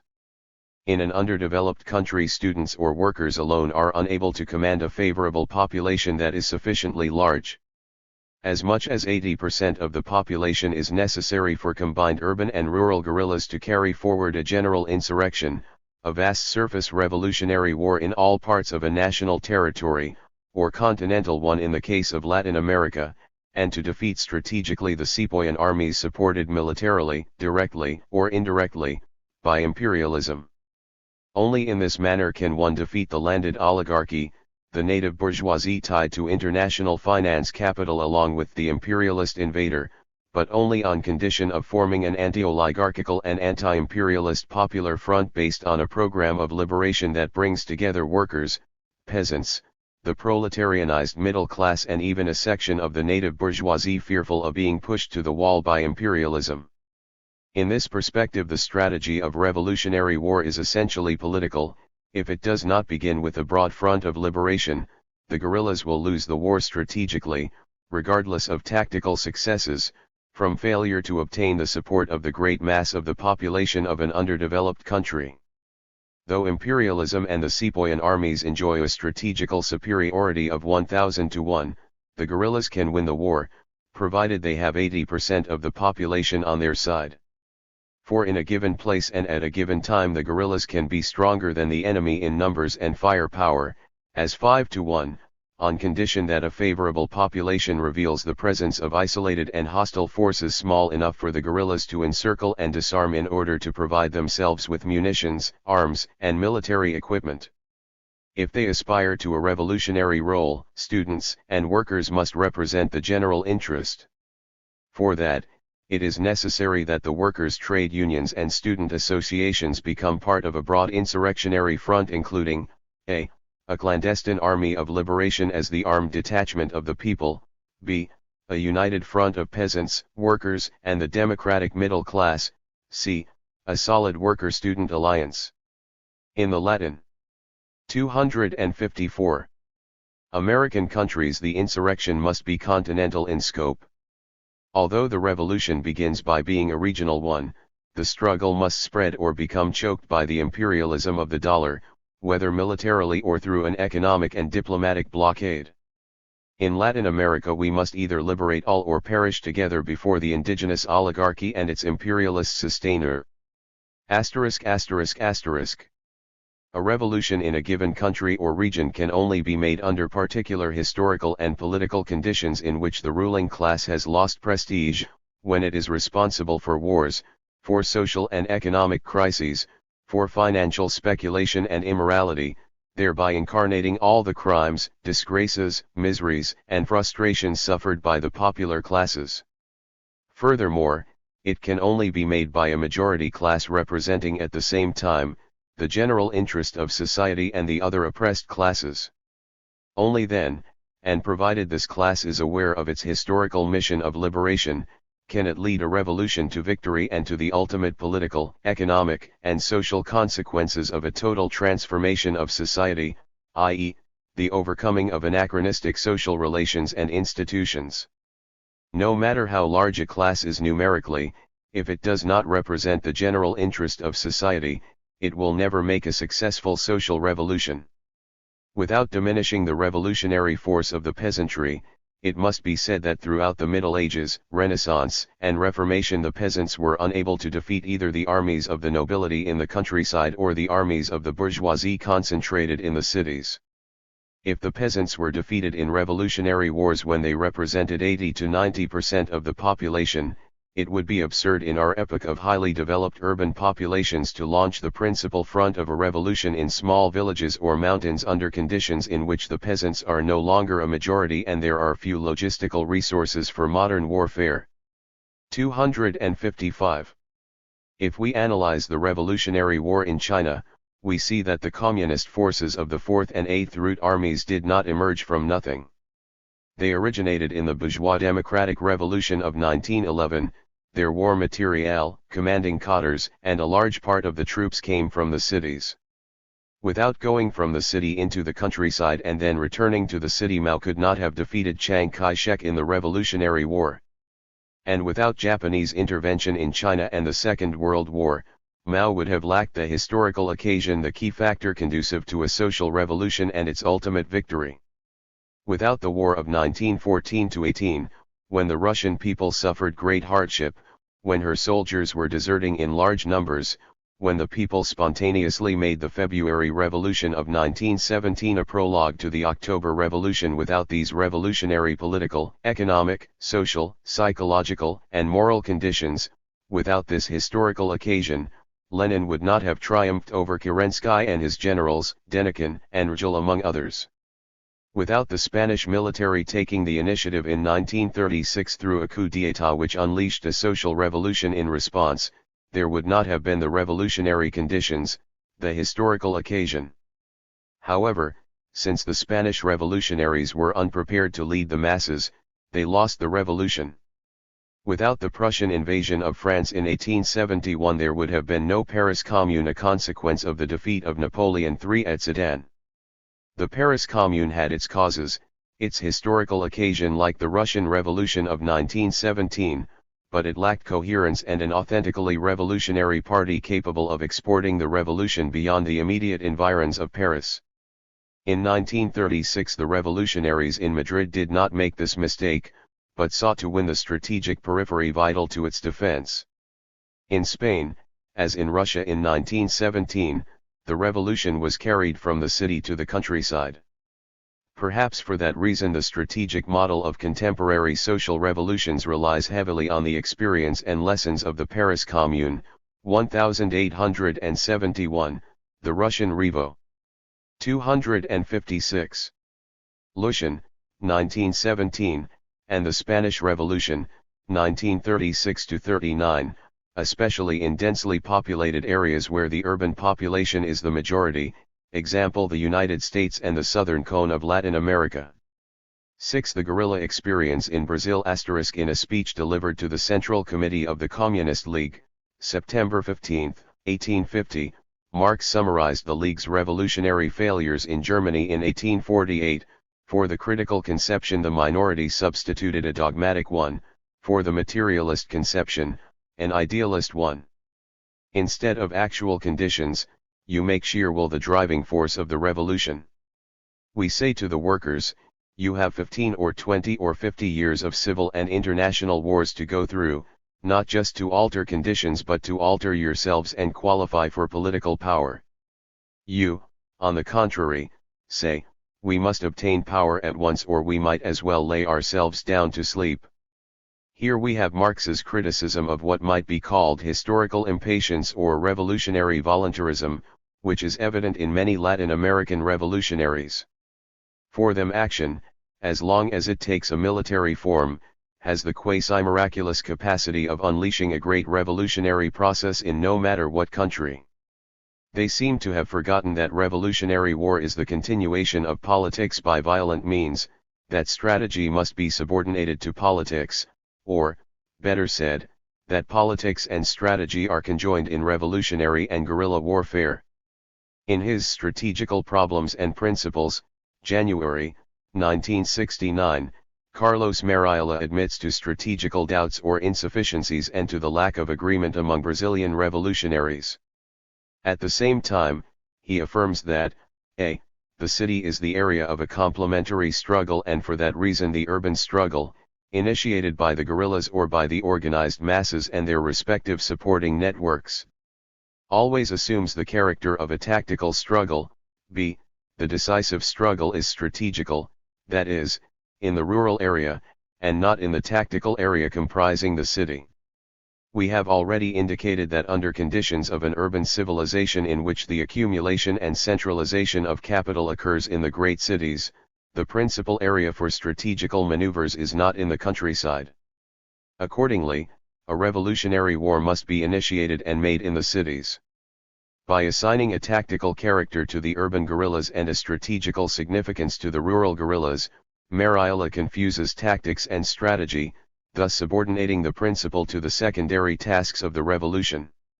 In the most favorable instance, a peasant war supported by a general uprising of the rural population can be lost because of the peasants' small village mentality and local loyalties, which permit the repressive forces to divide and defeat them one by one, village by village, region by region, one force after another. In contrast, the millions of residents of São Paulo, Rio, Belo Horizonte, Porto Alegre, Recife, Bahia, etc., can operate together or independently, according to whichever is more convenient in each phase of a revolutionary war. If the bulk of the population does not support an action for liberation, as in the case of Che Guevara in Bolivia, then every tactical victory leads to an ultimate strategical defeat. Logistically, since his troops and military equipment could not be replaced, his tactical victories were for nothing. This great guerrilla had to be defeated, because he confused the tactical with the strategical aspect of revolutionary war. If he had operated in the cement jungles of the Argentine cities and at the moment of a military dictatorship, with his great personality he would have moved the Argentine masses to revolt.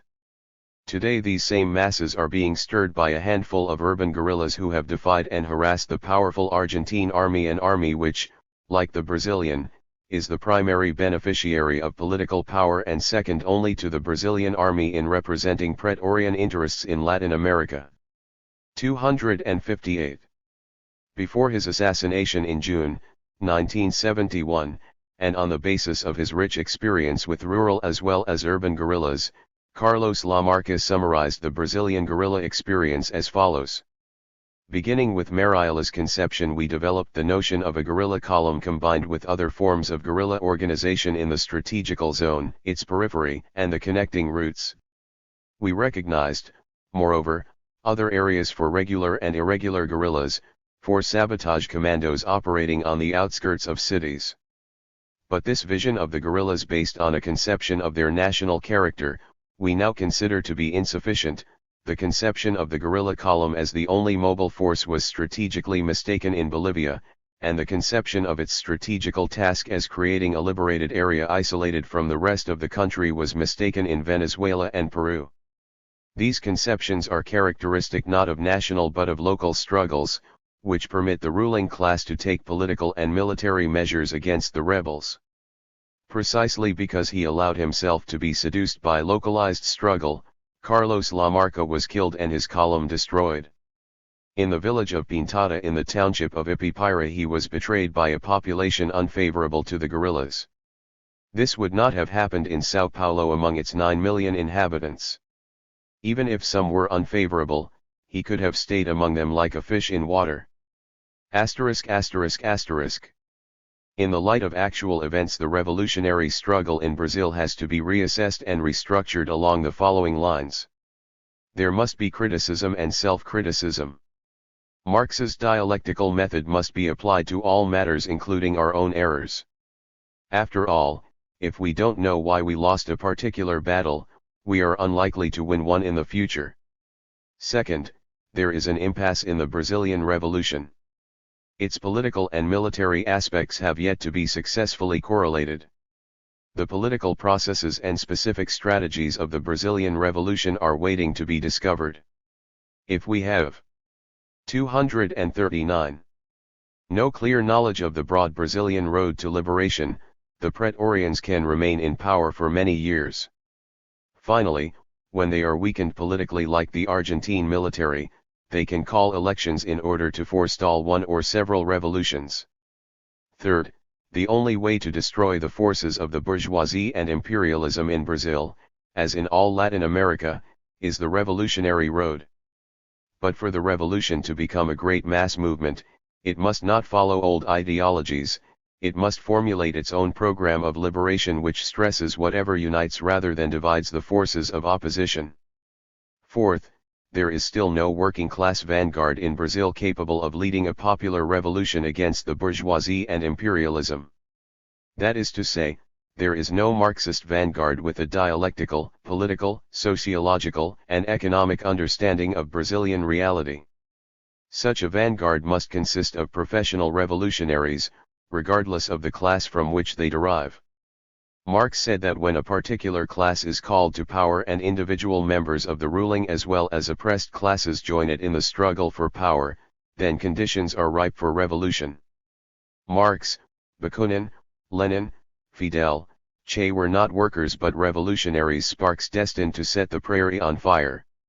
The revolutionary vanguard in Latin America requires an activist minority committed to the propaganda of the deed, a minority capable of moving the passive majority to struggle politically and to take up arms. Anything else is tantamount to revolutionary adventurism or political subjectivism. Fifth, revolutionary organizations contend among themselves for the leadership of the various existing armed groups in Brazil, though none has a politics, strategy, and tactics capable of leading a popular revolution to victory. For that reason, one of those organizations should attempt an investigation of the revolutionary factors, an analysis and synthesis of the revolutionary process hitherto frustrated in Brazil. However, it should do so with reference to the national aspects of the struggle for liberation. Foreign ideologies and practical programs may be very useful in other countries, but have little bearing. 260. On the objective and subjective situation in Brazil. For there are no two wars which are made with the same strategy, nor two revolutions with the same ideology. Sixth, the only road of the Brazilian Revolution is that of socialism. The vanguard must impose itself on the masses, but it must also be formed within the working class, the only class capable of carrying the revolution to its ultimate consequences. The revolutionary cadres must have a socialist training, but they should say nothing about socialism or related matters publicly. The struggle gains momentum when it is not subjected to an already existing ideology but takes its bearing from concrete national realities. If Fidel had said in the Sierra Maestra that he was aiming at socialism, he would have lost the war. Socialism will be a consequence of a popular victory, but does not have to be acknowledged in the struggle against imperialism and the national bourgeoisie. One must talk about concrete issues and arouse the population by means of actions. The revolutionary vanguard of workers, students, or whoever else it may be should talk about nationalism, not about socialism. Seventh, it is imperative to find a new strategical orientation, more adequate methods and forms of struggle, and pertinent new data that can enrich the operational development of revolutionary theory. In that way revolutionaries may escape from the limbo of improvisation in which tactics are confused with strategy. Eighth, during 3 years of revolutionary attempts by rural and urban guerrillas, 1969–71, the Brazilian people could not be raised to more than a sympathetic response to these actions, though it was necessary to obtain more concrete support. This failure of the politics and strategy of the revolutionary groups has enabled the armed bourgeoisie to step up its oppression and exploitation of the people. Revolutionary actions cannot succeed in separation from the masses, who must be assisted directly in order to awaken their revolutionary enthusiasm. For this reason, actions must be directed against the bourgeoisie, the army as its chief representative, and imperialism. Strategy must also be designed to support and to provide cover for mass movements of students, striking work. 261. ERS, hungry peasants and squatters, and the lower clergy who oppose the dictatorship. To push the church beyond its timid objectives it is necessary to abduct persons of great value and significance to the Praetorian regime, exchanging them for third world priests who serve the people. Such actions are necessary to give the struggle a broad popular character, without having recourse to socialist and Marxist-Leninist phraseology. Ninth, the principal revolutionary antagonism is between labor and capital, but at this moment the most important is that between the Praetorian dictatorship and imperialism on one side and the Brazilian people on the other. This point constitutes the key to a successful politics and strategy of national liberation. 10th, the revolutionary New Left in Brazil must be made aware that only through politically and militarily experienced cadres can the level of struggle be modified in our favor. Once this problem is settled, it is easier to resolve the others. 11th, political work including armed actions designed to educate the masses should be our principal preoccupation. In working-class circles socialist propaganda is admissible, but always within a national context, for one has to broaden the struggle. Marx said that those revolutionaries always triumph who know best how to present the national question, thereby rousing the people to arms. Finally, given the space, time, and opportunity, all forms of struggle are useful whether armed or otherwise.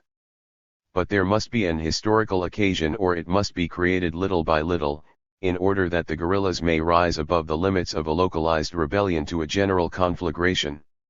If our Brazilian friends will apply these lessons and conclusions, Marighella, Lamarca, and the other great Brazilian revolutionaries will not have died in vain. Despite the presence of economic imperialism in Brazil, the hunger and privation in the Northeast, the many millions of unemployed, the many devaluations of the Cruzeiro, the decline in the standard of living, the abrogation of elementary rights. 262.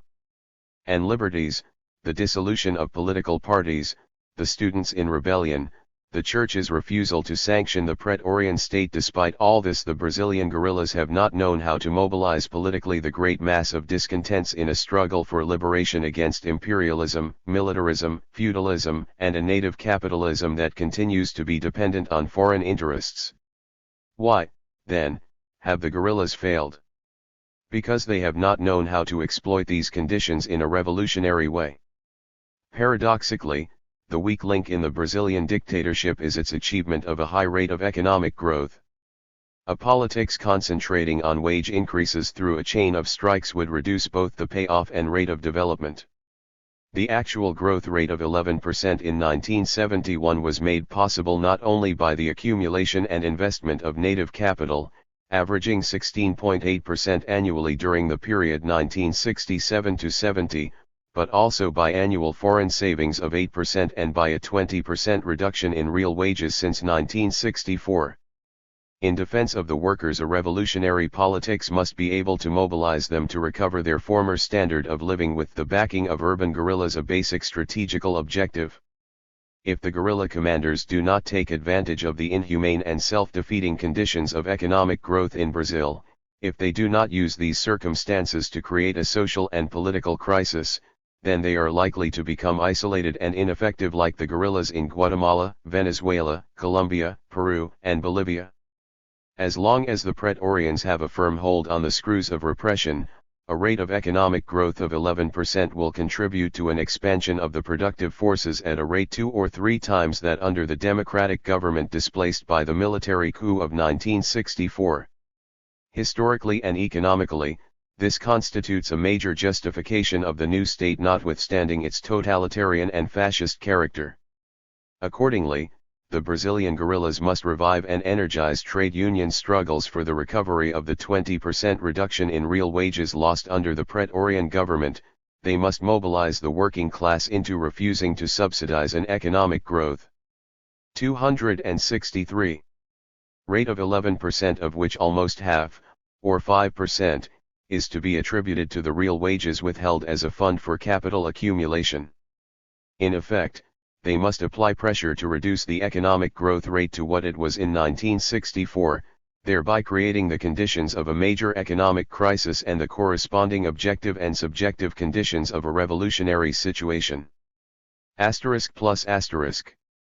It is not enough that the Brazilian guerrillas have kidnapped consuls and ambassadors in order to negotiate with the military regime, they must also mobilize the masses to act out of self-interest. To recover the real wages lost since 1964, it is necessary to take as hostages native capitalists or members of their families when their workers are on strike and negotiations are at an impasse. Here the Uruguayan guerrillas of the Revolutionary Popular Organization, OPR 33, may serve as a model for the Brazilian guerrillas. Thus in the case of the striking rubber workers in Montevideo and in opposition to the government's institutionalized policy covering wages and prices, OPR 33 contributed to winning the strike by militarily backing the trade union.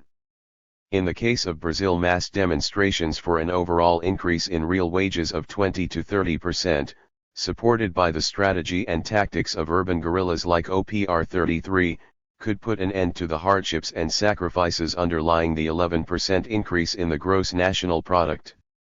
The rationale for the dictatorship would then lose its credibility because economic performance could no longer be used to excuse military repression. 7. Assessment of the Uruguayan Tupamaros. To the credit of the Uruguayan guerrillas, they were the first to operate in the cement jungles of a capitalist metropolis, to endure during the first phase of a revolutionary war thanks to an efficient organization and tactics, and to confound the police and armed forces for a considerable period. With its failures as well as successes, the movement of national liberation, Tupamaros, has contributed a model of urban guerrilla warfare that has already made a mark on contemporary history, the scene of a struggle between capitalism and socialism with its epicenter in the great cities. The lessons that can be learned from the Tupamaros can be summarized in the following 10 points. 1. Fixed or mobile front. When urban guerrillas lack widespread support because of revolutionary impatience or because their actions do not directly represent popular demands, they have to provide their own clandestine infrastructure by renting houses and apartments. By tying themselves to a fixed terrain in this way, the Tupamaros have lost both mobility and security, two prerequisites of guerrilla strategy. In order to avoid encirclement and annihilation through house-to-house searches, the guerrillas can best survive not by establishing fixed urban bases, but by living apart and fighting together. 2. Mobility and security. If urban guerrillas rent houses for their commandos, they are in danger of leaving a trail that may be followed by the police, who review monthly all registered rentals. Should most of their houses be loaned instead of leased, then the guerrillas should refrain as a general rule from building underground vaults or hideouts, which would increase their dependence on the terrain. To retain their mobility and a high margin of security, they must spread out among a favorable population. Guerrillas who fight together and then disperse throughout a great city are not easily detected by the police. When dragnets are applied to one neighborhood or zone, guerrillas without a fixed base can shift to another neighborhood. Such mobility is precluded by a reliance on rented houses or hideouts in the homes of sympathizers, heretofore a major strategical error of the Tupamaros. 3. Heavy or light rearguard. Urban guerrillas who develop a heavy infrastructure in many rented houses commit not only a military error, but also an economic and logistical one. For a heavy rearguard requires a comparatively large 265 monthly budget, in which economic and financial motives tend to overshadow political considerations. Lacking enough houses, the guerrillas tend to upgrade to positions of command those willing to lend their own. Among the Tupamaros detained in 1972 was the owner of the Hacienda Spartacus, which housed an armory in an underground vault. At about the same time, the president of the frigorific plant of Cerro Largo was detained and sentenced for aiding the Tupamaros. He may well have embraced the cause of the Tupamaros with loyalty and sincerity, but as a businessman he responded as any other bourgeois would to his workers' demands for higher wages. Thus, when promotion through the ranks is facilitated by owning a big house, a large farm or enterprise, the guerrillas become open to bourgeois tendencies. When guerrillas rely for cover not on a people in arms but on people of property, then urban guerrilla warfare becomes the business of an armed minority, which will never succeed in mobilizing in this manner the majority of the population. 4. Logistical infrastructure. Although a mobile front is preferable to a fixed one, there are circumstances in which a fixed front is unavoidable, example in the assembly, adjustment, and adaptation of arms. These fixed fronts, few and far between, must be concealed from the guerrillas themselves. They should be known only to the few who work there, preferably one person in each, in order to avoid discovery by the repressive forces. In the interest of security, it is advisable not to manufacture arms, but to have the parts made separately by various legal establishments, after which they can be assembled in the secret workshops of the guerrillas. It is dangerous to rely on a fixed front for housing, food, medical supplies, and armaments. If the guerrillas are regularly employed, they should live as everybody else does. They should come together only at designated times and places. Houses that serve as barracks or hideouts tend to immobilize the guerrillas and to expose them to the possibility of encirclement and annihilation. Because the Tupamaros immobilized many of their commandos in fixed quarters, they were exposed in 1972 to 266 mass detentions. They lost a large part of their armaments and related equipment and were compelled to transfer military supplies to the countryside for hiding. In abusing control over their sympathizers and keeping them under strict military discipline, the Tupamaros had to house them together. But they were seldom used in military operations at a single place or in several simultaneously, indicating the absence of strategical preparation. If urban guerrillas cannot continually disappear and reappear among the population of a great city, then they lack the political prerequisites for making a revolution, for creating the conditions of a social crisis through the breakdown of law and order. Despite their proficiency during the first hit-and-run phase of a revolutionary war, the Tupamaros have failed to escalate their operations by using larger units at more frequent intervals for the purpose of paralyzing the existing regime. 5. Heroes, martyrs, and avengers. In revolutionary war, any guerrilla action that needs explaining to the people is politically useless. It should be meaningful and convincing by itself. To kill an ordinary soldier in reprisal for the assassination of a guerrilla is to descend to the same political level as a reactionary army. Far better to create a martyr and thereby attract mass sympathy than to lose or neutralize popular support by senseless killings without an evident political goal. To be victorious in a people's war, one has to act in conformity with the interests, sentiments, and will of the people. A military victory is worthless if it fails to be politically convincing. In a country where the bourgeoisie has abolished the death penalty, it is self-defeating to condemn to death even the most hated enemies of the people. Oppressors, traitors, and informers have condemned themselves before the guerrillas. It is impolitic to make a public show of their crimes for the purpose of creating a climate of terror, insecurity, and disregard for basic human rights. A popular army that resorts to unnecessary violence, that is not a symbol of justice, equity, liberty, and security, cannot win popular support in the struggle against a dehumanized tyranny. The Tupamaros prisons of the people do more harm than 267. Benefit to the cause of national liberation. Taking hostages for the purpose of exchanging them for political prisoners has an immediate popular appeal, but informing the world of the existence of people's prisons is to focus unnecessarily on a parallel system of repression. No useful purpose can be served by such politically alienating language. Moreover, it is intolerable to keep anyone hostage for a long time.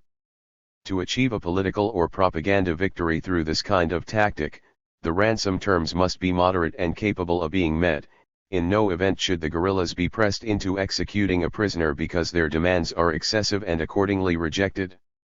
A hostage may be usefully executed only when a government refuses to negotiate on any terms after popular pressure has been applied, for then it is evident to everyone that the government is ultimately responsible for the outcome. So-called people's prisons are harmful for other reasons. They require several men to stand guard and care for the prisoners. They distract guerrillas from carrying out alternative actions more directly useful to the population, and they presuppose a fixed front and corresponding loss of mobility. At most it is convenient to have a secure place to detain for short periods a single hostage. To establish people's prisons, to condemn to death various enemies of the people, to house the guerrillas in secret barracks or underground hideouts is to create an infrastructure supporting a miniature state rather than a revolutionary army. To win the support of the population, arms must be used directly on its behalf. Whoever uses violence against subordinates in the course of building a miniature counter-state should be removed from his command. Surely, there is little point in defeating one despotism only to erect another in its place. 6. Delegated commands. In a professional army, the leadership is recruited from the military academies within a hierarchical order of command. In a guerrilla organization, the leaders emerge in actual revolutionary struggles, elected because of their capacity, responsibility, combativity, initiative, political understanding, and deeds rather than words. However, at pain of forfeiting the democratic character of a revolution. 268. A army and the function of authority as a delegated power. Not even the best guerrilla commander can be allowed to remain long at the helm. A rotating leadership is necessary to avoid the cult of personality. Power should be alternately exercised by those commanders with the most victories, by those most popular with their soldiers and most respected by the people. Inasmuch as guerrilla warfare takes the form of self-defense, its success depends on the exercise of direct democracy, on guerrilla self-management and self-discipline, a far cry from the barracks discipline typical of a bureaucratic or professional army. The people have more need of many revolutionary heroes than of a single outstanding leader like Julius Caesar or Napoleon Bonaparte. Epaminondas, the Theban general who defeated the Spartans, held a command that lasted only 2 years. Although the greatest strategist of his time, he became an ordinary soldier when his command expired. Only because of his extraordinary skill was he made a military advisor to the new commander-in-chief. Guerrillas can benefit by his example. A delegated command is unlimited except for the time determining its delegation. The responsibility of subordinates is to discuss in advance each operation, to make recommendations, etc. But the discussion ends when the supreme command assumes responsibility for the outcome of a particular battle or engagement. If the commander is mistaken in his judgment, if the result is defeat rather than victory, his duty is to resign. Should he succeed in a vote of confidence, he may retain his command, but 2 successive defeats should make his resignation irrevocable. One of the most common errors of Latin American guerrillas is to make legends of their leaders as they did of Fidel Castro and Che Guevara. The resulting mechanism conceals the incapacity of many guerrilla commanders who take their troops into the countryside like the Tupamaros in 1972 without revising mistaken strategies. Perhaps the leaders of the Uruguayan guerrillas have come to believe in their providential powers, thereby reducing the ordinary guerrilla to a political. 269. And military zero, to the status of a soldier in a conventional army. 7. Revolution. Which revolution? Youthful leftists without a proletarian praxis, without having suffered directly the effects of capitalist exploitation, aspire to liberate the workers without the workers' own revolutionary intervention. When revolutionary action is limited to a series of military engagements between guerrillas and a repressive army, armaments are of little use in mobilizing the people for national liberation. The corresponding focusmo exaggerated reliance on guerrilla focos, armed encounters and military tactics to spark a mass insurrection is petty bourgeois in origin as well as outlook, evident in the token number of workers and peasants in the guerrillas' ranks. Actually, it is an insurrectional movement for piling up cadavers, for giving easy victories to the repressive generals trained by the Pentagon. In the case of the Tupamaros, the commanding cadres and the greater part of the rank and file have come from the universities, the liberal professions and the rebellious petty bourgeois youth who have learned how to disobey. They long for a revolution. But what kind of revolution? Since there are few workers or peasants in the columns of the Tupamaros, it is understandable that the struggle is limited mainly to engagements between the guerrillas on one side and the army and police on the other. In these encounters the people are caught in the middle, leaving a political vacuum which only a different kind of guerrilla movement can fill, one providing support for all popular acts of protest, strikes, demonstrations, student rebellions, etc. Only through the intermediary of the people, in other words, can urban guerrillas pass from the first phase of revolutionary war to a generalized state of subversion leading to a social revolution. In their endeavor to create a state within the state through highly disciplined guerrilla columns, secret barracks, prisons of the people, underground arsenals and a heavy logistical infrastructure, the Tupamaros have become overly professionalized, militarized and isolated from the urban masses. Their organization is closer to resembling a parallel power contesting. 270. The legally established one, a microstate, rather than a movement of the masses. 8. Strategy, tactics, and politics. If the tactics adopted are successful but the corresponding strategy and politics mistaken, the guerrillas cannot win. Should a succession of tactical victories encourage a strategical objective that is impossible to attain, then a great tactical victory can culminate in an even greater strategical defeat. The kidnappings of the Brazilian consul Dias Gomes and the CIA agent Dan Mitrian are instances of tactical successes by the Tupamaros.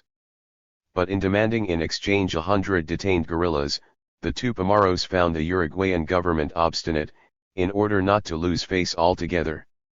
Here a successful tactic contributed to an impossible strategical objective. In having to execute Mitrian because the government failed to comply to their demands, the Tupamaros not only failed to accomplish a political objective, but also suffered a political reversal in their newly acquired role of assassins, the image they acquired through hostile mass media. The Tupamaros would have done better by taping Mitrian's declarations and giving the story to the press. The population would have followed the incidents of his confession with more interest than the interminable serials. Mitrian's confessed links with the CIA should have been fully documented and sent to Washington in care of Senator Fulbright. With this incident brought to the attention of Congress, the operation against the CIA would have won world support for the Tupamaros. Once the Uruguayan government had lost prestige through this publicity, the Uruguayan press might be asked to publish a manifesto of the Tupamaros explaining their objectives in the Mitrian case. Afterward his death sentence should have been commuted out of respect for his 8 sons, but on condition that he leave the country. Such a solution to the government's refusal to negotiate with the guerrillas would have captured the sympathies of many in favor of the Tupamaros. Even more than conventional war, revolutionary war is a form of politics carried out by violent means. With respect to Dias Gomes, the Tupamaros lost an opportunity to embarrass politically the Brazilian government.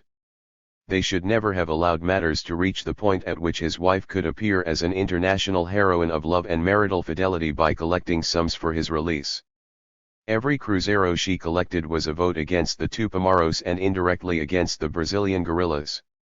In exchange for Dias Gomes, a man of considerable importance to the military regime, the Tupamaros should have demanded the publication of a manifesto in the Brazilian press.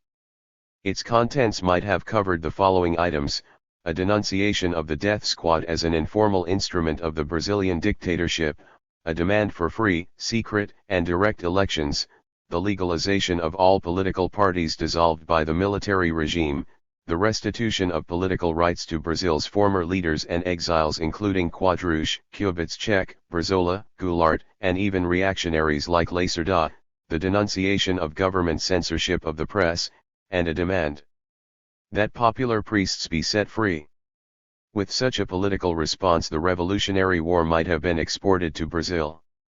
Guerrilla actions should not be narrowly circumscribed when they can have regional and international repercussions.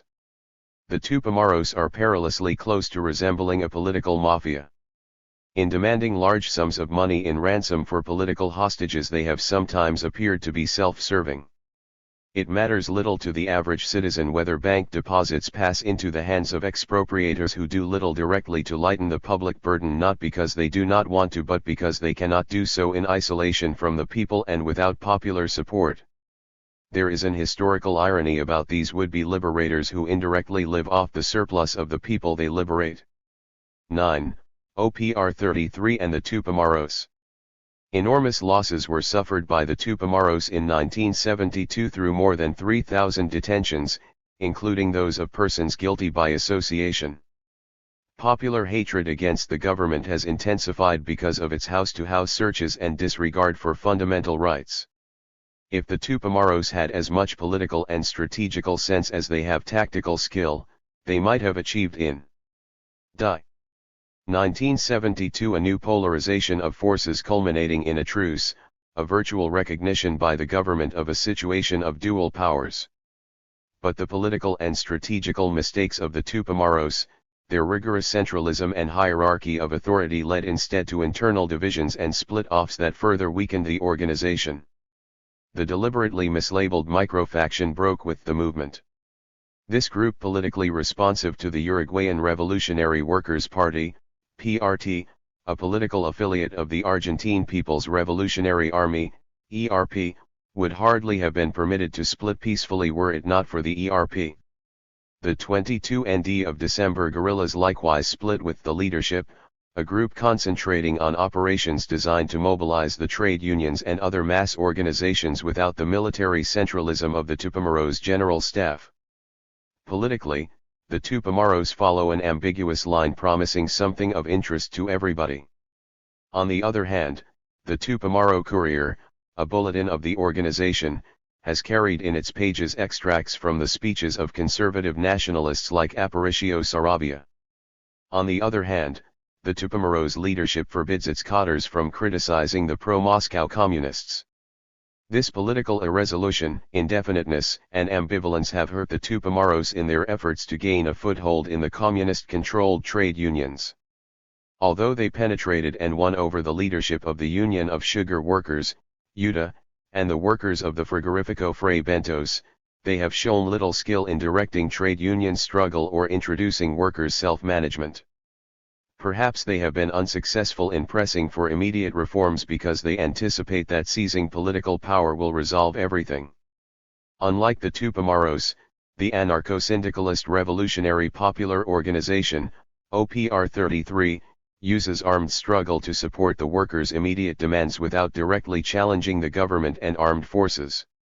Neither OPR 33 nor the 22nd of December contributed to the 1971 electoral struggles of the Broad Front against the established political 273 parties.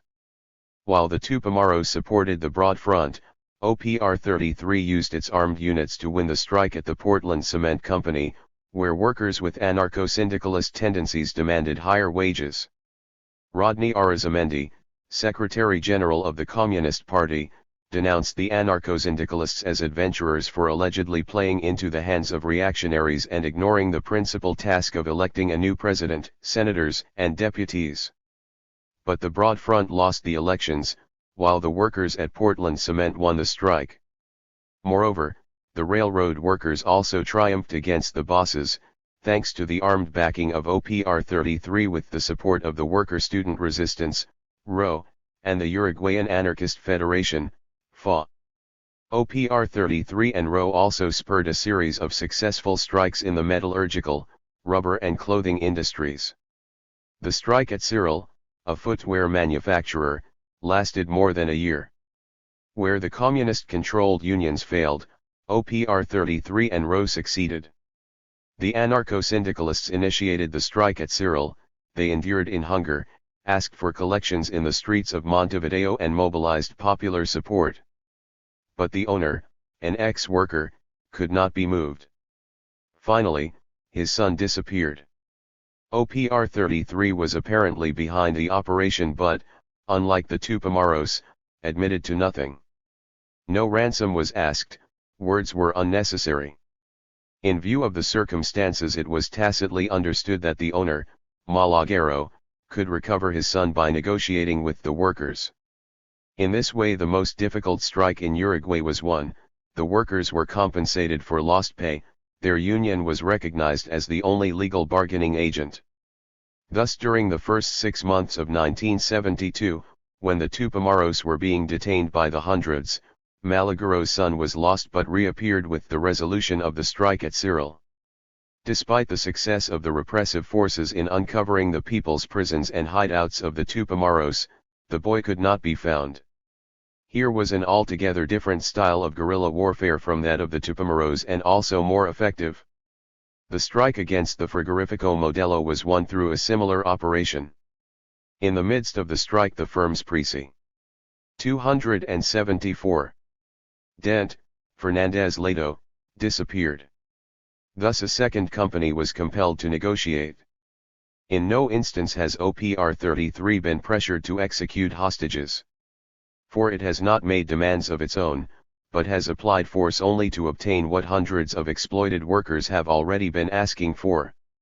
In this way, little by little, it may continue to win support from the workers until even the reformist trade unions fall into revolutionary hands.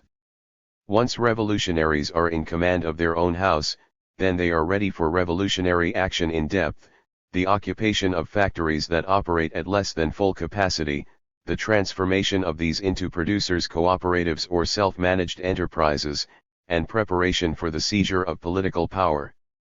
For what purpose? To establish a new kind of socialist society in which the people rather than bureaucrats or guerrilla leaders are the beneficiaries. 10. Mir, ERP, and the Tupamaros. The Tupamaros were the first group of urban guerrillas to teach the world how to initiate an insurrection in the cities with few supporters and modest means. But their superb tactics have been nullified by a mediocre strategy and a questionable politics. Like OPR 33, the Chilean movement of the Revolutionary Left, MIR, and the Argentine People's Revolutionary Army, ERP, offer new models of urban guerrilla warfare in which strategy and politics combine to reinforce the Tupamaros' tactics. The Chilean and Argentine organizations show great initiative in combat, a clear-cut program of national and social liberation, the capacity to mobilize large masses and a virtual absence of petty bourgeois tendencies. They are openly critical of right-wing nationalism and the opportunism of social democrats and communists. Without such criticism, without liberating themselves from a narrow professional outlook, urban guerrillas can succeed in tactical engagements, but they cannot develop a revolutionary movement capable of winning power, if not for themselves as bureaucrats, then for the people they represent. In 1972 MIR had the most effective revolutionary organization in Latin America. Its leading cadres are directly responsible to the rank and file through a system of direct democracy, DIR. Its politics are clear and unambiguous, it proposes at any moment only what it can actually accomplish. Nothing escapes the political analysis and synthesis of the MIR cadres. They are Chile's major revolutionary reserve. In the event Allende's government is overthrown, only they are presently equipped to fight for liberation under conditions of repression. They are acid critics of demagogy and adventurism. Their proposals are well reasoned and concrete with respect both to immediate issues and the future. The ERP is another model worth imitating. In Rosario it seized the British consul and the manager of SWIFT for the purpose of settling a major strike. It has prepared the ground for surmounting the traditional trade union tactics of the Peronist labor bureaucracy, the pro-Moscow communists and gentile socialists. Even the tragic finale of Salastro, president of Argentine Fiat, is an example of blood spilled not so much by the ERP as by the Argentine military. For the dictatorship countermanded the negotiations between the Fiat management and workers as the price of his release. The Tupamaros faced their gravest crisis during the first half of 1972, when the repressive forces detained several hundred of them. That so many fell was due not to lack of secrecy, security measures, or compartmentalization of their activities, but to absence of autonomy. Their supreme command is centralized, it knows all, says all, does all. Nothing can be more fatal to a guerrilla organization than lack of self-direction under conditions in which the guerrillas cannot be continually united and in which each group or commando has to adapt to the tactical situation at hand without waiting, as a conventional army does, for orders from above. Excessive centralization of authority makes an organization rigid and vulnerable. Once the repressive forces discover a single thread they can begin looking for the spool. The Tupamaros acted precipitately in attacking the newly elected government of President Bordaberry. They provoked the as yet untested government to declare a state of war. Repression was escalated in the crudest forms, punitive expeditions, legalized terrorism, physical tortures. A formal 276. Democracy gave way to dissimulated dictatorship. Far better had the Tupamaros waited for the economic and social crisis to discredit the new regime. The prime necessities are in scarce supply, there is not enough meat, milk, sugar, kerosene to satisfy the demand. Nonetheless, the government is strong because the revolutionaries' rhetoric is weak, and they have not mastered the art of mobilizing popular discontent on these basic issues. A revolutionary organization must demonstrate that it knows more than its bourgeois rivals in power. To displace the bourgeoisie and bureaucracy, it must convince the public of their incompetence, a task which cannot be done overnight. It must show how greater levels of productivity can be achieved compatible with human freedom, how the scientific technological revolution can be advanced, how agriculture can be fully mechanized and electrified, how industrial integration can be achieved, how culture can be made to serve economic and technological growth, how atomic energy can be utilized, how the socialism of self-management can be introduced. If a revolutionary leadership fails to demonstrate humane qualities, scientific knowledge, and social, political and economic skills, it may commit blunders by initiating an insurrection before fully mobilizing popular support. Then is the time for military intervention. Thus in Peru the guerrillas were exterminated by the developmentalist generals who now pass for revolutionaries, and in Brazil the military waged a preventive coup, mortgaged their country to foreign capital, reduced corporate taxes, outlawed industrial unrest and depressed real wages in order to stimulate economic growth. From the Tupamaros we can learn from both their exploits and mistakes. Magnifying their strengths and concealing their weaknesses can be of service to dogmatists and sectarians, not revolutionaries. The Tupamaros have served as the best revolutionary academy in the world on the subject of urban guerrilla warfare. They have taught more through actions than all the revolutionary theories abstracted from concrete situations. But their brilliance in matters of tactics has not been matched by their strategy and politics. Thus the revolutionary ideal must combine the tactical proficiency of the Tupamaros with the mass strategy of OPR 33 and the politics of the Chilean MIR, a synthesis most nearly approximated by the Argentine ERP. Chapter = X. Challenge to the Pentagon. 1. Latin America, Strategical Analysis *. Revolutionary war is an act of political violence undertaken when the political ends of the people cannot be effectively pursued through peaceful means, whether under an oppressive and repressive indigenous government or in the presence of an invader for whom war has become a means of foreign policy.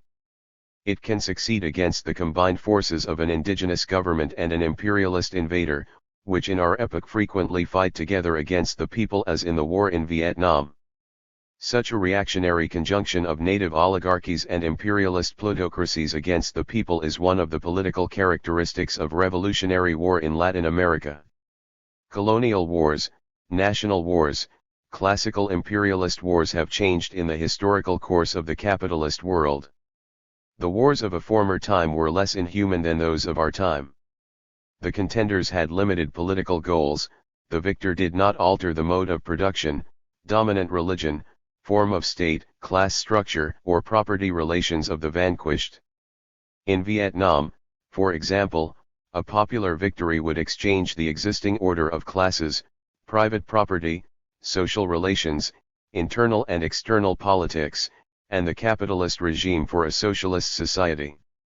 Consequently, revolutionary war is total war. The people and its army collaborate everywhere against internal reaction and the foreign invader in a struggle without clemency that exacts the highest political tension. Capitalist wars had for their essential objective a decisive battle, the conquest of an opposed territory, the defeat and disarming of the enemy in order to force him to the negotiating table, to sign a treaty by virtue of which the victor would financially, commercially, and economically exploit the vanquished nation, but without changing the traditional mode of production, social classes, and political structure. Such has been the colonial or neo-colonial policy of the imperialist countries, from the Pharaohs to Uncle Sam and even Brezhnev, after the invasion of Czechoslovakia by Soviet troops and satellites of the Warsaw Pact. Revolutionary war does not propose to decide anything by arms, nor by means of great battles, nor by occupying foreign soil, but rather by attracting the invader or repressor of the people to territory where the population is favorable and the repressor can be defeated, exhausted, and demoralized in a prolonged war. Thereby political and moral factors become more decisive for victory than heavy armaments and ironclad units. In revolutionary war man is always superior to military hardware. In the philosophy of war there are general strategical laws and specific ones which are a function of space, time, distribution of the population, armaments in vogue and sociological factors such as class struggles and national conflicts.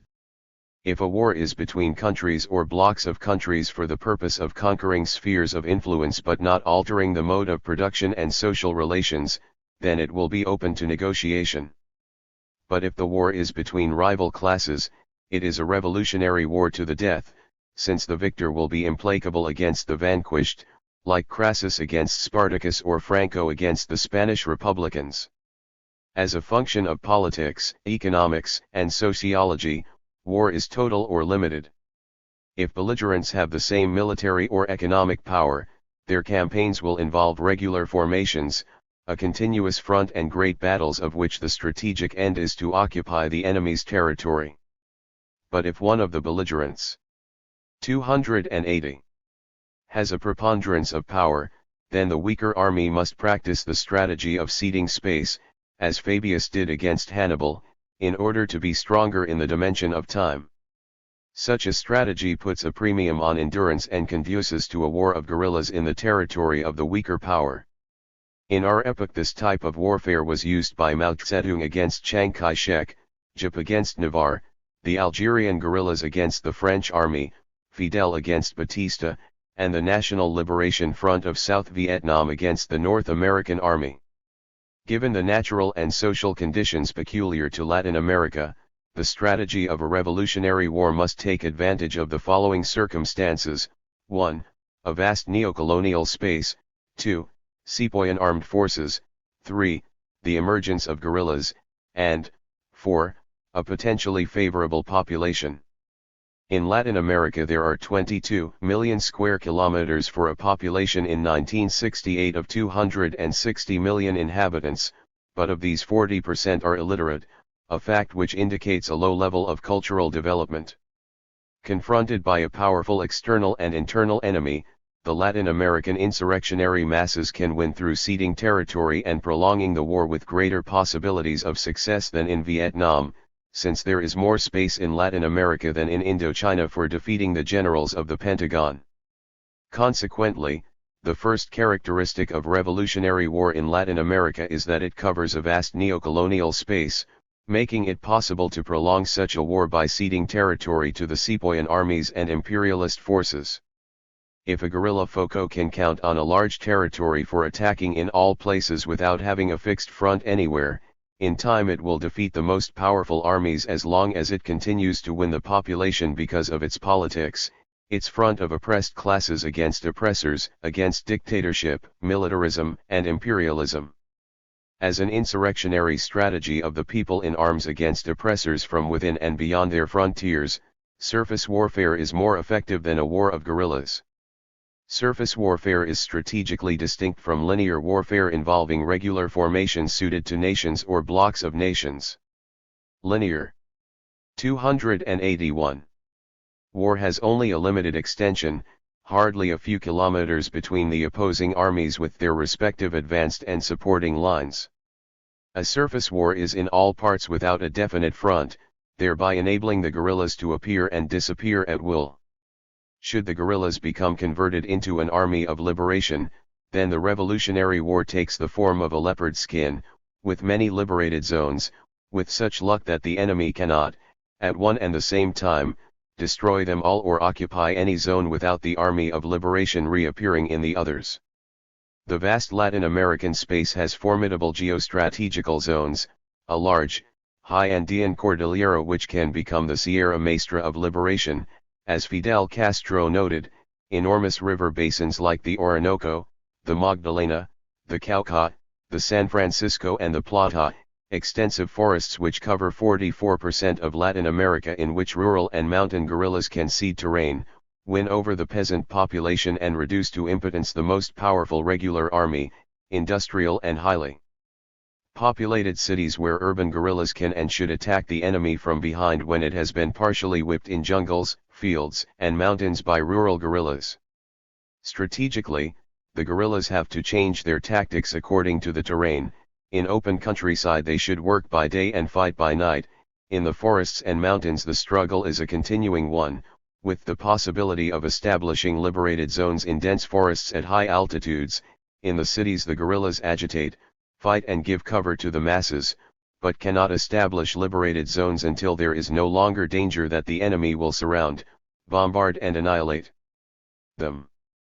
In each case, tactics must be flexible in response to the terrain.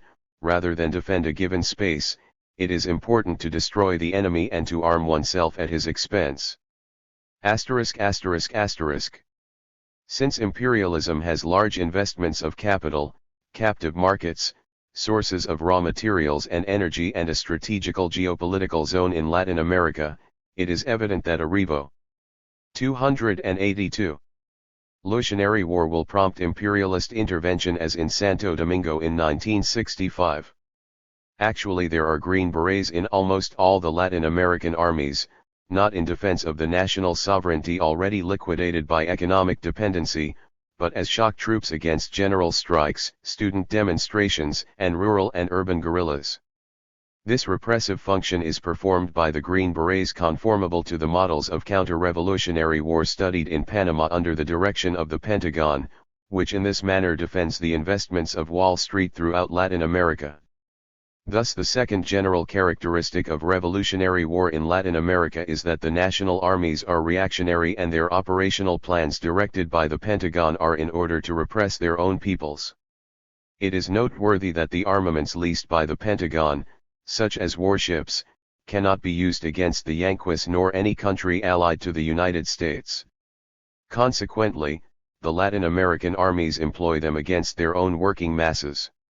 However, should a popular insurrectional coalition reach out to include Catholic revolutionaries, then middle and lower cadres of the indigenous armies would be exposed to desertion and demoralization. The Sepoyan armies are politically feeble. Some of their superior cadres have lost prestige for peddling influence and acting as public relations agents for foreign enterprises. The resistance movement should give their full names and denounce them in its clandestine newspaper, thereby separating the commanding heights of the reactionary army from its popular base of ordinary soldiers, sub-officials, and officials with plebeian backgrounds. In the struggle for Latin American unity, for the abolition of foreign monopolies, the creation of a continent-wide industry and the suppression of the latifundia, a segment of the military will be on the people's side. Should imperialism continue to advance economically, following its monopolistic enterprises will be employees and managers speaking English, until Spanish becomes an underdeveloped idiom and Latin America a colonial space for the dollar. This perspective of 283. Decadence will become a reality before the year 2000 unless the United Latin American provinces do not first destroy imperialism, feudalism, and Sepoyanism, which together are responsible for the neo-colonization of Latin America in the areas of politics, economics, diplomacy, military strategy, and finance. There are many honest military men who, like Camano, Jan Sosa and others, have embraced the popular cause. It is necessary to insert a political and psychological wedge between the military high command and the lower cadres. It is needful that debourgeoisified Christians, socialists, trade unionists, intellectuals, students, peasants, and the proletarianized middle class march together in the same front with 80% of the population in supporting a revolutionary war directed against Sepoyan militarism, residual feudalism and economic imperialism. With this political strategy crystallized in a popular front of liberation, a guerrilla force can defeat Sepoyan militarism and the imperialism of the Pentagon, as David defeated Goliath. A third characteristic of revolutionary war in Latin America is the actual emergence of guerrillas. Confronted by a Sepoyan army which can count on imperialist support, guerrillas have been able to win power with a brilliant strategy and a favorable population base, as Fidel Castro did in the Sierra Maestra. In countries with hated military regimes, the guerrillas defend the liberties and rights that have been violated, thus they appear politically as the armed detachment of the people and are in fact supported by the peasants, workers, students, liberal middle class and democratic bourgeoisie opposed to dictatorship. Only when an armed minority acts in the interest of the oppressed majority can it reasonably hope that the guerrillas with popular backing may develop into a victorious army of liberation. A small guerrilla detachment can transform itself into a large army provided that it is used to overcome a hateful tyranny, a despotism that has suppressed the most element. 284. Terre bourgeois liberties. Guerrilla politics must not be sectarian, dogmatic, or intolerant, but rather flexible in a new style freed from semantic isms, operating politically in the name of the general interest in order to win support from the entire oppressed population. Political situations of this kind are optimally present throughout Latin America, where military dictatorship has become the fashion, where the military wants to have the economic crisis paid for by the workers, peasants, middle class, students, and decapitalized native bourgeoisie, in order that foreign capital may be invested without risk of inflation and social unrest. Even against a sepoyan army, the guerrillas may succeed by concentrating on acts designed to win the population, on armed propaganda, on giving cover to strikes, demonstrations and occupations of factories and fields, on protests against the indigenous tyranny and imperialism. But they will have to operate strategically, not in the same places where these struggles occur but rather away from them where the enemy is unprepared or militarily weak.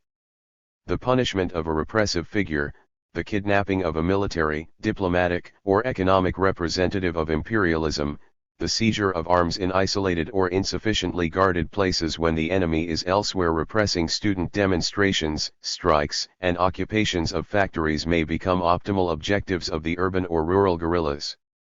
In this way they can gain prestige through continuous and successful operations against the enemy, which added together constitute a victory for the people in arms. Turning finally to the factor of population, Latin America has 45% in cities with 5,000 inhabitants or more. Strategically, this means that the Latin American revolution is urban and rural at the same time, that it is impossible without a worker-peasant alliance. But it may occur that the initial spark that ignites the prairie comes not from the 55% in rural areas but rather from the 45% in cities, from the comparatively politicized and radicalized urban popula. 285. Nonetheless, in tropical countries it is possible that the epicenter of the revolution is in the countryside rather than the cities, since there the proletariat is in the fields cultivating cane, coffee, cocoa, cotton, bananas, and other products exploited by foreign companies. In the Caribbean and Central America imperialism resides in the countryside. In South America the countryside belongs to the oligarchies and the cities belong to the imperialists. These two different projections indicate that a revolutionary war may have its initial epicenter in either the South American cities or the Caribbean and Central American countryside. Although the revolution in Santo Domingo in 1965 was exclusively urban, perhaps it failed because it was not at the same time an agrarian revolution, a vast surface war against the Sepoyan army and the U.S. Marines like that waged by the Vietnamese against 500,000 Yankees. Despite its predominantly rural composition, the bulk of the population of Latin America, representing 70% of the total, is confined to a geographical strip that penetrates barely 500 kilometers from the coast. In the interior, Latin America is basically an empty continent. It is there that the Sepoyan military and imperialists have to be attracted by the guerrillas in order to disperse their forces in inhospitable terrain without communications nor adequate paramilitary and natural resources. Seduced into that empty space, the enemy will be less ready to defend the cities, the center of gravity of the industrial and urban civilization developed by capitalism, where in the end the ultimate battle will be won. In summary, revolutionary war in Latin America must combine actions in the countryside with those in the city, war in the interior with attacks on the urban rearguard of the Sepoyan troops and imperialism. Let us never forget that the revolution is an historical phenomenon of capitalism and that the people will never triumph without changing the mode of production. And for this there must be a revolution in the cities, where we find industry, commerce, finance, and the great concentrated masses of the population. We have pointed out 4 general characteristics of Revolu. 286. Revolutionary War in Latin America. In conclusion, we might note that there is a favorable terrain and population for starting an insurrection, but the insurrection must be planned conformably to its urban and rural objectives in order to awaken from the beginning the admiration of the people. Che Guevara's thesis of the insurrectional foco is correct inasmuch as action creates the revolutionary conditions, but it is imperative to know in each country and situation whether to begin operations in the city or the countryside, that is, in the event that we cannot do so in both places at the same time, which would be the optimum initial strategy given sufficient forces. 2. Program of Liberation for Latin America *. In Revolutionary War there are three well-defined phases. First, the enemy army is very strong and the guerrillas are very weak, being reduced to one or more armed bands without possibility of maintaining themselves in a definite terrain, but eluding the enemy's offensive and encirclement owing to their mobility, security, velocity, and combativity. Second, the guerrillas win popular support and increase in size, establishing and defending liberated zones in high mountains covered with forests, but without clinging to the terrain, while the enemy passes from a permanent offensive to a static policy of surrounding and blockading the liberated areas. Third, the guerrilla bands are transformed into an army of liberation which combines relatively large units with semi-heavy equipment taken from the enemy and maintains in the enemy's rear a large detachment for the purpose of rousing the population and catching the adversary between two fires. In the first phase space is ceded in order to avoid encirclement and large battles. In the second phase several or more liberated zones are maintained in order to confront one force, space, and regime against another. In the third phase the enemy space is occupied, since without occupying it there can be no victory. But this must be done when the enemy is demoralized, exhausted, and without possibilities of resistance. To win a revolutionary war these phases must not be confused.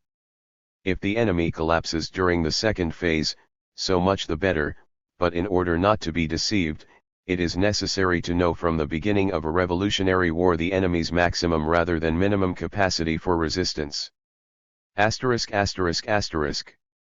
Economic imperialism generates the law of the international division of labor, thereby creating one-crop or dependent economies. Consequently, the revolution in Latin America begins by being regional, but cannot fully succeed against the native oligarchies and imperialism except on condition of becoming a continental revolution. When each country has only one or two products for export, the revolution from within artificial frontiers is a utopia. In Latin America the revolution must embrace a broad front of the insurgent population in order to defeat the sepoyan armies, in the first and second phases of revolutionary war, and the imperialist army that may intervene to prevent them from being overcome during the third phase of People's War. To secure victory the Latin American people must unite on the basis of a broad front of liberation, continental in scope, which proposes among other things the following objectives. A. Latin American Federation. Imperialism has to be expelled from the Latin American space for the purpose of creating a unitary federal republic of all Latin American peoples. B. National liberation.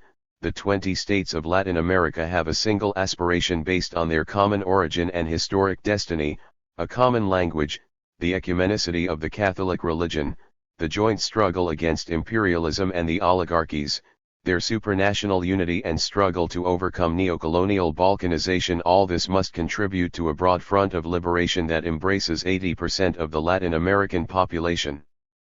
288. C. Prohibition of the monopolies, the natural resources, basic industries, public services, means of production, exchange, and consumption in the hands of economic imperialism must be surrendered to the working masses, who will manage them by means of direct democracy in cooperation with the planning authorities. D. Suppression of the latifundia. The land belongs to those who cultivate it without the intermediary of the onerous feudal aristocracies. It is intolerable that 1.5% of the latifundia own 64.9% of the land. An agrarian reform is the basis of the Latin American Revolution. A modern, mechanized agriculture constitutes the most important market for urban industry and presents the possibility of overcoming the geography of hunger, with 750 million Latin Americans in the year 2000. There can be neither latifundia nor minifundia, but only a cooperative, self-managed scientific agriculture. E. Front of the oppressed classes. In Latin America the revolution has to be made with other classes besides the urban proletariat. The course of liberation depends on a united front of workers, peasants, the proletarianized middle class, the segment of the native bourgeoisie struggling to defend the internal market against imperialist encroachment, students, intellectuals, and Catholics who support and promote a change towards socialism. With such a broad front united in thought and action, Latin America will become a nation and her decolonization an historic reality. A Latin American program of liberation must not become identified with the old political denominations. Within a united front there is room for Marxism, libertarian socialism, a debourgeoisified Christianity and all the progressive movements that have politically liberated themselves from the Soviet bureaucracy, Yankee imperialism, and the native bourgeoisie. 289. 3. Preparing for a revolutionary struggle *. The voluntaristic idealism of rebels, not to be confused with the political sagacity, dialectical objectives, and strategy of revolutionaries, frequently takes wishes for reality. It subjectivizes fervent revolutionary desires without taking into account objective revolutionary conditions. The rebel goes into action without thinking matters out.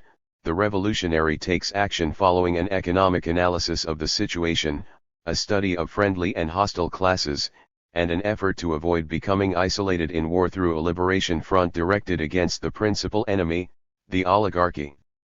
The rebel launches an insurrection without preparing it.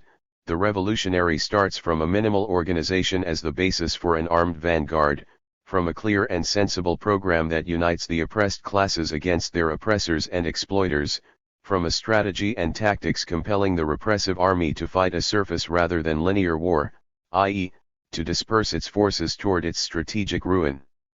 A handful of men can make the revolution by taking advantage of an economic crisis, massive unemployment, the shutting down of factories, increasing misery, etc., a military defeat or loss of prestige by the incapacity of the traditional parties to overcome tyranny. Under these circumstances, a minority acting in the interests of the majority can bring about a successful revolution, provided it knows how to wage an insurrection and to rouse the people to arms. But if an armed minority isolates itself politically from the majority, if it fails to represent the general interest in critical moments when the masses are abandoned, then an insurrectional foco will never make a social revolution. Nor will it make such a revolution without developing an alliance of oppressed classes, a territorial organization in the countryside to assist the guerrillas in the mountains, and a paramilitary urban organization to provide cover for guerrillas in the city. Under determinate political conditions favorable to a revolution, a dozen men can make a social revolution, provided that their armed operations are always in defense of the people, and for the purpose of winning a favorable population.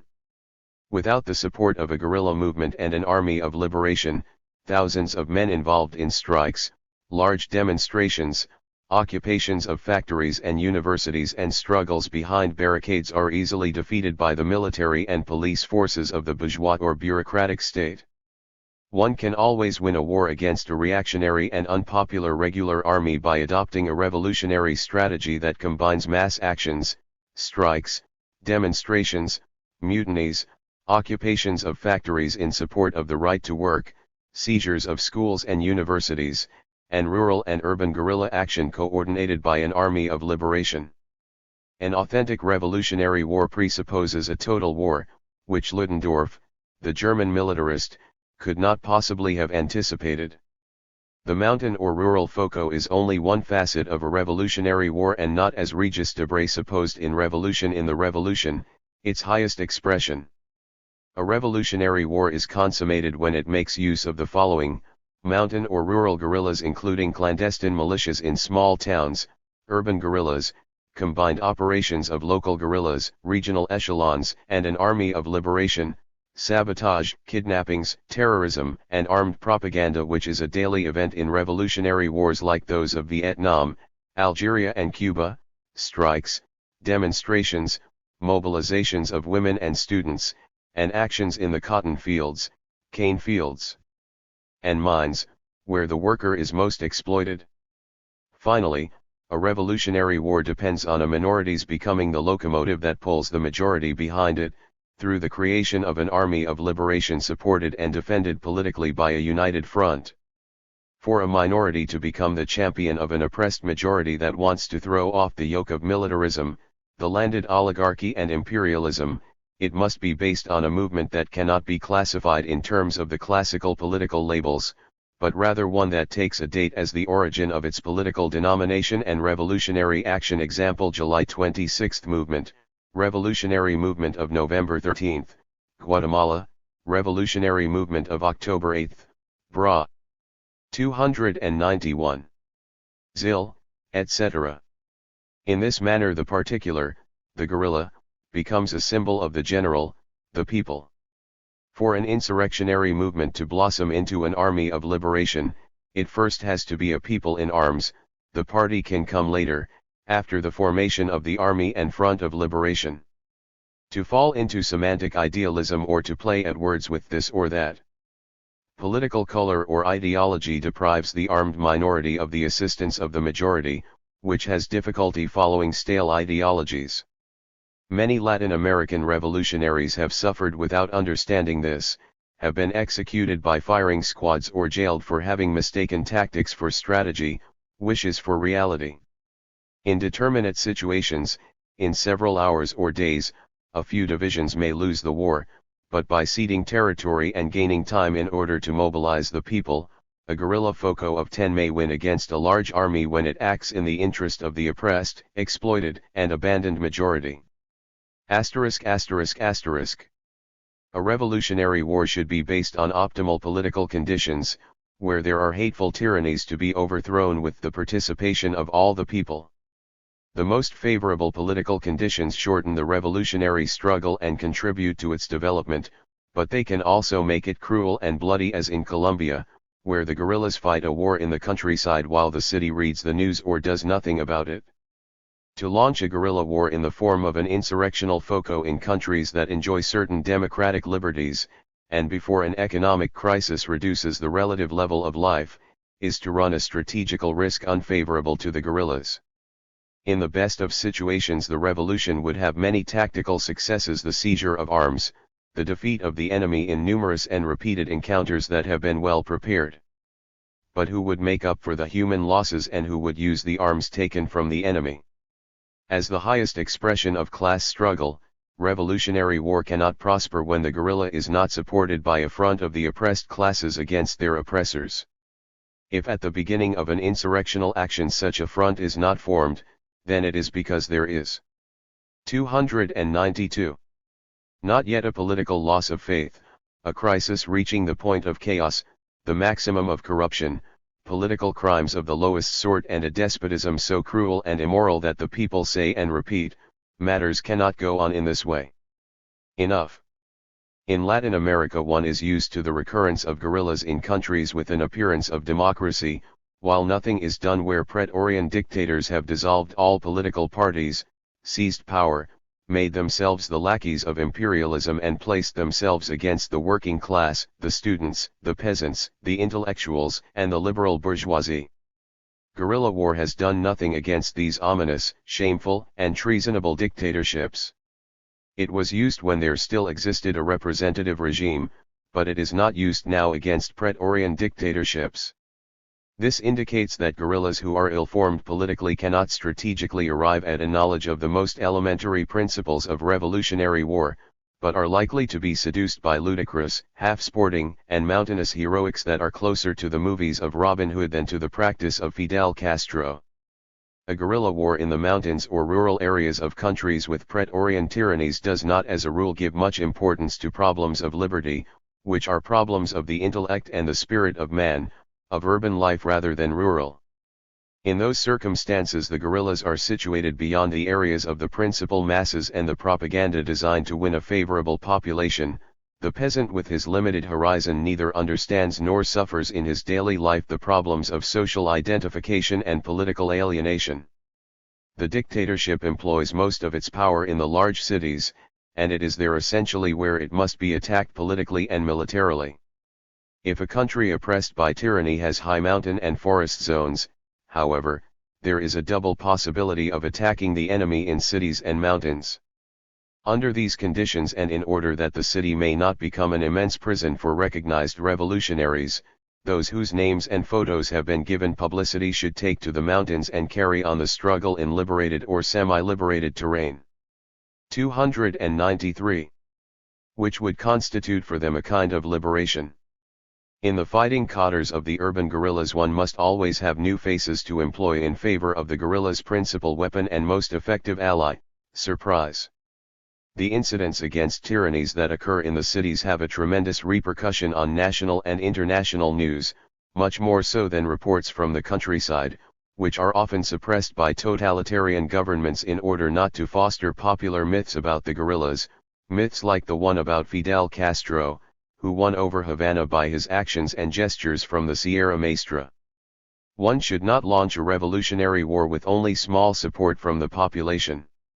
Lack of popular support would bring great suffering to the guerrillas and make matters easy for the repressive forces. The guerrillas must take root in zones that hope for justice from the Liberation Army. They must provide support, little by little, for the oppressed people. They must offer protection to students, workers, peasants, intellectuals, etc. One must not invent the masses but follow their wishes, not allowing the trade union leadership to negotiate matters for them, but rather pushing the struggle beyond the limited horizon of the bureaucrat. Only in this way can revolutionary war become the most effective means of implementing policy through action, when a dictatorship prevents the people from doing so legally by democratic means. 4 Strategical problems of war between the Americas. Latin America signifies for North America its best market, its most important source of supply of raw materials. It will struggle to maintain this vital space and depository of natural wealth even at the price of war and the landing of Marines. During the second half of the 20th century, a war between the two Americas is likely to emerge from the historical and socio-economic situation within which the plutocratic North exploits the proletarian South, thereby creating a dialectical contradiction whose historical solution will have to take the form of violence. Latin America will have to contest the imperialism of the dollar for the same reasons that the worker struggles against capitalism. The struggle between poor and rich countries recapitulates today all the characteristics of the class struggle, which is taken by Marxism to be the motor of history. In this perspective, one may affirm that the struggle between proletarians and bourgeoisie within the imperialist countries tends to be combined at a given historical moment with the struggle between poor neocolonial countries and rich nations, which would indicate an end to capitalist imperialism in human history. The Pentagon has already sketched a continental strategy for maintaining the Latin American countries in a neocolonial status, for disposing of their natural riches, strategic minerals, and markets with the diplomacy of the cannon. The Pentagon's strategy is determined by the monetary imperialism of Wall Street and by the reactionary politics of the State Department. In implementing its neocolonial policy, the Republic of the Dollar counts on an alliance with the landed oligarchies in Latin America, which need the help of the Marines against their own insurgent peoples. There is, then, a Pan-American capitalist internationalism evident during the reunions of the member armies of the Inter-American Council of Defense. It is deplorable that in opposition to the Organization of American States, OAS, of the Pan-American international bourgeoisie there is not a Latin American anti-imperialist internationalism, having for its strategical political purpose an attack on the Pentagon. That would require a surface war in all Latin American countries at the moment that the Marines, alone or aided by the Sepoyan armies, attack the Latin American people, as in the case of the landing and invasion of Santo Domingo in 1965. In opposition to the Pentagon's strategy of disembarking Marines to support the counter-revolution where a socialist revolution might succeed in Latin America, it is imperative that the guerrillas attack the Yanquis in many countries at once and whenever the Yanquis become entangled in a single country. The victory of the people depends on utilizing a strategy. 295. And a tactic for extending the war in space and prolonging it in time when the enemy wants to confine it to a single city or zone. ******. The fixed investments and enclaves of Wall Street must be the objects of permanent harassment by Latin American guerrillas in order to force the Marines to remain stationed in many places at once.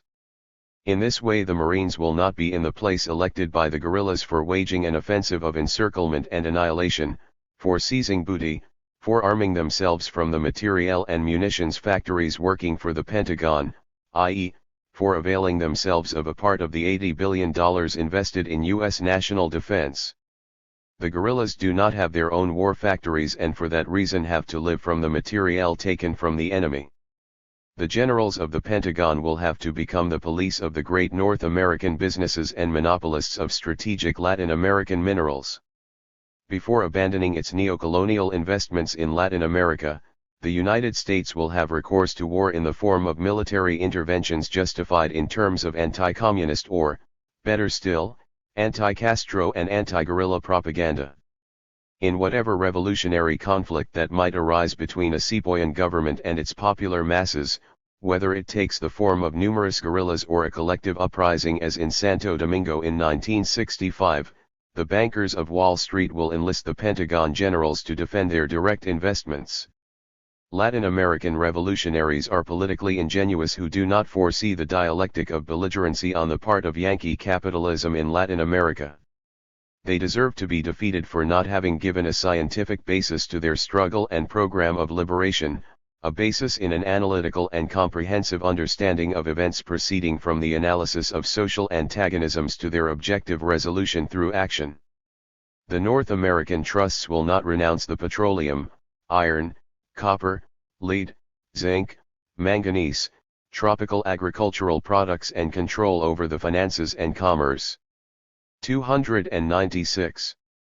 Of Latin America without opposing the movements of liberation having for their objective the overcoming of neocolonialism from the Rio Grande to Cape Horn.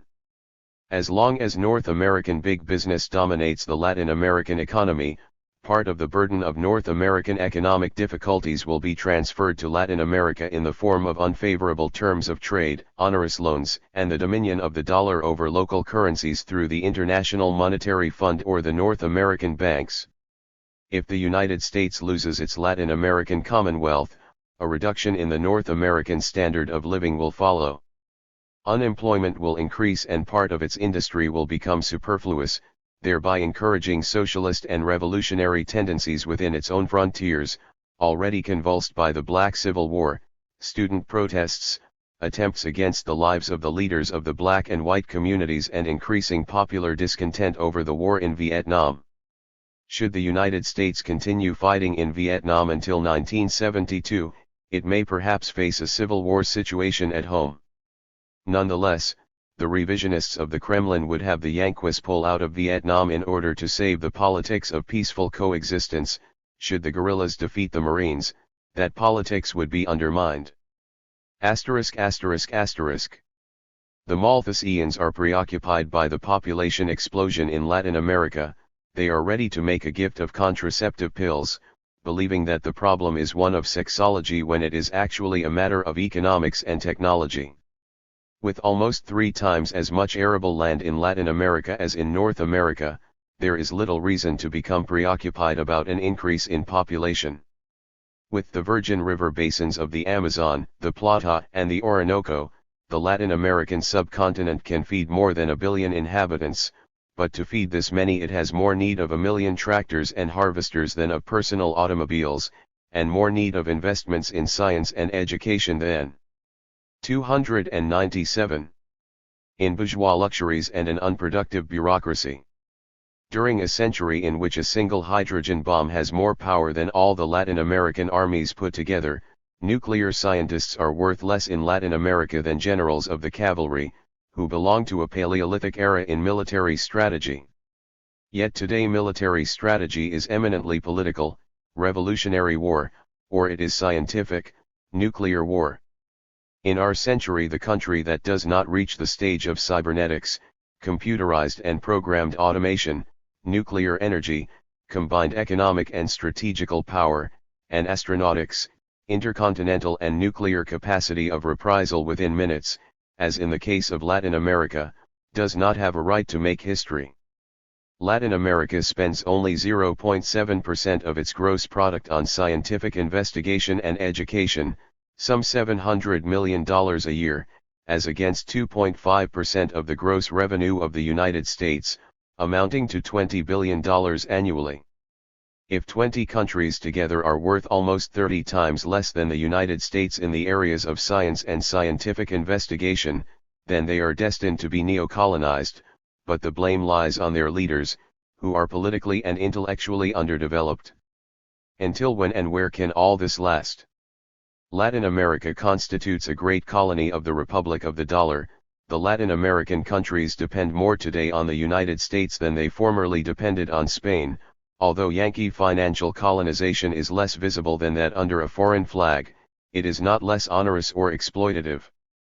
The North American trusts completely dominate the key positions in the Latin American economy. In each country, U.S. investments have sought the maximum rate of return, thereby producing dependent economies under the law of the International Division of Labor corresponding to neocolonialism. At the same time, economic alienation has led to the mortgage of the politics, diplomacy, and strategy of the dependent countries to the imperialists. In 1960, a single product represented the following for 298 centage of total exports: tin, 65% in Bolivia; coffee, 62% in Brazil; copper, 71% in Chile; sugar, 75% in Cuba and 63% in the Dominican Republic; bananas, 57% in Honduras; wool, 56% in Uruguay; petroleum, 92% in Venezuela. The currencies of Chile, Brazil, Uruguay, and Venezuela, for example, are not gold, silver, or paper but rather copper, coffee, wool and petroleum. If the price of these products increases on the world market, the currencies also rise in value, but they also fall together. Thus prosperity or depression in neocolonial countries is a reflection of economic conditions in the imperialist ones. One may say, then, that Latin America faces an immediate dilemma: economic alienation or social revolution. When the alienations and contradictions between the two Americas become insupportable for the Latin American peoples, then a revolution will be inevitable as a condition of changing the economic, political, and social regime and of achieving independence from the Yankee plutocracy and native oligarchies. The tendency for the economic and technological development of the two Americas to be unequal, and for the gap between them to become wider, leads by its own inner dialectic or interplay of forces to a series of mutinies, guerrillas, and insurrections throughout the Latin American continent. It begins with a direct attack on the indigenous oligarchies and the Praetorianism sustaining them, which tends to elicit North American military intervention in support of a counter-revolution, as in the case of Santo Domingo and Vietnam. The response to a popular revolutionary front is special warfare, great, inhuman, cruel, and not legally declared. The objective data of economic and political research, dialectically considered and combined, enable us to anticipate the future when we know the dynamic of existing antagonisms among social classes and among nations. Within the interplay of forces in Latin America, one may perceive the conditioned inevitability of a war between North and South America, between the industrialized and imperialist North and the neocolonial and underdeveloped South. The dynamic of this 299 antagonism could have its violent denouement in the decade of the 70s, constituting the drama of universal history as the philosopher Hegel conceived it in the To His Philosophy of History. Latin America depends more on the United States, economically and diplomatically, than on its respective integrating countries, provinces disunited by the imperialism of the dollar for the purpose of dominating them. Between the Rio Grande, the Caribbean, and Cape Horn, the United States has its empire, as Rome had one in the basin of the Mediterranean, the Danube, and the Rhine. Periodically, oppressed peoples rose up against Roman imperialism. In 135 BC, Eunice mobilized 200,000 slaves, taking the island of Sicily. During the Second Civil War from 105 to 102 BC, the slaves again rebelled in Sicily and, led by the Italian Salvius and the Greek Athenian, defeated 3 Roman generals, between 73 and 71 BC. Spartacus, at the head of 70 gladiators, launched the Third Civil War, defeating many Roman legions. In these three instances of slave rebellions, none of the leaders was a complete revolutionary, because none knew, in his ignorance about political matters, how to replace the slave mode of production with a capitalist or socialist one.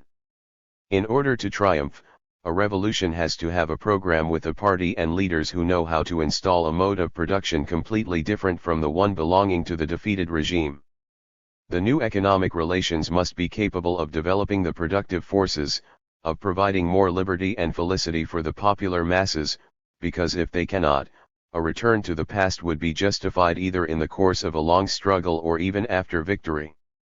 With regard to Latin America, her liberators must be capable of unifying, industrializing, decolonizing, defeudalizing and federalizing her disunited provinces within the framework of a socialist economy, itself based on cooperativism or collectivism in agriculture and on workers' self-management and co-management in industry and public services. The West will continue to follow the model of social redemption that unites. 300. Socialism with liberty, since socialism without freedom of choice amounts to state capitalism and dictatorship by a bureaucracy. The struggle against Yankee imperialism must have recourse to the same propaganda as that used by its proletarian rearguard and oppressed ghetto populations. The leaders of slave rebellions against Roman imperialism knew not how to attract to their liberation front the plebeians and clients of Rome, two classes oppressed by the imperialist aristocracy.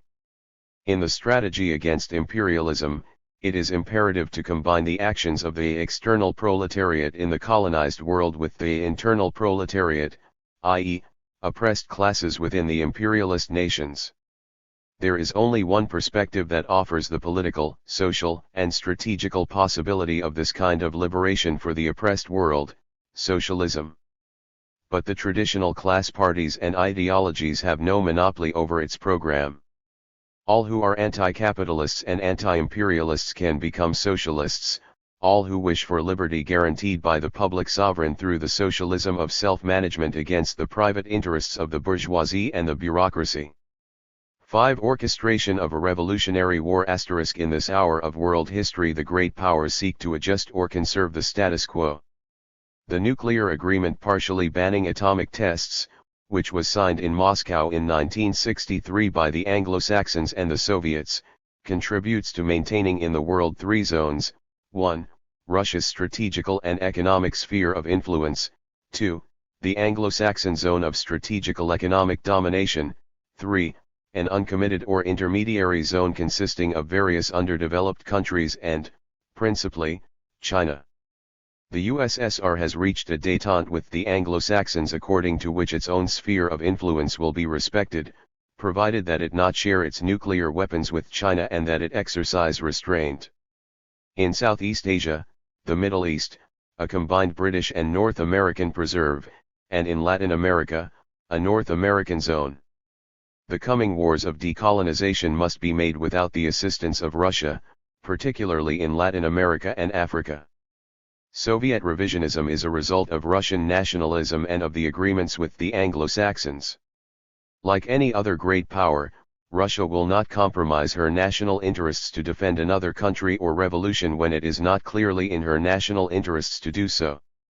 Soviet revisionism practices a new form of imperialism inasmuch as China and Albania are treated with disdain and an economic blockade like that which the United States applies to Cuba. Revolutionary strategy must be carefully planned in order not to expose the masses to the ire of the police and the bourgeois armies, as the communist revisionists do, who use and abuse working-class demonstrations for their own purpose, exposing them as cannon fodder to the repressive forces. Revolutionary war must become the science of the popular masses in the struggle to seize power, but it must not fall prey to terrorism, putschism, Blanquism, or myths of the general strike. Pursued in isolation, none of these tactics can win a revolutionary war. They have to be orchestrated, synchronized with the action in depth of an army of liberation operating in the cities and the countryside. Revolutionary war is total war, economic and social, involving strikes, demonstrations, protests against the cost of living, acts of violence, well-directed propaganda, a consistent international politics, but combined with the actions of an army of liberation and a guerrilla force situated in the enemy's rear. In order to defeat imperialism and the collaborating indigenous oligarchies, one has to master revolutionary strategy. Yankee imperialism relies on the strategy of nuclear deterrence in order to paralyze the Russians and Chinese, and on conventional weapons against the guerrillas in South Vietnam. It is necessary to lure imperialism into ground fighting deep into the interior of a continent, in zones without communica. 302. In order to destroy its infantry and to annul the effectiveness of heavy weapons and atomic arms where there are no easy targets. Man is the active element, technique a passive one. Between man and techniques the human factor is decisive and the bearer of revolutionary values. Abraham Guille was born in Spain in 1913, fought against Franco, was captured and sentenced to death, escaped from prison, spent 3 years in exile in France, emigrated in 1948 to Argentina, was jailed there in 1961, and sought political asylum in Uruguay, where he continues to live, having recently become a Uruguayan citizen.